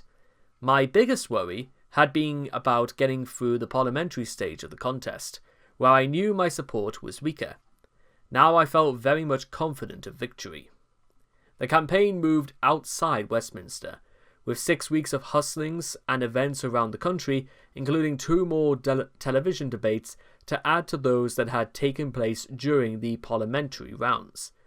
There were far too many such events scheduled, with the party organisation having gone completely overboard. It became something of a circus, particularly with the debates. In the meantime, the problems were piling up in the Downing Street in-tray and storm clouds were gathering over the British economy. And of course, the public was being vociferously exposed to all the splits within the Conservative Party. I thought the length of the process and the exposed public nature of it was extremely damaging. Alongside the defenestration of Porus, this prolonged period of infighting irreparably damaged the party in the polls. The debates were the worst part. I'm always happy to debate policy, but the one-on-one format was terrible and encouraged blue-on-blue attacks. I found it a complete ordeal and had to be pumped in the green room beforehand, often with a soundtrack of Queen and Whitney Houston hits. The debates seemed more about character analysis than serious policy. One topic that came up was the fact that I get my earrings at Claire's Accessories, the budget high street jewelry shop beloved of teenagers. This was interrupted as an attempt by me to be a woman of the people. In fact, it's simply because I hate the idea of getting my ears pierced and Claire's sells clip-ons. I may have been dreading the debates, but one person who fared even worse was Kate McCann, who hosted the debate on Talk TV. While I was answering a question on live television, she fainted on the podium. The debate was immediately abandoned, with huge concern over what had happened to her. Mercifully, she was fine, but the whole episode, which took place on my birthday, only added to the surreal nature of the contest. Throughout the campaign, I found the personal attacks hard to stomach, as well as completely unnecessary. I am used to being shot at by the Labour Party and by commentators, but to hear colleagues I had worked with for years describe me variously as immoral or an electoral suicide note was very upsetting. I shut myself off from the media because I just couldn't take it. Whereas in previous contests there had been efforts to avoid trashing the party's brand, the assault on my policies was personal and no holds barred. The best bits of the campaign were when I spoke to party members in gardens, football clubs, church halls and pubs. I felt liberated to rip off the government lines to take document and say what I really thought for the first time in years. The positive response showed that the grassroots and I were in tune with each other, on everything from solar farms, I hate them, to women not having penises to quangos, being too powerful to taxes being too high. We were on the same page. In town after town, I found Conservative members rooted in their local areas understanding what needed to be done far better than the party's HQ focus groups. A particular highlight was the GB News event at the Bedford Sports and Social Club in Leigh, hosted by veteran broadcaster Alistair Stewart. Leigh, a northern industrial town on the outskirts of Manchester, was one of the new seats we had gained at the 2019 election for the first time ever. And my policies got a great response from the invited audience. Composed mainly of local Conservative members, it gave me hope that this policy agenda had public appeal. I was clearly winning the argument with the members, but the campaign itself was not all plain sailing. My campaign team was run by Mark Fulbrook and my long-serving advisor, Ruth Porter, along with a collection of my other special advisors and allies. Without time to prepare, everything had to be done on the hoof. We were building the car at the same time as we were driving along. I was never in the campaign HQ myself, as I was constantly on the road going from event to event, accompanied by aides, most of whom I had only just met. I felt like I was not in control and just had to trust them to get on with it. This led to some missteps, most notably when a press release was sent out without my knowledge, raising the prospect of regional pay bargaining in the public sector, which caused a furore and had to be awkwardly disavowed. That was perhaps the trickiest moment, and the Sunak team invariably made hay with the error. Compared to my opponent's slick operation, we had less time to prepare detailed briefs. That was fine in one sense, because I had spent years thinking about this agenda and had long been making these arguments in private. It all came off naturally. But it left me feeling like a one-man band, the policy person, the front man, and the organizer. I was often working off the cuff. It was a frustrating and isolating experience. To make it worse, while I was traversing the UK, Hugh, Francis, and Liberty were enjoying the holiday I had booked and organised in Florida. They sent me daily pictures of themselves relaxing on the beach, riding roller coasters, or eating unfeasible large stacks of pancakes. Until the final hustings event was done, I couldn't properly relax. Despite the polls continuing to give me a solid lead, only as we entered the last couple of weeks was I able to turn my attention to planning for the likely prospect of victory. I was staying at Sheving during those closing stages, and it was there that we started a round of discreet meetings with senior civil servants to prepare for the transition to power. I spent hours talking through plans with my senior aides and close allies like Therese Coffey and Kwasi Kwarteng, who were set to become my Deputy Prime Minister and Chancellor respectively. On Monday the 5th of September, I waited with my team in one of the many concrete rooms of the Queen Elizabeth II Conference Centre in the heart of Westminster.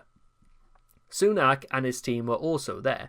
Sir Graham Brady, the chairman of the 1922 committee, who was acting as returning officer, asked Sunak and me to each bring one person to hear the result. I brought Hugh, and Sunak brought Oliver Dowden, the MP chairing his leadership campaign. Brady told us I had won the leadership contest by 81,326 votes to Sunak's 60,399. I commiserated with Sunak, and he congratulated me. I was very pleased to win, and it was a huge relief just to have ended the uncertainty. But as always, my mind raced ahead to what I would have to do next. I was to make a speech to the large audience of MPs and party members who were waiting downstairs. I knew that every word I uttered and every move I made would be under the microscope. We all went downstairs to a packed hall full of the official announcement. Once the result had been publicly revealed, I took to the stage to make my acceptance speech and declared, "I know that our beliefs resonate with the British people. Our beliefs in freedom, in the ability to control your own life, in low taxes, in personal responsibility. And I know why people voted for us in such numbers in 2019. And as your party leader, I intended to deliver what we promised those voters right across our great country. During this leadership campaign, I campaigned as a Conservative, and I will govern as a Conservative. My friends, we need to show that we will deliver over the next 2 years. I will deliver a bold plan to cut taxes and grow our economy." I was hugely proud to have been elected leader of the oldest and most successful political party in the Western world, but I knew there would be battles ahead. In choosing me as leader, the Conservative Party had voted for bold action and a clear direction. My campaign might have been messy, but it had chimed with the instincts of the membership. They had ultimately rejected technocracy. Where the Conservative rank and file might have placed their faith in me, my colleagues in Westminster were another story. A majority of them had supported my rivals in the final MP's ballot, and a significant number of them had remained actively opposed to me. It seemed that even though the votes had been counted, significant elements of the Sunak leadership campaign had not given up. I had difficult decisions to make about appointing a cabinet and the wider team of almost 100 other ministers. there were a lot of people who considered themselves to be current cabinet ministers, all the existing ones plus those who had resigned from cabinet jobs very recently. There were also other contenders in the leadership election, all of whom had put in a good performance and were impressive people. And to that, the fact that during 13 years in government, many MPs had felt that they were unfairly passed over a promotion or unfairly sacked. It was impossible to please them all. During the bruising leadership campaign, I had frankly lost trust in many of the erstwhile ministerial colleagues who were supporting my opponent. They had spent the last 6 weeks not just attacking me, but seeking to undermine my plans, saying my agenda was unworkable, and even after it was clear their candidate wasn't going to win, they carried on trashing me and the Conservative brand. Sunak himself had made it clear he didn't want to roll. I was very doubtful that I could trust some of the others on his team, or that they would be prepared to implement the Conservative agenda on which I had been elected. Their outright hostility had made it almost impossible for me to appoint them. So I put together a team of trusted allies, including some people who had been rivals in the leadership election, like Penny Mordaunt and Kemi Badenoch, and also some Sunak supporters who I believed were capable and willing to serve conscientiously in my administration. Frankly, I never want to see another reshuffle board again in my life. Yes, the British government really is appointed with the aid of the whiteboard and dozens of post-it notes. Of course, it was impossible to include everyone, and no doubt there were good people I left out. There were others who were going to be a problem inside or outside the tent. I knew there would cause me trouble from the backbenchers, but I thought it wouldn't be able to get anything done with them inside the government. So it was that I would now embark on my ambitious agenda as Prime Minister, with a starkly divided party. I had got through the leadership election with a hastily assembled team who had delivered an impressive victory against the establishment favourite. We were a small band of insurgents with big ideas for change. With a mandate from the membership, I was now going to set about implementing my agenda. Even if my parliamentary colleagues had reservations about it, I expected them to at least respect my right to deliver what I'd promised. The campaign had ultimately been a success, but for me, it had highlighted some of the major issues facing the Conservative Party. The fact that my agenda was seen as controversial by a number of its leading figures was profoundly worrying. For years, I had been concerned that in both the UK and the US, the Conservative and Republican parties had lost their way and been outgunned by the left. Sound principles of smaller government and lower taxes seem to have fallen out of fashion. Too often, the left has been appeased. How has this happened? And what can we do about it? Both parties urgently need to find their way back to a position where they can recapture the kind of electoral support they enjoyed in the 1980s. It seems to me that on both sides of the Atlantic, a good place to start is by rediscovering the winning economic formula that drove success over the course of that decade. That was what I was trying to prompt the Conservative Party to do in 2022. What the leadership contest revealed, however, was how out of step many in Parliament were with the views of the wider membership. In the battle between Democrats and technocrats, the Democrats seemed to have won. But as I was to discover, the technocrats had the full force of the administrative state on their side. Chapter 11. Downing Street. In my acceptance speech on being elected as Conservative leader, I ended with the declaration, "We will deliver, and we will deliver." Having won power, I was determined to implement what I had promised, but from the outset, delivery turned out to be a problem. This was literally true, as Hugh discovered when we attempted to get our usual supermarket grocery order delivered to us in our new home. First of all, we had to convince Ocado it wasn't a hoax and that, yes, he really did want it delivered to 10 Downing Street. Then he had to work out where they could drop it off. Whether the police would let them bring it inside the security cordon, if someone would then be able to sign it for, and so on. When the shopping didn't arrive, he called Ocado only to be told that the order had actually been received some time ago. It seemed that number 10 officials had indeed taken delivery of it but did not want to disrupt the Prime Minister. It was an early example of how isolating it is for a Prime Minister to live above the shop in Downing Street. Although our tenure was short, it was quite long enough to experience the pros and cons of the arrangement. I'm not sure it would be rated well on Airbnb. Like every Prime Minister since Tony Blair, we actually occupied the apartment above number 11, which is bigger than the one above number 10. Arranged on several floors, it was in fact larger in terms of floor space than our existing family home. More like a house than a flat.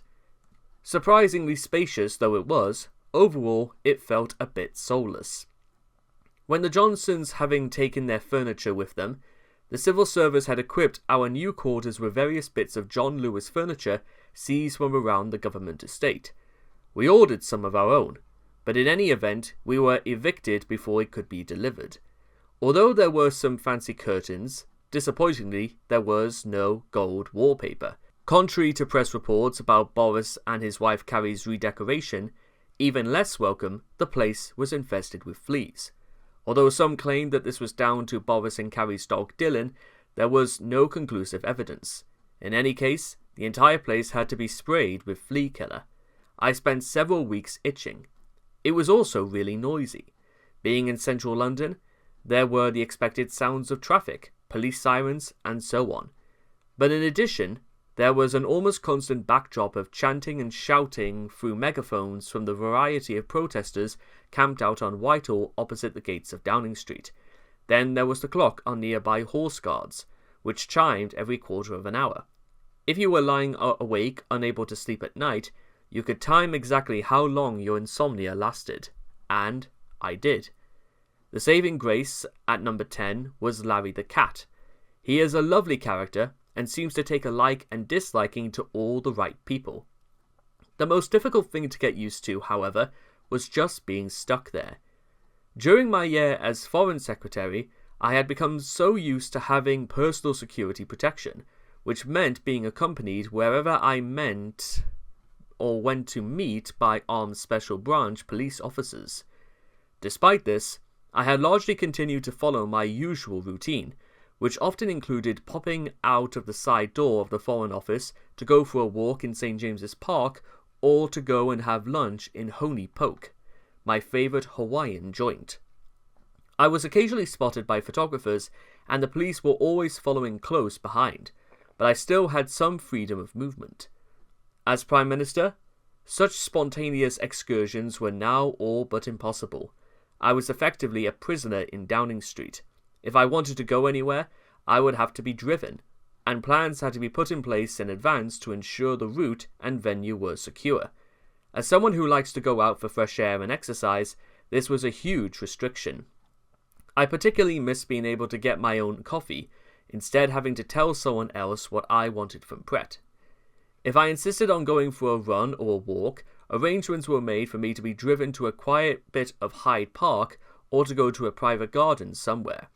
But even this was just felt like I was being allowed out into the prison exercise yard. After some brief respite in the open air, I would be bundled into the armoured car and taken back inside the ring of steel. As a way of life, the experience was intensely claustrophobic. It had an immediate practical impact on my ability to keep in touch with those outside the walls and gates. I felt cut off from behind, or from anyone beyond my immediate circle of advisors and officials, which was exasperated by the fact that my mobile had apparently been compromised during the leadership campaign and I'd had to change my phone number. Even if this hadn't happened, the pace of events and pressure of the work meant I would not have been able to keep up with the flood of texts from people wanting to press their cause or offer unsolicited advice. There is often talk of a bunker mentality in number 10, and it is easy to see how it comes about. You are reliant on the small number of people with whom you spend your day, and outsiders cannot easily reach you. Despite being at the apex of government and the subject of intense focus from huge numbers of people, it is a surprisingly isolated position. Since leaving, I have lost count of the number of former colleagues and friends who have said, "Liz, if only you'd call me, I could have helped." But the reality is, they couldn't have. They weren't in number 10. and the system does a very good job of keeping outsiders at bay. It also wasn't really advice that was required, more implementation. This has been a problem I've experienced in every ministerial job I've done. From the very start of my time in government, the system is incredibly non-porous. There are so many codes of conduct and various procedures that it is very difficult to secure external advice and communicative with outsiders. When I was looking to reform justice or sell a trade deal, I might have wanted to consult outside views, but the barriers of doing so that are insignificant. There are constant questions about who you've met and why, and every contact has to be recorded and scrutinized. Every meeting is treated with suspicion, and the Freedom of Information Act, the FOI, means that innocent meetings are privy to the press and often deliberately misconstructed. Yet another problem created by Blair, although in the case of the FOI, he has at least since admitted his error. The result is that Minister's office become a closed loop in which you are reliant on a few people you can trust, and they in turn filter all the information you receive. It's even harder to bring outsiders into the civil service, whatever their expertise. In number 10, I face the same problem, but on steroids. I am someone who likes to shoot the breeze and bad ideas back and forth, but as Prime Minister, there was precious little opportunity to do that, even if I could have found the time. My most trusted confidant is Hugh. I first met Hugh at the Conservative Party conference in Blackpool in 1997, just after the Conservatives have suffered a monumental defeat.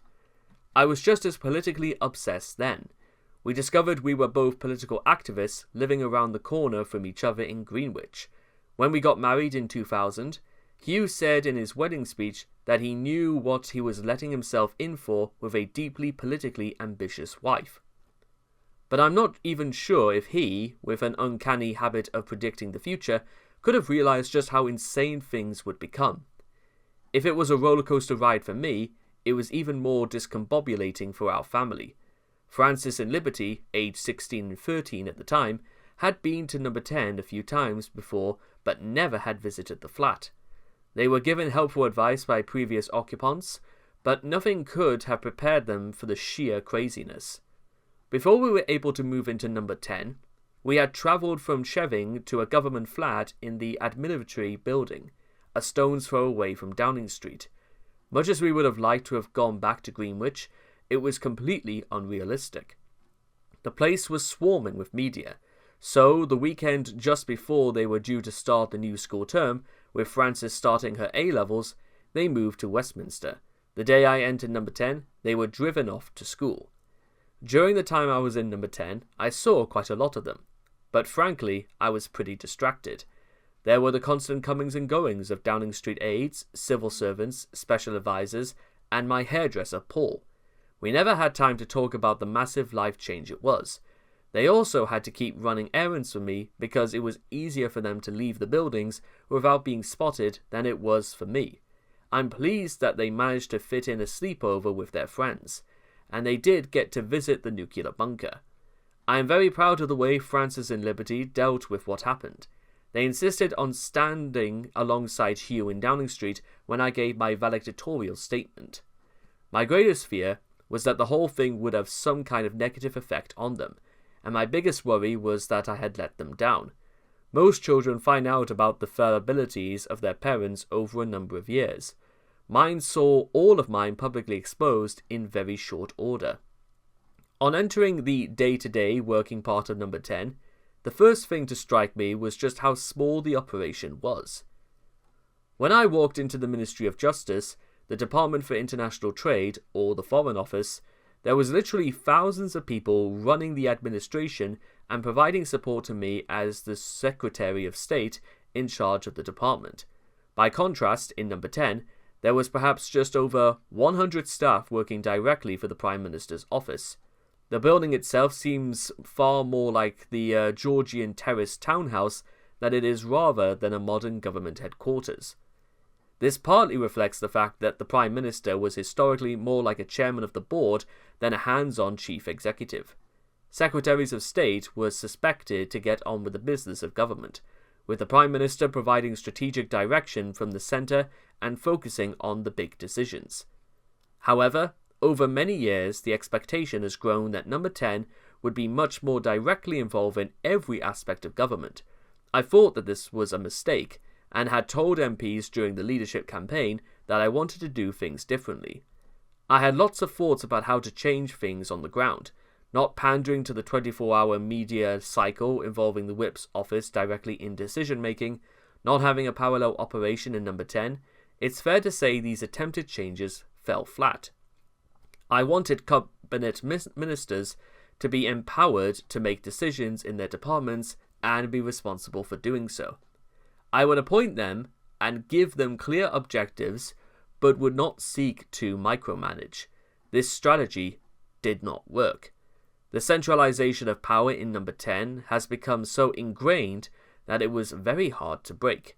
I was astonished to find, for example, that at the time of the party conference nearly a month after I took office, one of the most senior members of the cabinet still hadn't got a media special advisor. It turned out that the appointment had not yet been signed off by Number 10. In my view, cabinet ministers should be able to appoint people to such roles without having to jump through the hoops of getting approval from Downing Street. The Prime Minister has the power to block things, but it is much harder to instigate them. This becomes a recipe for inaction. It's a small example, but it was symptomatic of the way Number 10 had become even more focused on the miniature seeking to run the entire government itself rather than concentrating on political strategy. The apparent need to be across everything was driven in part by the increased pressure from the news media, which has come to expect and even demand that each and every news story requires a response from Number 10. I wanted to get away from that, but it proved extremely difficult to change the culture. In the short term, however, my determination to try a new approach led to me to put perhaps too much trust in the Treasury to manage the run-up to the mini-budget, but more on that later. The centralisation of power in Number 10 has been a long-term trend and was accelerated by Thatcher and then Blair during their lengthy tenures in office. They had large majorities and were in dominant political positions. In any case, but this has become baked into the system, so that even Prime Ministers in a relatively weak position are subject to the exception that they can run the whole show from the centre. We have created a system where the Prime Minister is treated like a president, but has nothing like the kind of institutional support from the office that we would expect in a presidential system. The civil servants and political staff do their best, but they end up having to cobble together very limited resources, while barely managing to cope with the intense demands. I simply didn't have enough trusted senior people on the political side who could immediately get to grips with the immense challenges of running a government. Here, I think there is a real systematic problem of a lack of supply. The reason we don't have them is clear. In government departments, cabinet ministers are now able to recruit 2 or 3 special advisors as political appointees. But the nature of the job and the pay means these are invariably younger, politically committed people in their 20s and 30s. There simply aren't the resources to hire more experienced hands in their 40s and 50s with substantial career experience. Special advisors then spend a few years doing the job before realizing the hours are ludicrous and the rewards are limited, and then they cash in by going to work in PR or lobbying for far more money and an easier life. Those who want to remain in politics and progress in their careers only have the option of entering elected politics themselves and trying to become MPs. This once again comes back to the issue of the permanent civil service and the fact that their most senior officials in government are entirely drawn from its ranks. That is where people can truly climb the ladder and earn big salaries. But in order to do so, they must make a Trappist vow never to sully themselves with party politics. Anyone with any political ambitions or overt affirmations is required to renounce them or leave. In reality, of course, those who spend their lives handling policy and working in government do have political opinions. We just require them to keep quiet. This dam is increasingly breaking. There is a growing culture of leaks. I found after many of the meetings I had with officials and ministers that misreporting would appear in the papers within hours. This makes it an extremely difficult environment in which to work. Having so little control over who was working with me and their ultimately not reporting to me or my colleagues was a major problem. Increasingly, officials also want to have a public voice after life in government, with Sue Gray now working for the Labour Party, former Permanent Secretary for the Department of Education Jonathan Slater making outspoken remarks about schools, and numerous former Treasury Permanent Secretaries expressing their opinions publicly.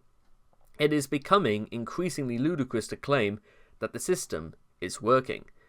Special advisors and other political appointees are a tiny minority, and they inevitably get drawn into handling media issues and short-term political problems.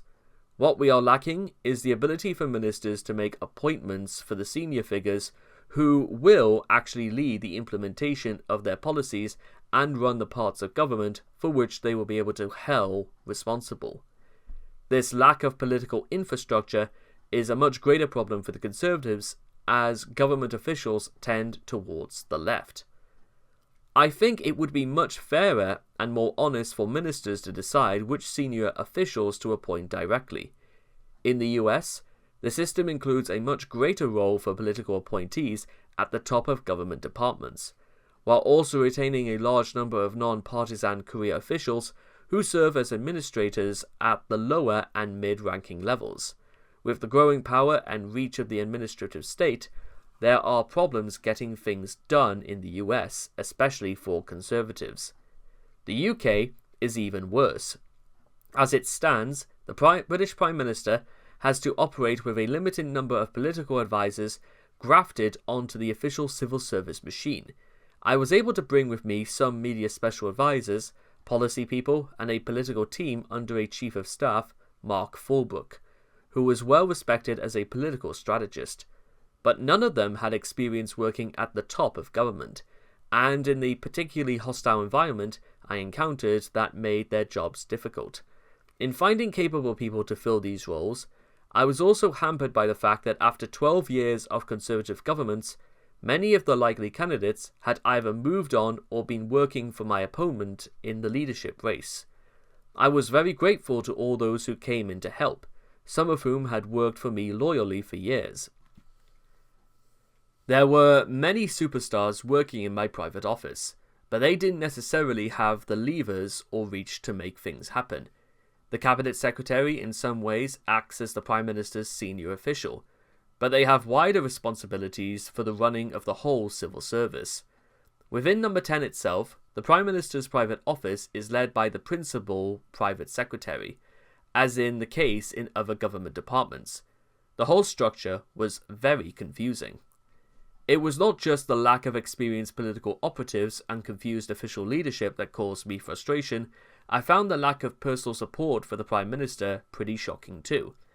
As I recounted at the start of the chapter, Hugh spent a lot of time sorting out basic logistics so we could eat, among other things, while also doing a full-time job.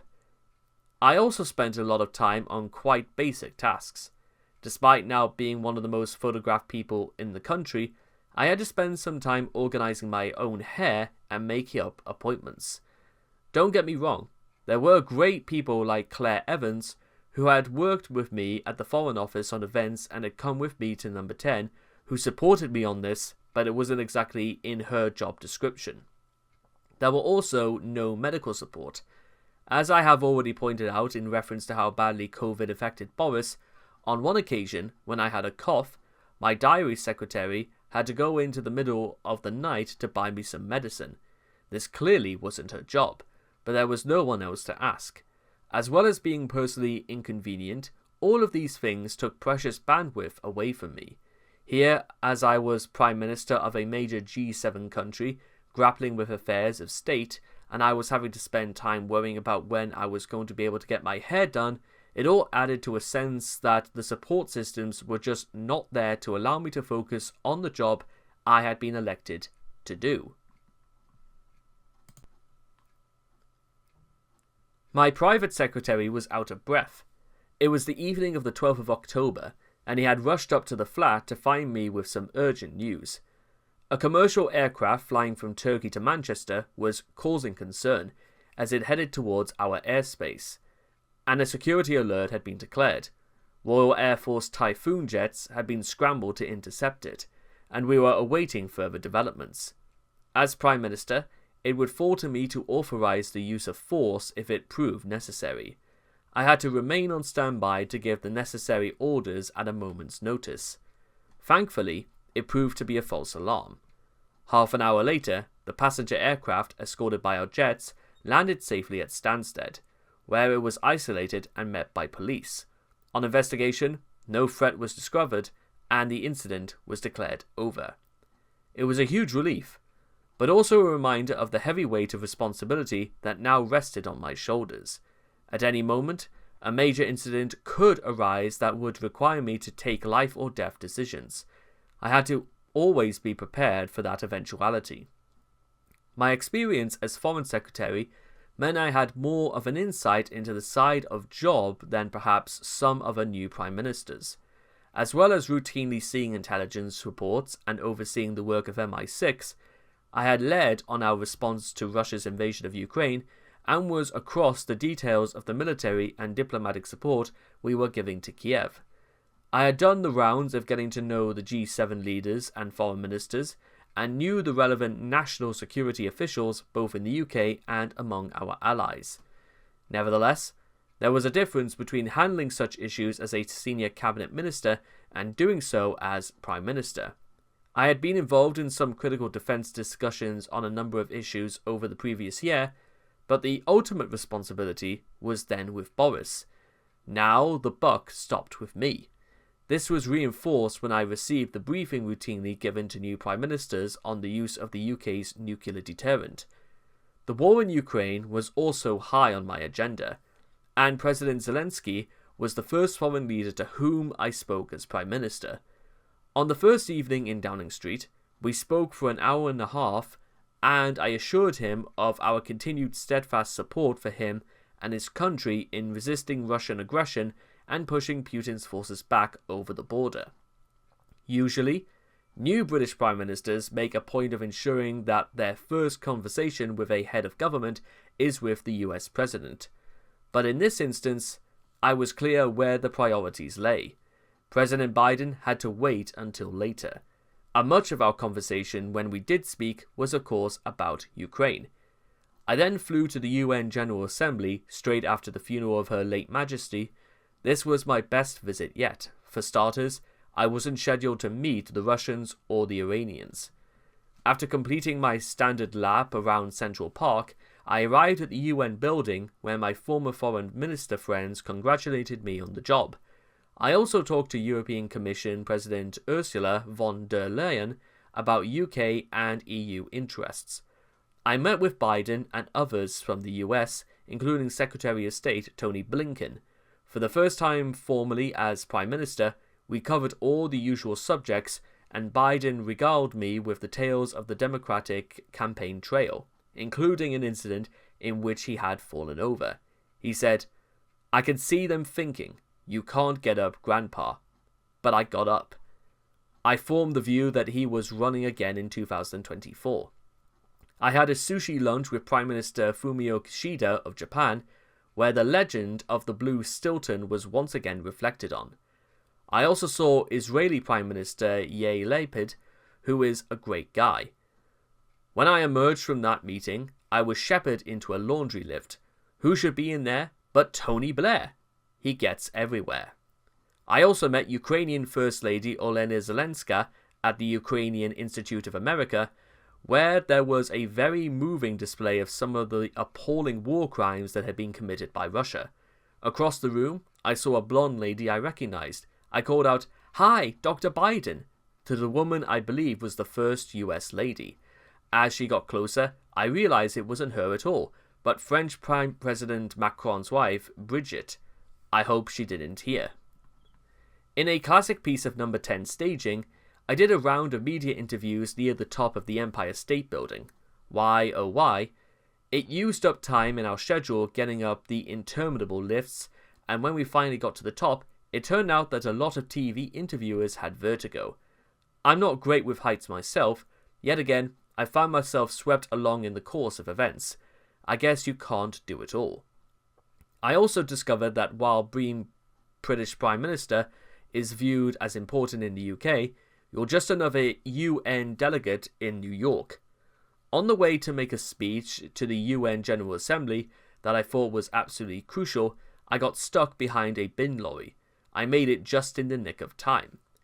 During the leadership election, I had been pillared for my remarks about Macron. Where asked if he was friend or foe, I said that the jury was out. It had been meant to be a quip.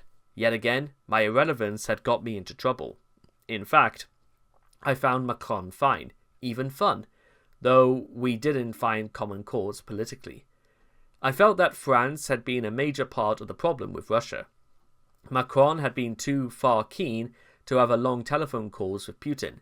He was also too close to the Iranian leadership and President Ping of China, the latter of whom he visited with a group of luxury goods manufacturers.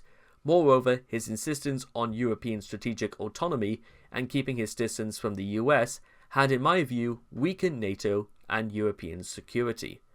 Macron did have the initiative to set up the European Political Community, a forum for discussion among European nations after the invasion of Ukraine. I was happy to attend, provided key British interests could be addressed, namely dealing with the huge flows of illegal immigration and strengthening our response to Russia. Needless to say, Foreign Office officials and the media establishment were salivating over any sense that they were rebuilding our relationship with Europe. It seemed impossible to have a rational discussion without people wanting to relitigate the EU referendum. Of course, while everybody else at the European political community met in the main conference centre in Prague, Macron had his own grand side building.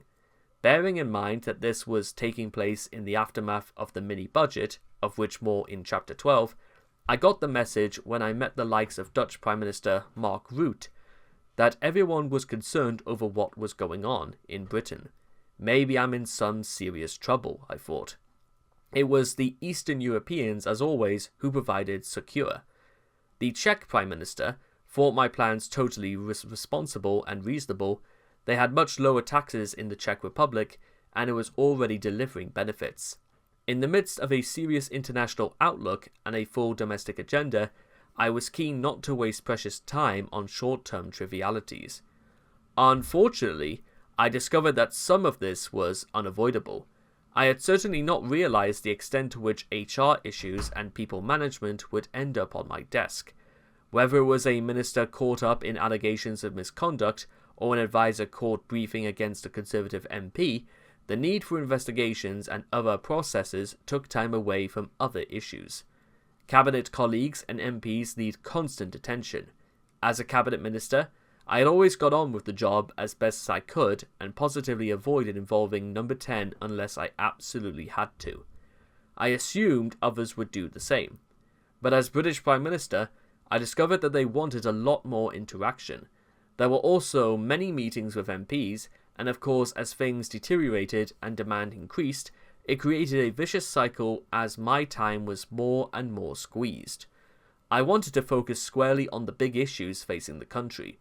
This meant consciously moving away from just constantly reacting to headlines.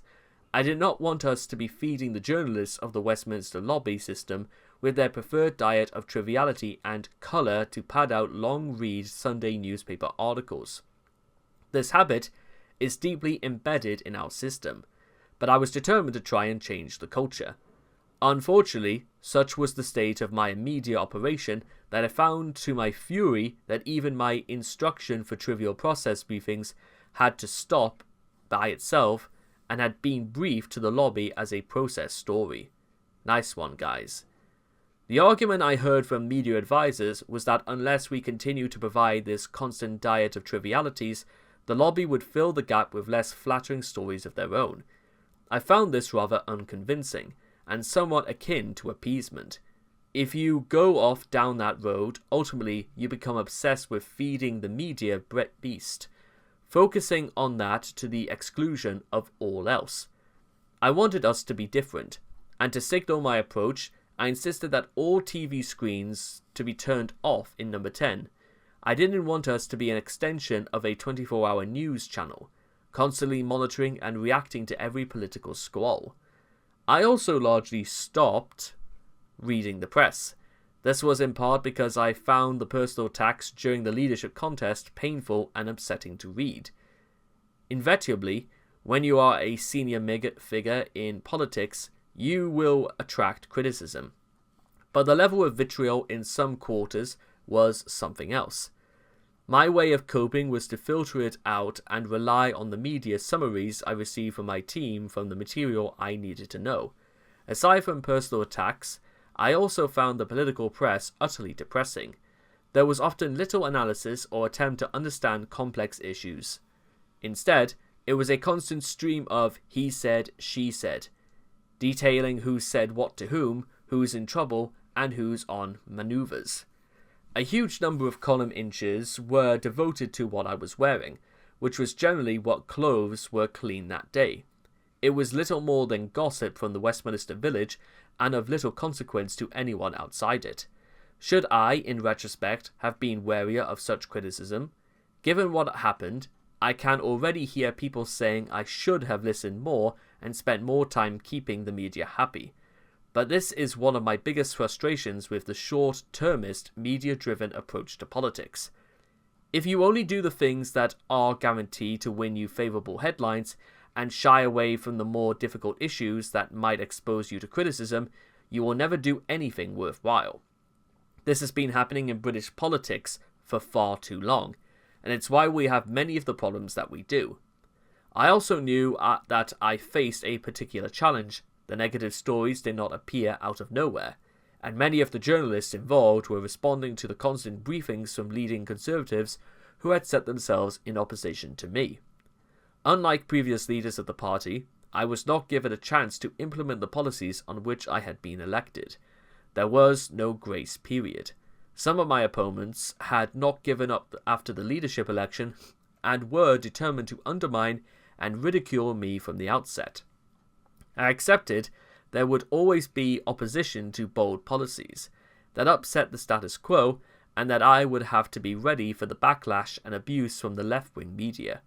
But what I found infuriating was to know that it was supposed fellow Conservatives who were encouraging some of the worst of it. It also seemed to me to be counterproductive, as they were poisoning the well and further damaging our chances at the next election. Yet there was little I could do about it. I could only trust in what I was doing and hope to prove them wrong in time. In addition to the personal criticism, there is another type of attack on politicians that has become all too prevalent, and that I think speaks volumes about the problems with British political culture. Whenever a British Prime Minister or senior politician is found to have used a private plane to travel to an event, they are routinely asked by the press and the opposition for a supposed waste of taxpayers' money. The same often occurs when MPs receive a pay increase or are revealed to have bought office equipment using their parliamentary allowances. This has led to a hair-shirt approach to politics, in which politicians are expected to put up with a lack of proper support for fear they might be criticised for unreasonable extravagance. This has created some utterly perverse outcomes. For years, the government did not have a dedicated long-haul aircraft for ministers to use for official travel overseas. As a result, they regularly had to charter commercial aircraft at much greater cost, all because politicians did not want to be seen to have commissioned a private jet for their own use. Eventually, an RAF Voyager was repurposed to serve this function, but even there were some huge headlines condemning the modest cost of repainting it with the Union flag on its tail. This sort of manufactured outrage is absurd. It should not be controversial to suggest that the Prime Minister's and Cabinet Minister's time is valuable and that they need to be able to travel quickly between meetings at home and abroad. They also need to be able to do so securely, with facilities on board to allow them to work, and in enough comfort that they are not completely exhausted when they arrive. This costs money, but it is justified by the benefits of enabling them to do their jobs more effectively on behalf of the British people. It isn't just the thorny issue of private jets. I believe this ingrained self-denial is what has prevented successive prime ministers from pushing for the others' resources that they need to do their job properly. It has become a political football to the deterrent of everyone. If we accept that the Prime Minister is the most important role in government, with ever-increasing demands being made upon it, we must also accept it that it needs to be properly supported. As I discovered, we now have a premiership that is subject to all the pressures and expectations of a presidential system, but without the associated infrastructure.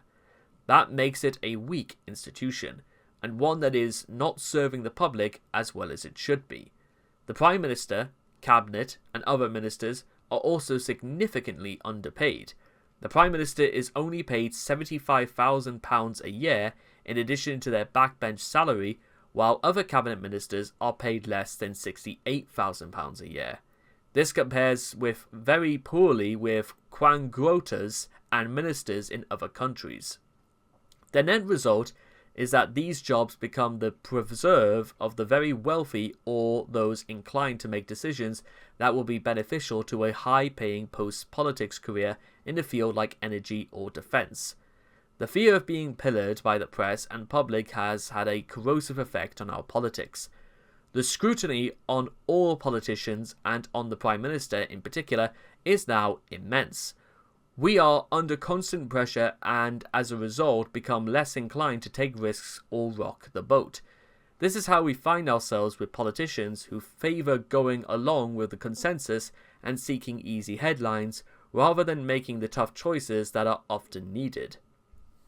As democratic politicians face ever-increasing public opprobrium, it is the technocrats and the supposed independent institutions like the OBR or the climate change community that are elevated above them and help us as paragons of virtue. There is also something rather anti-democratic in this, which I find distinctly troubling, particularly in the light of my own experiences. Motives are attacked and views dismissed simply because they come from a political figure. Meanwhile, unelected organizations and individuals claiming independent expertise find their pronouncements treated as irrefutable statements of fact. The idea that they might be wrong or pursuing a self-interested agenda is treated as fanciful. The underlying assumption in all this is that there is something inherently vulgar about politics. This is ingrained in the civil service, where I would often hear officials using political as a dirty word. This would solicitate a long lecture from me about how everything they do is political because they work for the government. Politics is how we translate the will of the voters into action. It's democracy. Against this background, it is no great surprise that their democratic politicians as a whole have lost much of their self-confidence, and many have begun to defer to the revered cult of the technocrat. That, after all, is usually the path of least resistance. But this equates to being in office but not in power. What is the point? I was not interested in being Prime Minister just to govern as the bane proxy for the technocratic establishment. For me, it was all about the office, but about what I could do with it. Had I believed I could instead secure the outcomes I wanted as Home Secretary or Chancellor, I would have wanted to be in those roles. But I knew it was only as Prime Minister that I would have the authority to do what was required. As I discovered on moving into Downing Street, there was a great many downsides to the job. The relentless pressure, the media abuse and political attacks, the loss of personal freedom, and intrusions on family life. There wasn't even the much hyped gold wallpaper in the flat. The gilded cage was just a cage, with fleas. The only good reason to be in number 10 and put up with all the downsides was what I could get done while I was there. I might have secured a long tenancy, but I have been content to put off the big decisions and scale back my ambition. But I was impatient, and I had work to do. I wanted to deliver.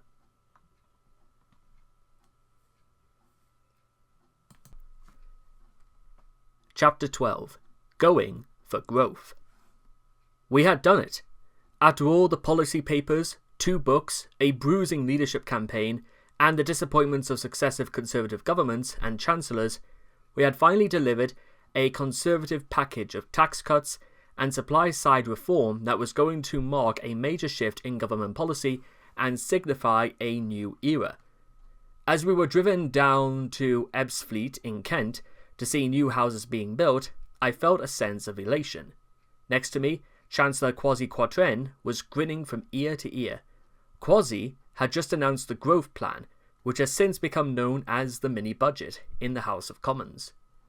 We had pushed into the timing of the announcement by events. Because of the hiatus in government caused by the demise of Boris and the long leadership election, the issues in the in-tray had been piling up. In particular, energy was a major problem. Because of years of short-termist policies, the UK had been left exposed to a massive global spike in energy prices. We had announced our energy package 2 days into the government and had promised to provide costings with a fiscal event in the ensuing weeks. Then, of course, the Queen had died and the country had gone into a period of mourning. Soon we would be up against party conference season, when politicians desert London for their annual weeks away with their respective party activists in a conference centre. We had a narrow window to spell out our economic plans between my return from the UN General Assembly the previous day and the start of the Labour Party conference on Saturday. Time was not on our side. I fundamentally believe that elections are won on the basis of what is happening on the ground, not messaging about future prospects. And things were not feeling good. Growth had been stagnant. The average Briton was no better off than they were in 2007, and indeed £10,000 per year worse off than the equivalent American. The state was spending too much, almost half of the country's national income. In order to move things in the right direction, serious action was going to have to be taken that autumn. However, this is not to say our economic plans were generated on the hoof. In fact, they had long been in gestation. My fellow authors and I had laid out the strategy in our book Britannia Unchained, Global Lessons for Growth and Prosperity, published exactly 10 years previously in September of 2012. One of those authors was Kwasi himself, and he and I had spent years discussing this agenda. As we put it in the introduction to the book, changing Britain's fortunes needs a relentless energy and determined focus. Vitally, we will need to be tougher in taking on vested interests. We have to ensure that the general climate for business is attractive. This means that we should stop indulging in irrelevant debates about sharing the pie between manufacturing and services, the North and the South, women and men. Instead, we should focus on trying to make it easier for firms to recruit people and ensuring the tax burden is less onerous. I believe those things were needed then, and if anything, I believe them even more after 10 years in government. The task was now more urgent. Brexit made it imperative that we should tackle the underlying problems that were stopping Britain from becoming more competitive. Otherwise, we were simply accepting decline. Kwasi and I had both been members of Boris's cabinet, he as business secretary and me as international trade secretary. We had sat there in frustration as the then Chancellor Rishi Sunak raised taxes and blocked serious supply-side reform. We had lobbied Boris not to go ahead with corporation tax rises or windfall taxes, but while claiming to sympathise, he was deeply reluctant to take it on the Treasury. The biggest row was when Sunak had sought to introduce an entirely new tax, the Health and Social Care Levy. There were rumours during the summer of 2021 that national insurance was going to be hiked to pay for the NHS. I had been a long-time campaigner against national insurance. At the first Conservative Party conference I had attended back in 1997, I had made a platform speech against it with Margaret Thatcher looking on. It was a fake tax, claiming to be an insurance against unemployment and sickness. In fact, it was just another way of fleecing the British public, with money going into the public spending black hole. Ahead of that cabinet meeting in September 2021, there were lots of attempts by Boris and Dan Rosenfield, his chief of staff, to persuade me not to speak out against the tax rise. It was even hindered by Boris's allies that I wouldn't want to put my potential promotion to Foreign Secretary in jeopardy. But I insisted on saying my piece. I had not joined the Tory party and become an MP to raise taxes. The justification given for creating the new Health and Social Care Levy, according to Sunak, was that it was needed to balance numbers from the Office for Budget Responsibility, the OBR. This was a red rag to a bull. I pointed out that the OBR forecasts always turn out to be wrong, that we had promised not to raise taxes in our manifesto, and that Conservatives who raise taxes don't win elections. I was backed up by only two other cabinet ministers, Lord Frost and Jacob Rees-Mogg. After my comments, Boris said he agreed with me and Sunak. Classic. It was very clear that the answer to Britain's fiscal problems, i.e., that spending was exceeding tax revenues, was not more taxes and bigger government. It was liberating the supply side of the economy to generate more growth and income while holding down government spending.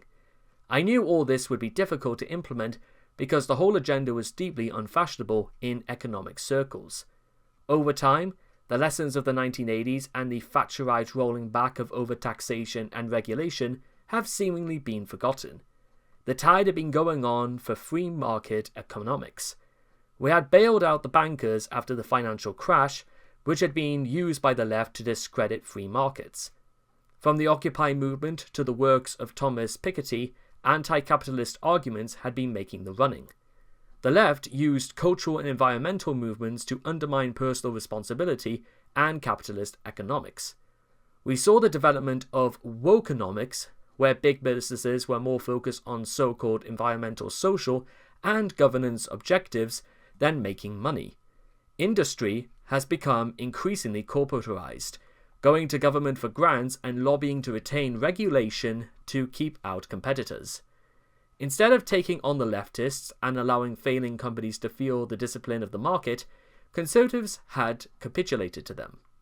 Central banks from the Federal Reserve to the Bank of England colluded with spendthrift governments, allowing money printing to pay for the Grease. Conservatives lost their economic compass and their grasp of basic economic principles, often demanding more regulation and buying into the left-wing spend and subsidize model. When I talked about supply-side reform, it was met with eye rolls from my own parliamentary colleagues. This tendency was exasperated by the response to the pandemic. UK government spending as a proportion of GDP is now an eye-watering 46%. By the time I won the contest to lead the Conservative Party in the summer of 2022, the chickens were coming home to roost. The UK was becoming less competitive and relatively poorer. Energy and housing prices were some of the highest in Europe. Roads and rails took longer to build and were more expensive. The high-speed 2 rail line between London and the West Midlands was estimated to have cost 10 times its French equivalent. We are not allowed fracking and consequently have energy prices that are twice what they are in the US. Add to that the fact that, despite my best efforts, our workers face the highest childcare costs in Europe, and it had become inordinately difficult for companies and organisations to open a bank account. Yet more evidence that it's getting harder to get things done, which slows down progress. After some attempts to cut regulation in the early years, red tape had grown under the Conservatives. Successive governments had given in to pressure for more nanny state measures such as sugar taxes, anti-money laundering rules, data protection regulations, and a host of other measures that have added to the burden. These regulations and costs have had the effect of hampering our manufacturing industry, deterring investment, and driving up the cost of living for ordinary Britons. The administrative state has accumulated huge numbers of power. The Conservatives' planned bonfire of the Quangos, there are still hundreds of unelected Quangos in Britain, have been snuffed out as long ago as 2011 by lefty claims that we were seeking to abolish forests. Blair and Brown had imposed a web of legalistic architecture that added process and put more power in the hands of the technocrats. We did not reverse any of this legislation. In fact, we added our own. Brexit offered a huge opportunity to deal with this legacy of red tape. It would clearly be on benefit to the UK economy if regulations like the Working Time Directive were repealed. But we have been too timid in taking that opportunity. The vast majority of EU law remains on the British statute book. It's a bit like getting divorced and then continuing to live in the same house as your ex-husband. The West has been growing slowly for years, and Britain was among the worst laggards. We urgently needed to change the trajectory if we were to have any chance of seeing results by the time of the next general election. That meant returning to the promises on which we had been elected in 2019, like keeping corporation tax low and reversing the planned increase in national insurance. It meant getting serious about other supply-side reforms that would boost growth. It meant increasing the productive capacity of the economy and setting the conditions necessary for higher economic growth. It's a simple enough concept, but achieving it has not always proved to be easy. I wanted to defeat the sense that things simply weren't happening in Britain and that we were stuck in a rut. It's why I made the theme of our 2022 party conference Get Britain Moving. As well as needing a huge cultural shift, our other problem was that the institutional machinery had completely bought into the big government high tax approach that had been cemented during 30 years of economic consensus. I called out the Treasury orthodox during the leadership election, and this probably didn't do me any favours with the officials with whom Kwasi and I would have to work. His Majesty's Treasury is a much more powerful body than its equivalent in other countries because it compromises both the economic and accounting functions of the government. No other country has a system like this. The US equivalent would be having the White House Office of Management and Budget, the US Treasury and the Congressional Budget Office all rolled into one and headed up by civil servants. This setup has been a problem for Britain for years. Labour Prime Minister Harold Wilson tried to break it up by establishing a separate Department of Economic Affairs in the 1960s. He failed. The situation we now faced was not only that the Treasury orthodoxy had shifted to the left and away from the free market economics we wished to pursue, but that the power of the Treasury orthodoxy had grown under Blair and Brown. The Treasury had spread its tentacles over domestic policy. This meant cabinet ministers not only had a spending cap in their departments, but they also had to go to the Treasury for permission as to how to spend the money. They had also given the Governor of the Bank of England much greater powers, including making him virtually unsackable during his 5-year term of office, since extended by George Osborne to be an 8-year term. Although the Treasury is responsible for setting the Bank of England's mandate for monetary policy, I saw in my time that there was talking about it and it had become a taboo. During the leadership election, I questioned its mandate and the period of cheap money that they had anesthetized the country. According to some people, this was akin to questioning PayPal authority. Any attempt to talk about it was considered a challenge to the bank's independence. If only the words attributed to Mayor Amschel Rothschild of the famous banking family had been heeded. Permit me to issue and control the money of a nation, and I care not who makes its laws. The OBR was set up by George Osborne, the Chancellor in the coalition government following the 2010 general election. Although it was to mark the government's forecasting homework, it gradually developed a life of its own, and now essentially sets fiscal policy. I'm not aware of any other treasury anywhere in the world with such a rigid and inflexible arrangement. Both the Bank of England and the OBR are infused with the same treasury orthodoxy, but as independent institutions. They are not subject to challenge from elected politicians. Their actions move markets and affect people's lives. But instead of being robustly scrutinized, their pronouncements are treated with the same reverency that is given to other technocratic institutions nowadays. These bodies all instinctively have the same mindset. They were the remaining in the EU and now want to stick as closely to the EU law as possible. They are pro-China and generally against using economic measures to shape geopolitics. They agree with top-down tinkering and are more interested in balancing the books than growing the economy. They are also pro-immigration, seeing that as a way of fixing the public finances. They are fatalistic about Britain's decline, and they don't believe in Britain's manufacturing industry. At one instructive meeting, after we failed to reach a conclusion on what to do to defend ourselves against unfair trade practices in the steel industry, as exasperated, Boris interjected, "Put your hands up, those who want a steel industry in Britain." The Treasury officials who were disputing for Sunak sat on their hands. Because these bodies believe the level of economic growth is a given, they underplay the importance of incentives. But incentives matter hugely. Put simply, if we push up taxes to 80% or put up so much regulation in place that operating a business becomes almost impossible, fewer people will aspire to earn more or start a new business. Different incentives have different levels of responsiveness. While most working people are fixed in terms of their ties to a particular place and cannot easily move abroad to a lower tax country, large businesses and big capital tend to be more mobile. It is much easier for a multinational company like AstraZeneca to relocate and open new facilities in Ireland rather than the UK because Ireland's corporation tax is lower. That is why changes to business taxes, regulation, and the top rates of personal income tax are particularly sensitive. No one who has had to deal with this hideous hell of the OBR forecasting process understands just how bad it is. I saw it firsthand as Chief Secretary and then had the opportunity to look under the bonnet as Prime Minister.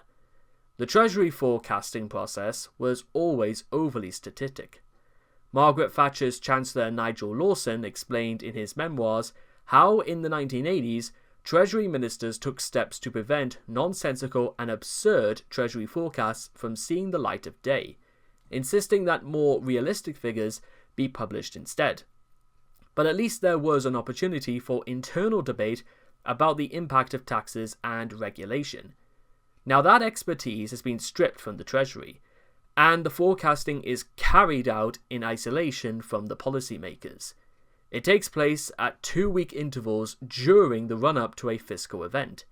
The Treasury can go from having £20 billion extra to spend to being £20 billion short simply because some intermediate figure or number has changed.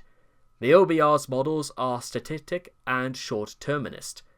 They underestimate the effect that tax and regulation have on people's behaviour, and they tend to focus on the 1 or 2 or at the most 5-year effects of policy. I call this approach abacus economics. They tell us who the winners and losers will be from changes to tax rates, but do not give sufficient weight to how those changes will boost growth overall. This means, bluntly, that their numbers are frequently wrong. This had an impact on the debate during the leadership contest. Sunak's team claimed my plans would increase borrowing and add to the national debt. Those attacks were based on flawed OBR modelling. As a former Chancellor, Sunak entirely bought into this orthodoxy, while I sought to challenge it.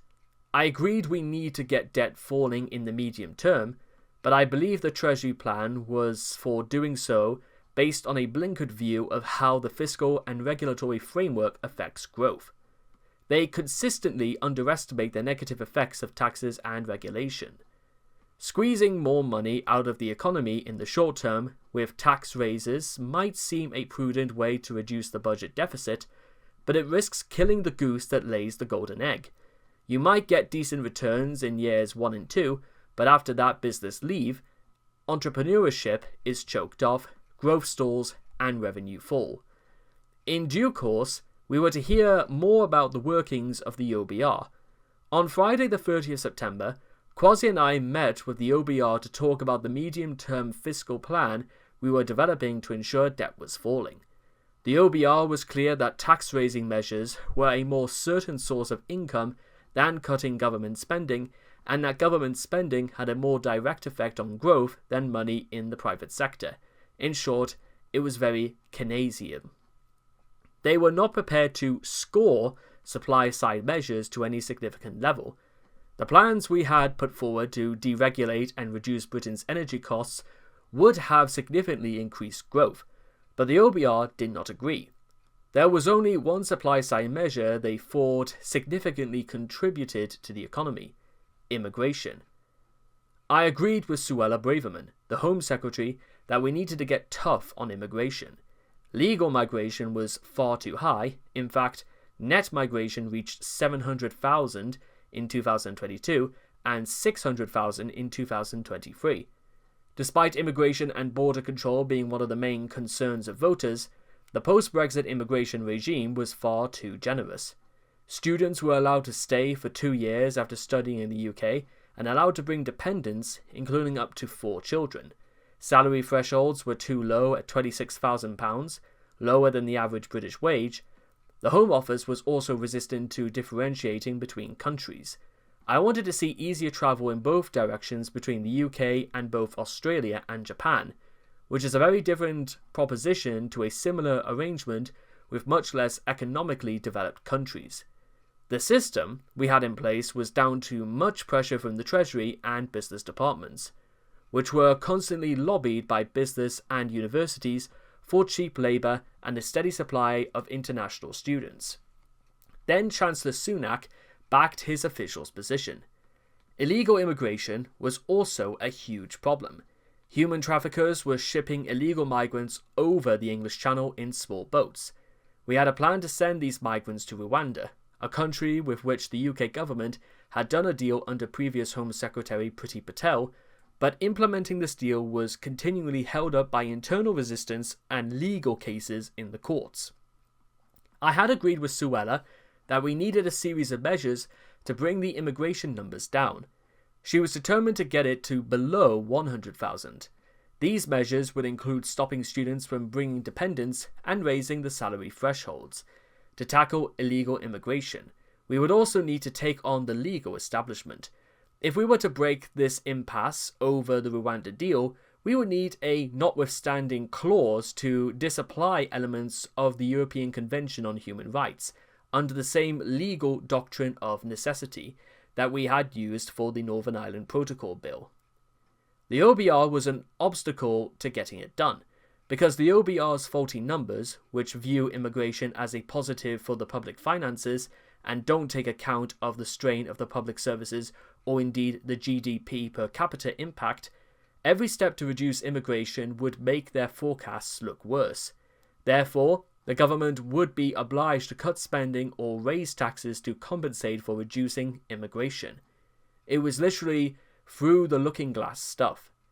If numbers were reduced as Suella had outlined, the OBR claimed this would add £10 billion to the deficit and therefore necessitate spending cuts or tax raises. These calculations, that I believed were wrong, were providing the tramlines for government policy. The arguments Kwasi and I were making were not novel or eccentric. They'd been proved right by the experiences of the 1970s and 1980s. And for a time they were accepted wisdom. But somehow the economic establishment had either forgotten or repudiated them in the years since. Hence, we arrived at a situation where my laying out these basic tenets of free market economics during my pitch to become Prime Minister was painted as some sort of untested heresy. Despite all these flaws, the Prime Minister and Chancellor essentially have no alternative but the OBR for forecasting. Other government departments are not able to do their own forecasts, as I found when I was International Trade Secretary. According to the legislation, the OBR has to produce a twice-yearly forecast of the public finances. If the government decided to commission a different body to do a forecast, I suspect it would cause an uproar. As I saw for myself, unelected independent bodies are trusted more than politicians, so that argument would be lost. Therefore, even though I believe the forecasting process was fundamentally wrong, and even though I believe the numbers were a fiction, I could not denounce them without putting the government in an even trickier position. There is a deeper problem then, even than the flawed forecasting. It is that the media and wider establishment appear to believe that the future can be predicted this way. They put far too much faith in forecasts. Similar mistakes were made around the modelling for COVID, which evidence now suggests projected 4 times as many people would be infected without a lockdown as we really were the case. This flawed modelling was taken as gospel by the government machine and media alike, and was instrumental in unprecedented decisions being made to curtail personal freedoms, on the basis of supposedly preventing hundreds of thousands of deaths. I believed in what I was doing from a point of first principles, but very few are prepared to engage in an argument at that level. They prefer instead to engage in monkey tennis around competing predictions of the future. I could not tell you precisely how many jobs would be created in particular parts of the country over the next decade, or what new technologies and products would be developed by businesses during that time. But I do know that a 19% rate of corporation tax is much better than one of 25%, and that easing the burden of regulation and taxation will result in better growth. Rather than argue about the forecasts, I wanted to get on and prove it. After years of being thwarted by the process of officialdom, Quasi and I knew that getting past the orthodoxy would be a major problem. However, while we were thinking in terms of how to actually make the policies actually happen, we underestimated the wider fallout about being seen to take on the establishment. That's why all the work we did in the limited preparation time we had was about how to enact the policies and not so much about how to sell them. In between leadership election hustlings, I had been rushing back to the Foreign Secretary's rural retreat of Shevling, where we had a few weeks to work out how to approach all of this. We were there with Treasury officials, many of whom I knew from my time as Chief Secretary. Supportive cabinet colleagues Jacob Rees-Mogg and Simon Clarke were also there. Quasi and I discussed how to navigate the politics of it, both inside and outside government. We agreed that there was a triumvirate of problems. The Treasury, the Bank of England, and the OBR, which between them had presided over the drift of economic policy in Britain for 30 years. We knew they represented institutional barriers to our plans. Of these, we were most familiar with the Treasury. Quasi had been parliamentarily private secretary to Philip Hammond as Chancellor, when I had been Chief Secretary, so we both knew how bad the problem was there. We had to work out how we were going to approach this three-headed hydra. One option would be having to go in very hard, abolish the OBR, and appoint senior leaders in the Bank of England and Treasury who were prepared to challenge the orthodoxy. That would have been extremely dramatic and would have amounted to a declaration of war on the economic establishment. It would have also have taken time we didn't have. Instead, we decided to pick our battles. We would use the OBR on its twice-yearly cycle and try to work constructively with the governor and the bank. That left the Treasury itself. Quasi was very keen to replace the incumbent permanent secretary, Tom Scholar, with someone less attached to current thinking. While I didn't have particularly strong views about Scholar, I did believe it was important that the Chancellor of the Exchequer should be able to choose his most senior official.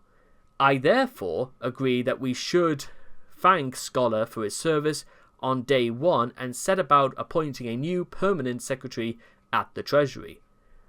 The reaction to this announcement was predictable and telling.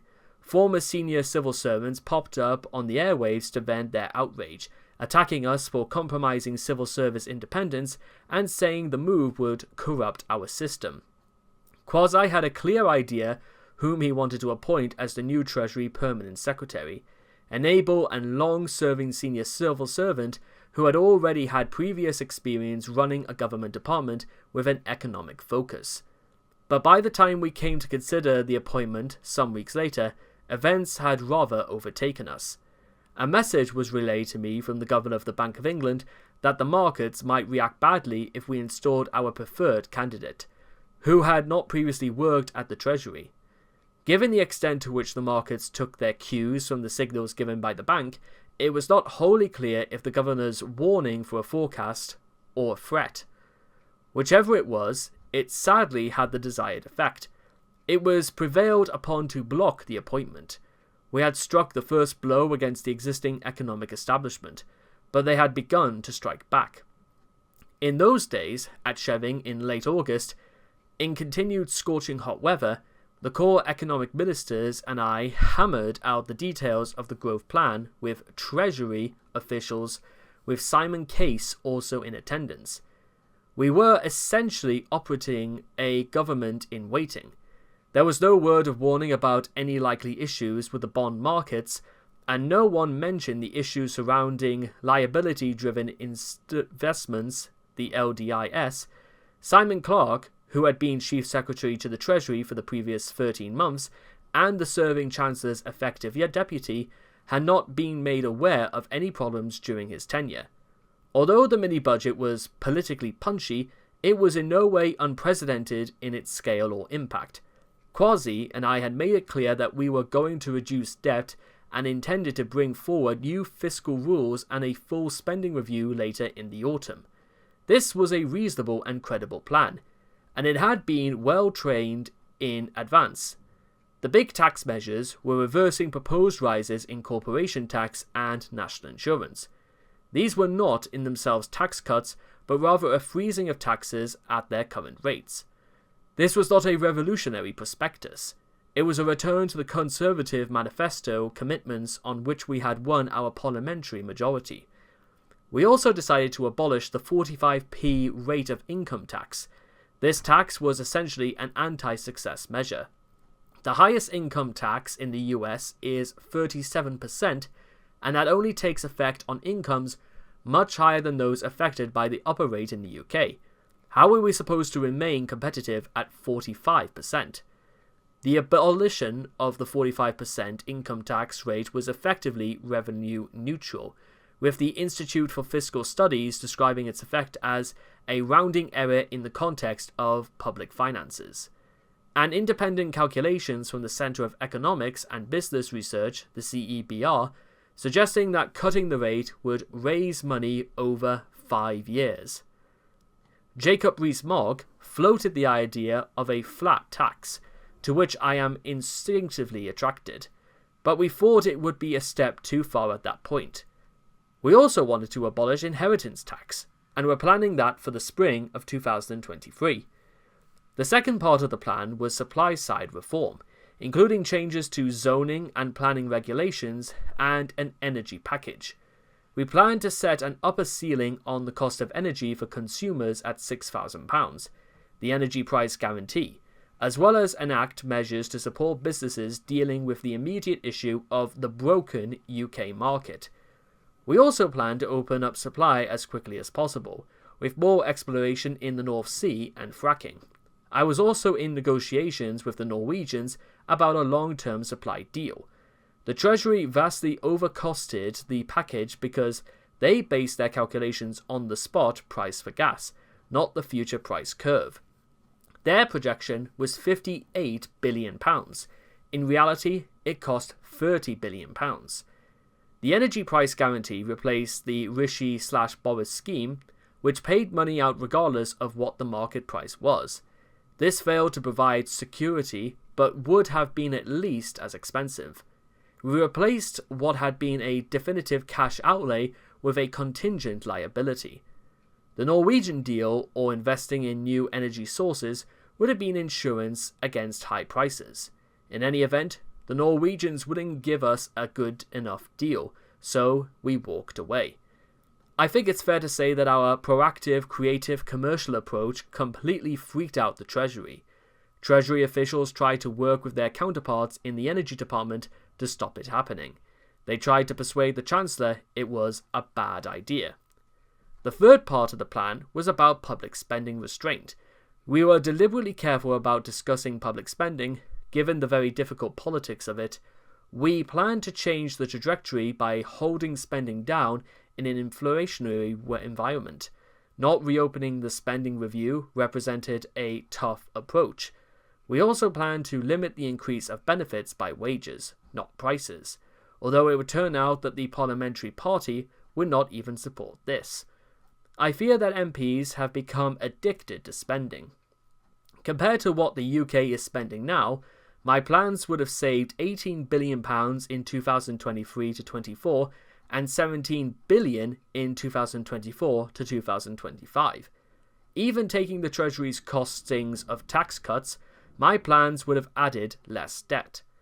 All of the tax changes and supply-side reforms in the mini-budget were fully costed by the Treasury over 5 years, and I have already said I believe the Treasury costings to be over-egged. For example, their costing of the tax measures over 5 years was £45 billion, whereas independent analysis by the CEBR suggested it was £25 billion. And indeed, it was shown subsequently that the energy package was half the predicted cost. Even though I thought the Treasury costings were too high, as subsequent numbers have proven, there was no warning on the part of the Treasury that the market reaction would prove too much. Our exasperation of receiving a fair hearing was not only reinforced by the Treasury view, but by recent experience. There had not been a major market reaction against recent spending commitments, including the furlough scheme, which had cost £70 billion. In the greater scheme of things, the mini-budget's effect on government borrowing was relatively small, even if we took the inflated statistic modelling approach of the OBR and the Treasury, which placed its cost at £45 billion over the first 2 financial years. This compares to total government spending over 2 years of £2,000 billion. I have heard many people say we should have gone slower, delayed the announcements, and rolled the pitch better. I accept the communications around the mini-budget were not as good as they could have been, but I have to ask, what would we have been waiting for? I knew that many of these things would be politically difficult and immediately popular. The longer you wait in politics, the harder things become, and experience suggests it is better for politicians to strike while the iron is hot and make use of their mandate while it is still fresh. That might have been a miscalculation, but it was not an outlandish strategy. I came to the table having worked for years in the energy industry, both as an accountant and an economist. Hugh has a degree in mathematical economics from the London School of Economics. This stuff is bread and butter to us, and I talk about it a lot. I am not always good at translating the internal dialogue into something for wider public communication. I assume people understood what I was trying to do more than they did. I had been clear that I would cut taxes straight away during the leadership election, and had been elected by Conservative members on that platform. If anyone was surprised by the measures in the growth plan, they frankly hadn't been paying attention, or perhaps they had just become used to politicians who talk about wanting tax cuts while putting taxes up. By contrast, I meant what I said. Others criticised us for not publishing an OBR forecast alongside the plan, but as I have outlined, I had no confidence in the methodology I knew the OBR used and believed its modelling to be fundamentally flawed. Additionally, there have been no OBR forecasts for many other fiscal announcements, including the aforementioned £70 billion furlough package. The OBR later leaked its calculations, purporting to show a £70 billion hole in the budget, and this, once again, proved to be completely wrong. I don't regret not commissioning a forecast that I knew would be wrong and that would inevitably have undermined our plans from the outset. This led to criticism, but what else could I have done? Given that economic modelling was what I did in my professional career, I suppose I could have cleared a weekend at Checkers to crunch the numbers and write my own detailed forecast. But I hardly think that would have inspired confidence. This week's leading up to the launch of the growth plan were, of course, not as we had expected. Much of the financial preparation took place against the backdrop of national mourning for the Queen. During this period, I was kept busy travelling around the country attending ceremonies with the new King and Queen, while Kwasi and his team were working hard to get the package of measures together. In between my other commitments, I had regular meetings with Kwasi, my own economic advisor Matthew Sinclair, and Treasury officials to go through the details. Although the Prime Minister is nominally First Lord of the Treasury, Treasury officials guard the Chancellor closely, and were clearly alarmed by my close working relationship with Kwasi.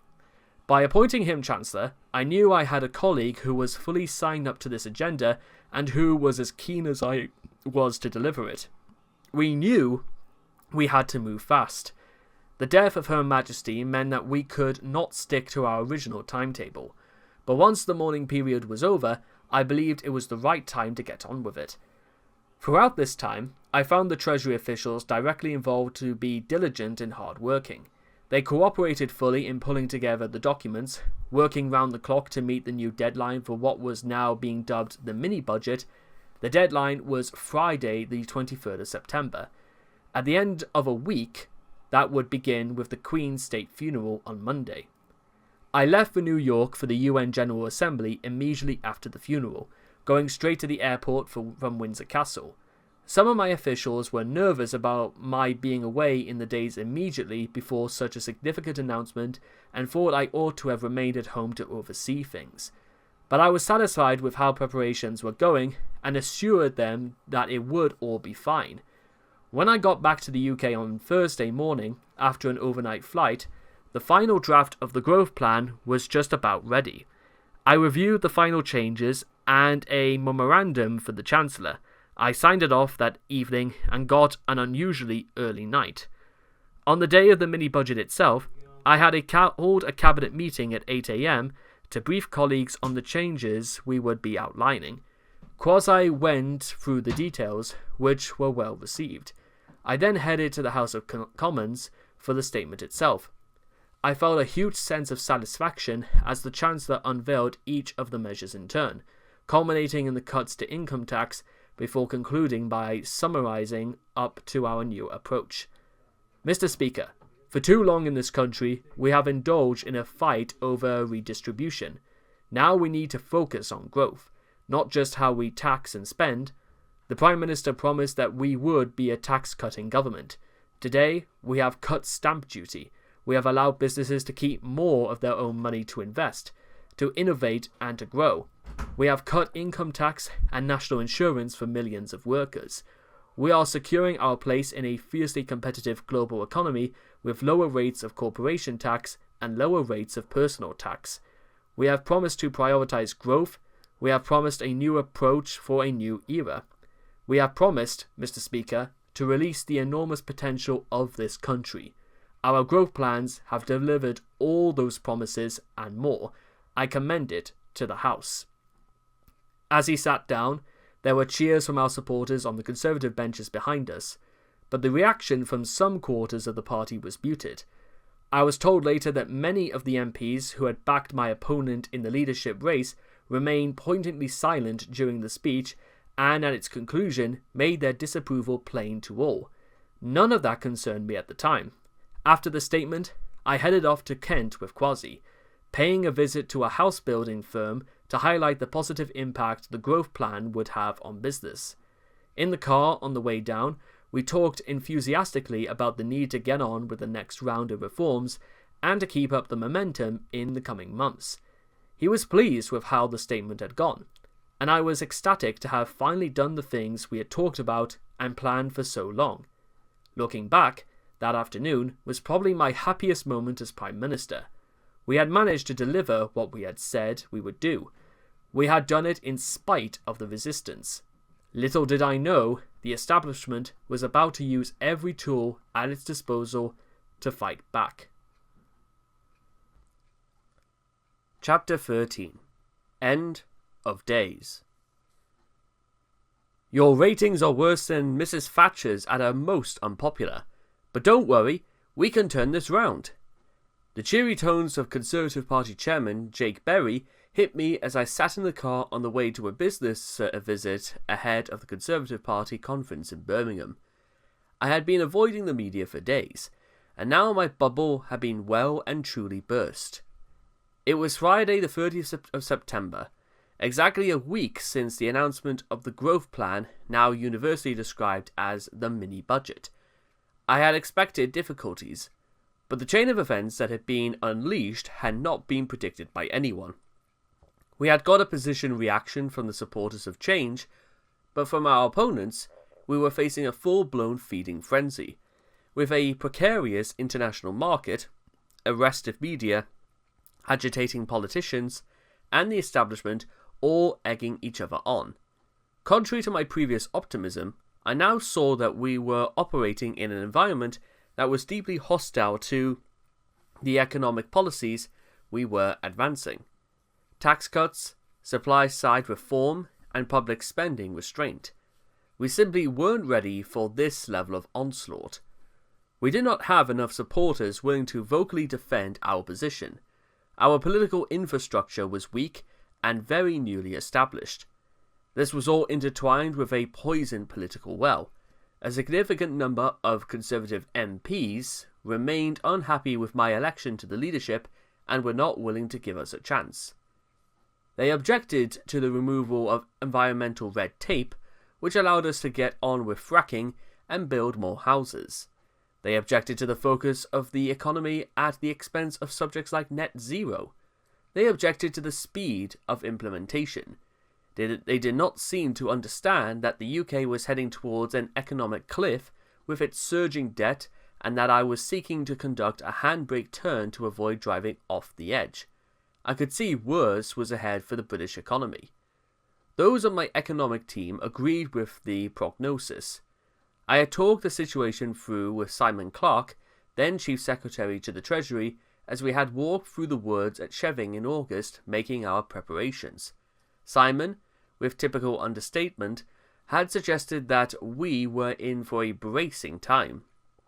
I had said it would be a tumultuous 6 months of turbulence, and we would have to batten down the hatches, but we agreed it was the only way to get things on the right track. The alternative was an anomic economy, increased taxes, and a likely brutal defeat for the Conservatives at the 2024 election. I knew the party conference to which I was heading would be difficult. I needed to keep the cabinet on board, deal with restive MPs, and not show any chinks in my armour, until which my opponent would be only too willing to stick the knife. The backdrop was not promising. Much of the market turmoil had been generated in the US, which we had not expected or been briefed on. Jerome Powell, chair of the Federal Reserve, had reversed policy in early 2022 after keeping interest rates too low for too long. In March 2022, he started a cycle of interest rate rises, taking the federal funds rate from 0 to 0.25% to 3 to 3.25% by September 2022. The bond market collapsed, and the 10-year US Treasury yield rose from 0.72% on the 1st of March 2022 to 4.01% on the 18th of October, barely 7 months later. Monetary policy had been reversed, and the annual growth in the main measure of the US money supply, M2, went negative in November 2022, after having had its largest expansion since the American Civil War during 2020. The bond markets had failed to anticipate this and went into a tailspin. The change in interest rates expectations led to a surge in the dollar. All these things caused knock-on effects and chaos in other countries, including in the UK. As expected, the pound had fallen relative to the dollar following the mini-budget on the Friday, but the fall did not trigger a huge alarm since it was within the Treasury's expectations, albeit at the upper end. The pound had also dropped the day before, to its weakest position in 37 years, after the Bank of England had increased interest rates by less than expected. Analysts concluded that the bank had missed market expectations, and there was increased pressure for further rate rises. The Bank of England had also embarked on a programme of quantitative tightening on the eve of the budget, announcing a plan to sell £40 billion of gilts, becoming the first major bank to sell quantitative easing bonds. This selling of bonds raised the yields as the supply of bonds was increased, pushing up the cost of government borrowing on the eve of the mini-budget. Although the dollar was strong following a rate rise by the Federal Reserve, the pound had not been alone. The yen was also suffering. Yet the fall of the pound was blamed by the media entirely on the mini-budget. I expected the initial market jitters to settle and was more concerned about convincing malcontents on the Conservative benches that we were now on the right track. This was a battle I believed had to be won and for which I was prepared. What I did not realise was that things were about to get a whole lot worse. One of the media team mentioned to me that they were having to field questions about the market reaction because the Treasury Plan team was not stepping up. This worried me because I had been under the impression the Treasury media operation would be in full swing. This, after all, is what they do. They live for budgets, mini or otherwise. After a calmish weekend, during which I invited my team over to Sheving for a barbecue, Checkers was undergoing some refurbishment, I was hit with news of turbulence in the Asian markets on Monday morning. There had been a further fall in the pound against the dollar overnight and a rise in UK gilt yields. I was surprised that this was panicking everyone. As a committed believer in floating currencies, I didn't think the current value of the pound was a central issue. Yet, even though the pound had fluctuated wildly over the past year, the media started tracking it as a marker of success. As I headed back to Downing Street, it became clear even more trouble was ahead. Kwasi had done a bullish TV interview on Laura Kuenssberg's BBC show on Sunday, but had since shifted into a much more cautious gear. He had apparently been up all night fretting about the market movements. What neither of us knew was that the UK was sitting on a financial tinderbox. Our pension funds were uniquely exposed to liability-driven investments. The UK had a significant proportion of the world's supply of these products, which meant that every time interest rates went up, there would be demands for cash. This then became a vicious circle. The risk was that these pension funds and fund managers would go bust, leading to a cataclysmic economic fallout. During the era of cheap money, pension funds had found it hard to make a return. Therefore,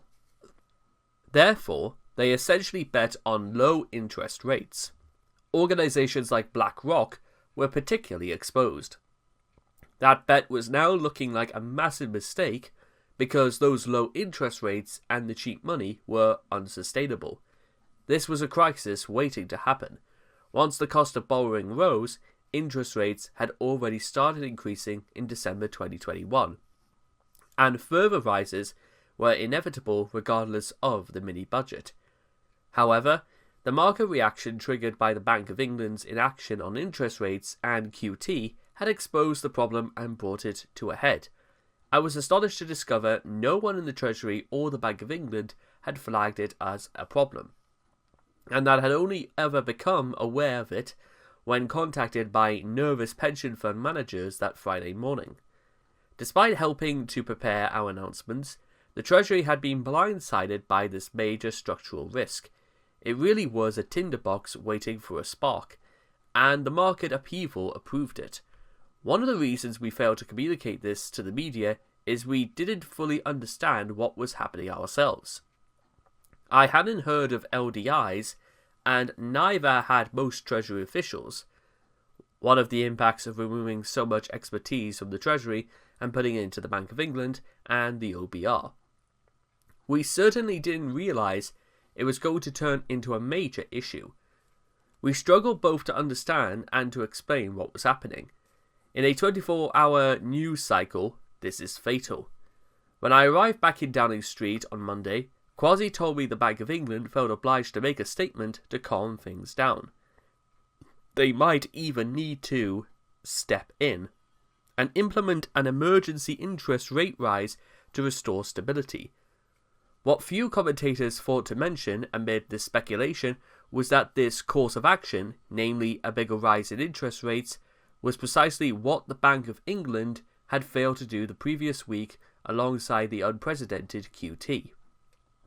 They were now being urged to correct what the market saw as their mistake. But the spin was that it was entirely the government's fault, because we did not know what was going on, and I personally was one step removed in Downing Street. The Bank of England, and no doubt other parts of the bureaucracy, was able to lay the blame for the market turbulence entirely at the government's door. They got the jump on briefing the process, and various former officials swiftly popped up in the media to lay into the mini-budget.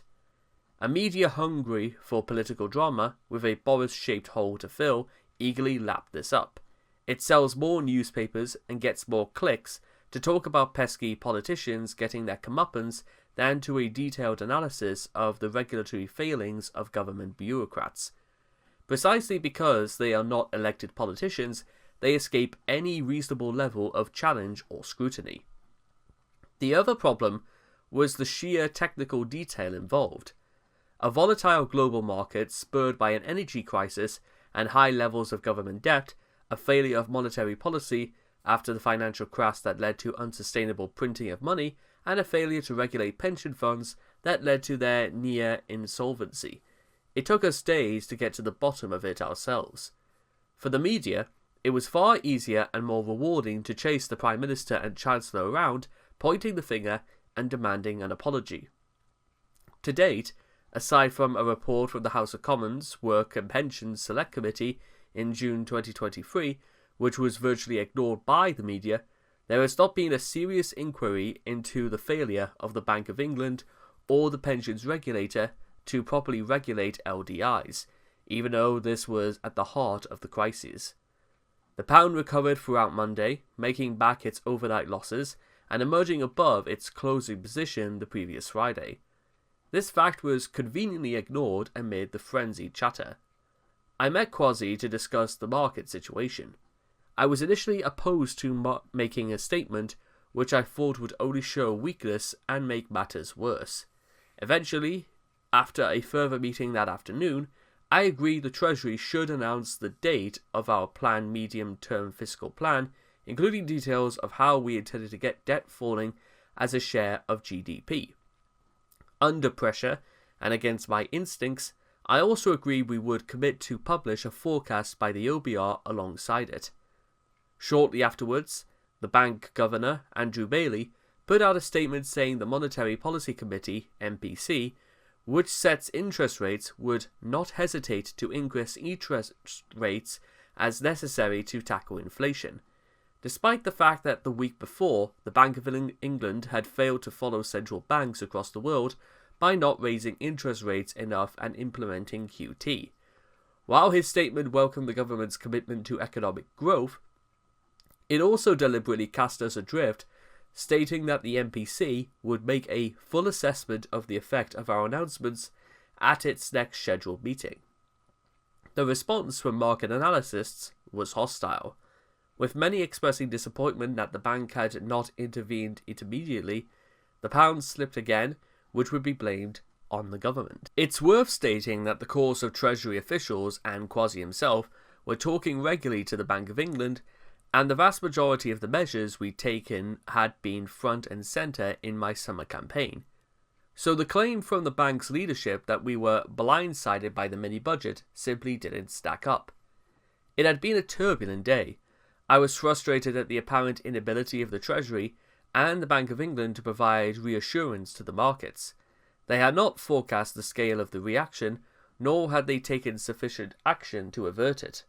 That, in my view, was a failure to do their job. But given the lukewarm nature of the public statements, which implicitly accepted the criticisms made by our opponents, it is unsurprising that the markets were unconvinced. They could see the governor and the Treasury establishment did not believe in our policies. This threatened to turn a market squall into a full-blown financial crisis, and it was obvious that an urgent intervention would be required to avert the disaster of collapsing pension funds. On Wednesday the 28th of September, the governor announced that the bank was setting aside $65 billion to buy up bonds to ease pressure on pension funds and insurance companies. This was more than a complete reversal of the £40 billion QT he had announced on the eve of the mini-budget. Even if you accept the conventional wisdom, the QT program had almost 20 times more impact than the 45p tax cut, yet it was barely mentioned in the media. However, the governor set a time limit of 13 days on this action, which was profoundly unhelpful, effectively creating another cliff edge to the risk. His argument was that he wanted to avoid creating a moral hazard by signalling the bank would bail out bad investments, but it created further problems. This deadline would in due course become crucial. The bank's action averted a financial meltdown, But why had the LDI problem arisen in the first place? Liability-driven investments were the 2022 version of credit default swaps, a product that aimed to reduce risk but actually left its holders open to different, bigger risks down the road. Large investors, like BlackRock, had bought heavily into them as a way of making money when interest rates were low, and pension funds were limited in the products in which they could invest. Even the Bank of England's own pension fund had bought into LDIs. The over-reliance on these products was due partly to poor regulation and oversight by the Bank of England and financial authorities, and a lack of awareness by the Treasury. But fundamentally, it was the consequence of artificially low interest rates which had been in place since the 2008 financial crash. Since it was harder to get a decent return on investments in those circumstances, risky schemes like these were dreamed up. This was a problem that would have doubtless faced a reckoning at some point, given the inevitable rise in interest rates, but it was our misfortune to be the ones who entered a room full of petrol while carrying a candle. As the week ended, things didn't begin to calm at least slightly following the bank's intervention. But why was that the guns had been turned on the mini-budget rather than the Bank of England? And why was the fiscal package that was relatively modest compared with previous announcements, such as the cost of the furlough scheme during the pandemic, jumped on with such horror? Furlough cost £70 billion, which was greater than either the energy or the tax package. This, I think, is the key to understanding why I was ultimately unable to deliver on the mandate and why my premiership ended the way it did. I came to realise there is no such thing as the market in this sense. Rather, there are groups of influential individuals in the financial establishment, all of whom know and speak to one another in a closed feedback loop. The Treasury, the Bank of England, and the OBR are deeply embedded in these social and professional networks and share the same belief in the established economic orthodoxy. It is a classic example of groupthink. Over time, this group has moved to the left, adopting net zero goals and diversity targets while arguably neglecting many of their core duties, such as the Bank of England's responsibility to keep down inflation and maintain financial stability. The actions of much of the banking industry have become more politically driven.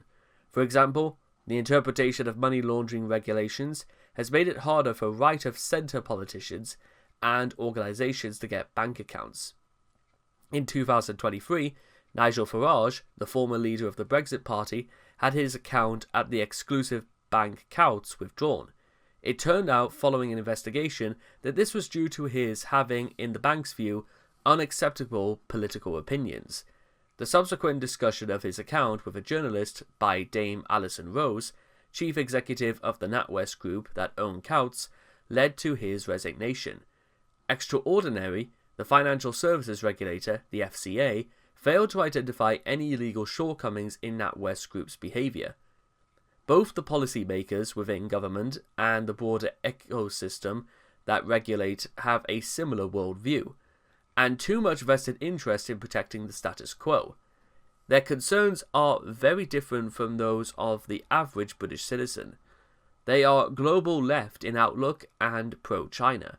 They intrinsically believe in big government, high taxes, and bloated spending, as they benefit from a large administrative state. Unlike elected politicians, they rarely have to account for these issues, or even of these views.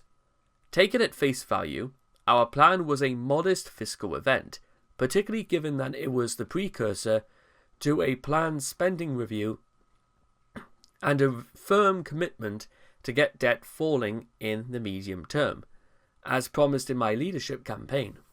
So why was there such an extreme reaction?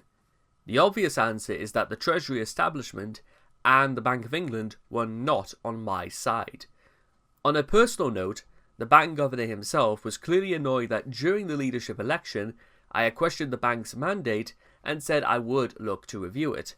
Under the Bank of England Act, it is perfectly acceptable for Parliament to examine the bank's mandate, but this was painted as an unacceptable attack on an independent institution, as were my criticisms of the OBR and Treasury orthodoxy. I knew the economic establishment would resent being challenged, and that I would have to win the argument against them. But I had not appreciated just how ruthless they would be in pushing back by all the means at their disposal. As uniquely influential figures, their signals to the market took on immense significance. It was once said that all the Governor of the Bank of England had to do was raise an eyebrow to bring errant financial institutions back into line. While that form of informal regulation is widely believed to have been consigned to history, the governor's eyebrow retains the power to shape opinion and move markets. In our case, it was not just the raising of an eyebrow, but a sustained whispering campaign by the economic establishment, encouraged and fueled by my political opponents in the Conservative Party, who refused to accept my mandate to lead. The signal was given that my agenda was a dangerous heresy that could not be allowed to succeed. I had been prepared for a political battle on the merits of our approach, but what had I not accounted for was the strength of the institutional resistance we faced from the outset. It became a question of who had more power over economic and fiscal policy: the elected politicians or the unelected technocrats. As I soon discovered, the answer was wrongfully clear. It was them. The resistance of the economic establishment was a crucial factor in our failure of implementing the mini-budget, but it did not take place in a vacuum. Fundamentally, not enough Conservative MPs supported my agenda, and even those who did were not necessarily prepared to do what it took to get the measures through. In fact, over the course of the previous 13 years, big government Conservatives had been in the ascendant. Many of them were well connected in the media and spent their time briefing influential journalists, which shaped opinion as much as the parallel operation by the economic establishment. From the day of the mini-budget, those Conservatives focused their ire on the abolition of the 45% top rate of income tax. I was surprised to find that Conservative MPs should be so resolute in their opposition to a tax cut, of all things, and especially a cut to an anti-success tax that raised little money and had been deliberately introduced by Labour's Gordon Brown to stoke the politics of envy. This fact pointed to a broader problem with the Conservative Party and what it had come to represent. 10 years earlier, the Conservative Party had supported the reduction of the top tax rate from 50% to 45% without any problems, and more revenue had been generated. If anything can be said to demonstrate the extent to which left-wing orthodoxy had influenced British political culture, this was the most striking example. A narrative developed about unfunded tax cuts, even excluding the Laffer curve effect. These tax cuts were less than the spending increases that had taken place. This, I'm afraid, shows how much ground the left has seized. There is hardly ever talk of unfunded spending commitments. Kwasi and I probably should have realized this, how would spin by our opponents, but we were spending all of our time thinking about reviving the ailing economy. In retrospect, the timing of the announcement was also a problem. By unveiling the plan on the Friday, it gave MPs a whole weekend to coordinate their opposition, briefing the press and stirring up trouble. Doing so on the eve of the Labour Party conference also proved troublesome, with the opposition making hay by denouncing the income tax and pledging to reverse it. This allowed Conservative critics to claim it had been a political mistake, a theme readily picked up by the commentary, and the optics were bad, they said. Frankly, I was sick of hearing about optics. Since the leadership election, I had made a concerted effort to avoid becoming overly concerned with optics. I had made clear I would be pursuing what I thought was right for the country, even if I was not immediately popular. As Prime Minister, I knew I had to remain focused on that mission. My approach was to perform as best I could in public while making the right decisions in private. I wanted to avoid the trap of becoming obsessed with media coverage. That way lay madness. It was simply not right or possible for me to spend my time personally overseeing and directing the government's media strategy. That was what our professional media strategists and press officers were for. Here, however, I accept that there was a problem of capacity. The civil service media operation, particularly in the Treasury, did not perform as well as it should have in laying the groundwork for the mini-budget. I am still not quite sure why. At the same time, the media team in Number 10 was still finding their feet. They did a heroic job, but were battling through an unusually hostile environment. A senior journalist has since told me that part of the problem we faced was a distinct shortage of expert voices supporting our agenda. Broadcasters and press alike struggled to find economists and commentators who could explain what we were trying to do. This was a sign not only of how unfashionable this agenda had become, but of how unfamiliar journalists and MPs themselves were with it. In an ideal world, we would have spent more time providing our allies with materials, lining up supporters, and making the case. But the plain reality was that the time and resources had not been available to us. One of my team reported having to explain to a confused journalist the idea that excessively high tax rates can reduce rather than increase revenues. The concept of the Laffer curve is a pretty simple one, and had been common currency in political discourse since the 1970s and 1980s. Yet here we were having to explain it as though it was a novel idea. At least that journalist was trying to understand what we were doing. Too many of the others seemed not even to want to bother. While I was frustrated by the Westminster media, lobby's refusal to engage seriously with our arguments, they were to a large extent reflecting the prevailing culture at Westminster. Ideas and serious policy nowadays take a back seat to gossip. Plots and intrigue, and there was no shortage of that during this period. Most prime ministers, upon taking office, can expect a political honeymoon during which their position is their party at its strongest. For me, there was no such window of opportunity. The parliamentary party was deeply divided and had acquired the habits of rebellion and regicide against its leaders. In the space of 3 years, Theresa May and then Boris Johnson had been brought down by their own MPs, making the position of Conservative Party leader more precarious than had previously appeared. MPs who had remained loyal resented those who had ousted them, and vice versa. We had then been through a bruising leadership contest that further fractured party unity and poisoned personal relationships, and in which more than half the parliamentary party had supported my opponents. Many of them actively wanted to bring me down, and having seen the fate of my predecessors, had high hopes of doing so. Some might say the Conservative Party resembles an underperforming football team that keeps replacing its manager. At some point, it is going to have to consider whether there is a more fundamental problem. One of my cabinet colleagues reflected during the turmoil that the parliamentary party is unmanageable. They say British politics follows American politics, but sometimes the opposite occurs. I remember thinking of this remark when I read about the chaos that engulfed the US House of Representatives when it couldn't elect a speaker. I am gregarious and I like people, but even my best friends wouldn't describe me as a great people manager.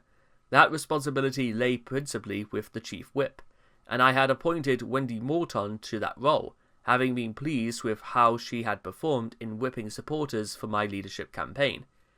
I believed she and Therese Coffey, my Deputy Prime Minister, would be available and able to engage with the newer MPs, keep open the lines of communication with the parliamentary party, and help smooth things over where necessary. They and all the whips did their very best, but from the outset they faced quite appalling behaviour from some of our own MPs. Life was made absolute hell for Wendy and her deputy Craig Whittaker. For example, there was bullying by one colleague over his not being invited to the Queen's state funeral, which resulted in a formal complaint and during course a formal apology by the colleague in question. But that was only the tip of the iceberg. The abuse they and others suffered from day one inevitably had a corrosive effect. I found myself having to spend an increasing amount of time giving pep talks to try and lift their flagging spirits. It helped that I am naturally an uber optimist, but even I found this a strain. By the time I got to Birmingham for the party conference, rebel MPs were pouring kerosene on the market jitters and my poor opinion poll ratings. They fomented a revolt about the 45% tax rate and then moved on to our proposed restraint on the welfare budget. I was struck in my suite on the top floor of the hotel, with people constantly coming and going while having to endure the familiar strains of protesters with loudspeakers outside. It was like a mini Downing Street. I was occasionally let out for a walk, otherwise I was isolated up there with my practice podium for rehearsing my big speech and an endless supply of American pancakes and maple syrup. The conference was one of the few occasions when Francis and Liberty were able to join us. They were smuggled in under the guise of being Welsh Young Conservatives. Little did the lobby journalists getting into the lifts with Rosie and Molly from Cardiff North knew that they were my daughters incognito. Suffice to say, they had more fun than I did. Up in my suite, I received a number of delegations of colleagues pressing for various policies to be reversed. In particular, the abolition of the 45% income tax rate. The identity of some of them was not a great surprise, but it steadily became clear that even my own supporters had been spooked by the media circus and now surrounded the issue and were not prepared to back it. On that basis, we were unlikely to get the abolition through a vote in Parliament. I thought that rather than let the conference be dominated by this issue, it would be better to lance the boil there and then and back down. Late that Sunday night, I met Kwasi and advisers in my room. He was due to give his main conference speech as Chancellor the following day, and it was clear we had to clarify our position before that. We discussed it and agreed that if the policy was dead, we needed to take the hit so that we could move on. If we didn't, the whole conference would descend into open warfare. We announced the climb down and Kwasi went off to rewrite his speech.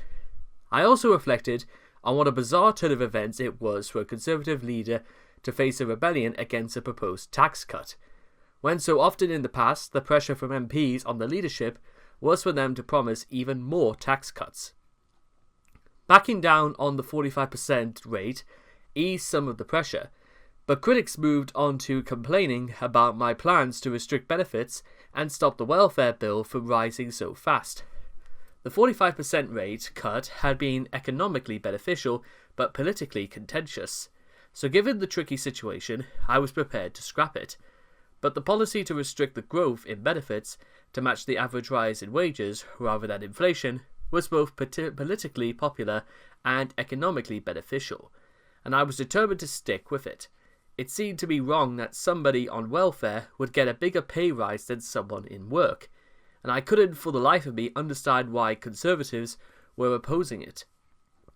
Even cabinet ministers felt free to air their misgivings about the possibility that we might not commit to the extra spending. All this rumbled on as I was on a merry-go-round of receptions and events. The least enjoyable of these was an almost entire day of media interviews, which was even less of an attractive proposition following the U-turn. But it had to be done. More to my taste was the round of parties and receptions, where I got an enthusiastic welcome from the grassroots party members. It was a telling reminder of the disconnect between the MPs in Parliament and the party in the country that had just elected me as their leader. On Wednesday, I made my keynote speech to the conference, renewing my commitment to focus unrelentingly on economic growth and attacking the vested interests of what I call the anti-growth coalition. Somewhat helpfully, some of that coalition decided to show up in person, as I interpreted by environment protesters for Greenpeace. As usual, happens such after incidents. It helped rally the audience behind me, with loud cheers as they were all led away. Despite having to acknowledge the 45% U-turn, I was determined not to dilute the message on my merits of tax cuts. As I put it, cutting taxes is the right thing to do morally and economically. Morally, because the state does not spend its own money, it spends the people's money. Economically, because if people keep more of their own money, they are inspired to do more of what they do best. This is what grows the economy. When the government plays too big a role, people feel smaller. High taxes mean you feel it's less worthwhile working that extra hour, going for a better job, or setting up your own business. That, my friend, is why we are cutting taxes. We need to be internationally competitive. With all our tax rates attracting the best talent, cutting taxes helps us face this global economic crisis, putting up a sign that Britain is open for business. It was satisfying after a difficult 10 days to be able to set out my stall as Prime Minister, making the case for the things I believed in and which I knew were right for the country. I ended on a note of determination. This mission will be difficult, but it is necessary. We have no alternative if we want to get our economy moving again. I am ready to make hard choices. You can trust me with what to do with what it takes. The status quo is not an option. That is why we cannot give in to the voices of decline. We cannot give in to those who say Britain can't grow faster. We cannot give in to those who say we can't do better. We must stay the course. This was the central message I wanted my party to hear and understand. With just 2 years until the next general election, we simply had to knuckle down and get serious about the hard work required to turn the economy around. It was warmly received in the hall, and I hoped it had served its purpose in demonstrating to my colleagues that I was determined to carry on with the job I had been elected to do. By the end of the conference, I felt cautiously optimistic that we might have weathered the worst of the storm and that the political situation had stabilised somewhat. The day after the conference concluded, I headed off to Prague for the first meeting of the European political community. The round of meetings with other heads of government and discussions on Ukraine and other pressing international issues rather put the domestic political scene into perspective. When I returned on Friday, a new front had opened up in our battle with the economic establishment. The OBR took its revenge for being sidelined over the mini-budget, sending an email to the Chancellor warning of a £72 billion gap in the public finances on the basis of its latest analysis. This was immediately leaked and briefed to sympathetic journalists, with a former Deputy Governor of the Bank of England and OBR member trotted out to reinforce the message. The culture of leaking and negative briefing was by now out of control and, frankly, appalling. Here was a supposedly independent public body apparently engaging in a deliberate abuse of market-sensitive information in order to undermine confidence in the government. I was furious at their behaviour, and still am. I believe the numbers in their analysis were wrong, and so it has since proved. In March 2023, less than 4 months after the autumn statement, the OBR announced it had overestimated its key metric, public borrowing in 5 years' time, by a staggering £28.4 billion. Subsequent figures have shown the OBR to be even more adrift. But in the short term, it had the desired effect. It sparked a further round of meetings in which we were pressed by Treasury officials to make further changes to our plans to reassure markets that we will be able to close this gap through spending reductions or other means. The implication was clear. They believe we should reverse course on the mini-budget. Having failed to stop it in advance, the economic establishment was now seeking to do so after the event. That night, the family and I headed off for our first weekend at Chequers, the Prime Minister's official country residence. The staff were very welcoming, but it was hard to relax. Chequers was at one stage owned by Oliver Cromwell's descendants, and on the upper floor, the Cromwell corridor was replete with memorabilia. I wasn't in the best frame of mind to enjoy remainders of the English Civil War. On Sunday, Kwasi arrived to join my discussions with the political team about how we should proceed in the week ahead. The House of Commons was due to reassemble after the conference recess, and it was clear we would need to mount a charm offensive with the parliamentary party. The issue of benefits uprating was set to become the next major headache, with scores of MPs now saying they would force a vote and oppose any attempt to peg the increase to earnings rather than prices. Any hope of getting back on the front foot was short-lived. On Monday morning, the Bank of England announced an increase in the scope of its measures to prop up LDI investments and stop pension funds from going bust. This was made necessary because of nervousness among investors about what would happen at the end of the week when the bank had said its support would end. That drop-off had proved something of a ticking time bomb as far as the markets were concerned. As a further measure to reassure the markets, Kwasi announced with my agreement that he would bring forward his medium-term fiscal plan from the planned date of the 23rd of November to the 31st of October, Halloween. This was starting to look like a horror story, given that the OBR forecasts we had pledged to abolish alongside it would now undercut our planned approach to cutting debt. We were now being forced to choose between all manner of unpalatable options on public spending or reversing all the tax announcements from the mini-budget, just to make the numbers fit a forecast we believe to be comprehensively wrong. It was also at this point that we announced the appointment of James Bowler as the new permanent secretary to the Treasury. I was personally fine with the choice, having rated him highly while I was chief secretary, but I still resented the fact that I had been obliged to block the Chancellor's preferred candidate at the behest of the Bank of Governors Andrew Bailey, who warned of an adverse market reaction. The following day, it was Bailey himself who caused the market reaction by announcing the LDI support scheme would not be extended beyond the end of the week. This led to the pound immediately falling against the dollar and prodded criticism from fund managers who wanted to see support continue at least until the medium-term fiscal plan had been announced at the end of the month. Bailey made the statement from Washington, D.C., where he was attending the annual meeting of the International Monetary Fund. Earlier in the day, the IMF itself had used one of its reports to renew its earlier criticism of the mini-budget. The IMF had not, as its remit suggested, focused on the mini-budget's impact on the economy or economic stability. Its criticism of tax cuts had been about distribution. Whether the rich would benefit too much, surely a domestic question for the UK government. The pile-on attacking the policy included everybody right up to President Biden. I wasn't the only one who thought it was a mistake. He opinioned during a visit to, of all places, an ice cream parlor in Portland, Oregon. I think the idea of cutting taxes on the super wealthy at a time when, anyway, I just think I disagree with the policy. This was utter hypocrisy and ignorance.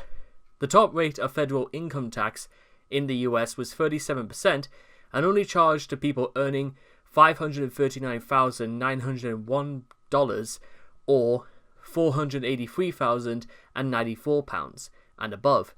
By contrast, the top rate in the UK was 45% and paid by those on more than £150,000. I was shocked and astounded that Biden would breach protocol by commending on UK domestic policy.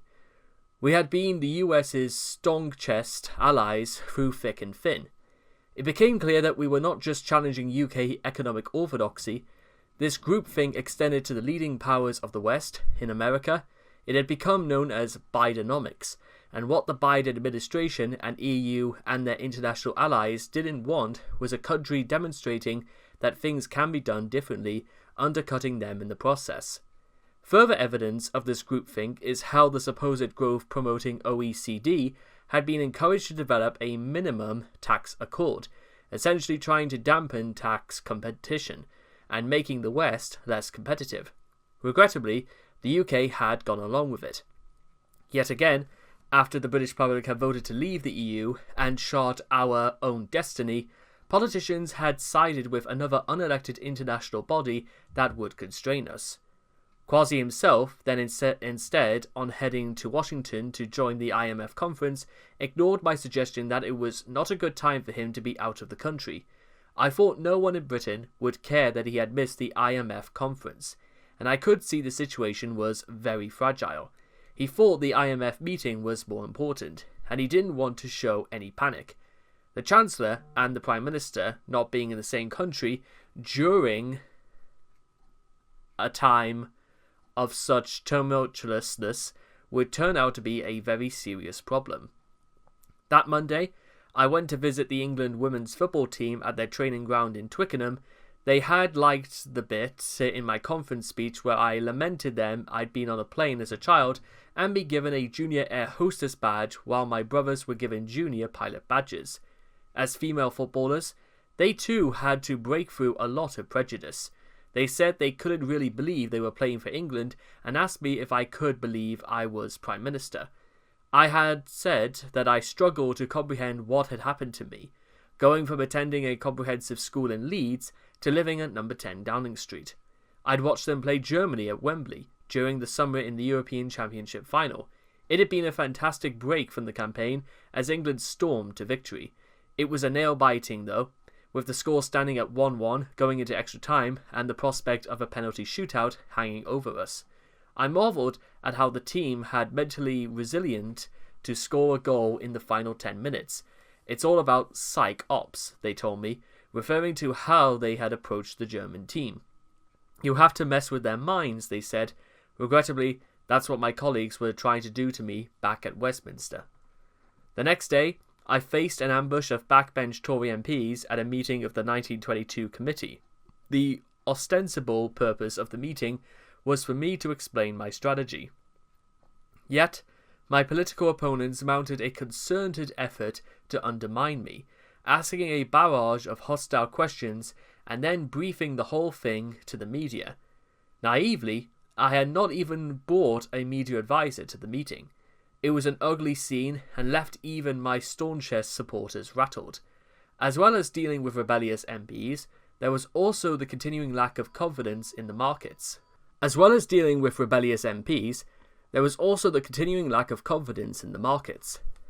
The cabinet room was constantly filled with Treasury officials bringing their latest portent of doom.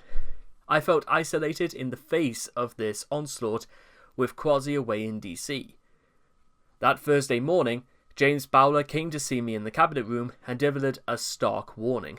If we persevered with our plan to cut taxes, the markets would crash. I also received a warning letter from the Cabinet Secretary emphasising this point following this conversation with Bailey.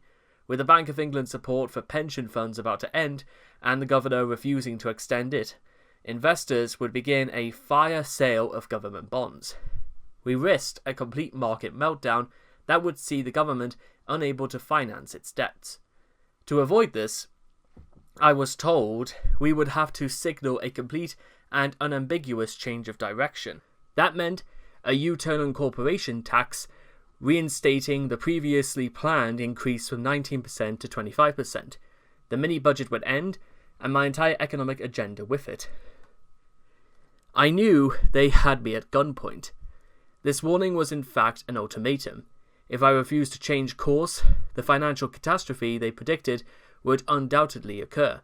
The culture of leaking and briefing would ensure the markets knew exactly what the bank and the Treasury establishment had advised me, and any remaining confidence in the government would evaporate. By presenting the advice in this way, they ensured I had no option but to take it. Throughout the day, I tried to reach Kwasi to discuss what had now become an existential crisis for the government. Still in Washington, at the IMF meeting, he proved difficult to pin down. When I did speak to him, he didn't appreciate the scale of what was happening. He spoke about not panicking and just holding our nerve. It didn't help that he wasn't in the country. Things always look less bad when you're almost 4,000 miles away. Kwasi, I told him, I'm being threatened with a market meltdown. This is effing serious. Everyone else on my team had already been convinced to surrender. I had been the last holdout, but I now realized it was a hopeless position. Faced with the prospect of a catastrophic economic meltdown, I had an overriding duty as Prime Minister to do what was necessary to avoid it. However painful it was to abandon policies I believe in and knew it would to be right, that duty came first. With the decision made, I went into full damage limitation mode, operating almost on autopilot. I had to consider what else would be required. There had already been extensive calls from Kwasi to be removed, and I couldn't see how he could now credibly present such a major policy reversal himself. Reluctantly, I concluded that to restore confidence, we needed a new Chancellor who could steady the ship. Appointing another true believer in my agenda would not have cut the mustard. That night, I could hardly sleep. The horse guard's clock chimed every 15 minutes, counting down to the hideous day ahead. I ran through in my mind everything that had happened and was going to happen. My attempts to turn around British economic policy and get the country on the right path had been comprehensively trashed.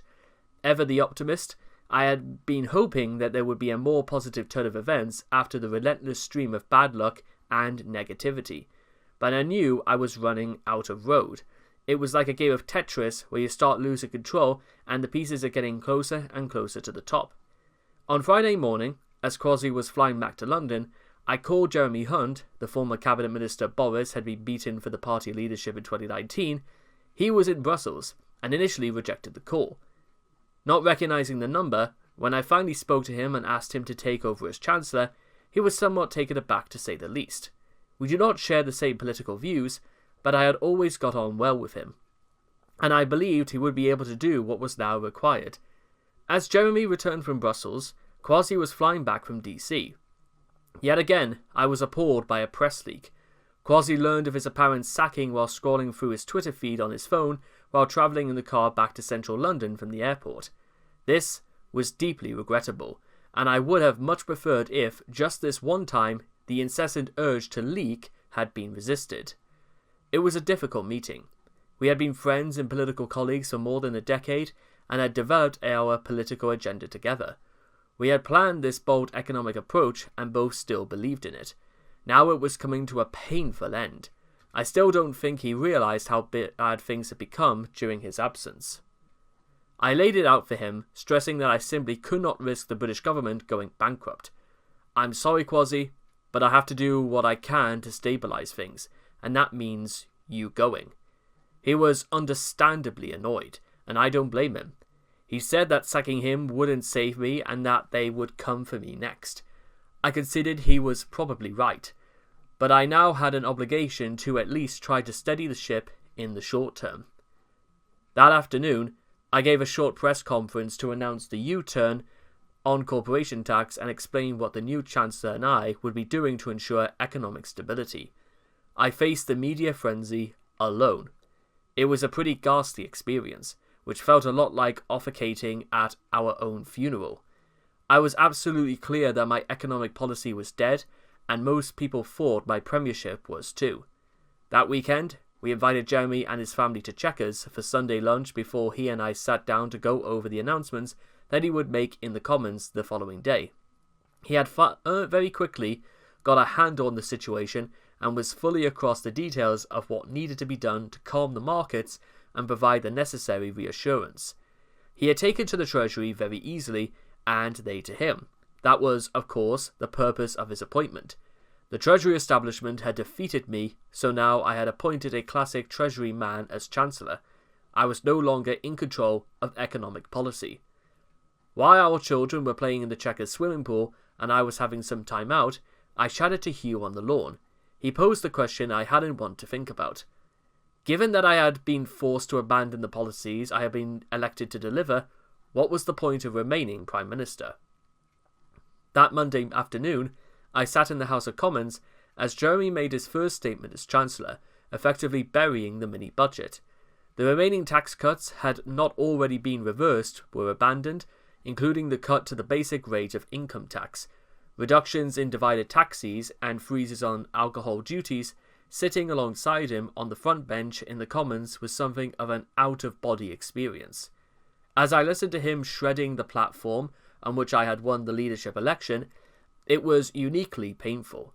Immediately beforehand, I had been updated on the mood of the Conservative backbenchers. It didn't take a genius to work out that it was not good. That evening, I sat down to record an interview with the BBC's political editor, Chris Mason, in which I conceded I had gone too far and too fast. With the changes I had sought to make, I repeated this admission in private in meetings with MPs and the Cabinet. There were further such meetings on Tuesday, including one with the anti-EU European Research Group of MPs, who were all very supportive, which was a welcome boost. All the while, people were getting in touch to offer advice on what I should do to reset the government and move on, including whom I should appoint to the cabinet and whom I should fire. Few of these suggestions were remotely practical, even if I had been minded to agree with them, and none of them was likely to have any impact on the situation by that point. If I or any of my team held out hope, then Wednesday the 19th of October put paid to it. It began constructively enough with preparation for Prime Minister's questions, which took up most of the morning. Just before midday, I went over to the House of Commons and went into the chamber for the session. As was now becoming habit, I began by repeating that I was sorry and that I had acknowledged I had made mistakes. But in response to Labour's taunts, I remained the House that I had still delivered on reducing energy bills and cancelling the rise in national insurance rates. It was predictably rowdy, but I thought it went as well as it could have been expected given the circumstances. Then, in the afternoon, events took another bizarre turn. I was informed that the Home Secretary, Suella Braverman, had leaked a sensitive draft ministerial statement to a backbench MP in a serious breach of the ministerial code. After a discussion with the Cabinet Secretary, I concluded I would have to ask her to step down and called her to my office to tell her in person. In her place, I appointed Grant Shapps, who had a reputation as a competent media performer and who I suspected would not turn down the opportunity. I was right. This unexpected additional drama meant I had not spent much time thinking about the evening's vote on an opposition motion on fracking.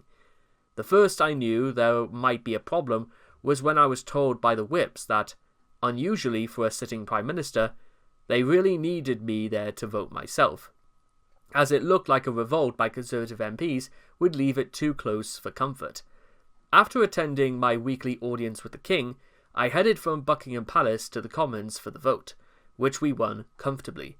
However, it soon emerged that there had been an angry scene during the vote, with our whips openly arguing with MPs and tempers running high all round. I was then told that Wendy Morton and Craig Whittaker, the Chief Whip, and her deputy, had both resigned, saying that they were unable to put up with the abuse they were getting. I spoke to Wendy and Craig in my office, and urged them not to resign.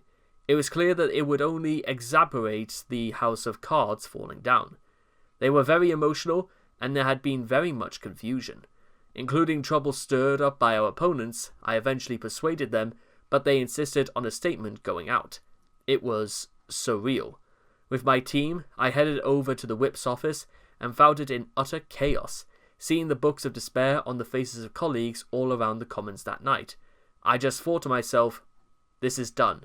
This is terminal.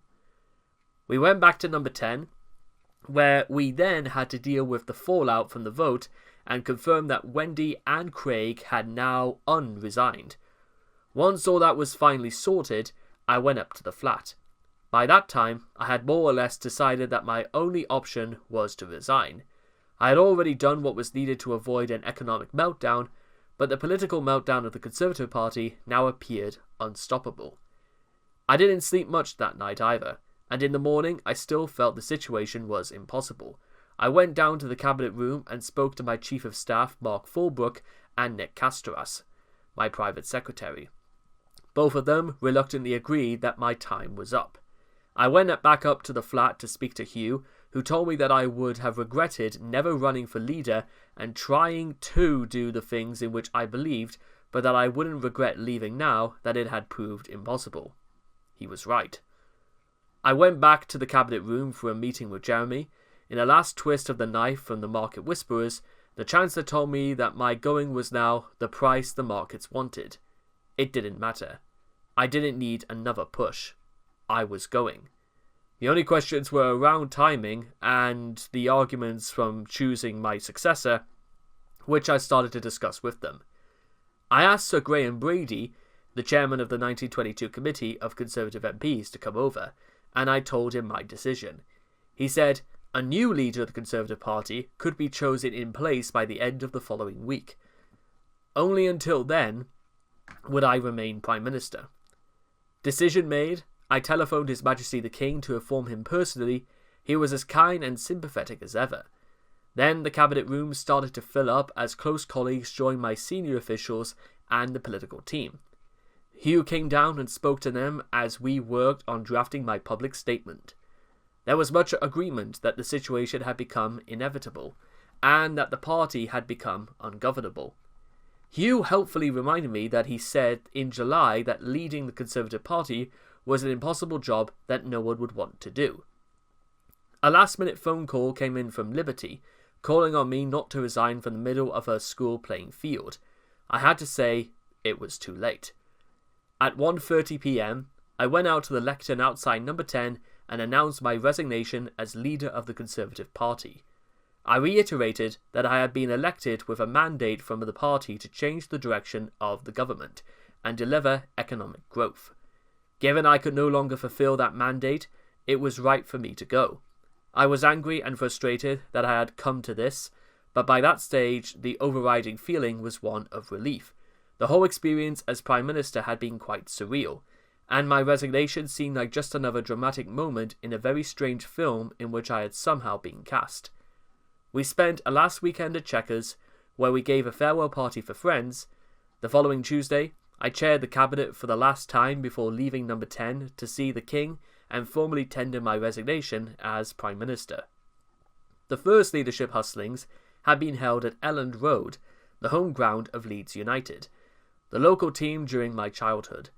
In my speech there, I made reference to Don Reeve, the legendary manager of the 1970s Leeds team that won the league and who then went on to manage England. The team was known as Dirty Leeds, and opposing fans accused them of violence and cheating. Brian Clough then took over for the Reeve at the club in 1974, as dramatised in the film The Damned United. Clough tried to shake up the team and get them to play better. Well, I might as well tell you now. You lot may all be internationals and have won all the domestic honours there are to win under Don Reeve, but as far as I'm concerned, the first thing you could do for me is to chug all your medals and all your caps and all your pots and all your pans into the biggest effing dustbin you can find, because you've never won any of them fairly. You've done it all by bloody cheating. The players rebelled, and Clough was sacked after just 44 days. In the final days of my premiership, I had said to my private secretary, Nick Castoras, if the Conservative Party bin me after 6 weeks and I'm the Brian Clough of Prime Ministers, then so be it. I lasted 49 days.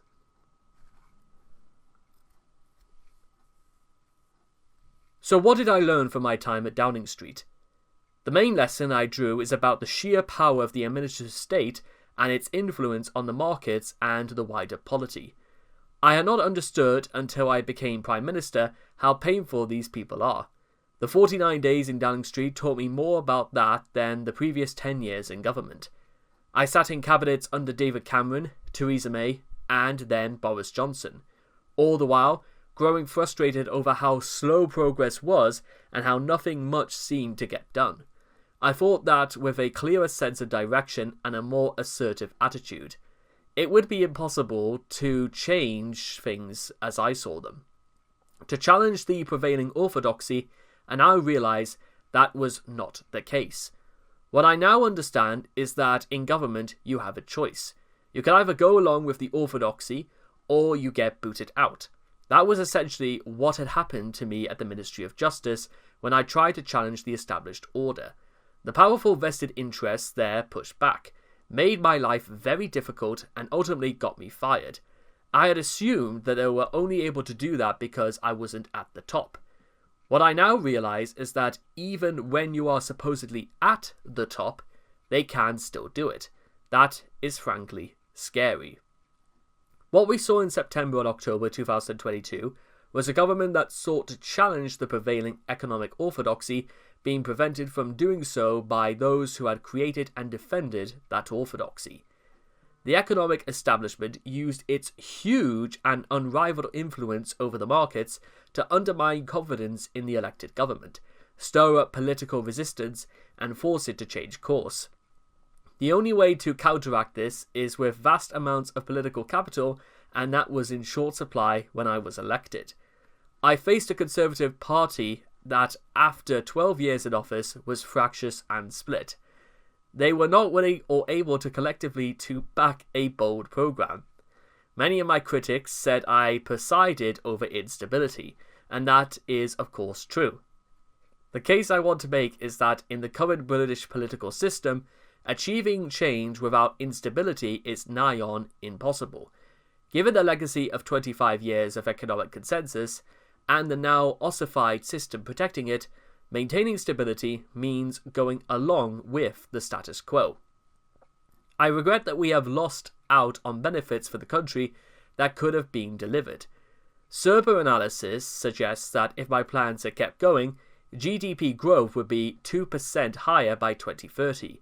Investment would not have faltered in the North Sea were it not for the windfall tax. We would have got moving on fracking, and lower energy bills would have been on the horizon. A more competitive rate of corporation tax would have persuaded the likes of AstraZeneca to open new plants in Britain. Instead, we were stagnating. Whether you are agreeing with what you are trying to do or not, the turn of events is worryingly anti-democratic. We now have unaccountable institutions that are more powerful than elected politicians. That poses a fundamental problem for parties across the political spectrum that seek to challenge the status quo. Despite the political failings to which I own up, we have a fundamental institution and governance problem, especially over our economic destiny. When we lifted the rock of EU rules, what was underneath was a pretty sight. Or should I say, a very ugly sight. Hello? Yes, it is, Christine. Were you trying to ring earlier?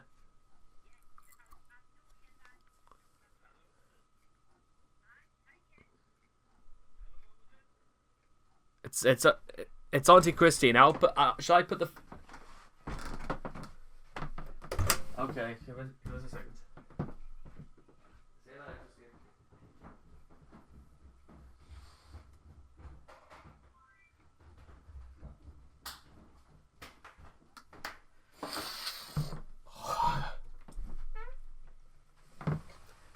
Okay, boss.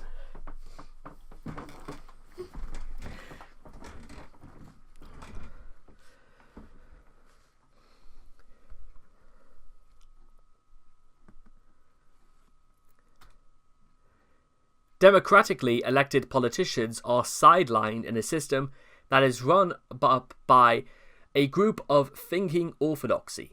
Simply put, there needs to be a greater democracy and accountability, and conservative politicians desperately need to find their economic compass. If there's one thing I want conservatives to understand from this book, it is that there is no smooth way to achieve the change the country and the wider West needs. No amount of pitch rolling and messaging can avoid what will be a messy and chaotic battle against some deeply embedded vested interests and those on our own side who seek to appease them. We have to be brave, and we have to take risks in order to win this fight. It will mean taking on powerful institutions that resist every step of the way. I sometimes wonder if I should have gone with the grain more, bided my time, and with 2 years to go on until an election, we didn't have time.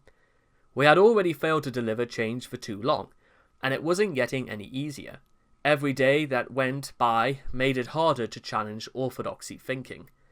In reality, the only choice I had was whether to act as I did or try to stay in office and simply manage as well as I could within the accepted orthodoxy, tweaking things in the right direction and stopping the worst excesses of the woke brigade and the eco-extremists. I wasn't prepared to do that. The West was in trouble, and we had a real opportunity to do something about it. The real calamity would be if I were still in number 10, going along to get along while Britain descended further into the abyss.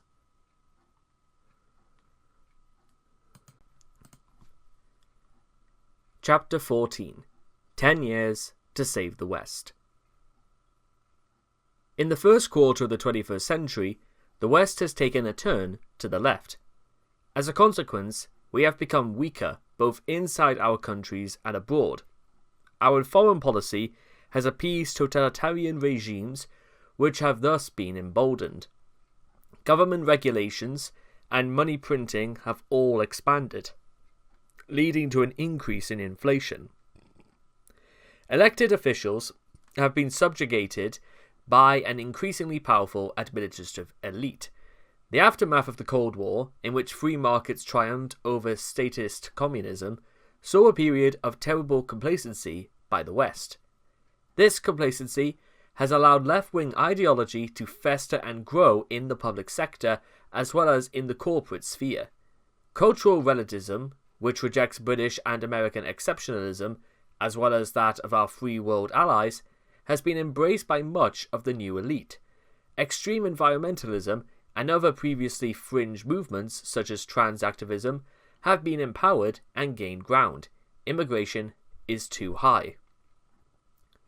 Much of this decay from within has been encouraged and even sponsored by outside forces, many of them linked to the very totalitarian regimes that seek to undermine our way of life. Government has ballooned in size. The state now accounts for 46% of GDP in the UK and 35% of GDP in the US.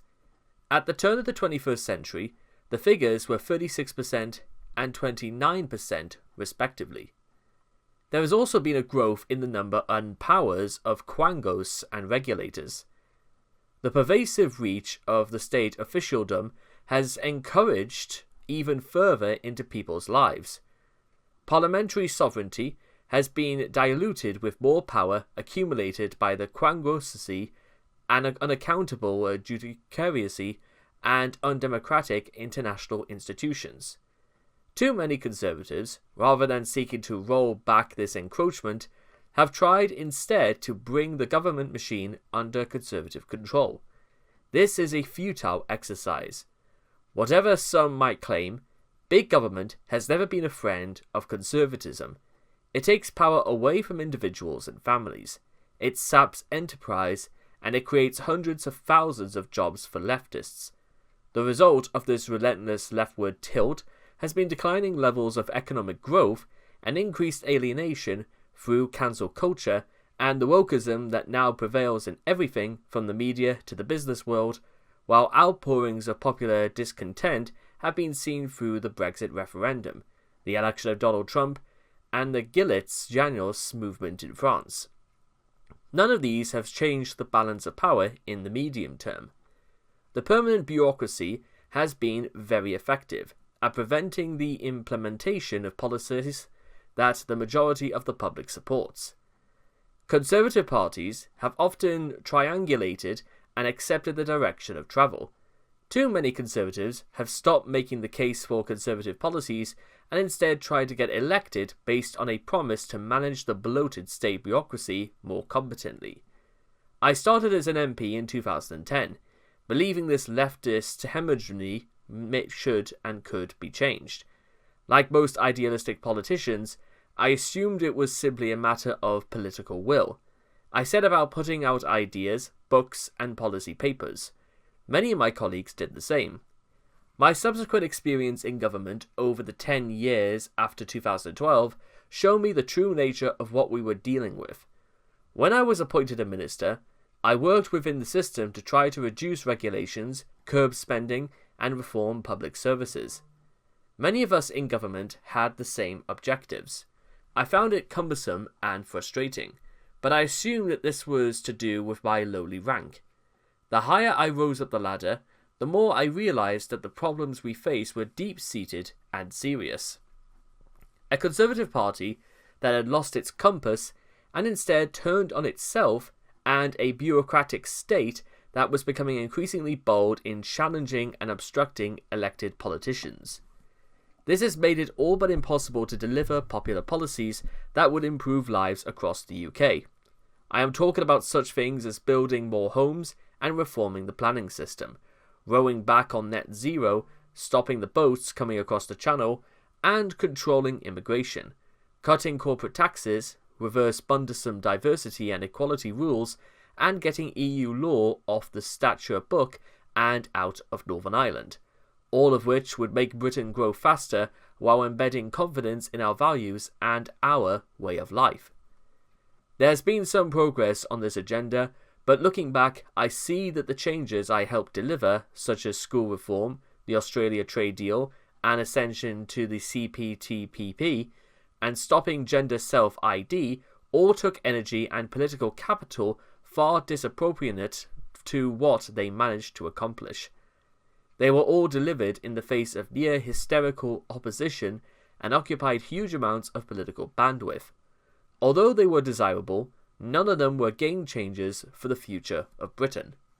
The growth plan, otherwise known as the mini-budget, was my attempt to break the log jam and start tackling the big problems in Britain. Even getting it formulated and announced was a major achievement. In the Kafkaesque world of Whitehall, second-guessing, inertia, and sheer inaction prevent many good policies from even getting to this stage. But ultimately, the twin forces of institutional resistance and a conservative parliamentary party that was not prepared to have an economic battle killed it. The lessons of a lost battle. My purpose in writing this book is not to relitigate the battles of the past quarter of a century, it is to learn from them. I want to provide a call to action for fellow conservatives who believe in our nation and our way of life, and who share my frustration at what has been going wrong with our politics and governance. I want others to heed the warnings of what I saw happening and learn the lessons of the battle I lost. First, we must acknowledge that Britain and many other countries in the free world have a governance problem. Politicians, particularly conservative politicians, are increasingly unable to deliver on their promises and often get sidetracked or go along with the status quo. At best, they content themselves with making small changes that come nowhere near meeting the scope of the challenges before them. I learned this from my very first policy skirmish, childcare deregulation, where 10 years later, we have still only eradicated a fraction of the red tape that would have cut across our families. This is a problem across government on issues large and small. This is a conspiracy of silence about it, because serving ministers understandably don't want to admit how impotent they really are.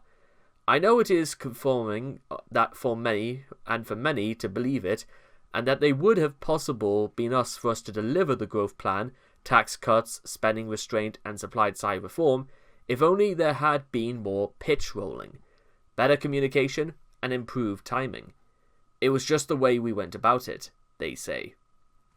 But having sat in the hot seat, I can tell you that this is simply not true. Frankly, if it were just a question of better PR and political tactics, these policies would have been implemented by now, given that it has been obvious to many for some time that they need to happen. The forces obstructing this agenda are much deeper rooted and thus more intractable.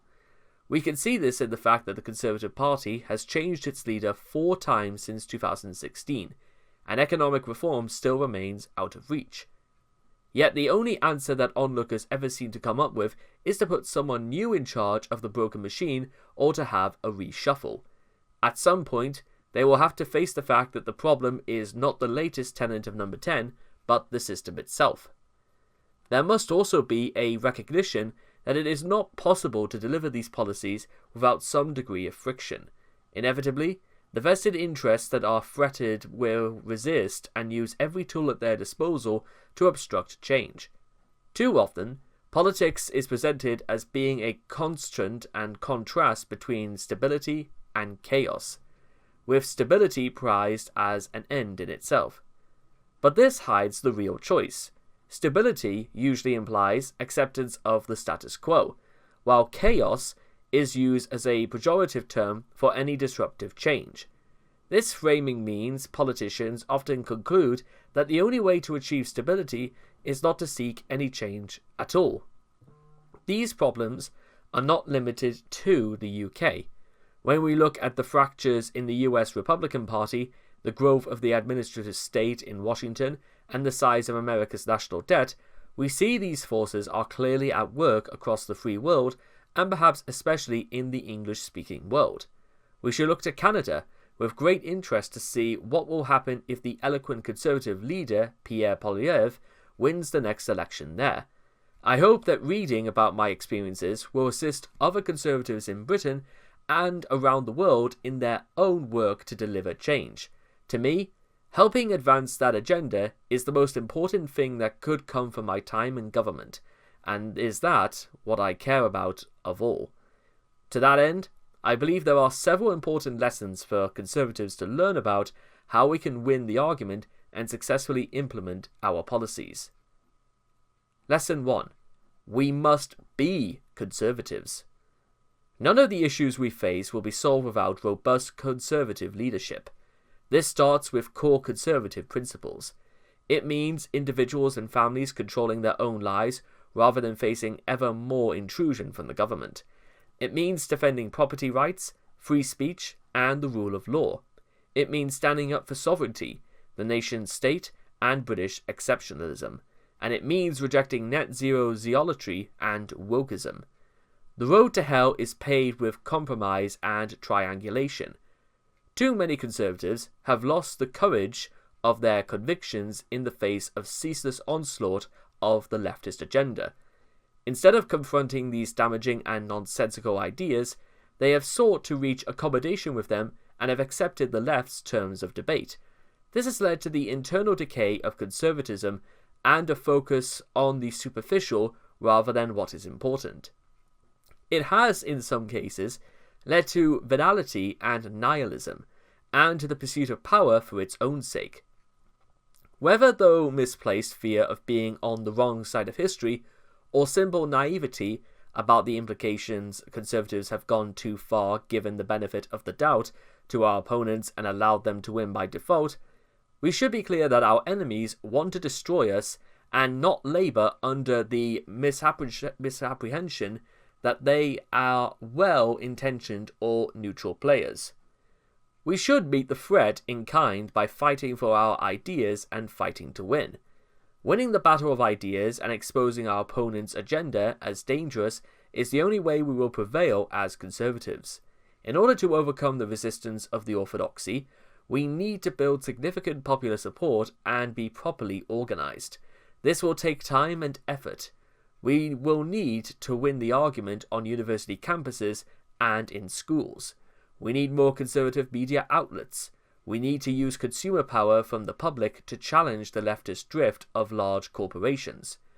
We need better conservative political infrastructure. This means building teams of people and structures that are capable of running government departments, and number 10.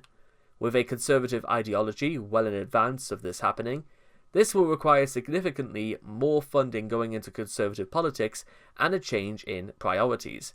More should be spent on the long-term future of the conservative movement rather than immediate campaigning.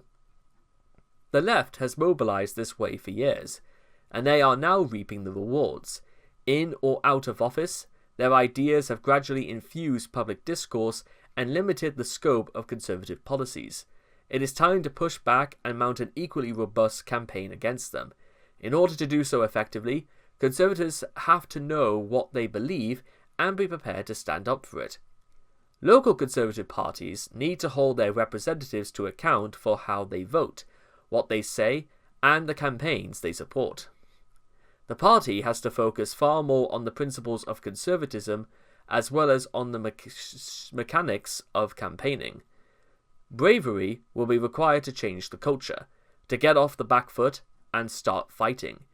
The instinctive common sense of the public is our biggest potential asset, but it needs to be properly harnessed. We need to show a clear moral purpose and win support on that basis. I watched during the 1980s and 1990s as leftist organizations built up their support. They were committed, obsessive, fearless. We need to be the same. Our country needs us. Lesson 2. We must dismantle the leftist state. Once we have made the decision to fight for our values, we have to be prepared to take the necessary steps to achieve our ultimate goals. This means, first and foremost, an acceptance that we are not going to succeed in implementing conservative policies while the leftist state apparatus remains intact. As Ronald Reagan said, the most terrifying words in the English language are, "I'm from the government and I'm here to help." We need to restore a healthy skepticism of state intervention and stop pretending that big government can be the friend of conservatives. It cannot. We should by now have seen all the evidence we need that over time, state bureaucracies inevitably drift to the left, however virtuous and independent they proclaim themselves to be. As conservatives, we need to be clear about the imperative to reduce the scope of the state and strip away the power of unelected technocrats. This needs to be asserted as a public good in its own right, returning to people more power over their own lives and trusting them to make their own decisions. We should also systematically roll back the institutional frameworks that sustain a left-wing worldview in our countries. In the UK, even after 14 years of Conservative government, we still have most of the legislative treacle that Tony Blair and New Labour created during their time in office, which has gummed up the official machine and left Conservative ministers increasingly stuck, whether it is the Human Rights Act, the Equality Act, or the Climate Change Act. These measures are totems of left-wing belief which have been too readily accepted by Conservatives as immovable. We should be prepared to abolish them.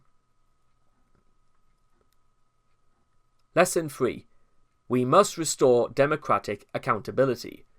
For years, we have been caught in a vicious cycle of politicians having less and less power and the public getting more and more angry that things cannot be fixed.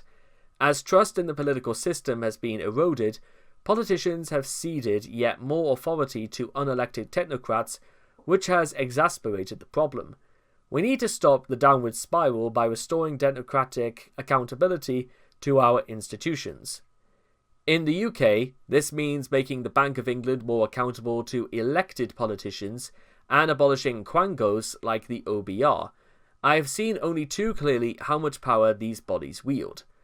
It is fundamentally undemocratic for a government to be unable to prevail in its economic policy when it challenges the existing orthodoxy. It will require single-minded determination on the part of politicians to wrest back democratic control from unelected officials. While the problem is most acute in economic policy, the same problem or the same issues exists across the whole of government, with a massive quangos, independent regulators, official advisory bodies, and assorted public sector organizations constraining and obstructing ministers at every turn. These also need to be cut down to size, with the notion that unelected officials know best replaced by the principle that power should only be exercised by those of whom the public can exercise proper control. During the COVID pandemic, we saw the epitome of technocratic control, as government scientists and medical advisors increasingly displaced politicians in the driving seat of policy, affecting the daily lives and liberties of millions of people around the world. Advisors advise, but elected politicians should decide. That basic democratic principle should not be discarded. However complex and difficult a problem or issue might be, medical and scientific evidence should always be at the center of decision-making on matters of public health. But where there is a need to balance risks against other harms and the consequences of curtailing basic freedoms, the public should see and expect to see those they elect making the ultimate decisions and accepting the consequences. Too often nowadays, the way our technocracy works is that politicians are expected to follow civil service advice or face questioning or condemnation for disregarding it. Whereas once this advice was entirely private, it is being increasingly aired in public either through leaks or through inquiries and information requests. This makes the relationship asymmetric, as experts are hardly ever held to account for the consequences of their advice, and politicians are instead expected to carry the can for failures. For democratic accountability to be meaningful, senior politicians need to have a proper say over those who are providing the advice and carrying out the policies. In the UK, the Prime Minister and Cabinet Ministers should have the power to appoint their senior civil servants. They should also have much greater discretion to choose who heads up the major institutions and agencies that exert so much influence over people's lives. The judicial system, in particular, needs to be properly accountable. The Lord Chancellor's role should be restored to its pre-2005 state. It is right that a sitting cabinet minister appointed by the Prime Minister should be fully responsible for the appointment of the Lord Chief Justice and other senior judicial appointments. It is one of the striking examples of this diminution of the role of politicians that responsibilities that for centuries lay with the executive branch have now been taken away and placed in the hands of the unelected. While no one would seek to compromise the independence of judges in the courts, the overall administration of the judicial system is a legitimate area for policy debate. The public has a right to hold ministers accountable, so those ministers should have the requisite powers. I was in the job of Prime Minister at an inauspicious time, but I could see that for both me and my predecessors, the demands of the office were not met with the wherewithal to do it. The many problems I faced were hugely aggravated by the lack of some basic forms of support. The Prime Minister and senior ministers should have the proper apparatus to do their jobs. This should include realistic salaries, travel arrangements, and medical provision. They should also have administrative and personal support that is able to handle the many different aspects of the role. Currently, they do not. Running a government department with responsibility for billions of pounds of public money and being head of government of a major G7 country are important roles. Leaving aside the lack of job security, they are all encompassing. 24/7 roles that require a huge amount of work and attract enormous public and media scrutiny. Despite this, ministers earn less than those in comparable jobs in the commercial sector and less than the permanent officials who answer to them. A Secretary of State earns a total of £154,089. That is less than the amount paid to most of the senior directors in their department, and noticeably less than the permanent secretary, who can be up to £208,100. Even the Prime Minister's total salary at £162,024 is dwarfed by the sums paid to such figures as the Chief Executive of the NHS, £265,000, and the Managing Director of Passenger Services at the Department for Transport at £260,000. These disparities tell us about the relative position of politicians compared to unelected officials. The latter, as well as enjoying higher salaries and job security, are protected by the doctrine of ministerial responsibility, which in practice means that ministers must take the blame for anything that goes wrong in their departments, whether or not they even know about the decisions that led to them. No wonder that being an official is often a more attractive proposition for talented individuals than entering elected politics, with all the abuse and public honorarium that comes with it. A rebalancing is urgently needed. For those who do put themselves in the firing line and become ministers, we should ensure that they are properly supported. That doesn't just mean policy administrative support, but adequate personal assistance as well. The hair shirt attitude that has become so prevalent nowadays means we have ministers subjected to innumerable inconveniences in their daily lives. Whether it is having to argue with officials to get access to efficient models of transport, or having to sort out their own medical care and personal appointments, these small irritations detract attention from where it should be, the job they are paid to do. The Prime Minister in particular suffers from a lack of such logistical support, which for a head of government is little short of scandalous. No chief executive of a major company would be left to fend for themselves in this way. We need to adopt a much more robust approach that recognizes that ministers' time is valuable and that their personal welfare is important. It is not just personal support that needs to be beefed up. Other aspects of the role of a front-rank politician also need proper resourcing. The civil service's aversion to political activity means there are large numbers of tasks from engagement with MPs to public communication that are left to a tiny handful of overworked special advisors, many of them young and inexperienced. These roles are important and should be seen to be, The ability to offer better pay to attract higher caliber people to such roles would enhance the quality of decision making, particularly when combined with greater control over the appointment of senior permanent officials. For democratic accountability to be meaningful, we must recognize that everything government does is to some degree political. A grown-up approach would acknowledge the basic fact and give politicians the assistance they need.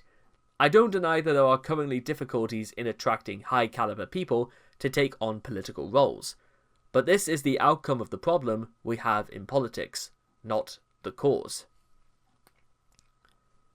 Lesson 4. Conservatism must win across the free world, particularly in the United States of America. Perhaps the most immediate challenge facing conservatives in the need to restore conservative leadership to the US, Canada, and Australia, and across the free world. As I have recounted, I've got used to attending international summits and realizing I was the only conservative in the room. That cannot continue if we are to roll back the influence of the left and take the fight to our enemies overseas. In the US, while there has been conservative success in some states such as Texas, and in winning control of the House of Representatives, the presidency, and with it the executive branch, is under Democratic control. Conservatives in Britain and other Western countries should worry about this. We need our political allies in the US to take the White House and pursue a bold policy agenda in 2025. This is an area in which the centre-right has been too weak. Domestic politics in our AUD countries matter. The left is much more adept at organising across the globe and has done so all too effectively to roll back the achievements of conservatives. They have created international alliances on various issues, from economic policy to climate change action to human rights, all underpinned by left-wing ideology. Conservatives have to mobilise to counter them. We should not be neutral about the increase in left-wing influence in other Western countries, any more than we should be about such increases in our own countries. Too much of the international economic establishment has been captured by those who are unsympathetic or actively hostile to conservative economics and free markets.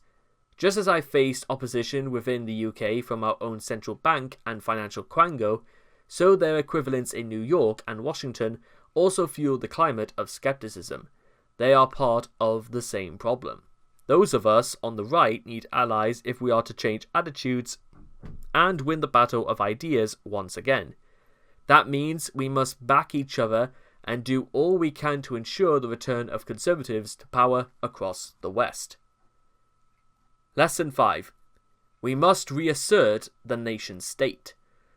As we regain conservative control of governments in the West, we also need to ensure that they have the tools to deliver conservative policies, whether in terms of economic and fiscal policy or on foreign relations and robust defence.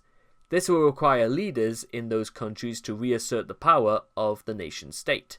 Over many decades, there has been a trend towards the creation of ever more international institutions and structures to coordinate action between governments.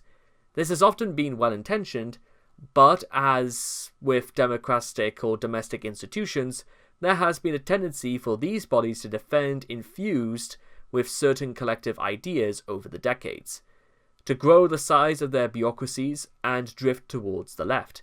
International economic institutions such as the World Bank and IMF are the most obvious examples of this, with their collective adherence to economic orthodoxy. But other organizations such as the WTO, the WHO, and the UN have also become problematic. Amazingly, these global quangos receive £7.5 billion per year from the British government, according to Taxpayers Alliance research. It is very hard to justify taxpayers' money going to these institutions while our opponents are shrinking responsibility and at the same time using international funding as leverage. When we have such bodies tolerating egregious abuses by member states, such as China, and the absurd sight of Iran being invited to chair the UN's Human Rights Council, it is clear they have outlived their usefulness. Alongside such institutions, the vast web of international agreements to which our countries are subjected is also causing problems. The UN Refugee Convention and the ECHR, both drawn up in the early 1950s, were important statements of moral purpose whose intentions were directly towards a worthy cause. But certainly for us in Britain, they are no longer fit for purpose as they stand. Not only are they increasingly being used and abused by activist lawyers who are effectively being in open borders, but we even get foreign criminals praying them in aid in order to take advantage of the largesse of the British state. These arguments are now being weaponized by our enemies against us. They also have allowed the embedding of a conception of human rights law that has undermined the sovereignty of Parliament. Instead of seeking to expand the scope of worldwide agreements and global institutions, we should reassert the role of the nation-state and the ability of countries to work together as allies. A restoration of British and American exceptionalism is part of this. Those countries that share the same moral values should join with us to develop a coalition of the willing to deal with rogue states. We should not have to put up with the absurdity of seeing Western countries dutifully complying with international obligations while hostile authoritarian states flout them. An economic NATO should be established, with Western countries clubbing together to coordinate their approach to trade with hostile countries. During the Cold War, the US led the Coordinating Committee for Multilateral Export Controls, the COCOM, on Warsaw Treaty countries and China, which coordinated the economic approach to communist regimes. We should adopt a similar alliance for the economics of the free world now. Lesson 6. We must end appeasement. The final and most fundamental lesson that conservatives across the West need to learn, relearn, and continue to abide by is that appeasing our enemies does not work and should never be pursued. This applies in terms of our political opponents domestically, and it most certainly applies in terms of our enemies abroad. There is no excuse for not having learned this lesson. We know that appointments of appeasement is a disastrous approach, as history has shown time and time again. Yet we seem to be at risk of repeating the mistakes of the 1930s, this time with China, Russia, and Iran. Those countries could hardly be clearer than they see that the West in general and the UK and the US specifically as their enemies. Despite this, our governments continue with varying degrees of appeasement, whether through trade deals, farcical attempts at engagement on climate control, or turning a blind eye to human rights abuses and hostile military incursions. Instead of continuing this weak-willed and morally bankrupt equivocation, we need to learn from Reagan's approach to the Soviet Union. He was unflinchingly blunt in calling it out as an evil empire, and asserting the virtues of the free world as a demonstrably superior system of government. We need to do the same and firmly stake out the moral and political high ground. This will involve tough action against China in particular. It will mean uniting to deny China our technology and resources. It will mean exposing China's human rights abuses and giving encouragement to dissident movements that seek to break the stranglehold of the Chinese Communist Party over its people. We should deny China access to our markets and seek to cut it off completely from the world trading system. Anybody doing business with China in Western nations should be regarded as a pariah. We also need to be much tougher on those in our own countries who are supporters of hostile regimes. In 2019, President Trump designated Iran's Islamic Revolutionary Guard Corps a terrorist organization, and other countries in the West should do the same. Deny China the soft power it has in the UK by closing down the Confucius institutions is long overdue. We should also become much more vigilant with regard to individuals entering our countries from hostile states. We know that Russia and China in particular are engaged in a relentless campaign of covert espionage and subversion against us. We need to root it out and ensure that their hostile agents have nowhere to hide. A call to action. People ask me what I would do differently if I could relive my time in government. My answer is that I would start much earlier. I do not regret trying to turn the country around when I made it to number 10. I stick by my promises. But trying to implement bold change after your party has been in government for more than a dozen years is an uphill struggle, even without the attendant problems of an overmighty administrative state and too many CNOs, Conservatives in name only, knowing all I know from 10 years in government. I can see the challenges are so great that they can only be overcome by persistent and concerted efforts. That has to take place over many years. I cannot turn back the clock to start my 10 years in office, but I can look forward to the next 10 years and urge those starting out on that journey to heed my warnings. We have 10 years to save the West. We must start now. The end.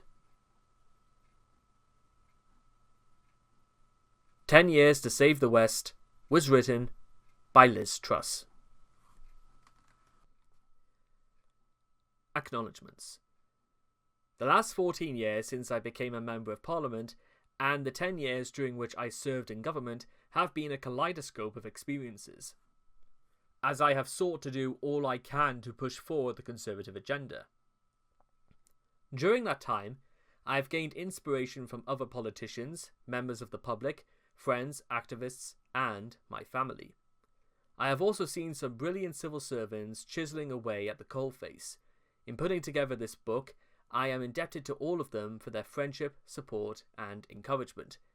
In particular, thanks are due to my office, and particularly Jonathan Isaby, Ian Sherwood, and Mike Hoskin, all my friends at the Legatum Institute, GB News, and 5 Hertford Street, my parliamentary colleagues including Simon Clarke and Kwasi Kwarteng, who have looked over various chapters, those who supported me in the leadership campaign, including John Mayanaya and Matthew Elliott, all those who worked for me over the years as special advisors and policy advisors, the team at PopCon, including Mark Littlewood and Ed Barker, the Growth Commission, especially Doug McWilliams, Shankar Singham, Lucy Harris, and Catherine McBride, Lance Foran, my Australian and American allies including George Brandis, Tony Abbott, and Al Gardner, my friends in Norfolk including Conservative Association Chairman Matt Sawyer, my predecessors Christopher Fraser and Gillian Shepherd for their sage advice, not enough, while I listened to, as well as to Grayville Howard, Matt Ridley, and Dan Hannan for their help. Thanks to David Cameron, Theresa May, and Boris Johnson for giving me the opportunity. Thanks are also due to my literary agent, Dylan Colligan, and all his team at Javelin, and to James Stevens and all of his colleagues at Biteback, in particular to Katerina Allon for her indefatigable work editing my text, and to Neil Whitaker and Suzanne Sangster for all they've done on marketing and publicity. It should go without saying, of course, that any errors that remain are my own. Finally, I must thank my family for their wisdom, love, and understanding.